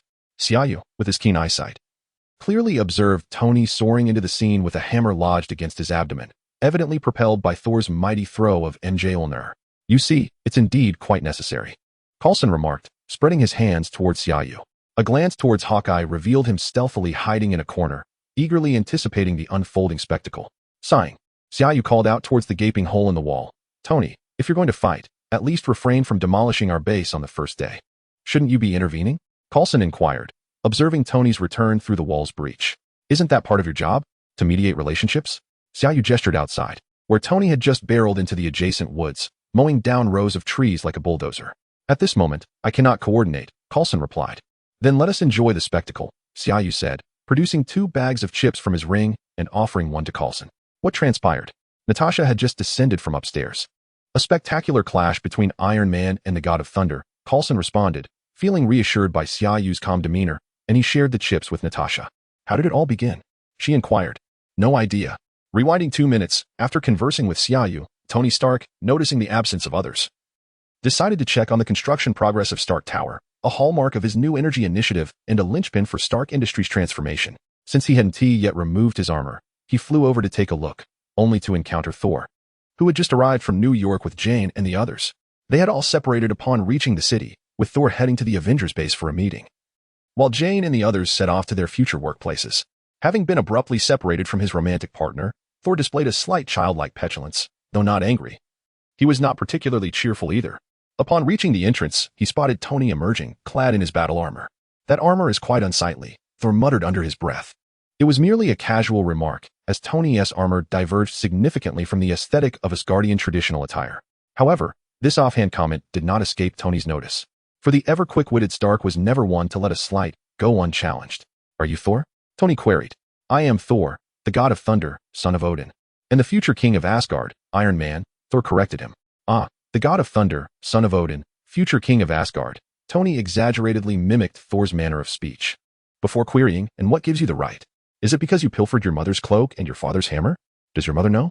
In response, Thor hurled Mjolnir, leading to the dramatic scene that Xia Yu and the others had witnessed.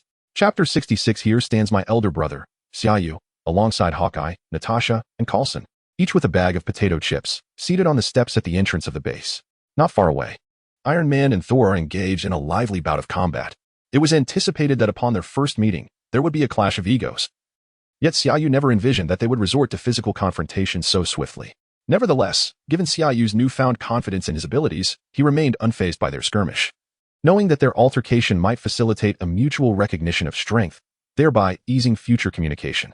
Thus, he observed with a relaxed demeanor, offering commentary as the spectacle unfolded. Observe. He remarked, the process involves artificial intelligence analyzing the opponent's attack patterns, while remote lasers and diverse firepower provide coverage. Tony's armor is commendable.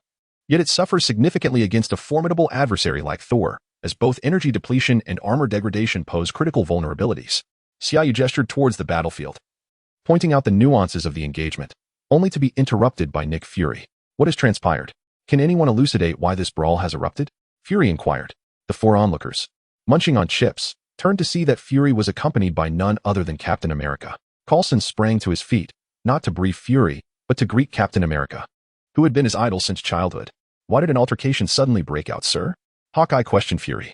At that moment, Thor struck Tony once more, sending him crashing over 10 meters away, perilously close to the onlookers. Thor quickly followed, raising his hammer high in the air, preparing to deliver a devastating blow. In that instant, Captain America sprang into action, dashing to Tony's fallen form. He crouched low, brandishing his shield to meet Thor's hammer. The impact reverberated like the tolling of a colossal bell, leaving the spectators momentarily deafened by the tremendous force, which radiated outward as a shockwave. Except for Xia Yu, who remained unperturbed, everyone else nearly lost their footing, while several large glass panels directly facing them shattered into a myriad of fragments. Thor, too, was propelled backward by the recoil from Captain America's shield.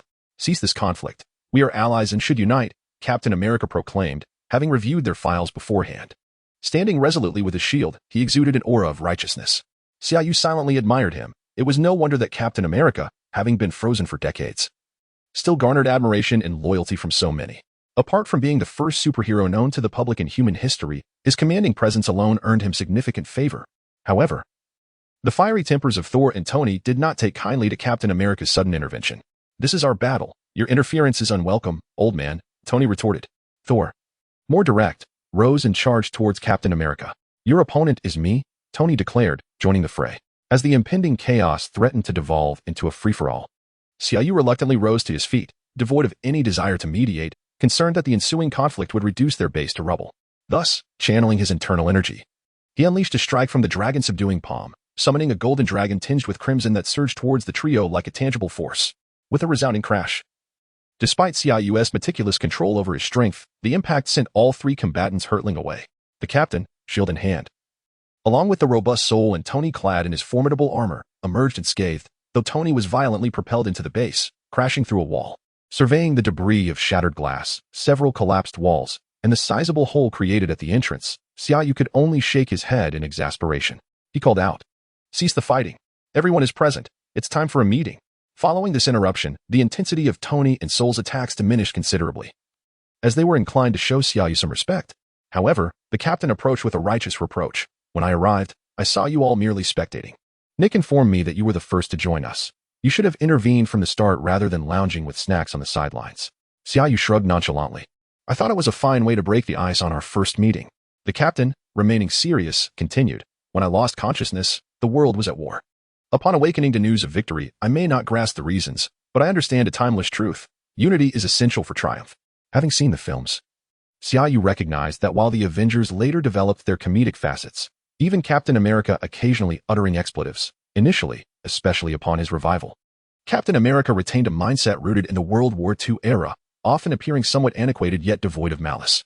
However, Xia Yu found himself intolerant of the captain's seniority claims and retorts about past decades. Thus, he boldly turned to Thor and exclaimed, Soul, come over here and enlighten this venerable World War II figure. How old are you this year? Thor, wielding his hammer, soared over and stood beside Xia Yu, declaring, I am 532 years old. I'm not certain if that's accurate, but it's around that mark. Xia Yu provocatively glanced at the captain, without turning around, and inquired of Thor, what is our relationship? I am your brother, big brother, Thor blurted out. The entire assembly fell silent. Chapter 67. The founding meeting of the Avengers. On the day of the Avengers' establishment, the inaugural meeting convened in a friendly and harmonious atmosphere. Surrounding them were shards of broken glass, collapsed walls, and a few half-eaten bags of chips scattered across the table. Everyone exchanged glances, uncertain of what to say, creating a moment of palpable awkwardness. Xia Yu, reaching into his spatial ring, produced several cans of the fabled fatty happy water and distributed one to each person across the table. Astonishingly, they were still cold.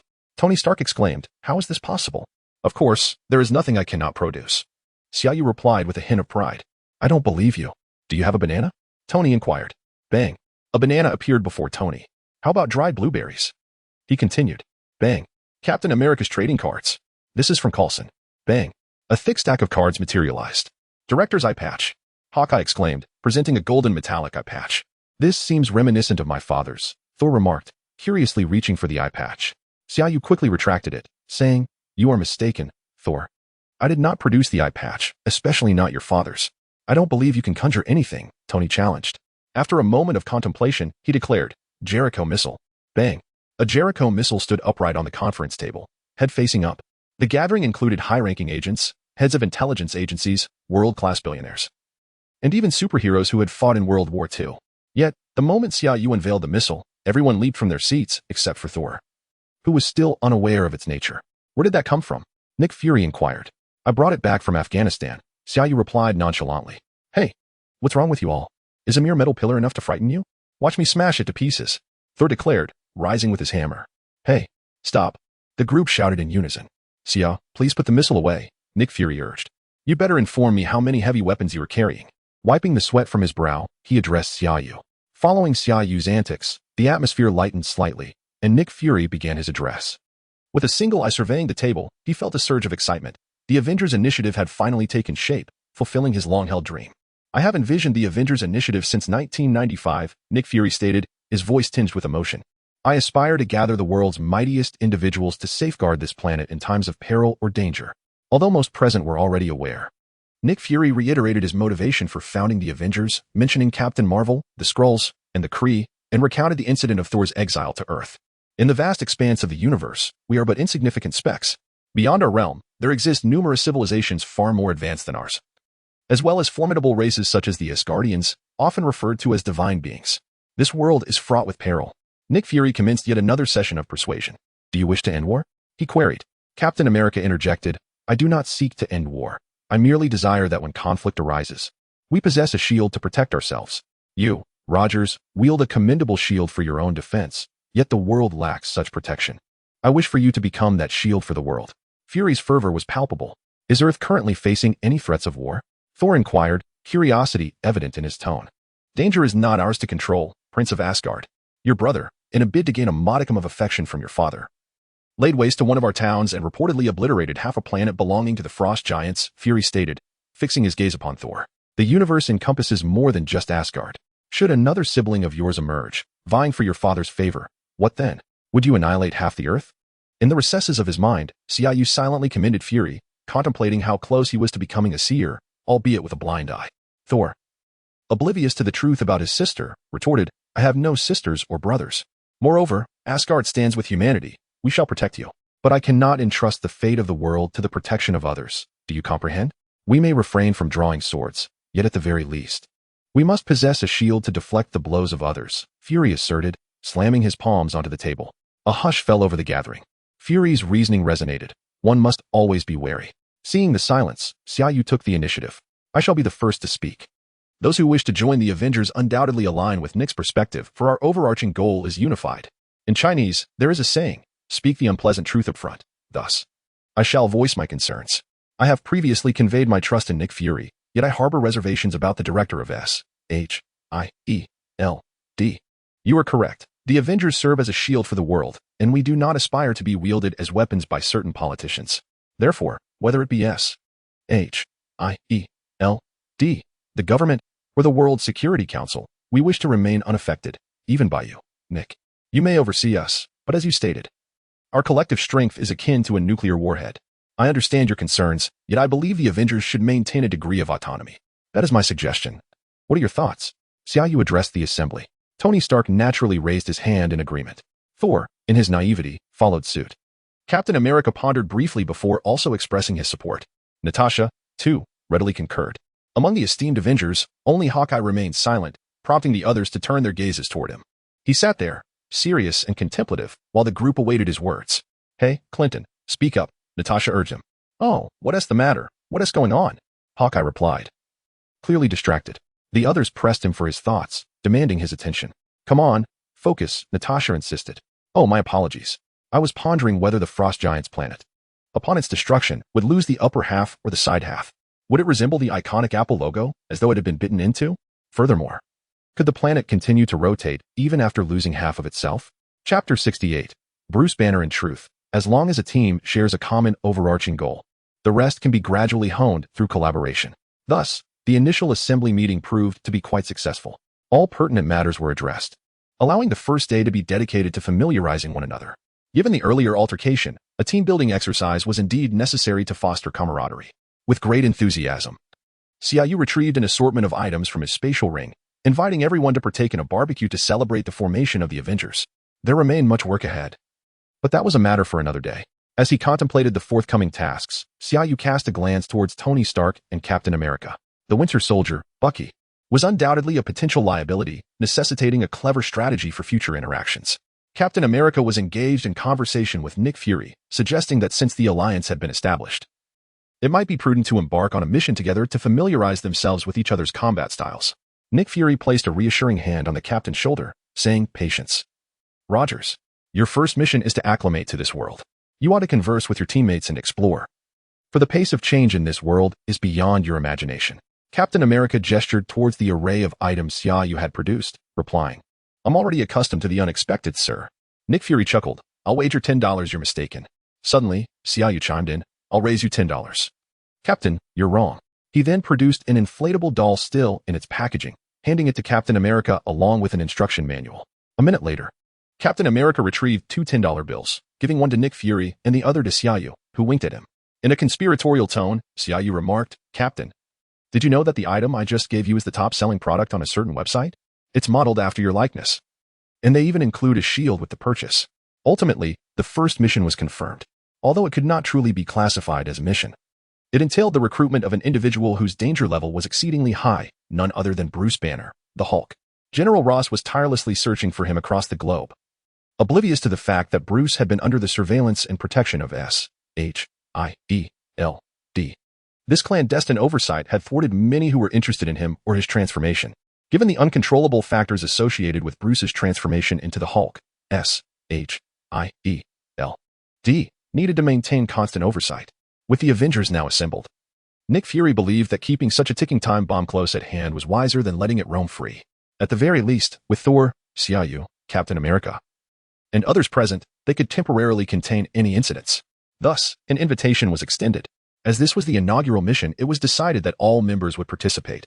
In a slum in India, Bruce Banner had been in hiding for over 6 months, during which he had learned to manage his anger and could now maintain his form without transformation.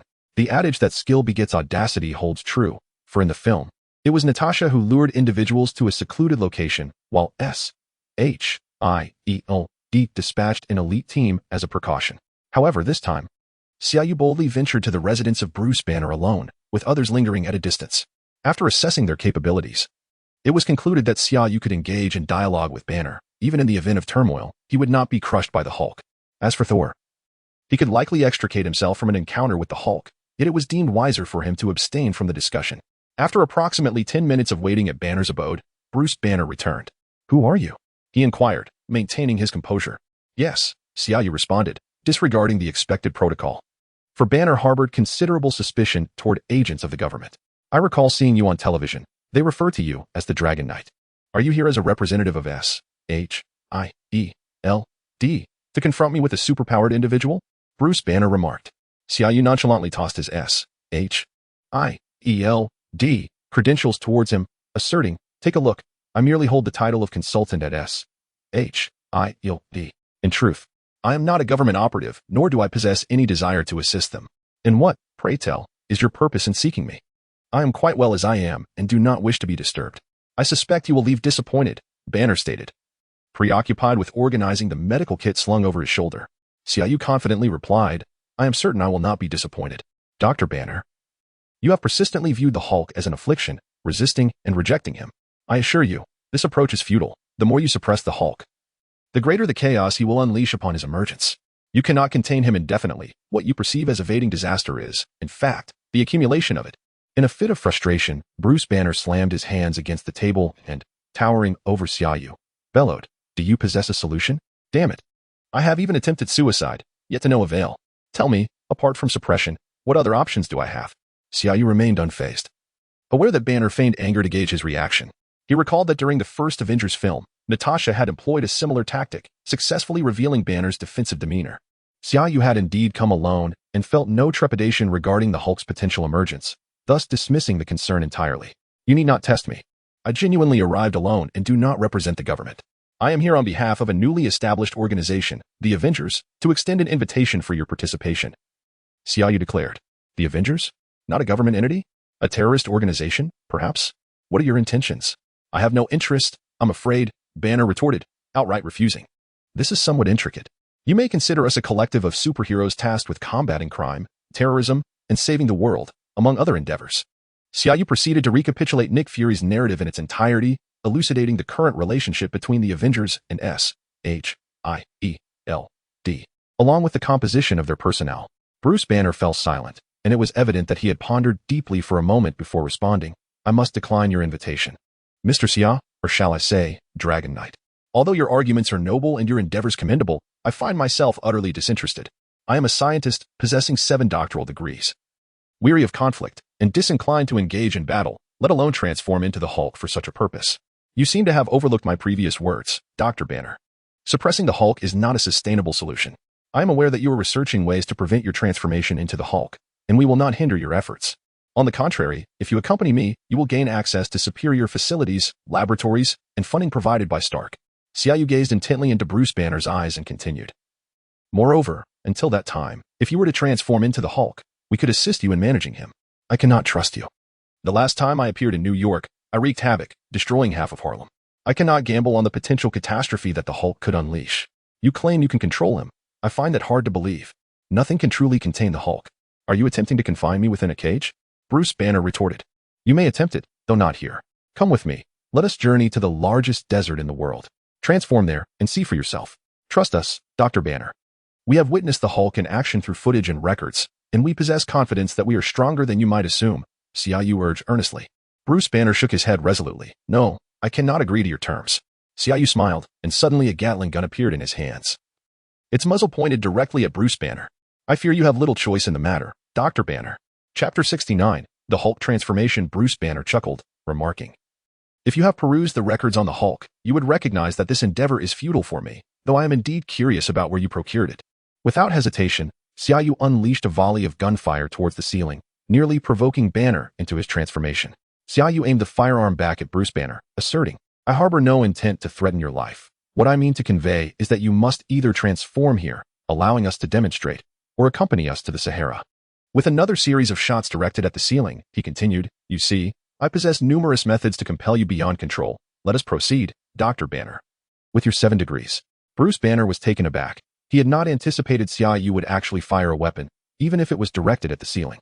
Did he truly have no fear of Bruce transforming into the Hulk? Xia Yu's seemingly reckless behavior unexpectedly bolstered Banner's confidence. It is often said that the bold are unperturbed by transformation, yet the Hulk's destructive potential is immense, particularly towards ordinary individuals like Hawkeye and Natasha, who possess no superhuman abilities. Thus, they prepared thoroughly, arriving with 2 Quinjet fighters. Hawkeye piloted one, accompanied by Captain America and Tony Stark, while Natasha flew the other with Xia Yu and Thor, now joined by Bruce Banner. This way, even if Banner were to transform mid-flight, Xia Yu could ensure Natasha's escape, while Thor would be more than capable of stalling the Hulk for a time. The Sahara Desert, being the largest desert in the world, occupies a vast expanse of North Africa, constituting approximately 25 of the continent's total area, stretching about 800 kilometers from east to west and between 300 to 900 kilometers from north to south. It encompasses around 9,065,000 square kilometers, ample space for the Hulk to unleash chaos. The Quinjet reached a location in the desert as central as possible, hovering at least 500 meters above the ground, for the Hulk's leaping ability is astonishing. Any lower risks him vaulting aboard and reducing an aircraft to mere fragments, akin to a child tearing apart a cardboard box. "Ready, Dr. Banner? Prepare yourself," Xia Yu instructed. "I am quite curious about how you intend to control the Hulk. How do we commence?" Bruce Banner inquired, while signaling to Natasha. Xia Yu observed the slowly opening rear cargo door. Suddenly, he turned to Bruce Banner with a smile, saying, "How do we begin?" "Naturally, we start with the transformation. With that, Xia Yu forcefully ejected Bruce Banner from the aircraft. Natasha, ascend higher, exercise caution. I shall descend first. Xia Yu communicated to Natasha. Understood, Xia, take care, Natasha replied. This was Xia Yu's devised plan, to find a secluded area and release the Hulk. Initiating a dialogue with him. The general perception of the Hulk is that of a beast. Those familiar with the films understand that the Hulk embodies a child as tantrum. Fueled by prolonged rage, exacerbated by Banner's consistent confinement, this was bound to render him even more volatile. Those who have watched Thor, Ragnarok are aware that in this cinematic marvel, Thor and Hulk engage in seamless communication on an alien planet, with Hulk even jesting with the god of thunder. Hence, Xia Yu's conclusion is that Hulk is merely a mischievous child, and it is advisable to converse and communicate with him, albeit under the condition that one possesses sufficient resilience to withstand the encounter. Thus, Xia Yu opted to descend and engage in dialogue. If that proved ineffective, he would attempt to pressure points to induce slumber. Although Hulk's skin is notably tough, Xia Yu's internal energy has significantly improved, being purer than it was before by several magnitudes. If all else fails, he would join forces with Thor to confront him. Regardless, it was imperative to first allow Hulk to vent his energy. The sole deviation from the original plan was that Bruce Banner was directly pushed down by Xia Yu. As Xia Yu leaped from the aircraft, he observed Bruce Banner transforming into the green giant, gradually increasing in size. Indeed, the trousers remained intact. What brand could withstand such a transformation? With a thunderous roar, Hulk unleashed a primal scream upon his metamorphosis. Xia Yu, suspended 20 meters above the ground, retrieved a 10-liter plastic bottle from his spatial ring and, descending slightly, hurled it towards Hulk from a distance. Hey, Hulk, would you care for some juice? Xia Yu said amiably, adopting a trial-and-error approach. To his astonishment, Hulk cast a puzzled glance at the bottle and actually picked it up to drink. The onlookers on the aircraft were left in sheer disbelief. Was it truly that simple? Xia Yu landed gracefully and approached Hulk, attempting once more to initiate conversation. Hey, Hulk. May I have a word with you? I mean no harm. I simply wish to befriend you. Hulk, still savoring the juice, paid Xia Yu no heed. Xia Yu stood by, watching as Hulk finished the drink, casually crushing the bottle and discarding it on the ground. He pressed on. Hulk, let us converse. Is the juice to your liking? I have more. If you talk with me, I can offer you another bottle. The response Xia Yu received was a colossal fist from Hulk, akin to a sandbag, which sent him hurtling through the air for over 100 meters. With a mighty roar, Hulk let out another primal scream and charged ferociously towards Xia Yu. Xia, are you all right? Came the concerned voices through the headset. Xia Yu stood up, shaking his head slightly, and replied, as expected, it is not so simple. I am fine. I will join him in venting for a while. No sooner had he spoken than Hulk leaped beside him, his right fist descending like a massive hammer towards Xia Yu. Not daring to underestimate the situation, Xia Yu braced himself with all his might. Chapter 70, My brother saves me upon contact. Xia Yu realized that Hulk was not as formidable as he had envisioned. Thor, you need not descend just yet, and Tony, your assistance is also unwarranted for the time being, Xia Yu declared, then delivered a powerful slap towards Hulk. Having absorbed the legacy of the Asgardian god of war, Xia Yu possessed a physical strength that rivaled even that of the present Thor. In the Avengers, Thor had managed to engage Hulk multiple times, and Xia Yu felt confident in his abilities as well. Caught off guard, Hulk received the blow and staggered backward, eventually landing on the sand. Hulk, why must we fight? Can't we simply be friends? Xia Yu began to taunt. Enraged, Hulk rose and leaped forward, delivering a punch. While Xia Yu seized the opportunity to test his newfound prowess, he did not flinch nor evade, meeting Hulk's fist head-on. With a resounding thud, their dissimilar fists collided, unleashing a shockwave that visibly rippled through the air. Observers hidden aboard a nearby aircraft gasped in astonishment. They were well aware of Xia Yu's strength, yet they had witnessed Hulk's destructive power, akin to a colossal, human rampaging machine. The fact that Xia Yu could confront him directly was astonishing. As Xia Yu noted Hulk's strength had slightly intensified, the two continued to clash, with Hulk's left hand reaching out to grasp him. Xia Yu nimbly dodged and leaped onto Hulk's left arm, delivering an uppercut to his chin. Hulk fell backward, but upon rising, his fury escalated, and he charged at Xia Yu once more. Xia Yu sidestepped the oncoming collision, only to find Hulk's robust arm swinging toward him. In a hasty reaction, Xia Yu raised his forearms to block, yet Hulk's strength seemed to have increased further, sending Xia Yu flying several meters away, his mouth filled with sand. Hulk lunged at him again. Xia Yu began to sense something amiss, although he relied on his agility to evade. He noticed that each punch he landed on Hulk felt akin to a mere mortal striking the tire of a massive truck, ineffective and numbing to his own arms. Hesitant to unleash his full inner strength, Xia Yu understood that this was not a fight to the death. Striking lightly yielded no results, as Hulk's skin was too resilient. While striking too heavily or employing techniques akin to hitting a bull from afar posed the risk of injuring Hulk's internals. Initially, He could match Hulk's punches with one hand. But now, to withstand Hulk's full force, Xia Yu found himself compelled to use both hands. Suddenly, a realization dawned upon him regarding Hulk's nature. His strength increased with his anger. Although this was the cinematic universe, not the comic version of Hulk, who could unleash limitless power when enraged, legend has it that in one iteration, Hulk's fury culminated in a punch that shattered the universe. Xia Yu understood that he was not yet capable of enduring such force. Moreover, he sensed Hulk's power continuing to escalate slowly. Cease your attacks, Hulk. It was I who propelled Bruce Banner from the aircraft to release you. You ought to express your gratitude. With a resounding crash, Xia Yu was sent flying. Hulk, enough. You've already unleashed your wrath for quite some time. How about pausing for a moment to quench your thirst? Once again, Xia Yu soared through the air. Hulk, shall we become friends? Bang, bang, bang. Xia Yu ignited in fury. Are you not yet satisfied? Do you wish to compel me to apply acupressure? Determined, Xia Yu circled around Hulk, seizing a rare opportunity to leap and strike firmly at the point just behind Hulk's earlobe. In response, Hulk retaliated, sending Xia Yu reeling, nearly snapping his finger in the process. Xia, are you all right? Perhaps you should request Thor's assistance, Natasha's voice echoed once more. Wait, let me try again, Xia Yu persisted. Despite Hulk's colossal stature, he exhibited remarkable agility and speed.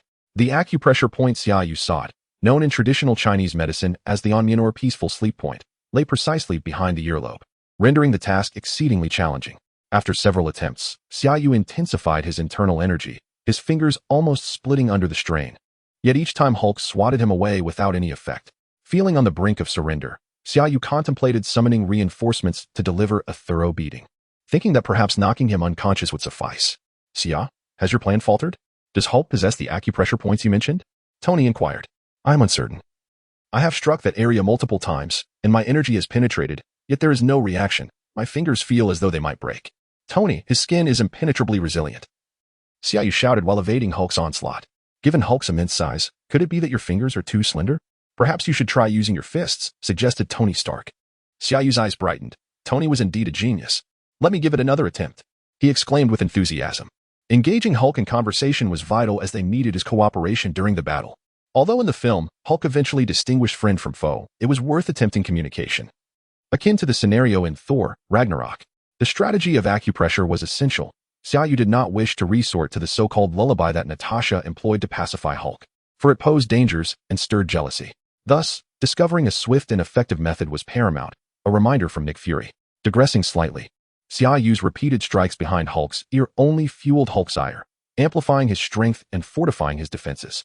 Now, Xia Yu found it increasingly challenging to maneuver behind him. Hulk, transformed, was still a man. Did he find it pleasurable to be poked incessantly by Xia Yu's slender fingers? Frustrated, Xia Yu failed to circumnavigate Hulk's back. And in a moment of urgency, he evaded a punch, leaping over Hulk's head in an attempt to deliver a punch to the earlobe midair. The outcome was that Hulk seized him with his other hand and hurled him away like a sandbag. Xia Yu was genuinely infuriated. Until now, he had hesitated to wield the heavenly sword, not daring to exert his internal energy. How dare you continue to strike me? Xia Yu resolved to hold nothing back and unleash his ultimate technique. As Hulk lunged at him for the umpteenth time, Xia Yu grasped a handful of sand and forcefully threw it into Hulk's eyes, turning on his heel to flee. The lightness skill transformed the desert beneath him, leaving a long trail of yellow dust in his wake. Xia Yu shouted towards the aircraft above, "Brother, save me! Brother, save me! Damn it, Thor! Come down quickly and smash him with your mighty hammer." Chapter 71. The Eagle's endurance. With a resounding thud, Thor arrived just in time to tackle the Hulk. The Hulk's animosity swiftly shifted, turning his fury towards Thor. The Hulk grew ever more formidable with each clash, and it was evident that Thor could not withstand this onslaught for long. It became clear that their combined efforts were essential, if necessary. They would have to seize an opportunity to subdue the Hulk momentarily, using Thor's hammer to contain him. As for the heavenly sword, Xia Yu was hesitant to wield it. Aware that it was a weapon of vibranium caliber, he could not be certain whether a single thrust would provoke the Hulk's immediate regeneration, as many details in the film's lore remained ambiguous. As Thor and the Hulk battled further afield, primarily due to the Hulk's relentless throwing, Xia Yu prepared to intervene. Just as Hawkeye's aircraft hovered above him, coming to a halt, Tony and Captain America descended from the craft. "We're here to help restrain him. You find an opportunity to knock him out," Tony instructed, gesturing to his earlobe. Given their presence, Xia Yu decided against immediately incapacitating the Hulk. Bruce Banner was manageable, but a conversation with the Hulk was undoubtedly more prudent. With Captain America wielding his shield to distract, Tony could unleash aerial firepower to create chaos. Allowing them to find a moment to subdue him, and enable Thor to wield his hammer effectively, including Xia Yu. The four titans of the Avengers were arrayed against the Hulk, a more impressive lineup than even the trio that faced Thanos. However, the current Iron Man and Thor were not nearly as potent as their later counterparts, and even Captain America had secretly mastered the hammer-shield combo by that time. With the four of them working in unison, the task became simpler. Captain America's shield offered impeccable defense with remarkable shock absorption, and with Tony's firepower creating a diversion. Xia Yu swiftly seized a chance. Summoning all his strength, he delivered a decisive blow to the Hulk's head. The Hulk collapsed with a thunderous crash. "Thor, the hammer!" Xia Yu shouted. Thor promptly leapt onto the Hulk's abdomen, positioning the hammer upon the Hulk's chest. A collective sigh of relief swept over them. Wiping the sweat from his brow, Thor pointed at the Hulk and remarked, "This creature is even stronger than a fire-breathing dragon." Though the Hulk was immobilized, his hands remained active. Grabbing Thor by the ankle, he hurled him away. Xia Yu, Tony, and Captain America retreated in unison, stepping back 3 paces to evade the Hulk's reach. "I don't think he's in the mood for a chat right now," Tony remarked, indicating the Hulk, who was desperately clutching the hammer and roaring ferociously. "Let us settle down, folks. It seems we may need to linger in the desert for a while." Realizing their escape was not imminent, Xia Yu hastily signaled for Hawkeye and Natasha to descend. Despite the hammer's reassuring weight, the group decided to keep one aircraft stationed at a distance, while another was aligned about 10 meters from the Hulk. The rear cargo door of the plane formed a sloped ramp, and they arranged themselves in 3 rows, resembling a pyramid. Iron Man, Captain America, and Thor perched at the apex, while Xia Yu and Natasha nestled in the center, with Hawkeye, true to his archer's nature, taking position at the forefront. The 6 of them sat there, gazing blankly at the Hulk. For over an hour now, he has been utterly unresponsive, struggling as he is unable to lift the hammer. Nevertheless, his hands and feet flail about chaotically. Fortunately, we are in the desert. Had we been anywhere else, even steel would have been reduced to rubble under his onslaught. Is his energy boundless? Natasha poked Summer's belly with her finger, expressing her thirst. Summer, now a veritable mobile grocery store, retrieved an assortment of beverages and beers from his ring, and after a moment's thought, produced a bucket of ice, for the beers were not chilled when purchased. Although the plane shields us from the sun, the heat of the desert day remains oppressive. Seeing Summer produce such a bounty, everyone hurriedly claimed a bottle. Thor immediately grabbed a beer, downing half of it in one go, letting out a contented belch before suggesting to Hulk, "Shall I fetch him one? He must be parched as well." The others glanced at Hulk, who was still furiously hammering the sand with his arms, and chorused, "You go if you wish. Captain, you often claim you could fight all day. Can you truly compare yourself to him?" Tony remarked, gesturing toward Hulk with his drink. The captain shook his head, admitting, "I merely persist through sheer willpower. He seems to possess no understanding of fatigue. I concede defeat. But how did you come to know this phrase?" "I hadn't spoken to anyone about it since I awoke. My father used you as a lesson for me," Tony replied. He occasionally reminisced about the past, sharing tales of his adventures with you, perhaps 1,000 times at most. Tony made a dismissive expression at the mention of his father, Howard Stark. The captain's face softened with nostalgia as he recounted, "I remember conversing with your father just before my crash. Tony, he was quite reckless in his youth. There was an instance when he piloted a plane, taking Agent Carter and me deep behind enemy lines. Hey, Captain, those stories are in the museum. Share something we don't know, like your unfinished date," Natasha interjected with a smile. The group erupted in playful banter, even Hawkeye turning around, curiosity evident on his face. The captain, for once, flushed slightly, a shy smile gracing his features as he glanced at Tony, saying, "That must start with the Stark Expo when I was rather frail." With a sweet smile, the captain began recounting his tale of love with Peggy Carter. Though Tony had heard his father mention it and Summer had seen the movie, hearing the story unfold from the captain's lips possessed an entirely different charm, especially accompanied by the backdrop of Hulk's furious roars. When the captain described seeking Howard Stark for equipment and being unexpectedly kissed by the woman at the lab door, the group collectively hissed in disapproval. As he narrated the moment he picked up his shield, only for Peggy to instinctively draw her gun and fire at him, Tony exclaimed, "I like this girl, Captain. She is quite impressive." When speaking of the final ball that he missed, Natasha inquired, "Captain, if you had the chance to attend that ball, would you pursue it at all costs?" Without hesitation, the captain responded affirmatively. Chapter 72. The original Avengers assemble in the desert. The Avengers found themselves engaged in a battle of endurance with the Hulk. The atmosphere, tinged with boredom, shifted as Captain America shared stories, fostering a genuine sense of camaraderie among them for the first time. "You humans are exceedingly fragile," he remarked. "Though I have arrived here after a delay of over 60 years, my father once embarked on a campaign that lasted an entire century. I was merely 7 at the time." Thor, notorious for his penchant for recounting tales of Asgard, was about to launch into one of his elaborate narratives when Xia Yu, with a sharp clang, unsheathed the heavenly sword, directing a pointed gaze at Thor, prompting him to wisely refrain from further speech. I am famished, Thor lamented, casting a pitiful glance at his elder brother. As the sun dipped below the horizon, the temperature in the desert began to wane. Consequently, Xia Yu resolved to dine outdoors. His spatial ring never failed to impress, manifesting a long table adorned with an array of fruits, beverages, desserts, steaks, lamb chops, and savory pork knuckles. The scene resembled a luxurious buffet in a high-end hotel. Time within Xia Yu's spatial ring stood still. He had stockpiled a considerable supply of food and drink from both Earth and Asgard, some items freshly prepared, such as the roasted lamb chops from Asgard. The aroma wafted through the air, enticing the group to indulge. However, amid their feasting, a thunderous rumble erupted from the Hulk's stomach, causing everyone to pause and turn toward the source of the commotion. As the eyes of the group fell upon him, the Hulk attempted to push the hammer away once more, but it remained steadfastly in place. I'm hungry, he admitted, a hint of shyness in his tone. At last, he spoke. Xia Yu had anticipated this moment, prepared for a camping expedition. He approached the Hulk, holding out a substantial piece of roasted lamb with a respectful distance, saying, Here you go. Without hesitation, the Hulk accepted the offering, devouring it in a single bite, bones and all, and swallowing it down almost immediately. Yet, it was merely a morsel for him, and his stomach growled even louder. He looked up, yearning for more from the table. Xia Yu chuckled, remarking, Now that you speak, negotiations become simpler. I can remove the hammer and allow you to rise, but under one condition. You must not engage in combat with us. Feel free to eat as you please. I have ample provisions, but you must promise not to harm any of us. We merely wish to befriend you. First, fill your belly, he added. Contrary to the common belief that the Hulk was straightforward, he did not immediately acquiesce. Not until you agree, otherwise, no food for you. Xia Yu countered firmly. Reluctantly, the Hulk conceded, insisting that the hammer must never again restrain him. You must promise, he stated, laying down his terms. Very well, I agree. Xia Yu replied, signaling to the others. Thor and Captain America positioned themselves protectively in front of their companions. With a nod, Xia Yu summoned the hammer back to him. In an instant, the Hulk sprang to his feet, startling everyone. He swiftly dashed to the banquet table, seizing a lamb chop and stuffing it into his mouth, prompting the group to gradually lower their guard. Aside from the rugged and robust Xia Yu and Thor, the others were filled with trepidation, cautiously retrieving food from the other side of the table. Even the captain held a morsel in one hand while grasping a shield in the other. With the arrival of a voracious eater, Xia Yu had no choice but to produce an abundance of grilled meats and large barrels of beer, which he had amassed in Asgard. The Hulk, like a whirlwind, devoured the food on the table with remarkable speed.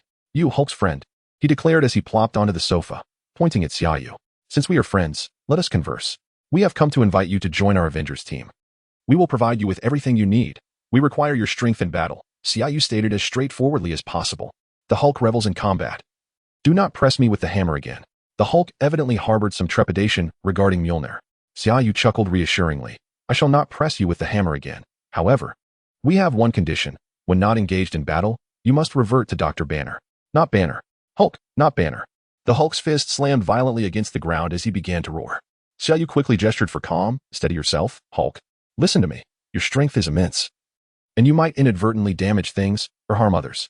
Living as Banner during ordinary times would make life easier, allowing Hulk to focus solely on battle. Is that not preferable? Not Banner. I said not Banner. Roar. The Hulk bellowed. However, his propensity for destruction frightened those around him. Xia Yu summoned the patience he had developed in dealing with unruly children in his past life. Hulk does not intend to cause harm. He is simply perpetually angry and frustrated. We can assist you in managing your anger and channeling it. Hulk, we can help. The captain interjected. Tony chimed in. But we must proceed gradually. Here, it's fine. This is the desert. Buddy, feel free to unleash your strength. But when we return to New York, it is a city filled with towering buildings and people. After a great deal of effort and discussion, they finally persuaded the Hulk to agree to transform back into Banner and accompany them to New York, with the understanding that he could emerge periodically for fresh air. To safeguard against any unforeseen incidents, Xia Yu proposed to test his acupressure technique. After much communication, the Hulk finally consented to let Xia Yu strike him once. Seated on the ground, the Hulk presented his earlobe, where Xia Yu aimed for the Onmian acupoint. Focusing his internal energy, he delivered a punch that relied more on the internal force than brute strength, targeting the precise spot. The fist struck true. Bang! The Hulk retaliated with a swift punch, sending Thor, who stood beside him, flying. That's what you get for pressing Hulk with a hammer, the Hulk declared before gradually collapsing to the ground, his form diminishing as he transformed back into Bruce Banner. Remarkable. It appears to be akin to a color-changing sponge, Tony marveled. Thor, having returned, inquired, what is a sponge? The group collectively cast their gaze towards the area around Thor's trousers. Chapter 73. The 7 Wonders of New York System task. The original Avengers have gathered. Please assist each member in cleansing their essence and guide them in practicing a simplified version of the yearn to enhance their strength and your influence over the Avengers. Task reward, Elixir of Youth. Xia Yu gazed blankly at the task reward. Whether it was cleansing their essence or teaching them the yearn, these posed no issue. However, the reward itself was rather conspicuous. He looked towards Captain America, who was outside practicing combat coordination with Thor. The specificity of this task was glaringly evident. Xia Yu recalled the conclusion of Avengers Endgame, where Natasha and Tony made the ultimate sacrifice and Captain America returned to 1945 for a fateful rendezvous, ultimately retreating into a life of seclusion, becoming an elderly man with white hair. Upon arriving in this world, the individuals he had formed the closest bonds with were precisely those who had fallen. Coupled with the current reward, it was clear the system intended for him to instigate some change. Thoughts of what old Master Li had once told him resurfaced. Pursue your desires, follow your heart. Cursing under his breath, he decided not to overthink it. He would claim the reward first and then contemplate the implications. With that, Xia Yu set off towards Thor and Captain America. After Bruce Banner joined, Tony found a common language with the genius scientist, promptly arranging for an array of equipment to be brought in and setting up a laboratory. Xia Yu handed over the remnants of the destroyer for them to study, instructing Tony to update his armor while allowing them the freedom to experiment with the rest, eager to see what innovative gear they would create. Each day, Xia Yu methodically guided everyone through the cleansing process, leading them in the simplified yearn exercises. Even Coulson participated, albeit largely due to Nick Fury's directive to monitor him. Nevertheless, he was still considered one of their own, and as portrayed in the films, S.H.I.E.L.D. and the Avengers possessed an inherent altruistic quality, often assuming the mantle of protectors of all humanity. This sense of responsibility transcended borders and races, resonating with the universal love spoken of by Tang Xing in Journey to the West. Aside from Tony and Natasha, who required no cleansing, Thor's body brimmed with energy. As Odin had stated, the limits of the divine race had been predetermined. Their capacity was fixed. However, the simplified yearn unexpectedly proved suitable for everyone. For others, it served as a foundational practice. Yet for Thor, each session significantly enhanced his ability to absorb the energy within him. While progress was slow, Thor would awaken his godly powers much earlier than depicted in the film. However, due to the nonsensical approach Xia Yu had taken when teaching Tony the yearn previously, this session was no exception. The ceremonial rituals included 3 kneelings and 9 bows. Uniquely, this time Xia Yu stood nearby, reciting, for the revolution, to protect vision, eye exercises. As everyone engaged in their ceremonial bows, Tony stood off to the side, exuding a masterful elder brother aura. Naturally, the titles of their sect could not be overlooked. In the presence of Xia Yu, Shiman Shui Shui, Tony Dongfang Bubi, Thor wielding his hammer to scold the heavens, Captain America as the Golden Wheel King, Banner with his invincible divine fist, Natasha as the Red Serpent Fairy, and Hawkeye as the archer hero. Although Banner, Hawkeye, and Natasha can articulate a few Chinese phrases, their understanding is limited to mere communication. The combinations of 4 character names and nicknames elude their comprehension, as they are merely rituals of Xia Yu's enigmatic heritage. Each face bore an expression of solemnity. Xia Yu, however, was on the verge of laughter. This was no Avengers assembly, but rather the 7 peculiarities of the Sun and Moon sect in New York. Eventually, Xia Yu approached Coulson, patting him on the shoulder, and remarked, "Though the teachings may be identical as an outer disciple, your title differs from ours. Given your upright character and noble demeanor, your designated title henceforth shall be Junzi Jian Yu Buqian."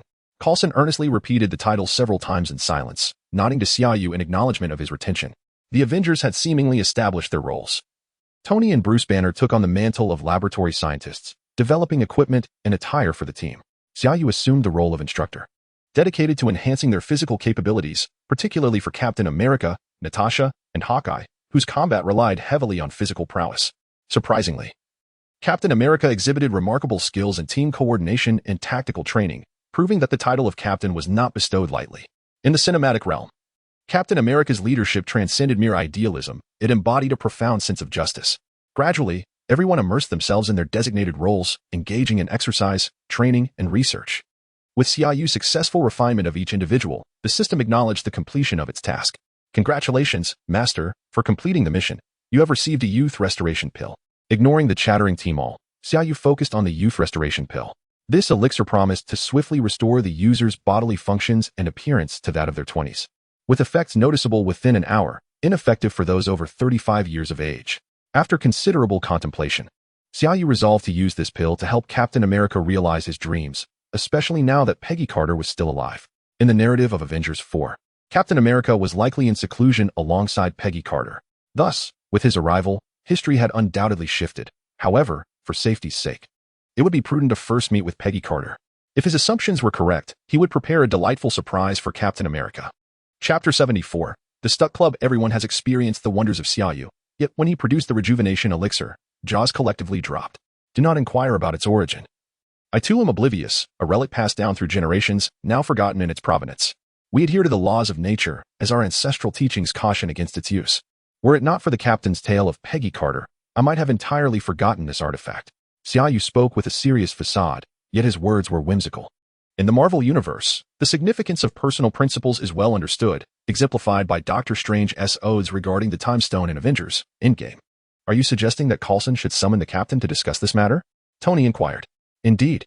Nick informed me that when the captain awoke after more than 60 years, his first words were, "I have a date." Now, we have the opportunity to help him fulfill that. How do you all wish to proceed? Xia Yu asked the group. On this matter, there was unanimous consensus. However, Tony and Dr. Banner engaged in an analysis of the rejuvenation elixir, which yielded no fruitful results. The product of a sophisticated system is not easily decipherable. This instilled within Tony and the others a profound pride in their affiliation with the Sun and Moon sect. Marveling at the creation of such a potion in ancient times, the composition of which modern instruments could not fully analyze, a truly astonishing feat, friends. One thing must be established. If we are to surprise the captain, should we not recreate the original scene? Dr. Banner suggested. It would be best to return to the original location. Does anyone recall where that was? Hawkeye inquired enthusiastically. Naturally, as a woman, Natasha remembered vividly. It was the Stuck Club, presumably in London. Please hold on. I will look it up, she said. Damn, this place has turned into a boutique. Natasha exclaimed as she struck the keyboard with frustration. Then let us acquire the property of this establishment and ascertain who the owner is, Xia Yu declared without hesitation. Now a man of considerable wealth. Dr. Banner cast a surprised glance at Xia Yu. I thought Tony Stark was the only affluent individual here. Xia Yu shrugged. He is indeed the singular one. Before him, I merely scraped by. I fear this may prove challenging, folks. Natasha turned her computer screen toward the group, stating, Look, this entire street has been purchased by a bank from Paris. They have plans for this street's future and are unlikely to sell this building to us. Xia Yu grew anxious. Please make a call. I will offer 5 times the price for this building. Banner and Hawkeye gave Xia Yu a thumbs up, impressed by his audacity. Having been a spy for years, Natasha was well-versed in numerous languages and had infiltrated major corporations, excelling in business negotiations. She quickly made a call and articulated the terms clearly. Shortly thereafter, Natasha hung up the phone, exasperatedly informing Xia Yu. They said their bank is not in need of money. Should this building be in your possession, they would be willing to repurchase it for 50 times the price. Furthermore, even with a high rental offer, they remain disinclined. So they have effectively rejected my offer? Xia Yu remarked, displeased. Indeed, my dear. They have looked down upon the 5-fold price you offered. Did you hear that? They said if that building were in your possession, they would be willing to pay 50 times the amount. Natasha raised her hands in exasperation. Xia Yu slammed the table fiercely, exclaiming, What does wealth signify? Do you believe I could fly over and push Banner off that street? Let us see what plans he has then. The crowd hurriedly comforted Xia Yu, especially Banner, who persistently urged him to calm down. As the saying goes, killing is merely a matter of striking the head. Why unleash the Hulk? Xia Yu was determined to execute this matter flawlessly. Otherwise, it would not live up to the promise of his rejuvenation elixir. 50 times? I merely mentioned 5. Yet he audaciously claimed 50. Indeed, banks possess considerable wealth. I shall remember this establishment. Who can rival a bank's financial might? As Xia Yu pondered, his gaze suddenly shifted to Tony Stark. The crowd, attuned to his words, followed his gaze and quickly realized the implication. Who could be wealthier than a bank? This was not the Federal Reserve, merely a bank in Paris. Consequently, they all turned their attention to Tony Stark, fixated upon him. Tony, lost in thought about how to repurpose the remnants of the destroyer and enhance his armor with new features, suddenly sensed the room's silence and looked up to find everyone staring intently at him. What is happening? Did I miss something? Tony inquired, perplexed. Xia Yu sprang to his feet, wrapping his arms around Tony's neck. Oh, Tony, my friend. I was just belittled by a small bank in Paris. They possess the old address of the Stuck Club on that very street. Xia Yu tightened his embrace and continued in a peculiar tone. I offered to purchase that building for 5 times its value. And do you know what they said? They claimed that the bank is not short on funds. And if that building were in my possession, they would gladly pay 50 times the price to reclaim it and complete the street. Do you understand my point, Tony? Your brother, Xia, your business partner, has been scorned by a minor bank due to monetary matters. What are your thoughts, my friend? Tony Stark, momentarily bewildered by Xia Yu's exuberance, began to grasp the situation. I shall arrange to acquire that bank immediately. The room fell silent. The crowd had initially presumed it was merely a matter of purchasing that street at a high price, but now the potential for such financial prowess loomed terrifyingly large. Chapter 75. Peggy Carter. In a secluded estate on the outskirts of London lies the retirement haven of Peggy Carter, a legendary figure whose existence remains unknown to most. A celebrated World War II agent, one of the founders of SHIELD, and the beloved of Captain America. Each of her identities could be deemed legendary in the eyes of the ordinary. Yet, this remarkable woman, who has lived an extraordinary life, harbors an irremediable regret, never having had the chance to meet Steve Rogers once more in her lifetime, thus failing to amend a date that was set over 60 years ago. At this moment, Xia Yu and Natasha, through their connections within SHIELD, have come to meet the illustrious Peggy Carter. At over 90 years of age, even lifting a cup of water has become a laborious task, yet as Xia Yu articulates his purpose, Peggy's mind remains vividly clear. He reveals everything without reservation: the establishment of the Avengers, Captain America's involvement, their shared regrets, and the miraculous youth-restoring elixir he possesses. Upon hearing his words, Peggy falls silent. Natasha, anxious, interjects, "Rest assured, we are certainly not here to harm you. While this potion may sound extraordinary, I have faith in Xia. He consistently brings forth remarkable things." Peggy smiles, looking up at Natasha. "You misunderstand. Throughout my life, I have encountered many astonishing events. I harbor no doubts about you, even if it were poison. At my age, what does it matter? I merely ponder whether this is fair to Steve, who deserves the opportunity to embrace a new life." Xia Yu's heart jolts at her words. He fears that Captain America may be by Peggy's side until the end of her days. This would not only pertain to Steve, but also imply a future reminiscent of the films, an eventuality he cannot accept. "Miss Carter, we have heard Steve recount his story with you. You may understand him better than we do. He is a man who wishes to assist others and strives to make the world a better place, which is part of his work. However, he also cherishes the past, not merely that era." Xia Yu pauses, continuing, "He is an exceptional person, always looking forward. In that time, he had everything, and now he has learned to work, to aid the world, and to forge new friendships. He has not stagnated nor closed his heart. Yet he still yearns to return to the past, to that Saturday, to the club where you had planned to meet. He would go to any lengths for that. For while this era offers much, it lacks your presence in his life. That is what he truly desires." Peggy Carter, trembling, attempts to rise, prompting Natasha to rush to her aid, propping her up with 2 pillows.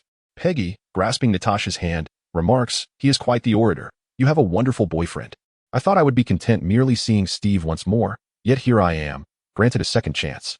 Thank God, and thank you both." With a sigh of relief, Xia Yu responds, "Then let us begin now. Once you regain your youth, there are many things awaiting your attention. The restoration of the Stuck Club hinges entirely upon your efforts." Without hesitation, Peggy Carter reached out and took the rejuvenating elixir from Xia Yu, swallowing it without a moment's pause. "Natasha, I have assumed a new identity, informed Nick Fury that apart from you, I wish for no one else to be privy to this matter." As her words faded, Peggy Carter's body underwent a remarkable transformation. Her once dry, white hair rapidly regained its luster and thickness, reverting to a deep chestnut hue. The changes to her physique were even more astonishing, akin to a deflated, wrinkled balloon being swiftly inflated, becoming rounded and full. "Oh my God," Natasha gasped, grasping Xia Yu's hand in awe. "Let us not forget the divine. This is the work of your man," Xia Yu remarked. The miraculous metamorphosis of Peggy Carter swiftly ignited the enthusiasm of those present, with everyone brimming with fervor. The Stuck Club and the bank behind it transformed into the property of Stark Industries. However, a particular house was designated under Peggy Carter's new identity, which she gladly accepted. For Howard Stark was a cherished friend of hers. Xia Yu felt a twinge of embarrassment, as it was his suggestion that prompted this arrangement, and thus he offered to cover the expenses of the building to Tony. This proposal, however, was met with Tony's merciless mockery regarding his financial prowess.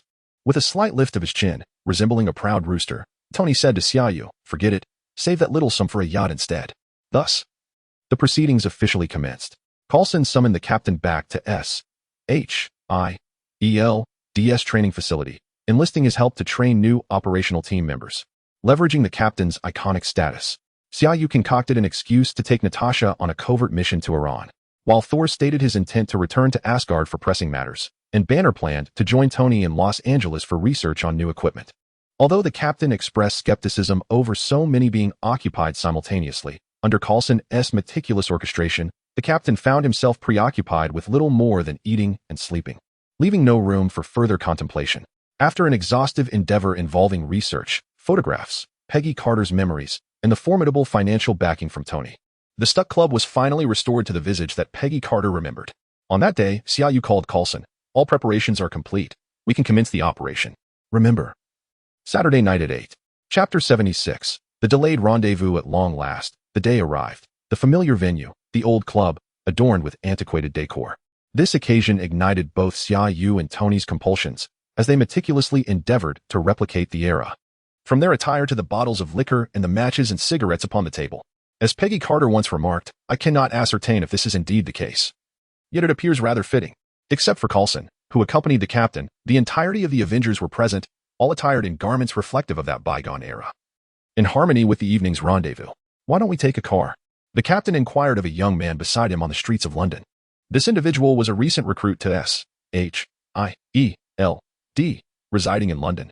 He recounted that his grandfather had been rescued from a Hydra base during World War II by Captain America himself, lamenting that he had been unable to join the Howling Commandos. Now, with his grandfather gravely ill and time running short, his sole wish before passing was to meet Captain America. The captain could not deny such a heartfelt request. There were too few of his contemporaries still alive. Thus, he unhesitatingly followed the young man to London, donning the military uniform of that era as requested. However, disembarking midway to traverse the streets of London in such attire left him feeling somewhat self-conscious. Nevertheless, having arrived, he was encouraged to walk a few steps as they were informed they were nearly there. As they strolled, the captain sensed something amiss. The surroundings felt unnaturally quiet, devoid of both people and illumination. Suddenly, he turned sharply, only to find himself alone. Alarmed, his immediate thought was that he had fallen into a trap, ambushed. In an instant, the streetlights flared to life, illuminating the signs of the nearby shops. From the alleys emerged a throng of people clad in World War II attire, with several newspaper boys bursting forth, brandishing newspapers while exclaiming, "Victory! Germany has surrendered! Captain America has vanquished Hydra! The war is over!" Everything around him, the signs, the people, the lights, the shops, was strikingly familiar. Although the captain felt a tinge of confusion, he sensed no threat from the crowd. The ambience of the street and the people therein compelled him to advance. At some point, a newspaper fluttered into his grasp. Upon inspection, it was filled with headlines celebrating victory and his triumph over Hydra, dated May 12, 1945, a Saturday. Captain America recalled vividly that this day marked Nurse's Day, a date he had promised Peggy Carter. Yet, had he not already piloted his plane toward the Arctic Circle, crashing on Greenland? He had slumbered for over 60 years, awakening to a victorious world, while Peggy Carter was now in her 90s. Yet, everything before him felt so real. At that moment, Steve Rogers found himself devoid of any rational thought, merely following his instincts until his gaze fell upon a neon sign, Stuck Club. Upon seeing this sign, his heart seemed to skip a beat. What victories have been claimed in war? What dreams linger in slumber? What truths lie intertwined with falsehoods? Such matters are of little consequence now. Whoever wishes to save the world may do so at their discretion. As for him, he has an appointment to keep, and he will do so at any cost. Stealing a glance at his watch, he noted the time, 7:56. Bang, bang, bang, bang. Steve Rogers felt as if he could hear the very rhythm of his own heartbeat. A sensation that even the prospect of plunging into the Arctic with a bomb had never evoked. He took deep breaths, striving to calm the tempest within. If Bucky knew, he would surely mock me, thought the captain. Finally, with great effort, he took a tentative step toward the Stuck Club. One step, then another, until he reached the entrance. And at last, he was inside. The bartender was busy, a band played nearby, and at a table, soldiers were joyously shaking their bottles, belting out blood on the riser. On stage, a band appeared to be on a break. A banner hung above proclaiming the end of war. Steve's hands began to tremble slightly. He feared he might not see the one who awaited him. Suddenly, the lights dimmed, and an enveloping silence fell over the crowd. The soulful notes of a saxophone began to resonate through the air. It's been a long, long time. Steve recognized the melody. This was the very song he had envisioned for their rendezvous. A spotlight illuminated the center of the stage, revealing a stunning woman in a red evening gown. Her back turned towards Steve Rogers. That silhouette was achingly familiar. He opened his mouth to call out Peggy Carter, yet no sound escaped his lips. It felt as though an eternity passed before the woman in red slowly turned around. In that moment, every detail unfolded before him frame by frame. The gentle curve of her hair, her eyebrows, her nose, the corners of her mouth, her eyes. Yes, it was she, Peggy Carter, just as he remembered her, perhaps even younger. Peggy turned to face the captain, a smile gracing her lips. A smile that could captivate nations. Steve was utterly enchanted. You've been late by over 60 years, Steve. So, have you learned to dance now, my hero? With a single turn and a single phrase, Steve Rogers' entire world ignited. It's been a long, long time, though not from the captain's era. It was indeed the song that played during their dance in Avengers Endgame. Who would have imagined such creative power, transforming an entire street into a vibrant scene? Complete with extras? How delightful. Chapter 77. Not just Loki? One by one, the attendees departed, until finally, Xia Yu pulled Bruce Banner, who was playing the saxophone on stage. Away. Under the spotlight, the two seemed to lose all awareness, merely swaying gently together. The world around them faded away, leaving only each other amidst the absence of people and music. A group hastily exited, and the street performers dispersed as well. I purchased a bank for this street. Painstakingly decorated it for so long, and yet the protagonists are not even me. Perhaps I should rename myself the philanthropist, Tony remarked. Are we just leaving like this? Shouldn't we check on those two? Banner inquired, gesturing towards the interior. Relax, my friend. Those two combined are nearly 2 centuries old. They can take care of themselves. I've even prepared a double bed for them in my office upstairs, complete with safety measures, Tony reassured Banner, signaling him to stop worrying. Upon hearing Tony speak, Xia Yu chimed in, somewhat confused. Is it a trumpet? Just like last time. Indeed. Tony replied. Oh, yes.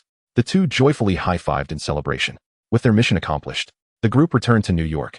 Xia Yu left a message on Steve's phone, indicating that no one wished to see them in the city for a week. They should indulge in their sweetness before returning. In the vast universe, in an unknown star domain, a fragment of land, scarcely 20 kilometers wide, floated amidst the cosmos.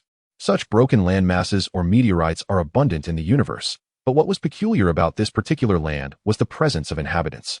I am prepared, my lord. As long as the Chitauri army remains steadfast, I will certainly bring the Tesseract before you, Loki proclaimed. You had better fulfill your task.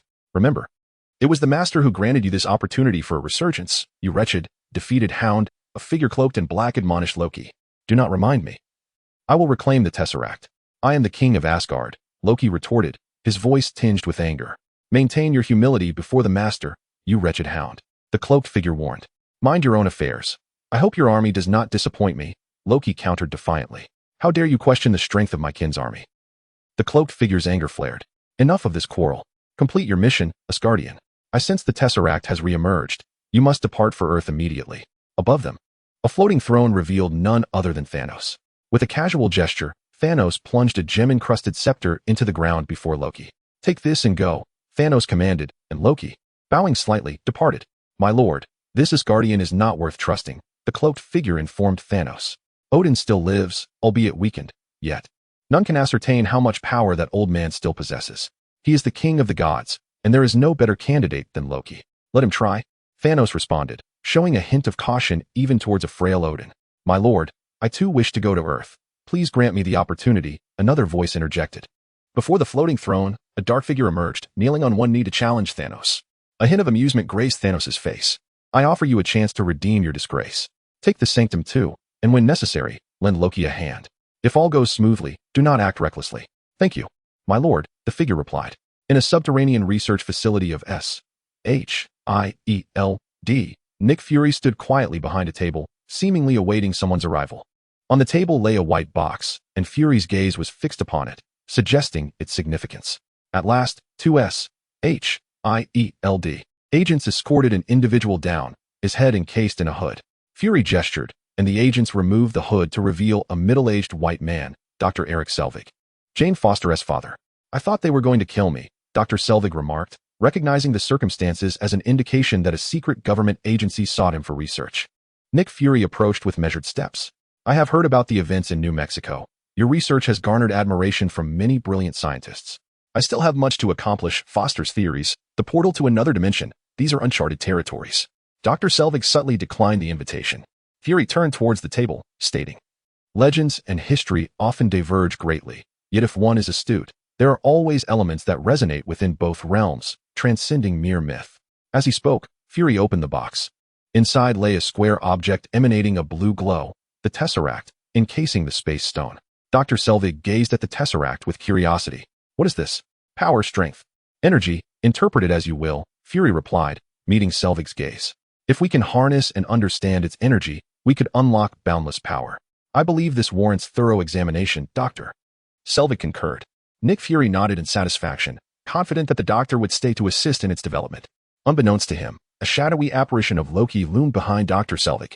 Chapter 78. The Singleton Banner. Upon their return to New York, the group swiftly resumed their previous routines, engaging in training and research. However, Tony Stark found himself increasingly overwhelmed. As Stark Tower had finally been completed, this monumental achievement came on the heels of Tony's bold decision to shut down the Stark Weapons Division. The entire edifice is powered by a reactor of his own design, symbolizing Stark Industries' leadership in the realm of renewable and clean energy. It also serves as a declaration of Stark Industries' resurgence. To counter the media's disparaging remarks about Stark Industries' imminent downfall, Tony audaciously emblazoned his surname on a luminous sign atop the tower. He even reserved several floors for his personal research and living quarters. Rather than merely a building, it could be said that Tony constructed a lavish penthouse in the sky atop Stark Tower. In comparison, Xia Yu's abode atop the Los Angeles Herb Group building pales in insignificance. It is no wonder Xia Yu lamented that in comparison to Tony, he merely enjoyed a life of basic comforts. In light of this new structure, Tony not only aimed to independently manage the tower's energy supply, but also collaborated with Pepper Potts to attend various promotional events flying around the globe, rendering him nearly absent from the base. Consequently, Bruce Banner found himself alone in the laboratory, immersed in research, with only fleeting conversations to break the solitude. The recent return from London, having witnessed an abundance of romantic displays, left him brooding, especially as he observed Xia Yu and Natasha showcasing their affection. Hawkeye? He has a wife and children. Thor? He spends his leisure time soaring through the skies with Mjolnir, gazing at the moon and stars. Even Coulson had recently met a girl who played the cello, often indulging in discussions about her artistic flair and remarkable talent. Dr. Banner felt the weight of loneliness and melancholy. Each morning, he noticed more hair falling out. Why was Tony absent? Yet, even if Tony Stark were present, he was no longer single. He had his formidable CEO. Poor Dr. Banner remained unaware that had Tony not been with Pepper, the impact on him would have been even more profound. Such is the nature of humanity, having narrowly escaped military pursuit and surviving a suicide attempt. Banner resolved that he would never find a wife. Merely achieving a stable life would be a blessing. At that time, his sole focus was on mastering his anger and avoiding transformations. Even after being brought back to New York by Xia Yu and joining the Avengers, he considered his life stable and was content to work alongside a top-tier scientist like Tony Stark. The prospect of finding a partner never crossed his mind. The potential for disaster should he lose control was too great. Thus, the earnest Dr. Banner had long since abandoned the notion of seeking a girlfriend, believing it would only bring harm to others. Moreover, aside from Xia Yu and Natasha as a couple, everyone else at the base was also alone. Even when aware that others may be in relationships, it is typically easy to overlook such matters, as one seldom contemplates them. However, after a recent trip to London, Banner found his mental state unraveling, leading him to quietly reflect on the circumstances of those around him, only to realize he was the sole singleton among them. The more he reassured himself that he had long accepted his fate as a solitary figure, the more his thoughts gravitated towards this reality. For instance, during a recent meal, when Xia Yu inquired about how Coulson's girlfriend was faring, Banner felt a pang of discomfort. Why must such topics arise in his presence?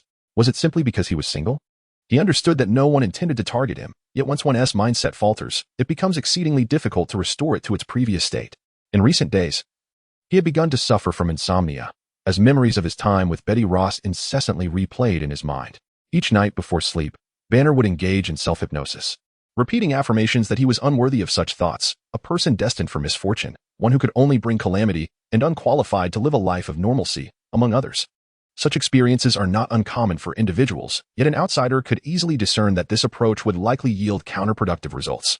Banner's disposition stands in stark contrast to that of Tony Stark. However, they share a commonality in their tendency to conceal their innermost feelings, rarely confiding in others.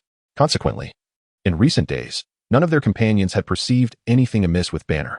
The captain inquired whether there were any significant matters to discuss, expressing a desire to retrace the steps of his wartime journey with Miss Carter, which might require an extended period. Natasha, raising her phone, addressed the group, urging them to let the captain go. After all, he no longer belonged to America. Was this a honeymoon? Laughter erupted among them, as they all genuinely celebrated this event, which they had collectively facilitated, for the captain and Peggy Carter. Peggy had waited a lifetime for Steve Rogers, only as she approached her twilight years. With silver hair and a waning vitality, did she reunite with her beloved, who remained youthful in spirit. Alas, she found herself unable to rise from her bed. Yet a single elixir from Xia Yu restored her youth, allowing her dreams of a lifetime to manifest. Such a romantic tale deserves everyone's blessings. And Xia Yu sincerely shared in their joy. Tell the captain that no one will exploit the labor of these centenarians. The Avengers will not, nor will S.H.I.E.L.D. He should feel free to embark on his journey. I would delight in seeing news of a centenarian pregnancy, ha ha ha. The group continued to jest about the captain, blissfully unaware that Banner had quietly exited the room. Chapter 79, The Pursuit and the Wall-Slam Doctor. Banner hurried back to his room, settling cross-legged upon the floor, his abdomen rising and falling in rhythm with his breath. Unfortunately, he had mastered the art of controlling his anger rather than his emotions. The more one represses feelings, the more perilous they become. That evening, Banner indulged in a cold shower, standing by his bedroom window, his mind consumed by thoughts of Betty Ross, which he could not shake off. Being in New York, so close to Betty, was it not tempting to steal a glance at her, to ascertain her well-being? Once this notion surfaced, it became impossible to suppress. Why haven't we seen Banner lately? Does he go out every day? Summer inquired during another dinner. He must have his own life, Summer. We're merely an emergency team with little to occupy our time. With Tony absent, he cannot remain isolated in the lab indefinitely. You should be pleased for him. It's not easy for him to venture out, Natasha replied. Then why has Coulson also been absent recently? Summer observed, feeling the dwindling presence of their team. He was called back to SHIELD due to a shortage of personnel. Fortunately, there are no field assignments at the moment, otherwise. Hawkeye and I might have been reassigned as well. Natasha gestured towards Hawkeye. Oh, it seems I am the only one with nothing to do. Perhaps I should return to Los Angeles to manage my company properly, Summer lamented. And what about me? Thor pointed to himself. Children, go play. You're usually busy with your dates. It's rare to see you here in the evening. Summer rolled his eyes at Thor. Thor did not dispute this. As Odin's designated elder son, he felt similarly helpless. Jane is away on a business trip, and I have nowhere to go tonight. Thor, why don't you come home with me in a few days? I want my children to meet the legendary god of thunder, Hawkeye suddenly proposed. Thor beamed, laughing as he embraced Hawkeye's shoulders. Clint, I will dress appropriately. Should I bring my helmet to appear more imposing? No need, dress casually. I just wish to enlighten my children, to broaden their horizons and show them that gods are not all that remarkable. Hawkeye continued to eat his meal. A few days prior, Bruce Banner could no longer contain himself and secretly went to see Betty Ross. Initially, he observed her from a distance. She remained as beautiful as ever and appeared to be thriving. Banner reassured himself internally, vowing not to intrude upon her life. However, such occurrences tend to multiply soon.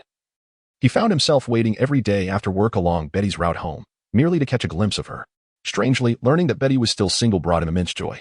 He once again reminded himself, Betty deserves her own life and someone who loves her. I shall wish her well. Betty Ross is no ordinary girl.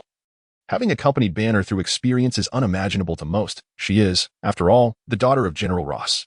After several days of being shadowed by him, she began to feel that she might be under surveillance. Casually picking up her phone, she feigned a call, subtly maneuvering the device in her hand while walking. Directing the camera towards the rear, her finger firmly pressing the shutter button in burst mode. No one relishes the idea of being followed, and Betty was no exception. Upon returning home, she meticulously selected the right angles from the photographs, enlarging them one by one on her computer. Initially, she suspected it might be government agents or even associates of her father, as many had previously sought to ascertain Bruce Banner's whereabouts through her. Had her father not been a general, she might have been abducted long ago. As she scrolled through the images, Betty suddenly recognized a familiar figure and hastily zoomed in for a closer look. Is that you, Bruce? It must be you. You've returned. Tears welled in her eyes as she identified him despite the photo's blurriness and the hat obscuring his features. How dare he try to evade me? Regardless of whether he transforms into the Hulk or takes on another guise, he shall not escape me this time. Betty gently caressed the familiar face displayed on her screen, murmuring to herself. Meanwhile, Banner, unable to resist, secretly trailed Betty home from work each day, convinced of his stealth despite his obvious clumsiness. Were Xia Yu to discover this, he would surely reprimand him. After all, following someone should be learned from experts like Hawkeye or Natasha, not by a bookish nerd who fancied himself a professional stalker. On this day, as Banner blended into the crowd, tailing Betty, two men suddenly emerged from an alley as she passed by, forcefully dragging her inside. Betty, damn it. Banner could no longer conceal himself and hurriedly pursued them. Upon entering the alley, he found it empty, and without time to ponder, he dashed deeper within. However, as he reached the alley's far end, he was suddenly shoved back violently. Before he could discern who had pushed him, a shadow swiftly approached, forcefully covering his mouth. Indeed, Banner had been wall-pinned. Chapter 80. Under surveillance in the fleeting moment when Betty Ross pressed her lips against Bruce Banner's. He did not need to see her to know who she was. The sensation was all too familiar, regardless of how long they had been apart. The recent dreams he had experienced replayed their memories countless times. After what felt like an eternity, the two exchanged a tender communion of lips and tongues, releasing their pent-up longing for one another. It was only then that Banner regained his composure and, trembling, managed to stammer, "Just now, I thought I saw you being." "That was merely a hired actor I found. I paid $80 to lure out a certain stalker," Betty Ross interjected. her grip on Banner unwavering as she gazed intently at him. "Be Betty, I cannot. You know I must leave." Before he could finish, Betty delivered a sharp knee to his abdomen, not the groin, but the lower belly, which bears repeating for clarity. This emphasis serves three purposes: to deter nitpickers from questioning why Banner did not transform, to highlight Betty's own predicament, and, most importantly, to fulfill the word count. "Thank you." Banner inhaled sharply, his body gradually bending forward as Betty seized his shoulders, lifting him and pinning him against the wall. With unwavering authority, she stated, "Listen carefully, Bruce Banner. Spare me the nonsense about fearing for my safety. If you are truly concerned about others, then do not set foot in New York again.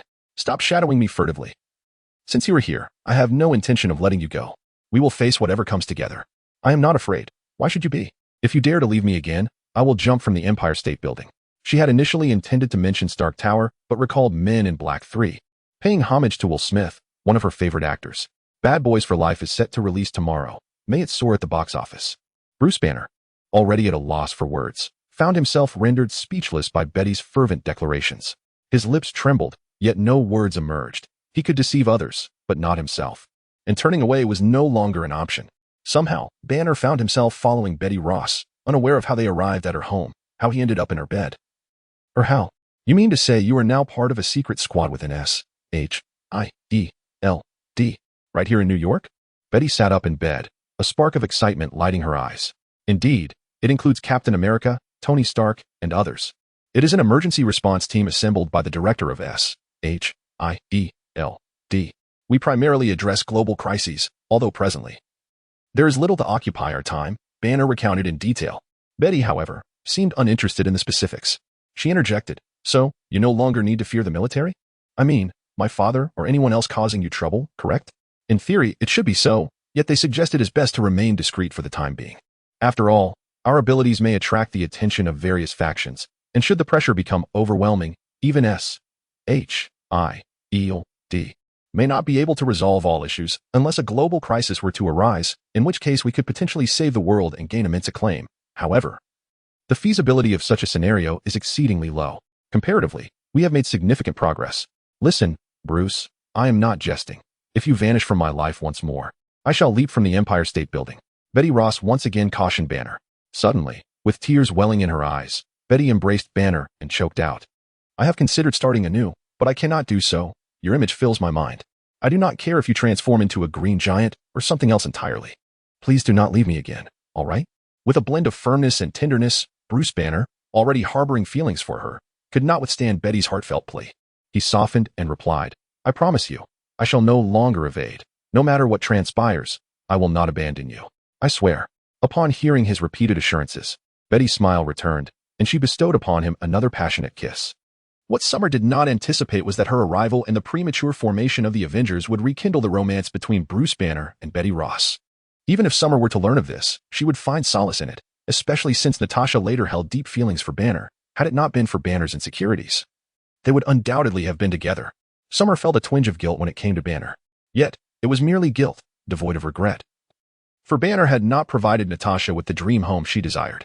Watching Banner reject Natasha in the films had made her want to reprimand him. Thus, Banner was firmly retained by Betty Ross. Although Summer had yet to assist the Avengers in saving the world, she had already salvaged their romantic lives.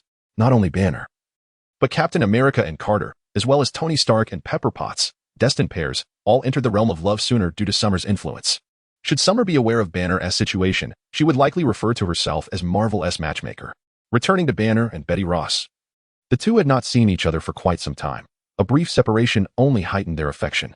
In recent days, Banner had been picking up Betty from work each evening, returning home together like a typical couple in the throes of love. The target had been confirmed as Bruce Banner. From a distant apartment window, a man set down his telescope and picked up the phone, stating, "I see them." Looking out the window, he observed Banner and Betty Ross entering the apartment building, engaged in laughter and conversation. The rating has slightly decreased. Kindly bestow a wave of 5-star reviews. Thank you very much. Chapter 81. Banner in distress. The Avengers base was unusually lively, as Captain America had returned, albeit alone. Peggy Carter had gone to Washington, her identity needing to remain clandestine, just as the effects of the serum must not be revealed. Nevertheless, she felt it was essential to reach out to some old friends, intending to cover up certain traces herself. This arrangement spared them the awkwardness of returning together, which would have invited teasing from others.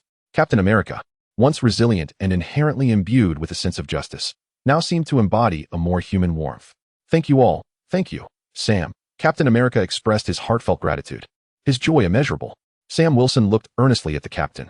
We are genuinely happy for you. You deserve a life of your own, as we all do. This is indeed the best outcome. Sam felt a true sense of happiness, tinged with emotion stemming from the captain's choice to return to a life of anonymity in the past. Witnessing the elderly captain had evoked a bittersweet sense of heroism waning with age. Now, the opportunity to rectify that regret filled Sam with an indescribable warmth. He gazed at each of them, recalling how, in his previous life, they were merely characters from a film. Yet now, they were comrades, allies, and family. He wished that his presence in this world could yield unique and positive outcomes for each one of them. This was Sam's greatest hope. Are you all right? Natasha appeared, grasping Sam's hand. I'm well. We'll all be fine. Won't we? Sam replied, looking up at the complex sky of New York. With Captain America's return, the pace of the entire base had noticeably quickened. In his previous life, Captain America was not merely the leader of the Avengers before the Civil War due to his title. It was his innate leadership that inspired diligence in their daily training exercises. Under his guidance, they were taking their combat drills seriously, having even developed a remote shockwave attack using Thor's hammer against Captain America's shield. Today, Sam had spent the entire day subjected to various attack tests orchestrated by Captain America, performing the 18 dragon-subduing palms with varying intensities over 100 times, leaving him nearly exhausted for evening activities with Natasha. However, when Sam saw Natasha gazing at him with sultry eyes, he could not resist leaning in for a kiss.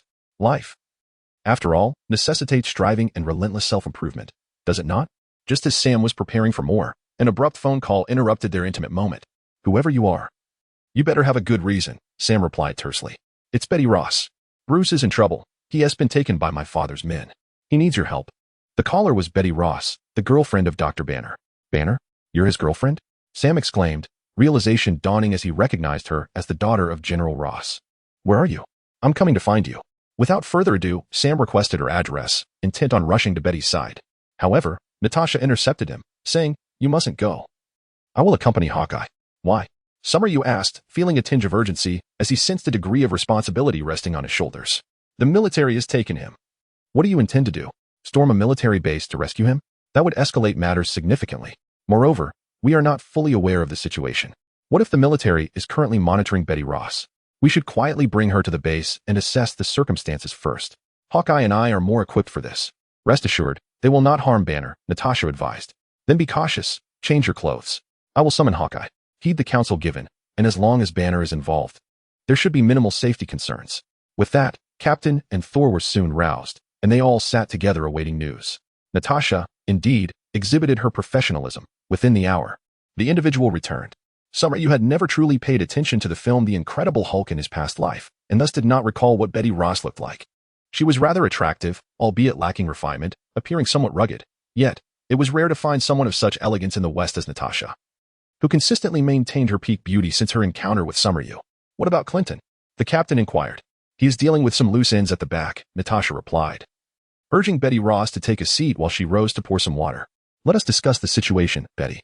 You must have spoken with Banner about what has transpired here, Summer Yu stated directly. Yes, he came to see me secretly some time ago, and I discovered him. I orchestrated a meeting with him. He is quite insecure and fears causing me harm. However, I resorted to threatening him with a leap from a height to ensure he stayed. Thus, we have been together frequently. But I was unaware that my father's people had spotted us, Betty Ross explained candidly, taking a sip of water before continuing. I simply want him to remain by my side, and he mentioned he has joined SHIELD. I thought everything would be fine. And we did not deliberately hide our whereabouts, so, you will rescue him, right? He cannot remain in military custody. They will use him for endless experimentation. Betty Ross appeared somewhat remorseful, prompting the captain to comfort her. This is not your fault, Miss Ross, nor is it Banner's. We will do everything in our power to assist you. Miss Ross, I mean no offense, but how could Banner be so easily taken? I wonder. Did the Hulk not resist? Summer Yu queried, perplexed. He does not wish to harm anyone, and there were too many people present. My father threatened him, stating that should he transform, the military would not hesitate to open fire, as there are many innocents in the city. Betty Ross's voice dwindled, clearly feeling that her father's methods were somewhat unscrupulous. This scenario felt all too familiar, and everyone instinctively turned their gaze towards Summer Yu. Ahem. Chapter 82, Discussion of Strategy. Xia Yu cleared his throat twice to alleviate the awkwardness. It's all right. Do you know where he has been taken? I will go retrieve him immediately. I have no idea where he was taken. Aren't you part of S-H-I-E-L-D? Surely you can find out. Betty Ross remarked. Xia Yu directed his gaze towards Natasha and Hawkeye. We can indeed ascertain his location, but the critical question remains, how do we bring him back? Natasha responded. Xia Yu, brimming with confidence, declared, just pinpoint the location. I will fetch him. It shouldn't be too difficult. Captain America interjected, we need a plan. The place will undoubtedly be heavily guarded. Natasha added, it's not a question of doubting your abilities. We cannot engage the military directly. That would only exacerbate the situation. Moreover, have you forgotten what Nick said? The Avengers initiative has not been sanctioned, and we cannot openly attempt a rescue. Are we to just stand by and watch them experiment on Banner? At the very least, S-H-I-E-L-D should do something. If not, I'll just storm in and take him myself. Let us see who dares to stop me. Xia Yu is becoming increasingly agitated. You are too hasty, Xia. We are not saying we will do nothing. We merely wish to find the best way to resolve the issue. Your approach would only complicate matters further. Rest assured, we will not abandon Banner, Natasha replied, her final remark directed towards Betty Ross, who found Xia Yu's urgency somewhat perplexing. Xia Yu fell silent. Indeed, he was anxious. He believed that his presence had altered the course of events, leading to this predicament. Otherwise, they would have simply waited for Loki to bring an extraterrestrial threat. At which point the Hulk would emerge, and the Avengers would save the world. No one would dare challenge them then. Let us call Nick and have him negotiate with the military. If that fails, we will take matters into our own hands, the captain suggested. I fear that S-H-I-E-L-D's involvement would complicate matters further.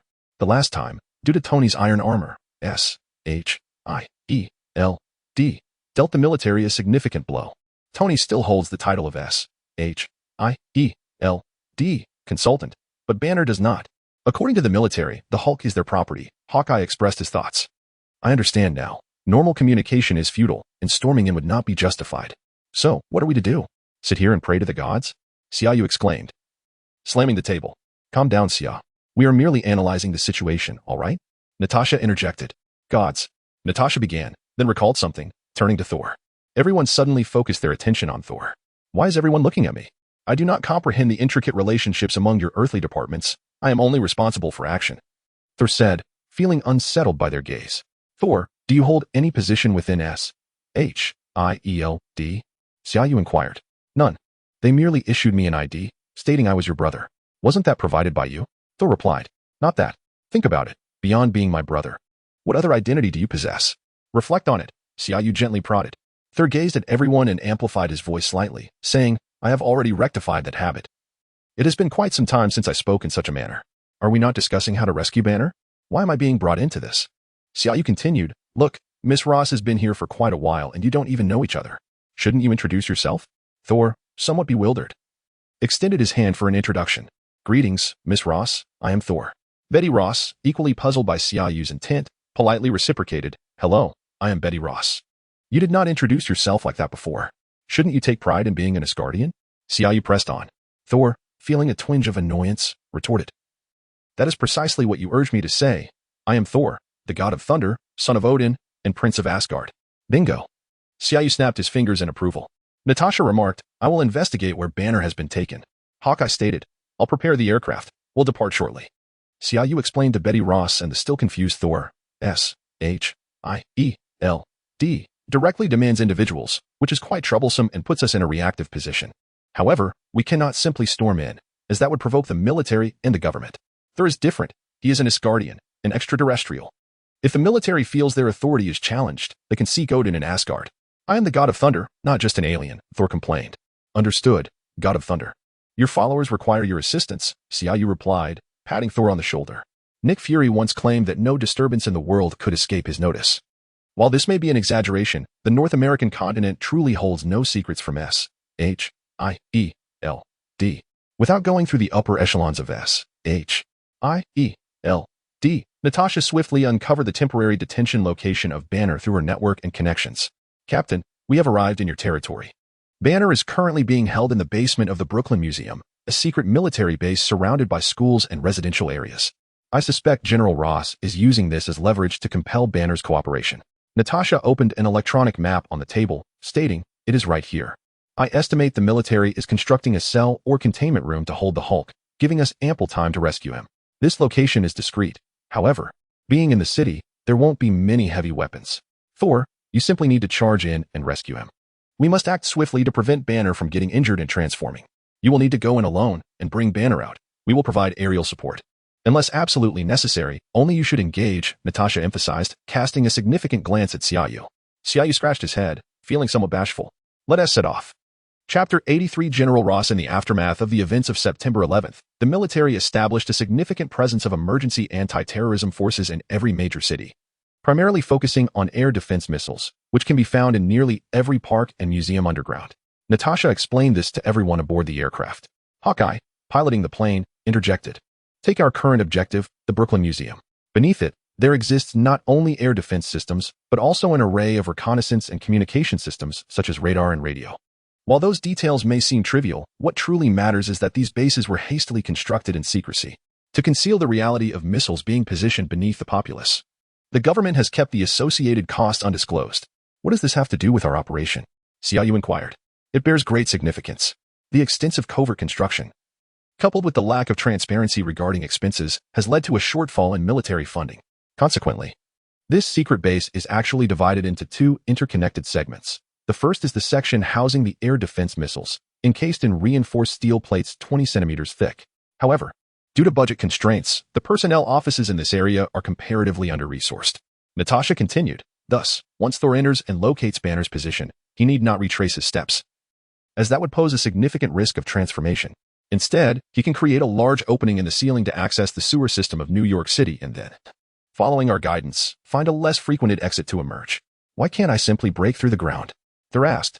Because that would present a larger target and increase the likelihood of exposure, the captain replied. Moreover, it could potentially damage gas pipelines, leading to an explosion, Xia Yu added. Absolutely correct, Natasha concluded, handing Thor a headset. Wear this. It will allow you to communicate with us, and it also includes a navigation system. Once you're in the sewer, follow my instructions. Concerned, Xia Yu requested Thor to reiterate all the steps, and only after receiving confirmation did he nod and turn to Betty Ross, assuring her, rest assured. Miss Ross, we will bring Banner back safely and ensure no harm comes to your father. Bruce, why return? I had already given up on tracking you. You shouldn't be seeking Betty, General Ross said to Bruce Banner in the underground base. Banner's expression was equally complex. I merely wished to catch a glimpse of her from afar. I never expected to be discovered. I intended to leave her behind, but now my feelings have changed. She loves me, and I love her. Nothing should separate us. What right do you have to speak of love, especially concerning my daughter? You will only bring her harm. You scoundrel. General Ross slammed his hand on the table, genuinely distressed for his daughter. I once shared that belief. After the incident in New York, I even attempted to take my own life, but I was unable to do so. The Hulk simply expelled the bullet. What am I to do? Banner's voice rose in intensity. Stay far away from here and do not return. You know how dangerous you are, General Ross shouted.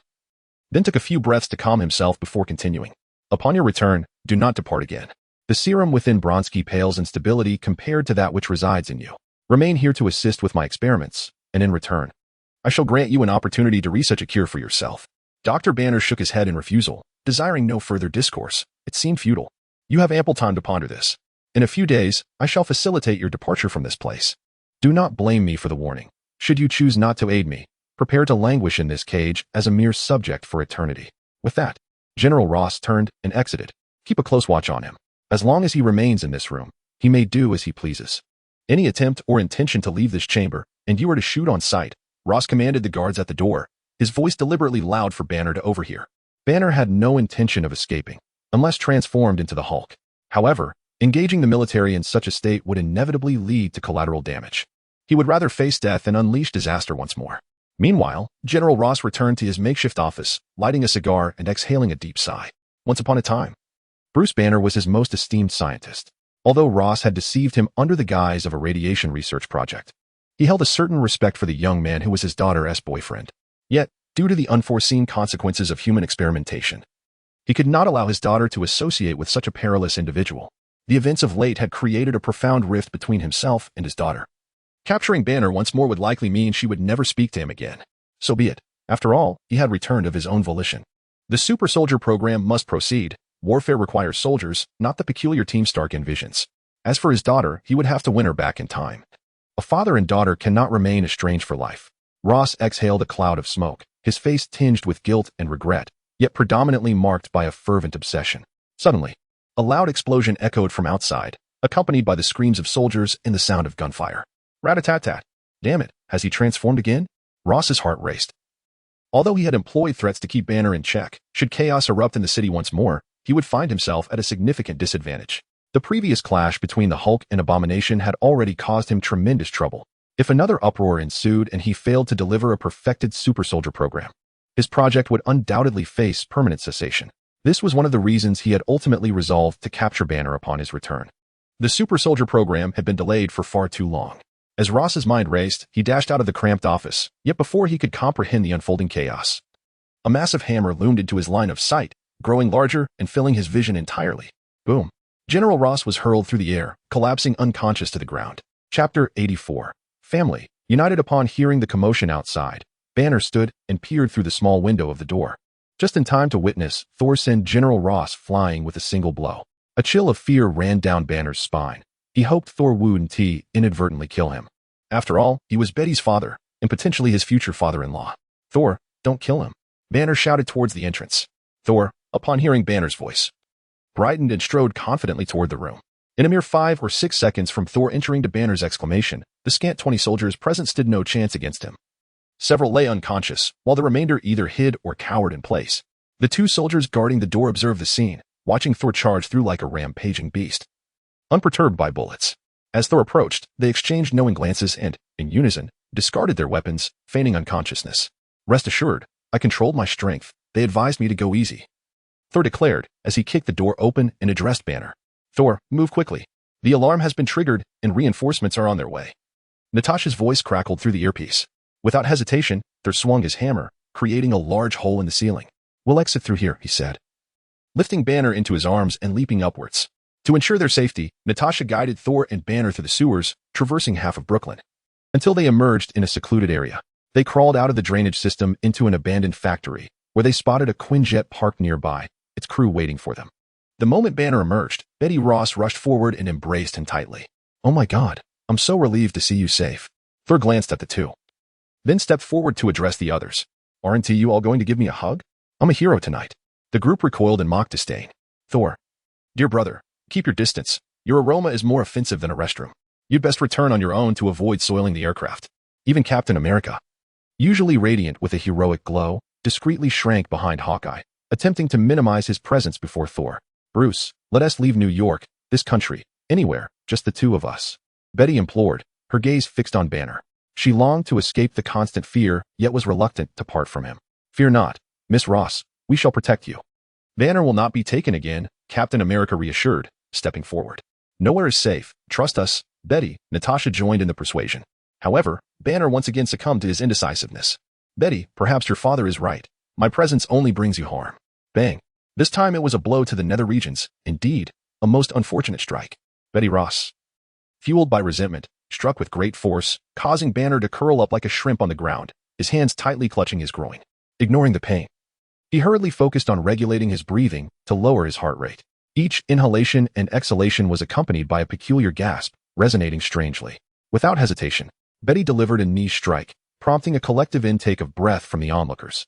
The captain swiftly drew his shield, Xia Yu donned his battle armor, and Thor raised his hammer.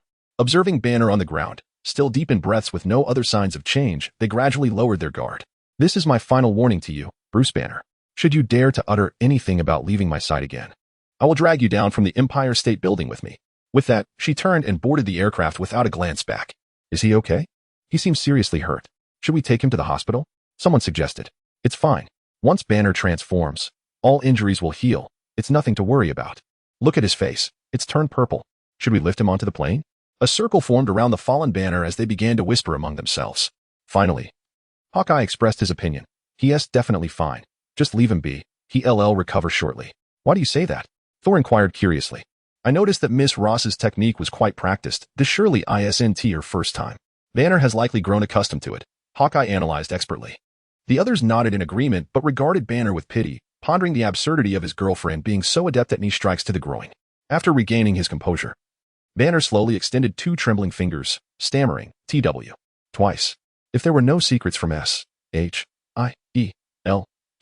in America, then New York, the headquarters of S.H.I.E.L.D., was completely transparent in their eyes. Just as a few of them boarded the aircraft, Natasha's phone rang. "It's Nick," she announced, holding up her phone to the group. "I'll take it," Xia Yu said, snatching the phone. "Nick, every time you call someone, it's either an intrusion or the middle of the night. Don't others need their rest?" Xia Yu snapped into the phone, his frustration palpable. Even Nick Fury, who had spent decades in S.H.I.E.L.D., was momentarily taken aback by Xia Yu's outburst. The conversation fell off. For 3 long seconds, there was silence on the line, and just as Xia Yu was about to call out again to confirm the connection, a loud uproar erupted from the receiver, causing him to quickly pull the phone away from his ear. "Damn it! You dare claim you're sleeping? Do you think I'm an idiot? I can hear the noise of flight on your end." Nick's fury was palpable, his voice booming enough for everyone to hear. Xia Yu retaliated with equal volume. "Why would I be sleeping? What flight? That's just the noise from my broken air conditioning. What do you want from me in the middle of the night? Do you care whether I'm sleeping or on a plane? Do you dare question why I'm looking for you? Thor, what led to the brazen intrusion into the military base? How did Banner become compromised? Why was he allowed to roam freely? And what about General Ross's daughter? Why was she taken?" Nick Fury felt an overwhelming surge of frustration. He had barely slipped into slumber when chaos erupted. While covering up the incident might be manageable, the potential ramifications tomorrow could be catastrophic. Did they truly believe the military would disregard its reputation? Xia Yu adjusted his earpiece, lowering his voice yet still speaking with an odd inflection. "Firstly, our intention in retrieving Banner was to collaborate, not to surveil him. Secondly, I am neither Betty Ross's caretaker nor her guardian. Both are adults with their own autonomy. Thirdly, Thor is from Asgard. If you wish to comprehend the situation, it is the military's responsibility to engage with Asgard." Silence enveloped Nick Fury for a moment before he finally responded. "The military is not foolish, and S.H.I.E.L.D. is not infallible. Sooner or later, General Ross will confront us. This matter cannot simply be brushed aside." Xia Yu paused, contemplating before he spoke deliberately. "The individual is under our protection. The military lacks justification to forcibly extract him from us. The one who breached the base is Thor, the god of thunder from Asgard. And he bears no relation to S.H.I.E.L.D. He is merely a friend of Banner. I shall endeavor to keep this matter concealed. But in the event of any future incidents, you must inform me immediately. I will have Coulson return tomorrow," Nick Fury concluded before severing the call. After the line went dead, a heavy silence hung in the air until Banner finally broke it. "Xia, perhaps we should leave, find a place where no one can locate us. This situation is detrimental to everyone involved." Xia furrowed his brow, ready to unleash a tirade, but the captain intervened. "Banner, you cannot escape. We are the only ones capable of safeguarding you. We must not yield to pressure. We are family, united in solidarity. No one shall take you from us. Every individual possesses unique traits," and such words from the captain resonated with remarkable strength and warmth. The group exchanged glances, and Natasha extended her hand into the center of the gathering. "Family, united in solidarity. Family, united in solidarity. Family, united in solidarity. Family, united in solidarity. Family, united in solidarity." One by one, everyone placed a hand together. Even Hawkeye, piloting the aircraft, turned to call out, "Family, united in solidarity. Thor, lend me a hand to join in." Chapter 85. Hulk learns Chinese at the break of dawn the following day. Coulson hurriedly arrived, whispering to Hawkeye and Natasha. Xia Yu found it amusing and exclaimed, "Coulson, we all consider you a friend. There is no need for such secrecy. Yesterday was an emergency, an unforeseen incident. We will certainly inform you of any matters in the future." Coulson looked up, expressing his grievance. "I'm not blaming you, Xia. I merely wish for them to notify me in the future. Although I was present, I am still responsible. Nick called me yesterday, and I was completely in the dark about what transpired." He gestured towards Hawkeye and Natasha, continuing, "While I understand your oversight, these two have been my colleagues for many years. They ought to have informed me, lest the boss inquire and I be left without an answer." Xia Yu laughed heartily, suspecting that Nick Fury had vented his frustration from the previous day onto Coulson. He approached and patted Coulson on the shoulder, saying, "Let bygones be bygones. Tell us about that cellist. Did you make any progress?" Coulson's expression soured. "I had meticulously planned a date, confident I would have the chance to win her affection. But then the boss called me away at the last minute. I still don't know how to explain my absence to her." Hawkeye interjected, "No worries, Coulson. As long as your girlfriend doesn't use her knee to jab you in the groin, everything will be fine." Laughter erupted, leaving Coulson bewildered, wondering what sort of girlfriend would resort to such an action. Coulson soon joined the group, and aside from Tony, everyone was present again. The rhythm of camaraderie resumed. But Betty Ross was unable to return to work, as General Ross was supposedly searching for her everywhere. However, she was momentarily indifferent to work. The reunion with Banner had made them both realize the preciousness of rekindled love, willing to forsake everything for one another. Xia Yu believed that when they exchanged glances, There was an unmistakable spark. Perhaps due to Betty Ross's gentle encouragement, Banner increasingly valued and confronted their relationship. He soon approached Xia Yu with a request. Have you made up your mind? Xia Yu asked Banner. Yes, I cannot avoid it. I must confront the Hulk. I need to release him willingly, allowing him to adapt to you all, to this place, and to Betty, so that I can fully integrate into life and be with Betty, Banner declared resolutely. Xia Yu nodded and called for Thor and Captain America. After a brief discussion, they concluded that coordinating their efforts to contain the Hulk would not pose a problem, thus agreeing to Banner's plan. The captain was particularly enthusiastic, noting that if they could release the Hulk daily while maintaining control, it would greatly benefit their combat training. With everyone prepared, they decided to proceed. Captain America, Thor, and Xia Yu escorted Banner to a spacious outdoor area, while the others observed from a distance. As soon as Banner transformed, he sent Xia Yu soaring into the sky with a single punch. However, it was merely Xia Yu, leading Hulk to dismiss him as a mere fraud, claiming that he frequently allowed Hulk to emerge, though Hulk felt it had been ages since he last did so. Xia Yu, clutching his head, sensed that this blow was indeed in vain, akin to deceiving a child. Hulk was notoriously difficult to communicate with due to his perpetual state of rage. Nonetheless, this did not imply that communication was entirely impossible. Particularly under the duress of Xia Yu and his companions wielding hammers, they reached an agreement allowing Hulk to emerge thrice a week, each time for 6 hours. Hulk resembled a child, albeit one not devoid of intelligence. In his calmer moments, he could discern whether others harbored malice towards him. He was simply an immensely strong yet somewhat insecure child. Xia Yu realized this during their viewing of Thor, Ragnarok, perceiving Hulk's intellect as nearly surpassing that of Thor. Each time Hulk emerged, he insisted on eating, exhibiting an insatiable appetite. Xia Yu's reserves within his ring were nearly depleted due to Hulk's voraciousness, leading Xia Yu to experience an unprecedented sense of financial crisis. However, upon recalling that the base's provisions were supplied by Stark, he couldn't help but chuckle. On that particular day, Xia Yu was seated on the steps at the entrance of the base, with Hulk beside him, earnestly learning the Chinese language. Indeed, ever since an incident during training where Xia Yu was sent flying by Hulk's punch and exclaimed TMD, Hulk had taken to repeating the phrase, finding it quite cool, and thus persistently sought to learn Chinese from Xia Yu. Hulk, Hulk. Xia Yu, green fatty, in Chinese. Hulk, Thor is a weakling. Xia Yu, Thor is a fool. Hulk, no, why is there still Thor while Hulk is merely green? Fatty? Xia Yu, because I am too lazy to translate weakling into a name. Hulk nodded, accepting. All right, Thor is a fool. Xia Yu also nodded, his pronunciation exceptionally precise, affirming, indeed, Thor is a fool. The two were enjoying their playful exchange when suddenly, a cacophony of vehicles erupted from outside. The sound indicated not just 1 or 2 vehicles. Xia Yu stood to gaze into the distance, where at least 20 to 30 vehicles were visible to the naked eye. The front was lined with military jeeps, followed by 7 or 8 tanks, alongside other vehicles that Xia Yu could not identify, but clearly recognized as carriers of destructive weaponry. Everyone come out. We have trouble. Xia Yu shouted towards the interior. Chapter 86. Trespassing. With a forceful shout, Xia Yu infused his voice with internal energy, prompting the members of the base to rush outside. In total, there were only a handful of them. Without Tony, and with just Betty Ross and Coulson, the number barely reached 8. Upon witnessing the unfolding situation, Natasha, Hawkeye, and Coulson's expression shifted dramatically, particularly Coulson, who mumbled in disbelief, impossible. How can the military mobilize so extensively without us catching wind of it? As if to slap Coulson in the face, the moment he finished speaking, 4 armed helicopters appeared in the distance. It's General Ross, Hawkeye affirmed with certainty. Xia Yu turned back to Hawkeye, astonished. What kind of vision do you possess? I can't even discern who's inside, and you claim to know? Hawkeye shot Xia Yu a dismissive glance. Is there anyone else? It can only be him. Xia Yu felt an urge to slap himself for his foolish inquiry.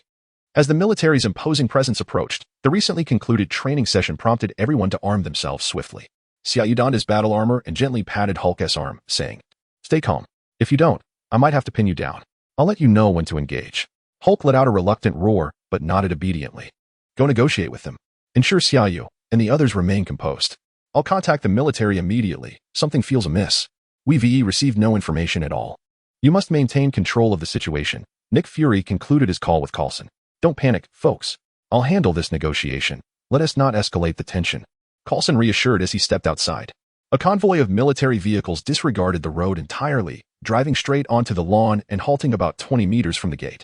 Armed soldiers emerged, and Xia Yu estimated there were at least 100, with tanks and other offensive weaponry lined up behind them, all aimed at the group in front of the base. Such a formidable display had effortlessly eluded the attention of SHIELD.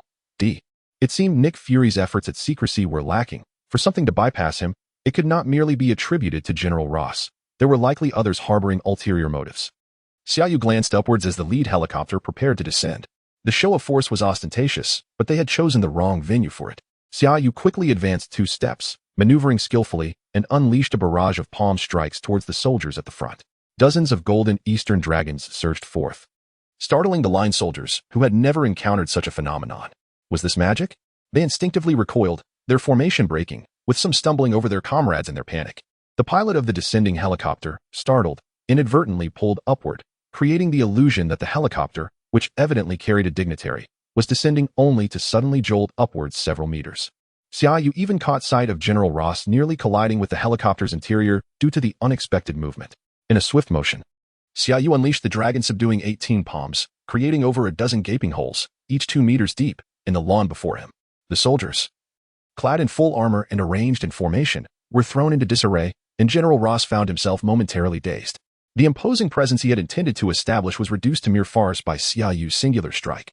Before the adversaries could react, Xia Yu advanced a step, his voice enveloped in internal energy, resonating throughout the area. Who dares to trespass upon private property? I possess the authority to eliminate you on the spot. Though reckless, his subsequent words were astute. Who could ascertain the identities of these individuals merely by their military attire? Were their credentials not to be displayed? The Avengers followed suit, stepping forward alongside Xia Yu. Captain America swiftly grasped his shield, Thor wielded his hammer, Natasha pointed her dual pistols forward, Hawkeye readied his bow, and Hulk let out a thunderous roar. The 6 of them collectively intimidated the fully armed enhanced battalion, causing them to retreat several steps. The soldiers were in a precarious position. Prior to this encounter, they had received strict orders not to fire under any circumstances without explicit command.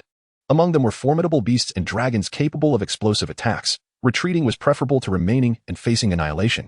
General Ross realized his imposing demeanor had dissipated and discreetly signaled to his aide.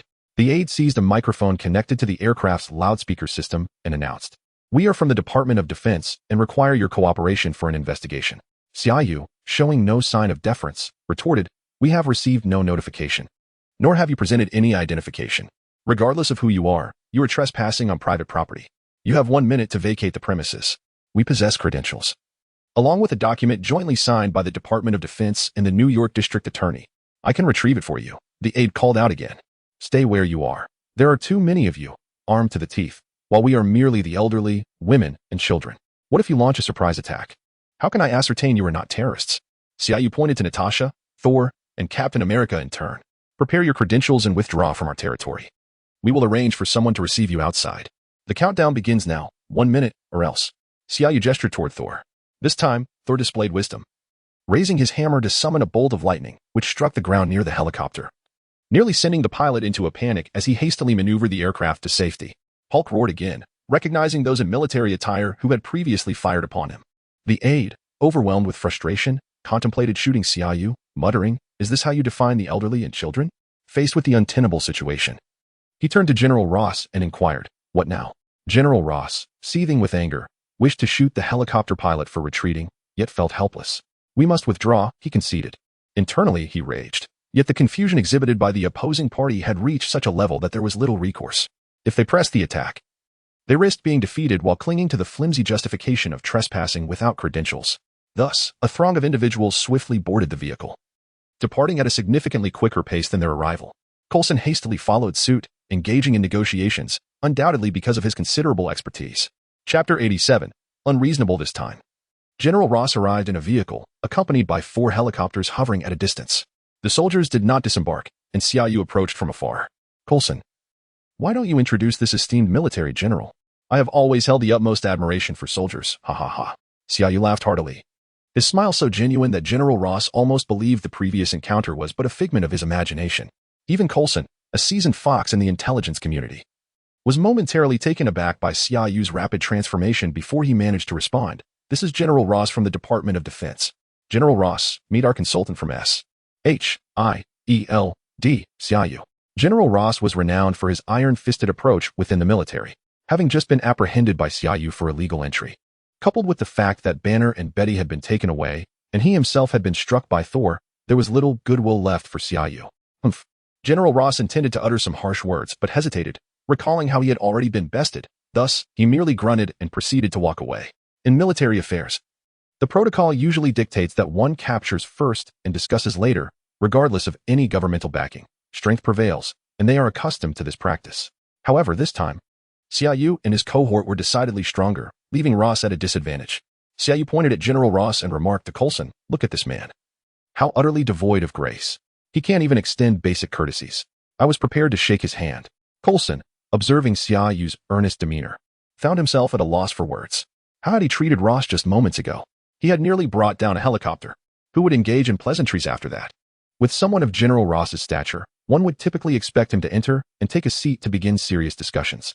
However, just as they approached the entrance, Hulk let out a thunderous roar, blocking the doorway, his gaze fixed intently on General Ross, exuding a palpable threat of violence should he take another step forward.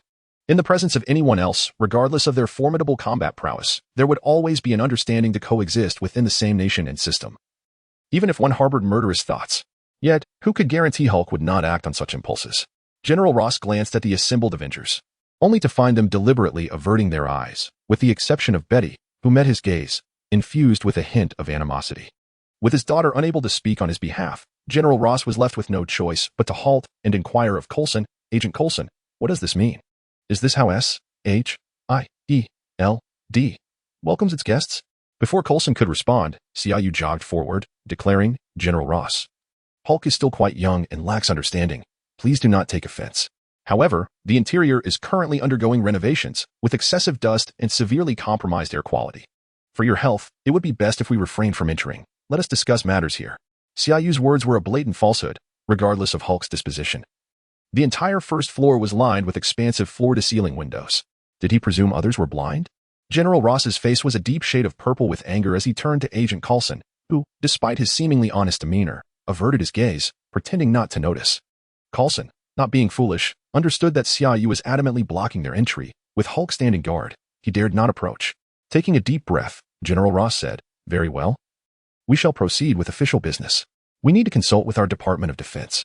However, his statement was callously interrupted by Xia Yu. "It must be conducted in accordance with the law. I will fully cooperate with you, but you barged in here with personnel and vehicles.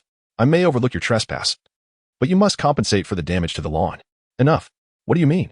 When did I ever damage your lawn?" General Ross could not restrain himself and shouted. Xia Yu swiftly moved in front of General Ross, nearly poking him in the face with a finger. "Are you blind? Did you not see the numerous craters over there? The lawn was perfectly fine when I woke up this morning. If it was you, then who else? You chose to trample the lawn instead of using the road. Don't think that just because you are a general, I want to dare to hold you accountable. Pay for the damages first." Xia Yu unleashed a barrage of questions, then pointed at the lawn that he had devastated with his martial prowess. "Look at what you've done to the grass. With a road available, you chose to tread upon the lawn. Is this the standard of the soldiers from your Department of Defense? Is our property not protected by the Constitution of the United States? The lawn was clearly ruined by you. Do not divert the conversation." "I came here today." General Ross was starting to breathe heavily. Xia Yu mercilessly interrupted once more. "I damaged it? We possess no weapons of mass destruction. Nor do we have excavators. You refuse to pay, is that it? Very well, Natasha, call the reporters. I believe they would be quite interested in how the military trespasses on private property and damages citizens' belongings." General Ross had never encountered such a situation in his life. What is happening in this world? Xia Yu's antics completely disrupted his plans and rhythm, all while he had firmly grasped Ross's Achilles heel. From the initial trespass to now involving the press, it was entirely beyond Ross's expectations, yet remarkably effective. Xia Yu pointed at Hulk and said, "I know why you are here, but let us settle this matter first. You have documents and orders. I will absolutely cooperate with you." General Ross clenched his right hand tightly on his aide's shoulder, nearly digging his fingers into the flesh, and after a pause, he spoke each word with effort. "Calculate. How much? They must compensate." Natasha quickly approached to liaise with the aide, assessing the extent of the lawn damage and estimating a price. Xia Yu interjected, "Natasha, Tony Stark always acquires the best of everything. It is prudent to calculate based on the highest market price. There is no need to spare them. The military is quite affluent." General Ross clenched his fist, his nails nearly piercing his own flesh, contemplating the payment he was about to concede. Once the settlement was painstakingly finalized, the aide presented a check, and Natasha nodded towards Xia Yu and General Ross. It was only then that General Ross relaxed his grip, inquiring if they could finally discuss the matter at hand, having already compensated for the damaged lawn. Xia Yu shrugged, adopting an innocent expression as he remarked, "I am indeed eager to conclude our discussion swiftly. We are all quite occupied and cannot afford to squander time with you.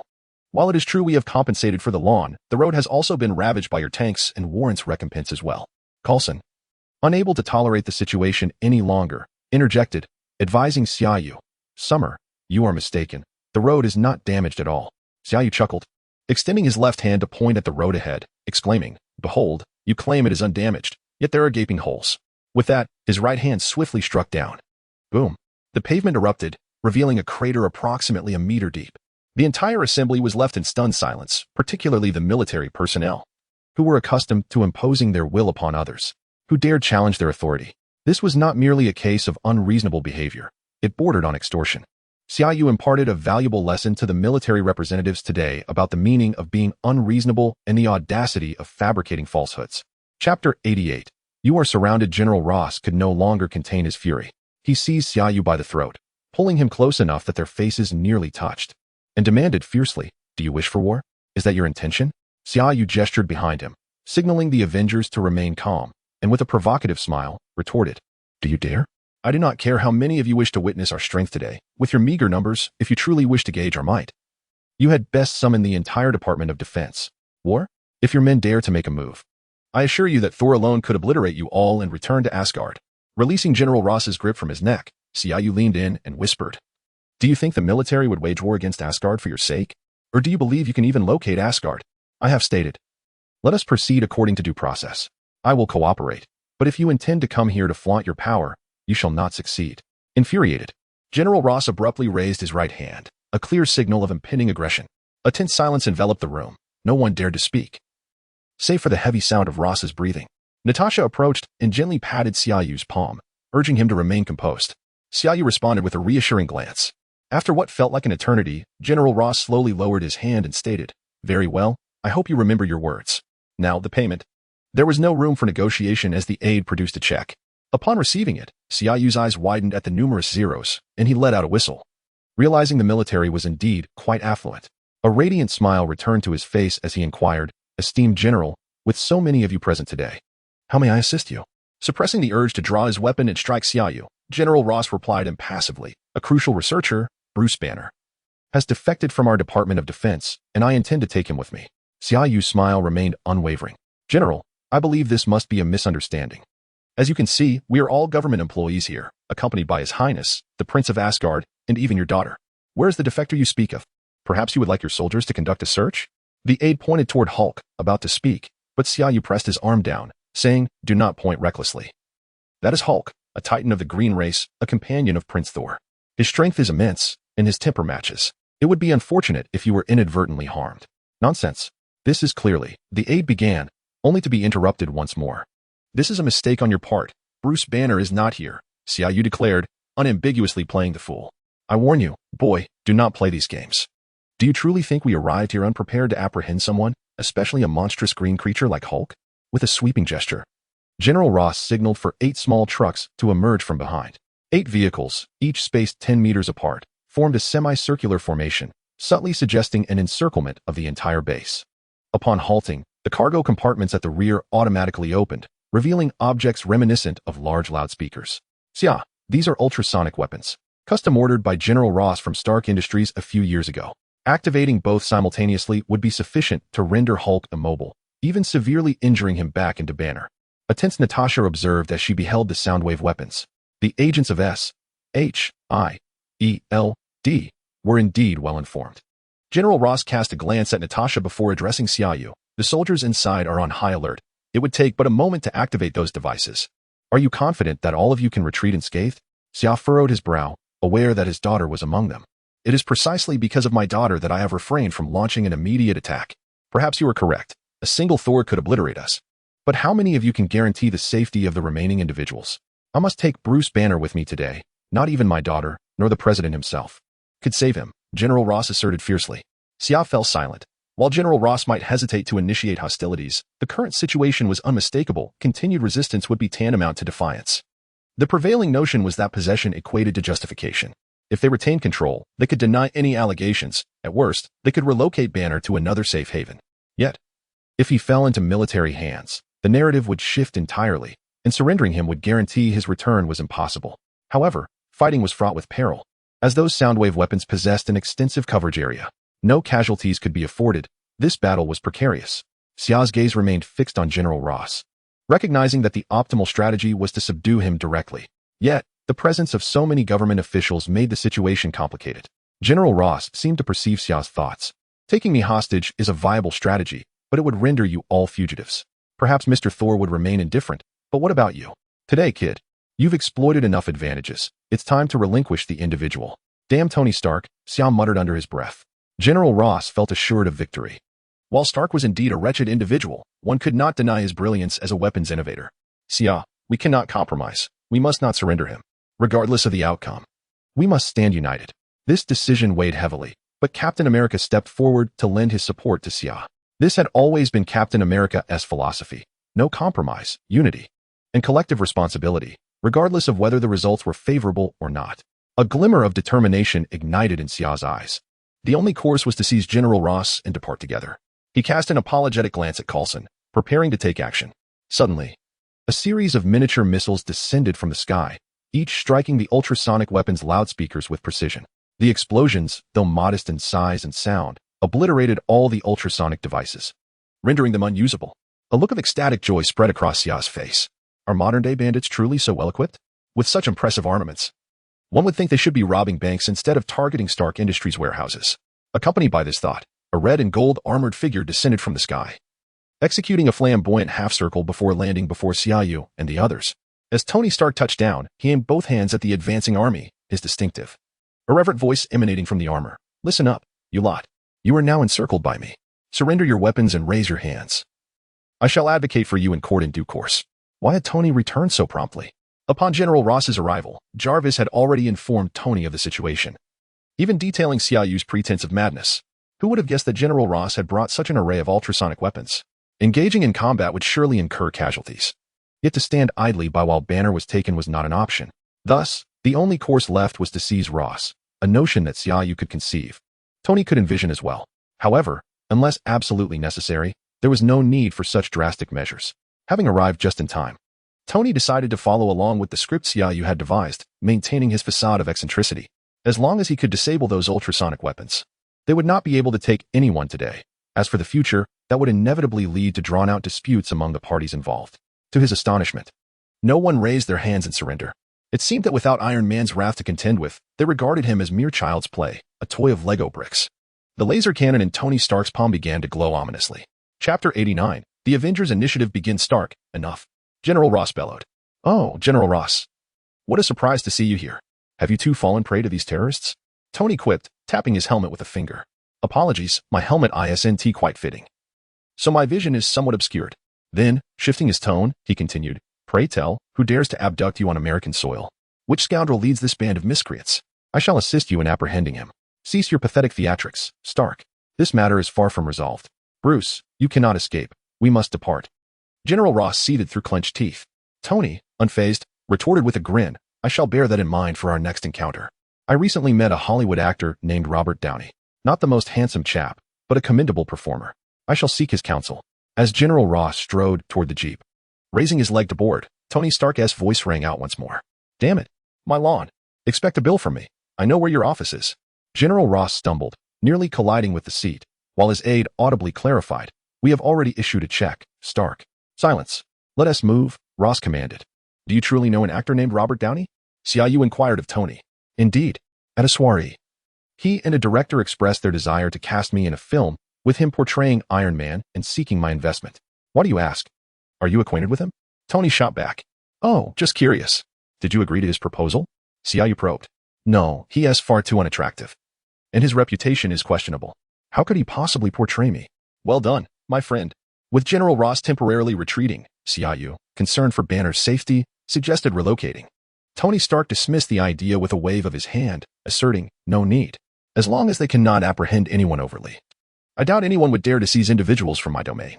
This was an unforeseen incident. It shall not recur. Nearly 1/10 of the Senate consists of allies of Stark Industries, and such occurrences will not happen again. This was merely an opportunistic strike while I was absent.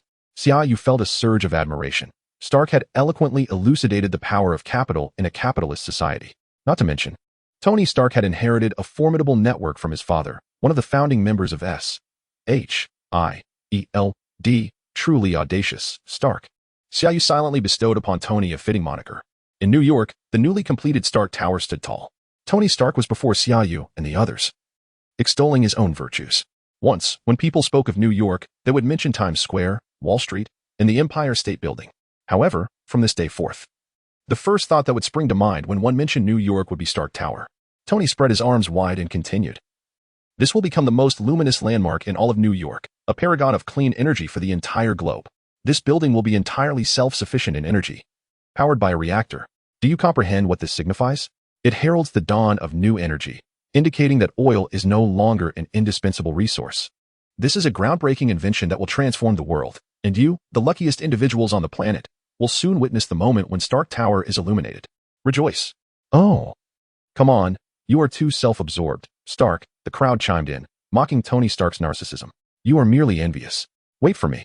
I'm about to light up this world-changing surname, Tony declared before soaring away to connect the submarine cables. Indeed, Tony's invention is remarkable. Promising to usher in a transformative change for the better, he is bound to receive the Nobel Prize for it. Banner observed Tony's departing figure and remarked that, to be honest, he felt a twinge of envy.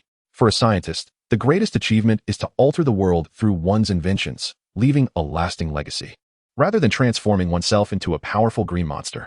Does this beautiful change include the fact that most Middle Eastern tycoons will become impoverished? Xia Yu countered. In fact, you could explore how to harness cosmic energy.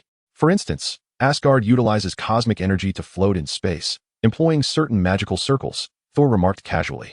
Although he too was not entirely versed in the matter. It sounds akin to some sort of magical engine, Hawkeye aptly described.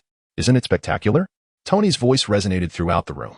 Everyone turned to see that the enormous light box, which was half visible across the suspended corridor outside, had indeed illuminated. Pepper rushed to the computer, observing the display, and reported, "It's running smoothly. Tony, you can return now. Of course it's stable. This is a project I personally oversaw. Prepare the champagne. I have arrived." Tony declared just as he landed gracefully on the platform outside. Xia Yu's presence had expedited Tony's armor research beyond what was seen in the films and the movies. He was still in the Mark VI at this point, only donning the Mark VII during the climactic battle of the first Avengers film, and that was still unstable. However, now the Mark VII had completed its experimental phase and was remarkably refined, meaning Tony Stark had moved beyond the era where he required mechanical assistance to don and doff his armor, excluding the Mark V, which possessed relatively weak firepower and defenses. "Ladies and gentlemen, let us celebrate with champagne," Tony announced as he emerged from his armor. "Mr. Stark, Agent Coulson is on the line," Jarvis informed him. Xia Yu was already aware that Loki had arrived. The long-anticipated Avengers initiative was finally commencing. "Coulson, where have you been today? We are opening champagne." "You can still make it here," Tony answered the call. "I am downstairs. There's been an incident, Stark. Is everyone still there? It's a serious matter. Hey, Thor. Your brother Loki has come to Earth." Chapter 90, Broken Lumlo. Xia Yu's first instinct was to glance at Hawkeye, pondering which unfortunate soul had succumbed to control this time. As soon as Coulson's words faded, he emerged from the elevator, and Thor rushed forward, seizing Coulson's shoulder, demanding, "You mentioned Loki. Impossible. He is dead." Coulson produced a laptop, stating, "See for yourself how he introduces himself. He infiltrated S.H.I.E.L.D., took control of several of our colleagues, and absconded with the Tesseract." Natasha stepped forward to take the laptop, while Thor turned back to Coulson, inquiring, "The Tesseract is in your possession?" "My father left it on Earth over 1,000 years ago. It is a power beyond your control." Xia Yu interjected, "Let us not dwell on that for now. Come over and take a look. We can discuss everything else later." After viewing the video, Thor murmured, "I must contact Heimdall." News from Asgard revealed that Loki was not only alive but had allied with the Chitauri to launch an assault on Earth, with their forces already assembling. Thor intended to have Heimdall track down Loki, but Heimdall informed him that Loki was likely concealing his life signature with some artifact, possibly the Tesseract, making it impossible to search through billions of people on Earth. With the looming threat of an extraterrestrial army, the situation escalated significantly. Coulson hurriedly departed, promising to send a helicopter the following day to transport everyone to their command center. Tony and Banner perused S.H.I.E.L.D.'s research on the Tesseract, discovering it emitted continuous, minute gamma rays. They immediately immersed themselves in devising a plan to locate the Tesseract. Pepper, initially scheduled for a business trip to Washington the next day, decided to depart that evening upon realizing Tony Stark had pressing matters to attend to. Xia Yu, with a sudden thought, addressed Banner and Betty Ross, saying, "Banner, let Miss Ross accompany Pepper to Washington, whether for leisure or assistance. It would be better than risking danger with us." Understanding the gravity of the situation, Betty nodded and followed Pepper. The next morning, the group arrived by helicopter on the expansive deck of an aircraft carrier, marking Xia Yu's first experience aboard such a vessel. He understood this was not merely a carrier, but an aerial mothership capable of flight and physical cloaking through reflective panels. As they explored the deck, they noticed numerous personnel securing aircraft and equipment. Natasha observed, "We should head inside. Everyone, it won't be breathable here for long." "Are we diving under the sea?" Banner inquired. Hawkeye chuckled. "Just take a look over the edge of the deck." The group hurried to the edge, witnessing the carrier begin to ascend, its four immense propellers churning up vast amounts of seawater from the surface. Xia Yu had initially witnessed the grandeur of the mothership in films, yet it paled in comparison to the awe-inspiring sight before him in reality. The immense vessel ascended into the sky, delivering an overwhelming visual impact. Xia Yu gently tapped Tony Stark's arm and remarked, "Tony, I believe it is time for you to acquire a new yacht." As the mothership took flight, the deck proved unsuitable for standing. Aside from Xia Yu and Thor, even Captain America struggled to maintain his footing. After a brief moment of observation, the group hurriedly followed Hawkeye and Natasha into the bridge. The bridge served as the control room for the entire airborne mothership, as well as Nick Fury's command center. Inside, a labyrinth of no fewer than 100 computers and personnel was meticulously arranged. Upon glancing upwards, Xia Yu noticed additional computers and staff encircling the second floor. Nick Fury's command area resembled that of the films precisely, with a platform flanked by touchscreen displays. Nick Fury stood at the center, and while convenience may be debatable, the effect of his imposing presence was undeniably remarkable, aligning perfectly with his penchant for leaving an enigmatic impression. Behind Nick Fury's platform was a conference table. Noticing that everyone had gathered, he turned and approached the table, gesturing for everyone to take a seat. Xia Yu spotted an individual engrossed in a video game, a young man who was clearly shirking his duties. Tony immediately recognized the slacker, a testament to his experience as a former CEO. "Nick, how do you usually monitor the screens over there?" Tony inquired with childlike curiosity as he ascended Nick Fury's platform, covering one eye with his hand. "Turn around," a female agent beside the platform remarked with a hint of nonchalance. Xia Yu instantly recognized her as Maria Hill, Nick Fury's most trusted agent and a level 9 operative of SHIELD. Following the temporary dissolution of SHIELD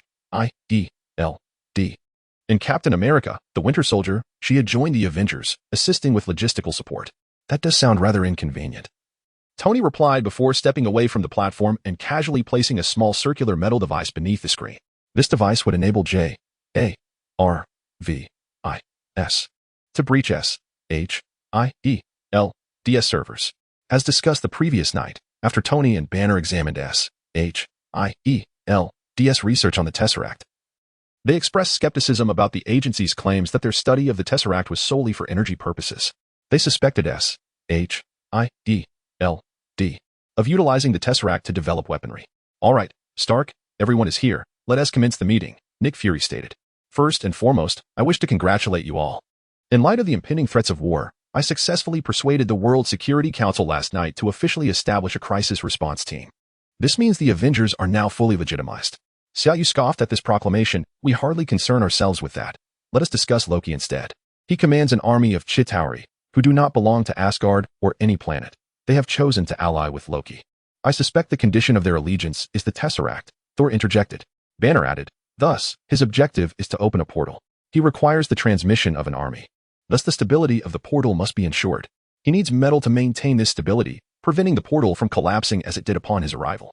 Furthermore, in accordance with the demands of transporting an entire battalion, the portal must be enlarged and its duration extended," Tony Stark remarked.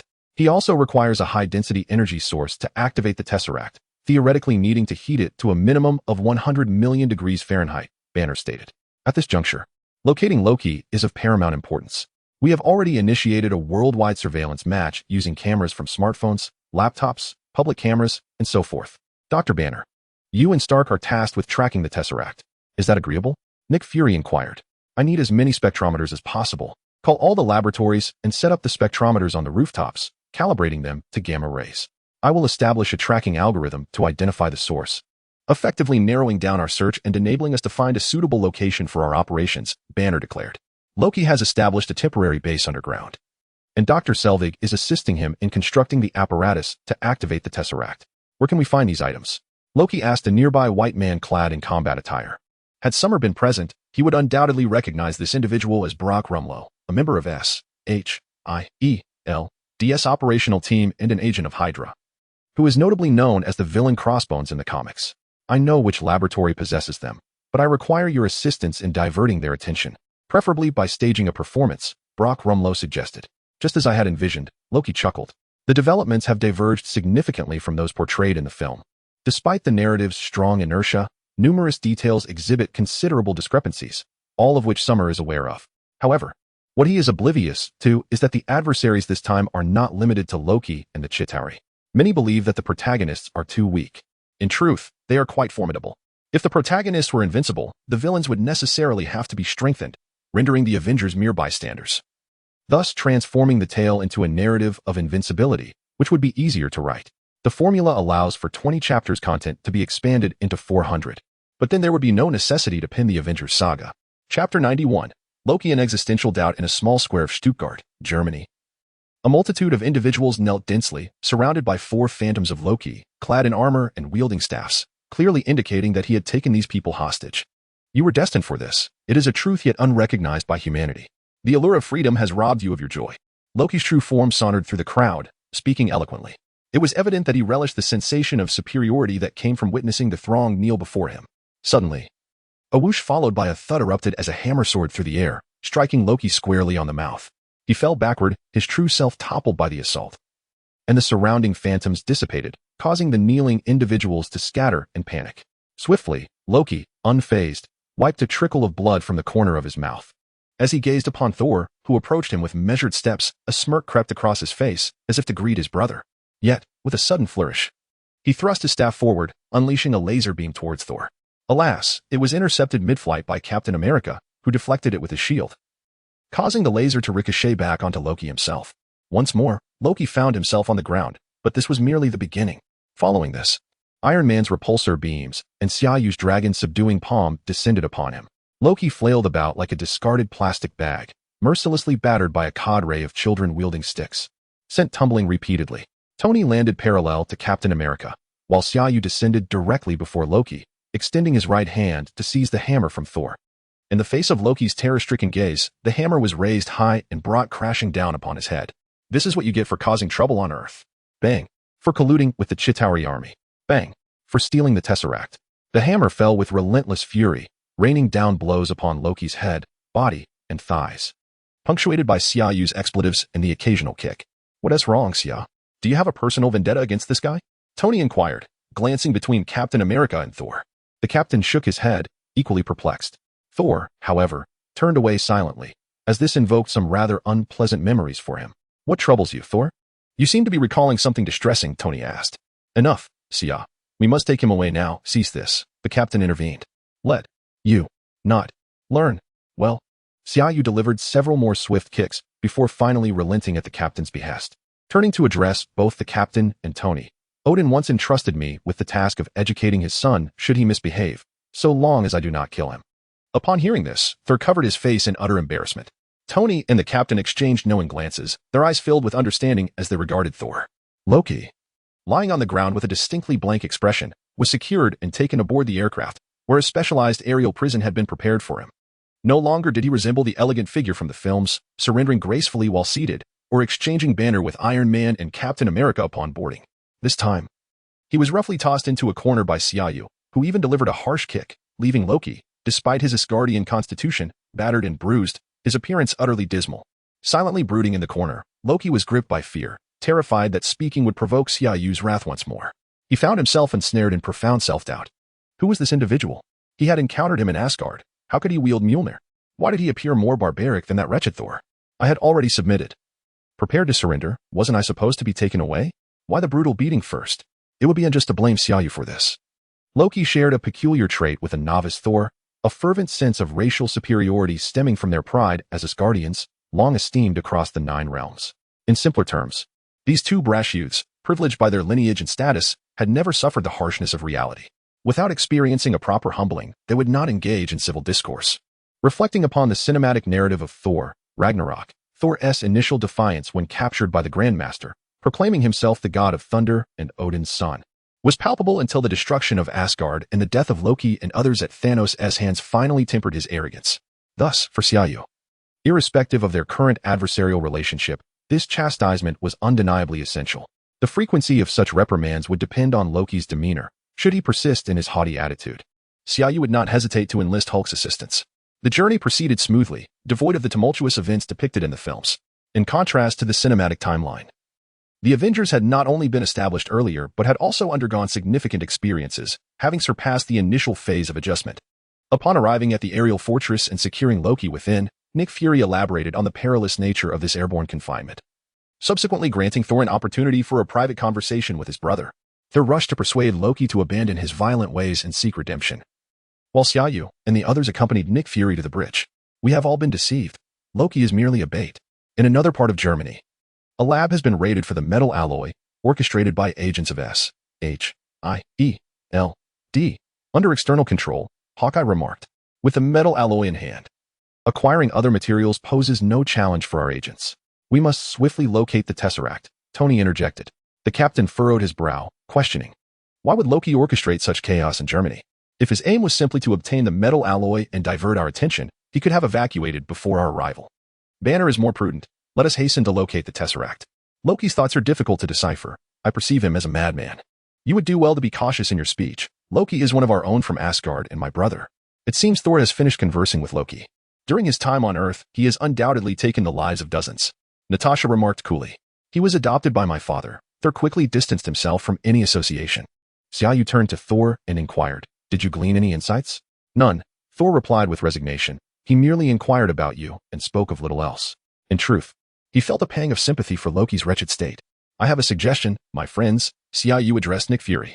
Given that Loki can wield that scepter to control others, it would be wise to isolate it with some special material, ensuring it is not left exposed. Who knows what magical powers it may possess that could sway hearts and minds.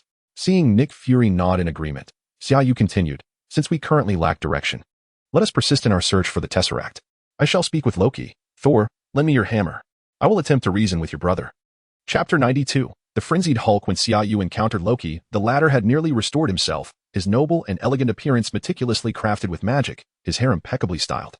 Upon noticing Xia Yu's arrival, a fleeting glimpse of panic and fear flickered in Loki's eyes, quickly suppressed as he instinctively straightened his posture, subtly raising his chin. This childlike gesture did not escape Xia Yu's notice, filling him with profound admiration for Odin. What manner of upbringing could nurture two mischievous beings over 1,000 years old? Thor must have shared quite a bit about me with you. By rights, you ought to address me as brother. After all, we are indeed family. Why not engage in a cordial conversation to resolve our issues? Violence is unbecoming, especially among kin, Xia Yu stated directly. Xia Yu's words ignited Loki's fury, nearly causing him to combust on the spot. Forgetting his fear of Xia Yu, he retorted vehemently, what kind of family are you speaking of? Is a brutal beating the customary greeting for our first meeting? Swinging that damned hammer at my face as if I were mere iron? I am not that fool, Thor, and I refuse to acknowledge you as my brother. Loki instinctively touched the spot where Xia Yu had struck him, confirming his nature as a mischievous child. Xia Yu narrowed his eyes at Loki's childish outburst, choosing silence. Under Xia Yu's piercing gaze, Loki grew uneasy, striking the glass forcefully, attempting to assert himself. I am a god, the future king of Asgard. You are but a lowly mortal. I will not, Xia Yu interrupted, revealing Thor's hammer. If you dare continue with this talk of gods and mortals, I will summon the Hulk to give you a proper beating. Loki's eyelids twitched vigorously. He had heard of the Hulk and, having just learned about Xia Yu's exploits from Thor, coupled with his personal experiences, he realized that Xia Yu was not merely bluffing. However, he mustered his composure and replied, the name of that beast. Aren't you afraid it might destroy this place if you unleash it? Xia Yu smiled. We have already established communication with the Hulk. He may still be enraged, but he is no longer uncontrollable. Did Thor not inform you of this? Loki chuckled. Is that so? Do you not understand that the greatest distinction between man and beast lies in the fact that even the most tamed creature can occasionally unleash its primal instincts? Merely awaiting a slight provocation? If you refer to provocation as your gem-encrusted scepter, I fear you will be disappointed. We have sealed it with special materials to ensure no energy escapes. Xia Yu's words caused Loki's expression to shift dramatically, but this time he fell into silence, remaining unresponsive despite Xia Yu's inquiries and threats. With a resigned sigh, Xia Yu addressed Loki. Do you know? You are but a child yearning for affection, striving to prove your worth to your father, whether through your infiltration of Earth or your collusion with the Chitauri to launch an assault here. Such endeavors are merely trifles in the eyes of your father and the shadowy figure behind him. Even upon achieving success, you remain merely a pawn on another's chessboard, foolishly believing that you can seize control and ascend to kingship. As Xia Yu concluded, he turned to depart but paused to address Loki. declaring that once this matter was resolved, he would personally escort him back to Asgard and deliver a sound thrashing in front of his parents. Unable to contain himself, Loki pounded on the glass, shouting at Xia Yu, "I will not fail. I am destined to rule all 9 realms and become the king of Asgard." Ignoring him, Xia Yu turned away and walked toward the makeshift workspace of Tony and Banner, mentally sifting through the events that had transpired thus far. Hawkeye remained uncorrupted, while Jane's father had, much like in the films, been taken away. They had acquired the metal, and the opening of the Tesseract's portal was virtually assured. This was something he did not intend to thwart, as the Avengers required a grand gesture to reveal themselves to the world. The early formation of the Avengers and the concealment of the Mind Stone were strategic decisions. Even if Loki's minions attempted another ambush on the helicarrier, their current strength was sufficient to maintain order. Loki would likely have no opportunity to escape. Of course, whether he escaped or not mattered little. They would deal with the monsters and gain prestige in due course. The fact that the stone could seal the Tesseract would be brought up by Dr. Selvig. It was merely a matter of time, insignificant in the grand scheme. Yet, Xia Yu felt an unsettling sense that something was amiss. Suddenly, lost in thought and moving too swiftly, he collided with the automatic door of the studio as it opened only halfway. Tony and Banner stared at him in astonishment, incredulous that someone so agile could manage to hit a door. "Xia, what were you thinking? Did you collide with the door due to a hormonal imbalance affecting your brain?" Tony teased, rarely retorting to Tony's jibe. Xia Yu expressed his unease. "I can't shake the feeling that something is off, but I cannot articulate it." "Has Loki said something to unsettle you?" Banner inquired with concern. Xia Yu furrowed his brow, revealing nothing but an internal conviction that he had overlooked something significant. Tony placed a reassuring hand on Xia Yu's shoulder, saying, "Stop overthinking. We've set the tracking algorithm. Once the Tesseract activates, we will pinpoint its location immediately. Let us not get lost in our thoughts. Let us go find the others and discuss any potential oversights. We are no longer needed here." As Tony pulled Xia Yu toward the bridge, Banner followed at a distance. Along the way, they encountered a bald agent who greeted Tony and Xia Yu warmly. Xia Yu felt a sense of familiarity, but could not quite place where he had seen this man before. Suddenly, panic struck Xia Yu as he remembered something he had forgotten. The Hydra, since Hawkeye is not under anyone's control, it is entirely plausible that numerous agents of Hydra have infiltrated SHIELD. If high-ranking members of Hydra are manipulated, Loki could potentially unearth several agents from Hydra and exert control over them. It is conceivable that Loki has pawns aboard the airborne aircraft carrier. The provocation Loki mentioned regarding the beast may not necessarily pertain to that sector. Suddenly, Xia Yu turned around to witness the bald agent splashing a vial of liquid onto Banner's face, swiftly making his escape in the opposite direction. It was a concentrated form of corticosteroids. Before Banner could articulate those words, he began to undergo the transformation. Damn it. It was a potent stimulant capable of inducing cerebral hyperactivity. Tony, noticing Xia Yu's confusion, hastily clarified the term Banner had uttered. Roar. The Hulk emerged, but unlike before, his eyes glowed a menacing crimson. Chapter 93. The fate of Coulson. Xia Yu had no time for contemplation. With a surge of inner strength, he propelled Tony far away, urging him to protect the mothership and prevent any damage to its power source. Without pausing to ascertain whether Tony had heard him, Xia Yu unleashed a powerful strike aimed at Hulk's chest and abdomen, channeling all his might into the blow. Hulk was sent hurtling backward, arching like a bow. Hulk's eyes were bloodshot, filled with rage and unfamiliarity. Xia Yu had no intention of communication. After delivering the strike, he forcefully pushed off the ground with his right leg, launching himself like an arrow in pursuit of the still receding Hulk. In midair, he caught up with Hulk and drove his knees fiercely into Hulk's chest. The impact was thunderous as Hulk crashed to the ground, leaving a deep, gaping crater that extended several meters, nearly reaching the next layer below. Xia Yu offered Hulk no respite, raining down a flurry of punches upon the creature's head, each blow echoing like muffled thunder, causing the very earth beneath them to tremble. Xia Yu saw an opening, hoping to catch a glimpse of Hulk's earlobe amidst his tempestuous barrage. Meanwhile, after being launched by Xia Yu, Tony swiftly made his way to the bridge, where urgent alarms blared and chaos reigned. "Nick, maintain control over your personnel. There are infiltrators among us," Tony quickly warned, emphasizing the necessity of managing the internal threats before they spiraled out of control. Nick Fury immediately issued commands. Agent Hill, ensure that everyone is in groups of at least 3. No one is to act alone. If anyone exhibits suspicious behavior, neutralize them immediately. You 2 teams, secure the bridge. This area must remain orderly. Just as Nick finished speaking, a violent explosion reverberated from outside, causing the entire mothership to shudder. What has transpired? Nick Fury demanded angrily.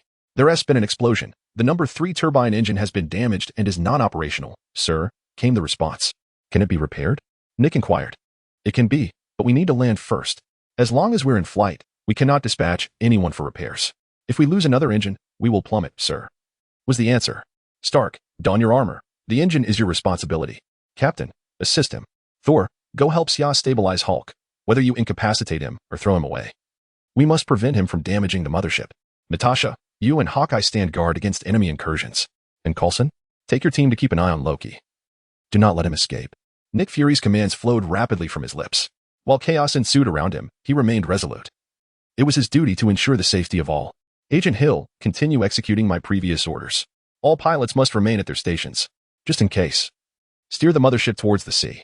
At that moment, on the deck of the mothership, Brock Rumlow, accompanied by 2 teams, descended from 2 Quinjet fighters and swiftly entered the mothership through the maintenance passage. In the eyes of Brock Rumlow, the Guardians of the Sky Carrier were utterly ineffectual, and he swiftly infiltrated the interior. Meanwhile, Tony Stark arrived at the site of the explosion, where a colossal hole had been blasted open beside the carrier's engine. Go check the engine control switches and identify which ones are in overload status. I need to clear the debris from the explosion first. Tony donned his armor and flew to the damaged 3rd engine. At the moment of the explosion, Xia Yu was mounted on Hulk, delivering a series of devastating blows. The relentless strikes were overwhelming even the frenzied Hulk, who instinctively turned his head away. Now was the moment. Seizing the fleeting opportunity, Xia Yu struck a powerful punch to the sleeping pressure point behind Hulk's ear. Just then, the area near the 3rd engine was detonated by Brock Rumlow, sending Xia Yu spiraling out from the violent tremors. Hulk took advantage of the situation, lunging ferociously towards Xia Yu, who had fallen to the ground. Instantly, Xia Yu activated his armor, and the thrusters on his feet ignited, allowing him to evade Hulk's assault as he sprinted towards the stern of the ship. The farther he was from the bridge, the safer he felt. Xia, where are you? Tony commanded Jarvis to activate everyone's headsets after donning his armor. I'm running towards the stern. Hulk is right behind me, Xia Yu shouted, wary of straying too far from Hulk for fear of drawing his ire. Natasha, how are you? Are you all right? Xia Yu inquired, concerned for his girlfriend as he continued to run. I encountered Brock Rumlow. He is under Loki's control and has boarded the carrier. Hawkeye and I are engaged in a confrontation with him. I'm fine for now. Gunfire crackled in the background, indicating an intense battle was underway. Has anyone gone to confront Loki? The captain asked. Coulson has taken a team, came the reply. Hawkeye swiftly fired an arrow, eliminating an enemy before ducking behind cover. Let us repair the engine as quickly as possible to support you. Xia, how's it going? Is Hulk still rampaging? Tony's voice echoed through the comms. I'm on a roller coaster ride. Thor, hurry up. Xia Yu exclaimed, having just been sent flying by Hulk's punch. As Hulk prepared to pounce again, he was fortuitously halted by Thor, who intervened. Xia Yu quickly regained his footing, and together they managed to contain the battle within a limited area. Old tactics? Thor inquired, referring to the strategy of subduing Hulk with his hammer. That won't work. Even if I restrain him, I can't strike effectively. I fear he might breach the carrier's hull, Xia Yu replied, bracing himself against Hulk's full-force punch. Taking advantage of the moment, Thor leaped and delivered a hammer blow to Hulk's chin, sending him reeling. What about your weapon? Xia Yu asked. Injuries only fuel his rage further. I can't behead him. We need to draw the battlefield back a bit, he concluded. Coulson hurriedly retrieved a weapon developed from the cosmic cube and rushed to the location where Loki was imprisoned, accompanied by a few subordinates. Upon arrival, he was relieved to find Loki still confined within. He instructed his men to disperse and guard the passage while he stationed himself by the control panel, ready to activate the switch and drop the glass cage from a great height at the slightest sign of Loki's movement. Suddenly, a scepter pierced through Coulson's chest from behind, the blade emerging from his front. The Loki he had just seen was merely an illusion. Chapter 94, The Dawn of Battle moments ago. The bald figure who had doused Banner with a stimulant had come straight here to release Loki. Loki had initially intended to ensnare Thor, but instead of Thor, he encountered Coulson. Loki has escaped. Let me reiterate, Loki has escaped. Coulson is gravely injured and has called for reinforcements. The agents accompanying Coulson promptly reported the situation before drawing their weapons to engage Loki. With Hulk and an engine at play, the Avengers' strongest forces were overwhelmed, as Brock Rumlow led a small team to effectively hinder Hawkeye and Natasha. Meanwhile, Loki's controlled pawns intermittently emerged to create chaos. Nick Fury could only command Agent Hill and her team to staunchly defend the stability of the bridge, unable to attend to other areas. The communication systems of the Avengers had been linked with that of S.H.I.E.L.D., revealing Coulson's severe injury. A tremor coursed through Xia Yu. In the film, Coulson had been quite literally killed, later resurrected in the television series, yet Xia Yu dared not gamble on that possibility. Having spent time with Coulson, he had come to regard him as a friend, and anxiety surged within him. Thor, I must go save Coulson, devise a plan, Xia Yu implored. First, you must fly out. Upon receiving my signal, summon the hammer, Thor commanded vociferously. Seizing an opportunity to disengage from the fray, Xia Yu shattered the rear glass window and soared outside. With all his might, Thor endured Hulk's punch with one arm, while the hammer slipped from his grasp to strike Hulk's abdomen. Now is the moment, Thor bellowed. Xia Yu extended his right hand as the hammer just made contact with Hulk's belly. The hammer, Hulk, and Xia Yu formed a straight line. As Xia Yu reached out, the enchanted hammer propelled Hulk outward. Unexpectedly, as Hulk was launched, he grasped Thor's foot. Cease the summoning. At this angle, the hammer will pierce his body. You must save him. I have a way to extricate myself, Thor shouted to Xia Yu. Xia Yu disregarded the plummeting Thor and Hulk. Opting not to retrace his steps, progress was too sluggish. Instead, he flew directly to the breach in the third engine, effortlessly dispatching those who obstructed Captain America and Tony. Xia Yu entered through the damaged area. Xia, I'm sorry I couldn't stop Loki. By the time I arrived, he had already escaped. Tony mentioned a weekend trip to Portland with that cellist girl, but it seems I won't have the chance. Coulson sat against the wall, weakly clutching an extravagant gun. Silence, you lecherous fool, thinking of dates as you near death. Conserve your strength and refrain from speaking. Now that I'm here, you shall not perish. Xia Yu hastened to Coulson's side, channeling his energy to heal him. Loki has fled. Coulson continued speaking. This is not your fault. No one could have anticipated there were so many of them within our ranks. Xia Yu reassured him while tending to his wounds. Hey, Stark, did you hear? I shall not die. My Portland trip awaits, and I intend to board your private jet. Coulson. The sudden scream of Coulson echoed, accompanied by several concerned voices emanating from the headphones. He is fine. He won't die. He simply talks too much, so I had to render him unconscious. Xia Yu stated calmly, with Xia Yu dealing with a few troublemakers. Tony and Captain America swiftly repaired the engine and proceeded to assist Natasha and Hawkeye in addressing the threats posed by Brock Rumlow and others. Loki had inexplicably escaped with the scepter aboard a fighter jet, while the sky carrier gradually quelled the turmoil. Xia Yu aided Coulson in stabilizing his injuries and handed him over to the medical team. Thor ascended the sky carrier, carrying the unconscious, bare-skinned Banner. Nick Fury gathered everyone in a conference room aboard the carrier, subsequently sealing the door behind them, leaving only Nick Fury and a few members of the Avengers inside. Brock Rumlow, initially responsible for the SHIELD operational team, had been reassigned to protect the Tesseract after Hawkeye joined the Avengers due to a manpower shortage. Once Loki arrived, he took control of Rumlow. Among the individuals Rumlow brought was a level 3 SHIELD agent, who, after being subdued by the captain, was the first to regain consciousness, uttering, Rumlow is one of Hydra's operatives. Captain America, acutely sensitive to this revelation, reacted, Hydra still exists? It seemed that for every head severed, 2 more would sprout, evidently. Not all had been eradicated back in the day, and they had become more adept at concealing themselves. The agent also provided several names, all high-ranking SHIELD operatives, including the bald man who had lured Banner into transformation. Nick Fury remarked, So, you brought us here to talk about Hydra? Frankly, I'm not particularly concerned about that right now. In my view, there is little difference between SHIELD and Hydra. As Tony spoke, he retrieved his phone, displaying information he had acquired after breaching SHIELD's servers, revealing that SHIELD was utilizing the Tesseract to manufacture large-scale weapons of mass destruction. Everyone turned their gaze towards Nick Fury. Hydra manufactures weapons to dominate this world. I aim to protect it. Remember your father's theory of sticks, Tony? In comparison to the cosmos, Earth's stick is far too slender. Do you recall what I told you about the original intent of the Avengers Initiative? Nick Fury continued. I recall you stating we should serve as Earth's shield. Yet now it seems you wish to forge a sword, the captain replied, with a hint of anger. I cannot entrust the safety of the entire world solely to you few. I must develop weapons capable of countering extraterrestrial civilizations, Nick Fury declared loudly. It is precisely your endeavor to develop weapons with the Tesseract that has attracted Loki and the Chitauri to other civilizations.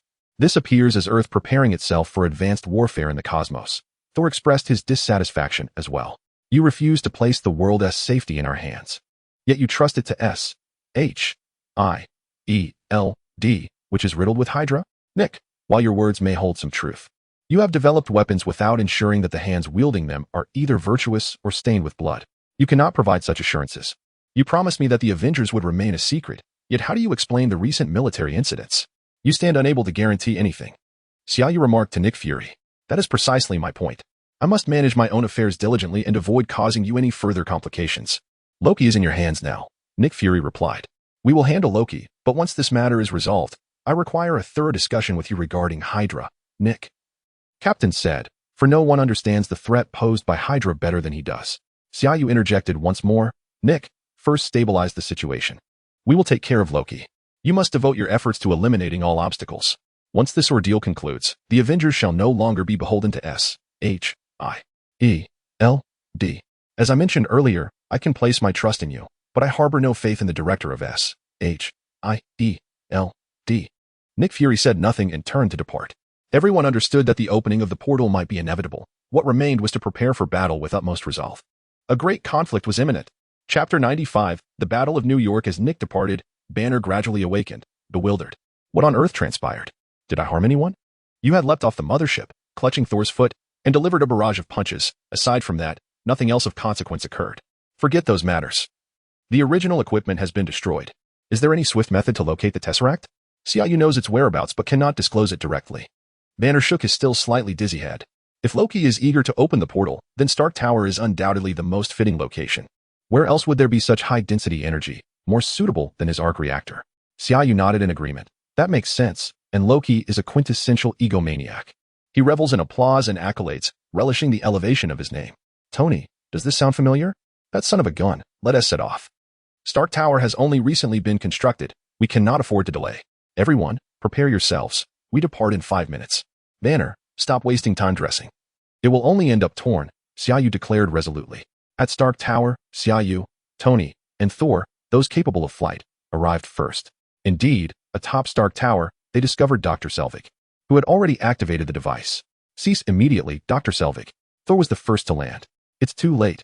Once it begins operation, it cannot be halted.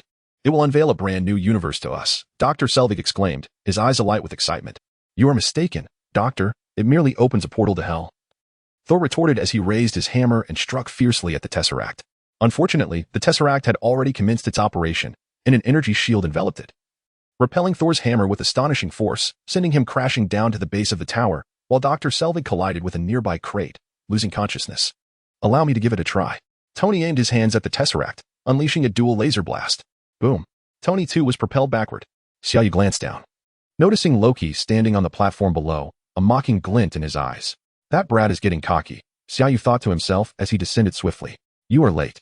My army is about to arrive, Loki declared, striding into the building. Although the Tesseract had successfully activated and the Chitauri forces would soon arrive, Loki felt a twinge of anxiety in Xia Yu's presence. Following Loki into the building, Xia Yu inquired, Are you so certain that Earth is utterly defenseless? What has granted you such confidence? Perhaps it was the impending arrival of the Chitauri that emboldened Loki, who proudly proclaimed to Xia Yu, Earth? This provincial planet known to other civilizations as C-53? It boasts an army, and not to mention, I am a god from Asgard.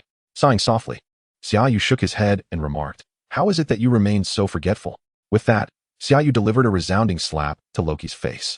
Loki seized his scepter, intent on putting up a fight, but was swiftly met with a resounding slap from Xia Yu, striking his wrist and sending the scepter crashing against the liquor cabinet. Xia Yu raised his hand once more, delivering another blow directly to the crown of Loki's head. The sound echoed through the air as the strike landed solidly near Loki's left temple. The sheer force of Xia Yu's formidable 30-ton physique nearly sent Loki flying. Enough. My army is on the verge of arrival. Earth is destined to be mine. How dare you strike me? A second slap followed, as Xia Yu remarked. Seeing you makes it impossible for me to restrain myself. Your words only exacerbate my inability to hold back. Slap. He continued, You truly consider yourself a significant figure. Yet we have come to confront the Chitauri army. You are but a mere bystander, a pawn used by others, and I fail to comprehend the source of your arrogance. Under normal circumstances, Loki might have managed to resist Xia Yu a few times, but after the previous brutal beating, even Loki's formidable strength rendered him incapable of standing against Xia Yu. The courage he had mustered to wield the scepter had been entirely spent. All that remained was evasion and feebly raising his hands to shield his head. Brother, please cease your assault. Allow me to negotiate with him. The portal is about to open, and you and Tony should investigate. Thor interjected, having flown up at some point. Xia Yu reluctantly cast a lingering glance at Loki. Still seething with anger, and with a flick of his wrist, he drew the heavenly sword from his ring. With a swift motion, he inflicted a shallow wound on Loki's thigh, stating, Were it not for the favor owed to Odin and Thor, I would have severed your head in one stroke. You truly mistake yourself for the protagonist, you foolish child. Having vented some frustration, Xia Yu left the matter to the two brothers and ascended to the rooftop.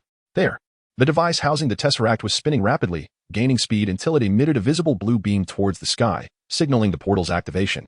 System task issued. Please review, Master. As the blue light shot into the heavens, the voice of Tian now resonated within Xia Yu's mind. He promptly opened the task interface. 1. Eliminate the invading Chitauri forces. Each soldier rewards 10 points, while a Leviathan-class flying vessel yields 500 points. 2.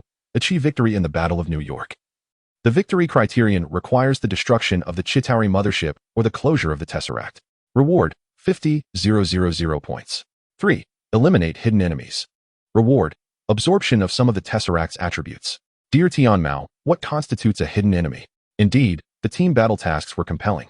The third one was particularly enticing, absorbing the attributes of the Infinity Stones filled Xia Yu with excitement. Master, I have already stated that they are hidden. How am I to know? You named me Tian Mao, not Dun. Thank you. Good heavens. I have always considered myself a sharp-tongued rogue, but compared to you, I am merely an innocent babe. Allow me to inquire, must I personally complete the second task to receive the reward? Xia Yu exclaimed, his frustration mounting. Thank you for your kind words, Master. Please remember that you are a member of the Avengers, where victory is shared through teamwork, regardless of individual contributions. This is quite commendable and demonstrates a humane approach. Amidst the chaos of battle, one may not secure the spoils for themselves. Summer Yu inquired once again, Master. Since the second task's completion counts for the team, does that mean I also earn points for the first task if they defeat the monsters? The electronic voice of Timal echoed back, Master, do not harbor dreams. Do you truly perceive this as a game? Teamwork requires experience, and that is simply not feasible. Haha. Chapter 96. The Battle of New York 2. Xia Yu had no time for inquiries, as the sky had opened a portal that appeared to be expanding. He could already glimpse the restless Chitauri soldiers through the small opening. Xia, do you have a plan? Tony inquired. None. We fight first and strategize later. I'll hold them off while you deal with any stragglers, Xia Yu replied, soaring into the air with a swift motion. He was not foolish. Taking advantage of the small size of the opening and the density of the enemies inside, he aimed to reap a harvest of foes. Did you inhale some sort of stimulant aboard the mothership? Tony muttered as he watched Xia Yu zip past him. As Xia Yu reached the portal, its entrance had expanded to less than a meter in diameter. Without hesitation, he unleashed his full power, striking the opening with a flurry of blows. Not even glancing at the targets within. Tianmao. Present, Master. Why haven't I received any points? I've already dispatched quite a few, Xia Yu remarked, observing the Chitauri soldiers falling before him without any notification of points gained. It records automatically. The tally will be calculated upon mission completion, Master, came the response. Xia Yu fell silent, focusing on eliminating the adversaries. The weapons wielded by the ordinary Chitauri soldiers could not penetrate his protective energy field. The inner force, refined through the eternal flame, granted him a natural advantage against these low-yield energy weapons. The portal was expanding at a moderate pace, now approximately 3 meters wide. Yet it remained within Xia Yu's striking range.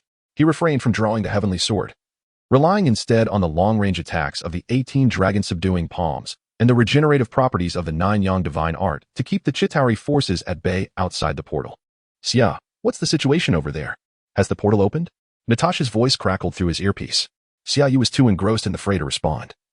His priority lay in accumulating points. Frankly, he likely did not hear her. Natasha, Xia probably doesn't have time to answer your questions. The portal has opened and is gradually expanding. He is currently focused on exterminating the enemies. Tony awkwardly interjected, uncertain of what to do. Please hold on a moment. We're almost there, Natasha urged, a hint of urgency in her tone. There's no rush. Take your time. Safety comes first. I'm quite unoccupied here, Tony replied, somewhat awkwardly. As the battle continued, Xia Yu discerned a pattern. The larger the portal opened by the Tesseract, the slower its expansion. After all, in the movie, it initially opened several meters wide before the Leviathan-class flying crafts emerged after a prolonged wait. A minute had passed, and the opening had grown from 3 meters to nearly 4. The Tesseract had unleashed the portal, and the alien army was launching an assault on Earth. Meanwhile, New York City remained serene and tranquil, apart from the occasional debris falling from beneath Stark Tower. Many distant onlookers could not discern the unfolding events, opting instead to record videos on their mobile phones, rooted in place. When Natasha and the others arrived, they were met with an unusually strange atmosphere. Tony, clad in his armor, hovered in midair, gazing up at the sky, while Xia Yu stood alone, guarding a wormhole that measured less than 5 meters in diameter. With each strike of his hands, he could pierce through 7 or 8 Chitauri soldiers, yet not a single alien managed to emerge completely from the portal. It was Captain America who reacted first. We should descend and organize the evacuation. The wormhole continues to expand, and Xia cannot hold it indefinitely. There are far too many spectators below. Tony, you stay here and provide covering fire. Where's Thor? I'm on top of the building, Captain. Loki just gave me a surprise and vanished. Thor appeared on the platform of Stark Tower, reminiscent of a scene from the movie, having been ambushed by Loki. You will serve as the third line of defense below. If any Chitauri escape Tony's grasp, strike them down with your lightning. Captain quickly issued his orders. As the opening grew larger, Xia Yu could see the massive Chitauri mothership looming behind. The Chitauri soldiers intensified their fire upon him, and the depletion of his internal energy escalated exponentially. It became increasingly unrealistic to maintain a static defense using the dragon subduing palm, relinquishing the temptation for points. Xia Yu withdrew the heavenly sword with his right hand, wielding it alongside his palm, and began to maneuver swiftly and agilely in the air, aiming to maximize his kills. As Xia Yu altered his tactics, Tony began to execute hit-and-run attacks below, while Thor transformed into a mage wielding a hammer, delivering long-range strikes with lightning. However, as time progressed, the pressure on the three lines of defense intensified, with an increasing number of soldiers evading their attacks and infiltrating New York City, initiating indiscriminate fire. The entire lower Manhattan erupted into chaos. Captain America timely appeared to save a girl who had been lost in thought by the roadside. Glancing at the sky, he noticed the defenses had receded further. He promptly called for a redeployment. Just one person should remain on your side. More and more are emerging, and many here require assistance. Upon hearing this, Xia Yu immediately responded, I'll stay here, but before I leave, I need to deliver something substantial. Tony, Thor, coordinate with me. After saying this, Xia Yu pulled a box of missiles from his ring and, with all his strength, hurled it towards the wormhole. Tony, now, Xia Yu shouted. Tony swiftly extended his right arm, and a micromissile launched from his armor, striking the box Xia Yu had thrown. Boom. Stark Industries munitions were of guaranteed quality, instantly clearing an opening of nearly 10 meters. A significant number of Chitauri soldiers waiting to charge forward were obliterated in the explosion. But this vacant space lasted less than a second before being filled by the relentless wave of soldiers. Thor, is the lightning ready? I need something big. Xia Yu called out again, retrieving a Gatling gun. Why the Gatling gun again? Because it has ample ammunition. As Xia Yu launched the missile, Thor had already raised his hammer, having summoned a tempest of lightning for quite some time. With a single breath, he unleashed it, obliterating the horde of Chitauri soldiers into mere fragments. Xia Yu embarked on his solitary struggle, soon realizing the immense effectiveness of the Gatling gun with its rapid fire. High-caliber ammunition against the lesser foes. He began to fire upon the dense cluster of soldiers, feeling reminiscent of past experiences battling zombies in video games. However, this sensation was fleeting as the Leviathan, a dragon-shaped aircraft, emerged. All right, everyone, the big guy is here. Hulk, are you ready? A roar from Hulk echoed through the headset, indicating he was already prepared. I'll do my utmost to prevent the big one from getting through. If any slip by, Hulk and Thor can handle them. The destruction it wreaks is too great. Xia Yu brandished his Tianjin and charged towards the Leviathan. Xia, do you need me to assist you with the big one? Tony glanced at the wormhole, concerned about the colossal aircraft and Xia Yu's safety. No need. Just try to keep them contained within these few blocks, especially to the west. Do not allow those bastards to cross 3 blocks west. Xia Yu had already begun to slice into the Leviathan's dragon head. I'll do my best, but could you explain why it's the west? Is there a residential area there? Tony maneuvered swiftly around the battlefield. I don't know, but Chinatown lies in that direction. And my house is there. Why on earth did you build this damn skyscraper in Manhattan? I despise you, Tony. Xia Yu thrust his sword fiercely into the Leviathan's dragon head. Chapter 97, The Battle of New York 3 for the Leviathan, the Sword of Heaven was somewhat excessive. As Xia Yu dealt with the multitude of Chitauri soldiers emerging from the sides of the Leviathan, he endeavored to carve out as large a hole as possible in the rear of its massive head. After considerable effort, he managed to create a sufficiently deep cavity. From his ring, he retrieved 7 or 8 grenades, casting them into the hole without a second glance. With the last one, he pulled the pin and swiftly launched it inside before hastily retreating. Indeed, the exterior of the Leviathan was remarkably resilient, despite the multitude of grenades. It did not split in two. Its colossal form precariously grazed the Stark Tower before crashing heavily to the ground, while another nearby building suffered a light scrape, losing substantial steel and concrete from one corner as if it were mere foam. Xia Yu, elevated by the Leviathan, glanced up to see at least 10 Chitauri emerging from the portal. Without a moment's hesitation, he called out, Thor, summon something larger. The multitude of lightning summoned by Thor was the bane of most mechanical entities. A single bolt erupted, sending sparks flying, likely destroying their circuits, excluding, of course, Tony's grotesquely engineered armor. Thor ascended to a rooftop, raising his hammer to summon lightning. The building transformed into a colossal lightning rod, seemingly merging with Thor himself.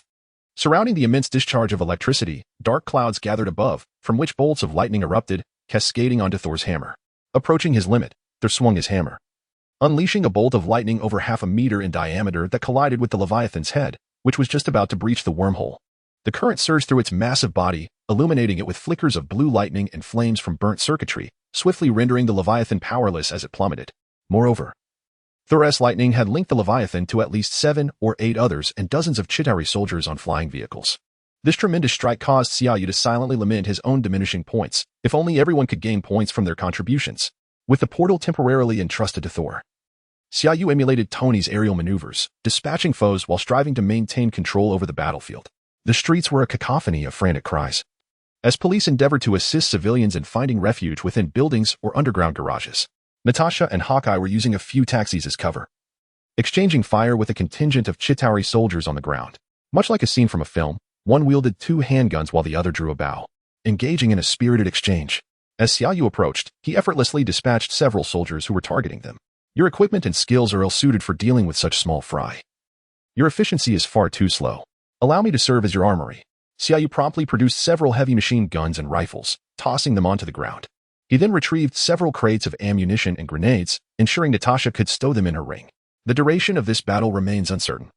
Conserve your strength and equipment for now, as these soldiers fall with a single shot, rendering them indistinguishable. Summer Yu, unable to utter any words of concern, exchanged a cautious glance with Natasha before soaring into the air once more. Boom. Mid-flight, Summer Yu was violently propelled away by Iron Man, and the two tumbled along the ground for several meters before coming to a halt. Tony, what on earth happened? Summer Yu inquired, rising to his feet and casually brandishing an AK, commencing a barrage against the Chitauri soldiers entrenched in the building's walls. Are you familiar with the tale of Jonah? Tony gestured towards the distant Leviathan that had erupted from within, clearly blasted out from the interior. Then you ought to remain inside for 3 days and nights. God will surely protect you. Summer Yu extended a hand to assist Tony. Where's Thor? Tony queried, swiftly dispatching the nearby Chitauri with his repulsor cannon. Where could he be dealing with the big ones? After eliminating the visible soldiers on several nearby buildings, Summer Yu ascended again, intent on seeking out a Leviathan to confront. Why did he not invite me? Tony too took flight. Soaring high above the battlefield, Summer Yu observed the scene below, perhaps due to filming constraints.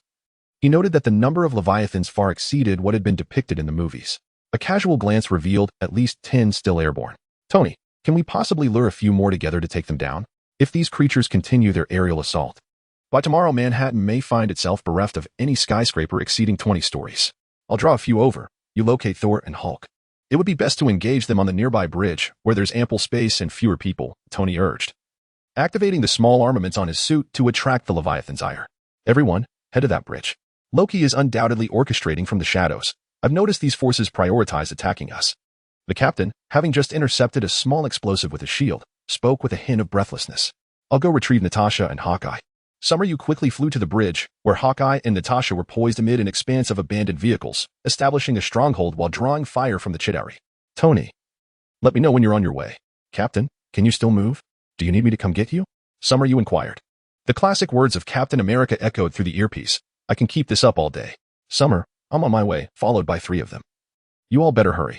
Hearing Tony's call, Summer Yu swiftly ascended, spotting Tony flying low, trailed by 3 Leviathans, while Thor descended from the heavens, landing atop one of them. With a decisive strike, Summer Yu plunged his sword deep into the neck of another, withdrawing the heavenly sword and channeling his inner strength into a fierce palm strike aimed at the exposed wound. Hurry up, you two. I still have one left. Where's Hulk? Tony shouted. With an earth-shaking roar, Hulk leaped onto the bridge, charging towards the last Leviathan. He unleashed a powerful punch aimed directly at the creature's dragon-like head. The massive flying vessel, propelled at high speed, was abruptly halted by Hulk's immense strength, its tremendous inertia forcing him to stagger backward. Yet, Hulk's right fist remained firmly pressed against the Leviathan's head, his feet digging into the ground, leaving 2 deep impressions. With a colossal effort, Hulk obliterated the Leviathan, while Xia Yu and Thor dealt with the other 2.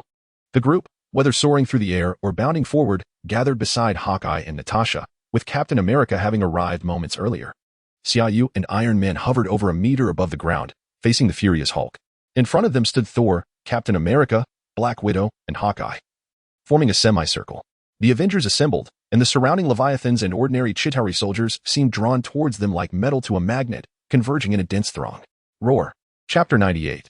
The Battle of New York for the Leviathan and the Chitauri soldiers emerging from it seemed to share a profound mental or spiritual connection, as they ruthlessly dispatched 3 Leviathans, prompting many Chitauri soldiers to remove their masks and emit unintelligible howls.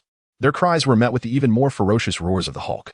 Manhattan had descended into utter chaos, and the National Guard had yet to arrive. Leaving our primary mission to rescue civilians and contain the battlefield, the captain provided a brief overview of the situation before assigning tasks.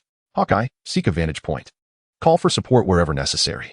Tony, patrol the entire battlefield, attempting to confine the enemy within the current perimeter. Sam and Thor will focus on the larger foes. Eliminate one upon discovery. The captain then turned to the Hulk. Hulk, you remain within these few blocks, prioritizing the larger adversaries. Natasha and I will hold our ground here. But I have one stipulation. None of you venture too far. Try to pull the battlefield back towards me. Loki is our main adversary. Be vigilant of his movements. Everyone nodded in agreement, preparing to depart. Hawkeye remarked to Tony, take me with you. Sam interjected, I'll lead you. I'll also leave you some munitions. The Avengers dispersed to commence their operations. Observing from a divine perspective, Manhattan, particularly the lower downtown area, was in disarray.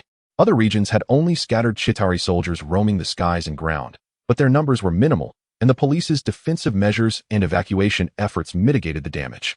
The primary chaos centered around the blocks surrounding Stark Tower. Numerous Chitauri soldiers riding flying craft, along with several Leviathans, soared through the air, occasionally grazing buildings with their sides, creating a shower of concrete and steel. Tony Stark, clad in his armor, navigated the battlefield with agility, systematically dispatching Chitauri soldiers both in the air and on the ground. Occasionally, he would pass by the captain and Natasha, descending to utilize his laser cannon in conjunction with the captain's shield to eliminate waves of lesser foes. Upon encountering a Leviathan, he would guide it towards Sam and the others. Hawkeye, stationed atop a building, diligently used his rifle to clear the airborne Chitauri soldiers. Sam had left him several firearms and ample ammunition, as archery proved inefficient in this chaotic scenario. The captain, seizing a heavy machine gun, joined Natasha in unleashing a torrent of fire upon the Chitauri soldiers on the bridge and in the sky. At this juncture, precision was irrelevant. The enemy was abundantly visible, and civilians had long since evacuated or taken refuge within buildings. Another Leviathan approached the captain and Natasha, only to be intercepted by the Hulk, who leapt with ferocity, colliding with two soldiers riding small flying craft midair before seizing the Leviathan by its dragon head and forcefully pulling it to the ground. Sam primarily circled near the portal, capable of neutralizing the threats before multiple Leviathans could emerge, resulting in at least a dozen incapacitated Leviathan crafts strewn across the ground before Stark Tower. With his mighty hammer in hand, Thor charged forth with reckless abandon, targeting the enemy wherever they gathered. The ordinary Chitauri soldiers were shattered upon the impact of the God of Thunder's hammer. Upon encountering a Leviathan, Thor descended directly upon its back. After having sent countless Chitauri flying, he noticed a Leviathan soaring ahead. Swiftly landing, he discovered Hulk mercilessly pummeling the small foes atop the creature's shell. Upon seeing Thor, Hulk, with sheer force, pried off a triangular piece from the Leviathan, driving the sharp edge into its body. Thor, with a flick of his wrist, brought his hammer down, penetrating the Leviathan's form. The now lifeless beast crashed heavily to the ground, its head smashing into the lobby of a building, rendering it utterly silent. Standing atop the Leviathan's head, Hulk seemed unsatisfied, sending Thor, who stood to his left, flying with a single punch. The Avengers, 7 in total, each performed their unique roles, collectively managing to control the battlefield within roughly 1/3 of Manhattan, effectively stalling until the National Guard's arrival. Certain Chitauri technologies may have outstripped Earth's, yet the lethality of Earth's existing firearms proved equally effective against the alien invaders. Even a close-range pistol could deliver a fatal blow to a Chitauri soldier. Once the National Guard had cleared the immediate vicinity of scattered Chitauri, establishing a defensive position at the edge of the central battlefield, Tony felt a weight lift from his shoulders. After nearly an hour of relentless aerial combat, eliminating enemies along the way, the high-intensity battle had taken its toll on his nerves. Captain, the National Guard has arrived, and we've temporarily secured the battlefield. It's time to devise a strategy to close that portal above. Does anyone have any suggestions? Tony inquired as he gathered his thoughts amidst the team. Have you all not tried attacking the energy shield outside? It's impenetrable, Captain America replied, his breath increasingly labored. After such an extended engagement, Shuri felt the sting of laser fire upon her more frequently. Observing Hulk's battle, it seemed he had calmed down from his initial fury. However, Shuri was less concerned about Loki. Closing the portal was not the issue. There was a hidden enemy that posed a significant threat, elusive and dangerously enticing due to the rewards it promised. I see Loki, Captain. Wait for me to bring him down, and either Shuri or Thor can consider joining me, Hawkeye announced as he spotted Loki riding a Chitauri aircraft above, swiftly informing the team before discarding his firearm and reaching for his bow. Chapter 99, The Battle of New York V. In a certain sense, Hawkeye's archery has transcended the limits of humanity. When he draws his bow, a miss is simply inconceivable, coupled with a plethora of specialized arrows. Should he fail to close the distance immediately, even if Loki is in the distance under Hawkeye's watchful gaze, he would still find himself at a disadvantage. As Hawkeye drew his bow, his demeanor shifted subtly, his eyes fixed on the rapidly maneuvering Loki, a confident smile gracing his lips. "I've got you now." With a swift whoosh, a black arrow flew unerringly toward Loki's temple. Regrettably, Loki had already sensed the impending danger and, anticipating the attack, deftly caught the arrow with his left hand. The silvery metal tip hovered less than 5 centimeters from Loki's temple, and with a mocking smile directed at Hawkeye, he demonstrated his prowess. Little did he realize the rapidly blinking light atop the arrow. Beep, beep, boom. The arrow detonated, sending Loki plummeting from the flying vehicle toward the ground. Just before he struck the earth, he was snatched mid-air by the swiftly approaching Xia Yu, who, after traversing 2 blocks, tossed him towards Hulk, who was busy smashing a Chitauri soldier with a taxi. "Hulk, give him a good beating before we take him to Stark Tower," Xia Yu instructed succinctly before charging towards a nearby Leviathan, eager to accumulate points. Loki, having been blasted down and then caught again by Xia Yu, was hurled towards Hulk, who slammed him down onto the ground. Hulk initially intended to throw him again and land a few punches, but Loki, with remarkable agility, sprang back to his feet, unfazed by Hulk's earlier assaults. He felt his dignity had been utterly shattered. Therefore, he stood tall and roared at Hulk, "Enough. I am a god of Asgard. You wretched, insignificant humans." It soon became evident that certain narrative developments are merely the result of systemic inertia, while others are the consequence of the individuals involved. For instance, Loki's speech was abruptly interrupted as Hulk seized him by the feet and began to smash him against the ground with reckless abandon. After over a dozen blows, the ground lay in ruins, and Hulk, gazing down at Loki, now a disheveled mess, contemptuously spat, "Weak little god." As he turned to leave, he recalled Xia Yu's instructions to take Loki to Stark Tower, and thus, he seized Loki's feet once more, wielding him as a weapon while leaping towards Stark Tower, pummeling Chitauri along the way. "Stark, you have a horde behind you. If you pass by me, I can clear a path for you," Hawkeye shouted. As most Chitauri soldiers were in the air, rapidly pursuing Xia Yu and Tony, with few engaging in direct attacks. "Come over here. I've summoned a large one. Let us deal with it together. I'll be right in front of you, Stark," came Thor's voice, as Tony beheld Thor right before him, accompanied by a Leviathan. He landed on the creature's back with his minions in tow. Thor's lightning crackled ominously in the air. Instantly, Tony took to the skies. Yet the conductivity of his metallic suit proved too great. He was quickly ensnared by the electric discharge, which caused several fissures to appear on the exterior of his armor under the onslaught of high-voltage energy. The energy surged to an astonishing 280%. Suddenly, Jarvis's voice resonated, and Tony, exhilarated, soared into the air, unleashing a barrage of laser cannon fire upon his surroundings. His energy reserves were dwindling, and his ammunition was nearly exhausted. Against ordinary soldiers, Tony relied on the physical strikes of his armor or simply barreled into them while airborne, but with the Leviathan, he could only tease. The creature was too formidable to confront directly, leaving him feeling quite frustrated. "Wow, Thor, conserve some energy. No need to unleash lightning recklessly. I just realized you can recharge me." "I adore you, Thor. I already have a girlfriend, Tony." "Where's Loki?" Thor inquired. "Roar." In Hulk's hands, came the response. Thor's face paled. He held deep affection for his brother. "Hulk, please don't kill him. We still need to ask him how to close that hole up there." "Don't worry, Thor. I'm on my way. Loki won't die. Trust me." Xia Yu had just vanquished a Leviathan and was now intent on locating Loki, for he needed to discuss the lurking enemy that troubled him greatly. Hulk gazed down at Loki, who was half-conscious in his grip. I don't think I killed him," Hulk murmured, feeling a pang of anxiety, fearing he might have inadvertently ended Loki's life. Just then, he noticed several soldiers firing at him, prompting another furious roar as he brandished Loki and charged forward. By the time Xia Yu arrived at Stark Tower to rendezvous with Hulk, Loki lay on the ground in a state of disarray. Xia Yu reached out to check for signs of life and breathed a sigh of relief. He was still alive. However, Xia Yu then struck Loki's face with a series of resounding slaps, but received no response. Furrowing his brow, Xia Yu pondered how to interrogate him now. Surely, Loki should not have been left to Hulk's devices. Perhaps he would need to expend some energy to rouse him.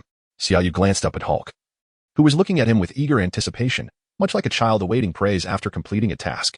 Not wishing to chastise him, Xia Yu said, "Well done, Hulk. You go out and deal with the villains. I have some questions for him." Pleased by the commendation, Hulk bounded off joyfully. Xia Yu gazed at Loki, who resembled a tattered sack, and let out a wistful sigh. Chapter 100. The Battle of New York 6. New York City was under siege by extraterrestrial forces, as chaos engulfed half of Manhattan. The Avengers engaged in a fierce battle against the Chitauri, amidst a cacophony of gunfire and explosions. Meanwhile, atop Stark Tower, One of the prominent figures of the Avengers, Summer, wore a serene expression as he faced Loki, the leader of the invasion, who had just awoken from unconsciousness. "How are you feeling?" Summer inquired with a gentle smile. "Hulk was rather rough with you. My dear brother almost exhausted himself in the process of aiding your recovery." Loki, awakening from his stupor, found himself gazing into the smiling visage of Summer. Despite their apparent enmity, the concern in Summer's eyes left Loki bewildered. He opened his mouth to speak, yet words eluded him, leaving him with a mixture of fear and confusion as he regarded Summer. "This child must be terrified after encountering Hulk," Summer mused, reaching out to lightly touch the scar on Loki's face. Loki instinctively wanted to flinch away, yet found himself immobilized, helplessly watching as Summer's gentle fingers brushed against his injury. The tender touch evoked memories of his childhood, reminiscent of how Frigga would soothe him to sleep. What are you doing?" Loki stammered, managing to utter those words with great difficulty. "What else could I be doing but expressing concern for your wounds?" "I am your elder brother," Summer replied softly. "Fear not the formidable Hulk. Once this matter is resolved, I shall ensure he receives a proper beating in front of you." "How does that sound?" Loki, having been unceremoniously dropped from midair by Hawkeye and subsequently thrown to Hulk, had endured a thorough beating, leaving him nearly unconscious. Upon awakening to such an unusual scene, even the god of mischief found his mind utterly bewildered. Thus, in his state of injury and confusion, Loki, feeling a tenderness from Summer that he had only experienced in childhood with Frigga, unexpectedly nodded in agreement to Summer's question, meekly responding with a simple, "All right." Seeing his approach yield such positive results, Summer suppressed his delight and gently began to untangle Loki's disheveled hair. "Good. The last time I harmed you was for your own benefit. Your father Odin entrusted me with the care of you two brothers. Thor is my brother. And so are you. Regarding this incident on Earth, I shall not hold it against you. However, you must tell me, aside from you and the Chitauri, who else accompanied you to Earth?" Loki shook his head, truthfully admitting that he had yet to fully regain his senses. Summer's expression shifted slightly, his voice maintaining its softness but now laced with a hint of coldness. "That cannot be. I am certain there are others involved, beyond just you and the Chitauri. Please, reveal to me who else is with you. You must know. Think carefully." Poor Loki, despite his earnest efforts to recollect, shook his head at Xia Yu. His honesty palpable, he truly did not know. Xia Yu, suppressing his frustration, endeavored to guide Loki to dig deeper into his memories, adopting a tone as gentle and natural as possible. Yet, after several attempts, Loki remained steadfast in his denial. Xia Yu smiled once more, but this time, the smile was imbued with a softness that belied an undercurrent of menace. If one were to choose a fitting descriptor, perhaps sinister or ruthless would be more appropriate. Loki felt a shiver run down his spine, his mind sharpening as he pushed himself forward with his hands. Instinctively, Loki sought to distance himself from Xia Yu, who, however, grasped his ankle, pulling him closer with a calm yet chilling tone. "You know, my dear boy, when I speak to you reasonably and you refuse to listen, I shall have to resort to other methods." As soon as he finished speaking, Xia Yu flipped his right hand, wielding the heavenly sword with a swift motion. And without hesitation, he thrust it viciously into the upper thigh of Loki. Loki's mind snapped into clarity. This devil. Had he known that coming to Earth would lead him to such a fate, he would have rather met his demise than face this man. The notions of conquering Earth and being the king of Asgard faded from his thoughts, and all he desired was for this man before him to vanish. The strike landed at the root of Loki's thigh, causing no severe injury to the Asgardian physique, yet it was sufficiently painful. "I shall ask you once more, who else accompanied you to Earth? Should you deceive me again, I will sever your arms and legs and plant you in a park for public display," Xia Yu threatened menacingly. "I swear, it was only I and the Chitauri forces. Even if others exist, they are of no concern to me. I truly know nothing." Loki appeared to be on the brink of collapse, shouting desperately at Xia Yu. Observing Loki, Xia Yu felt certain that he was not lying, yet he pondered who else could possibly be involved. The Black Order under Thanos? Perhaps Gamora or Nebula? Xia Yu withdrew the heavenly sword and casually shoved Loki aside, entering a state of contemplation. Outside the portal, in the vast expanse of space, approximately 10 kilometers from the colossal Chitauri mothership, another massive spacecraft lay concealed. It was Thanos' Sanctuary 2. Within the bridge stood a figure clad in a black cloak alongside a man in a predominantly green uniform, adorned with a silver 8-pointed star on his chest. Xia Yu would undoubtedly recognize him. This was Mar-Vell, the leader of the Kree team from Captain Marvel. This man had pursued the Skrulls to Earth in pursuit of the Tesseract, only to be defeated by Captain Marvel and subsequently scapegoated by Ronan upon his return to Hala. Later, as Ronan allied with Thanos, he was drawn into Thanos' fold, and when Thanos bestowed Loki with the Mind Stone, Mar-Vell had eagerly volunteered to retrieve the Tesseract from Earth. In a bid to secure an additional layer of assurance, Thanos entrusted the Sanctuary 2 to him, instructing him to venture to Earth. Should Loki falter, he was to seize the Tesseract. Thanos promised him that upon success, the Sanctuary 2 would be his, along with assistance in returning to the Kree, usurping Ronan's position.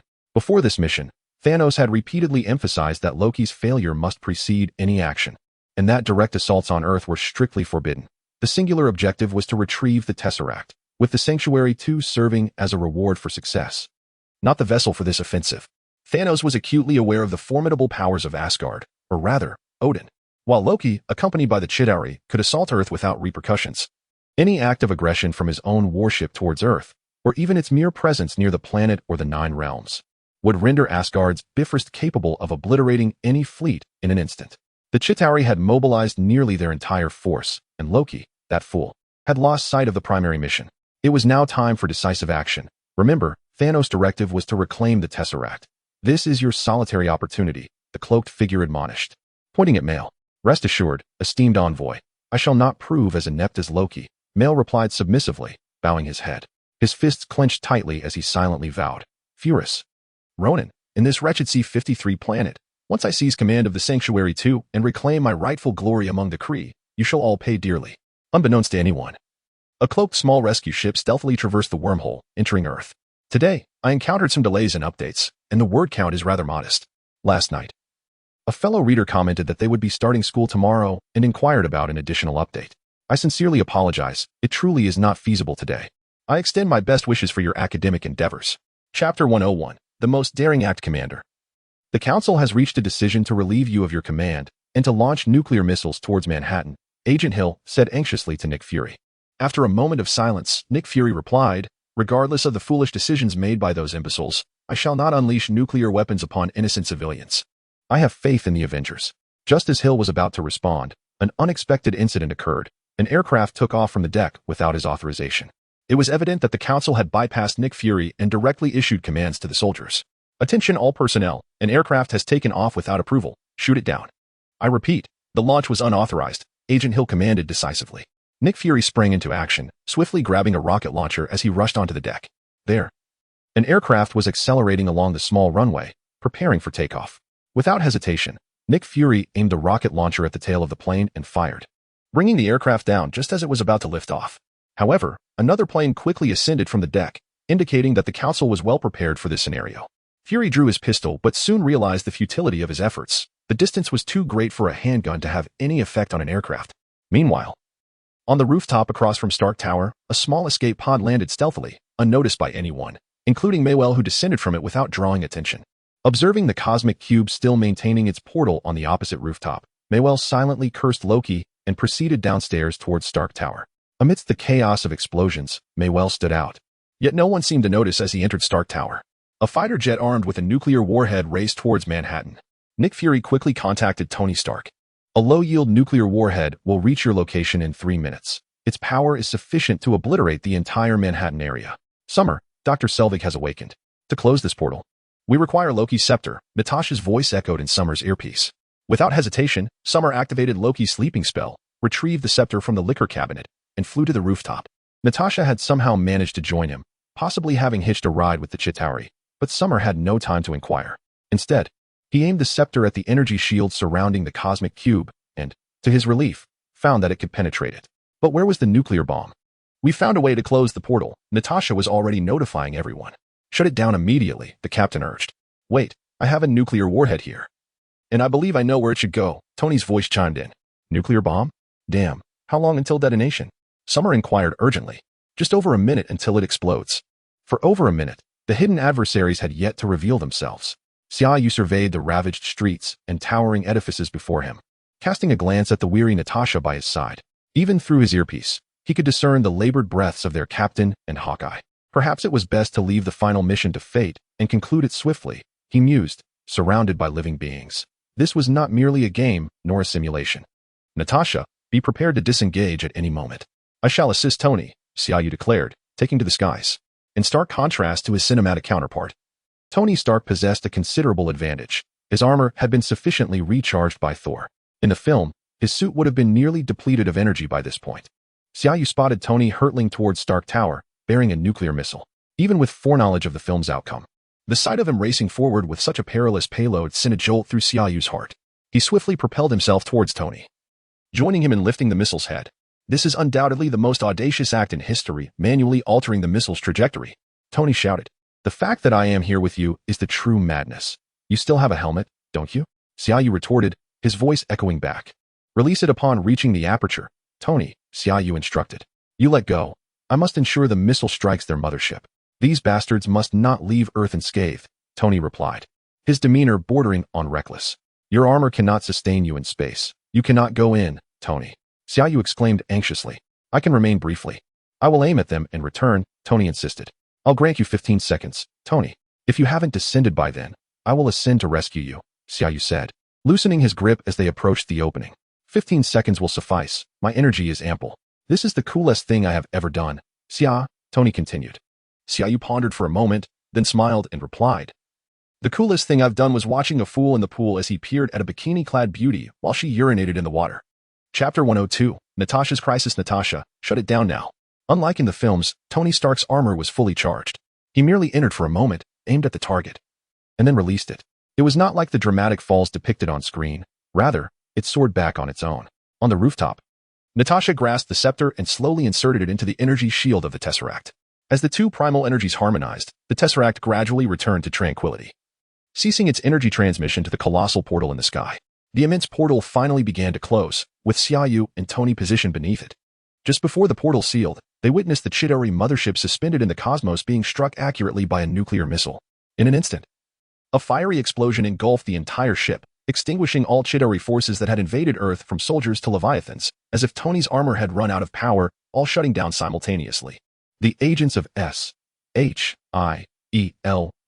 who had been monitoring the battlefield from the mothership, erupted in joyous cheers akin to a tidal wave. Within the sanctum too, a cloaked figure stood before a massive screen, reporting to Thanos. Respected Lord, Loki, that fool, is solely focused on attacking Earth and has neglected to retrieve the Tesseract in a timely manner. As expected, he has failed. The portal is now closed, and the Chitauri mothership has been destroyed by an attack from Earth. The losses of the Chitauri were trivial. The crucial issue lay with the Tesseract and the scepter I bestowed upon him. One wayward dog has failed. What of the other?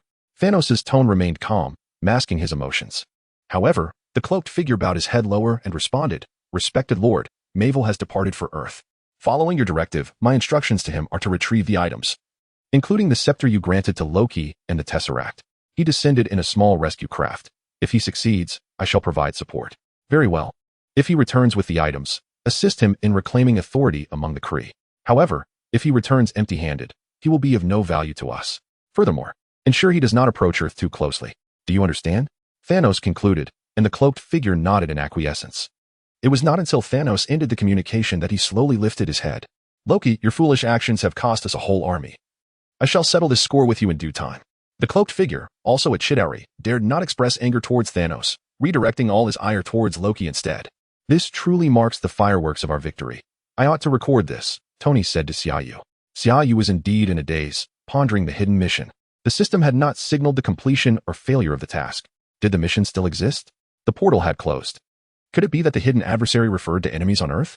Tony urged Xia Yu to stop dawdling and take a stroll around the battlefield to see if any assistance was required, while also retrieving the captain and Hawkeye, as hailing a taxi in the current circumstances was likely to prove quite challenging.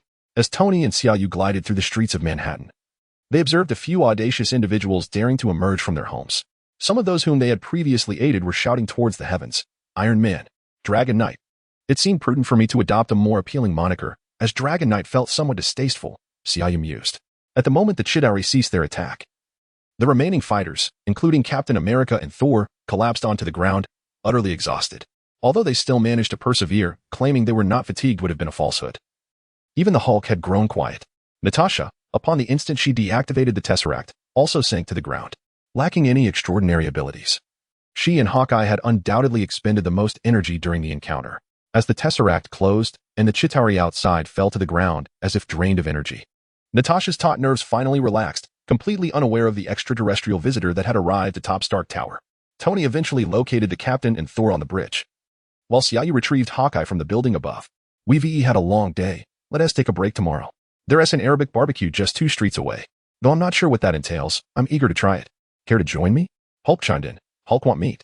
He bounded over, inadvertently damaging a building's exterior wall in his path. Xia Yu considered admonishing him but thought better of it, given the recent battle and the state of chaos surrounding them. Suddenly, a faint sound crackled through the headphones, causing Xia Yu's heart to skip a beat. Immediately, The space ring on his hand emitted intense heat, and the system delivered 2 urgent notifications. Hidden enemies have appeared. Please, Master, complete the task promptly to receive rewards. While the first notification elicited a flicker of joy in Xia Yu, the second sent his mind into a frenzy.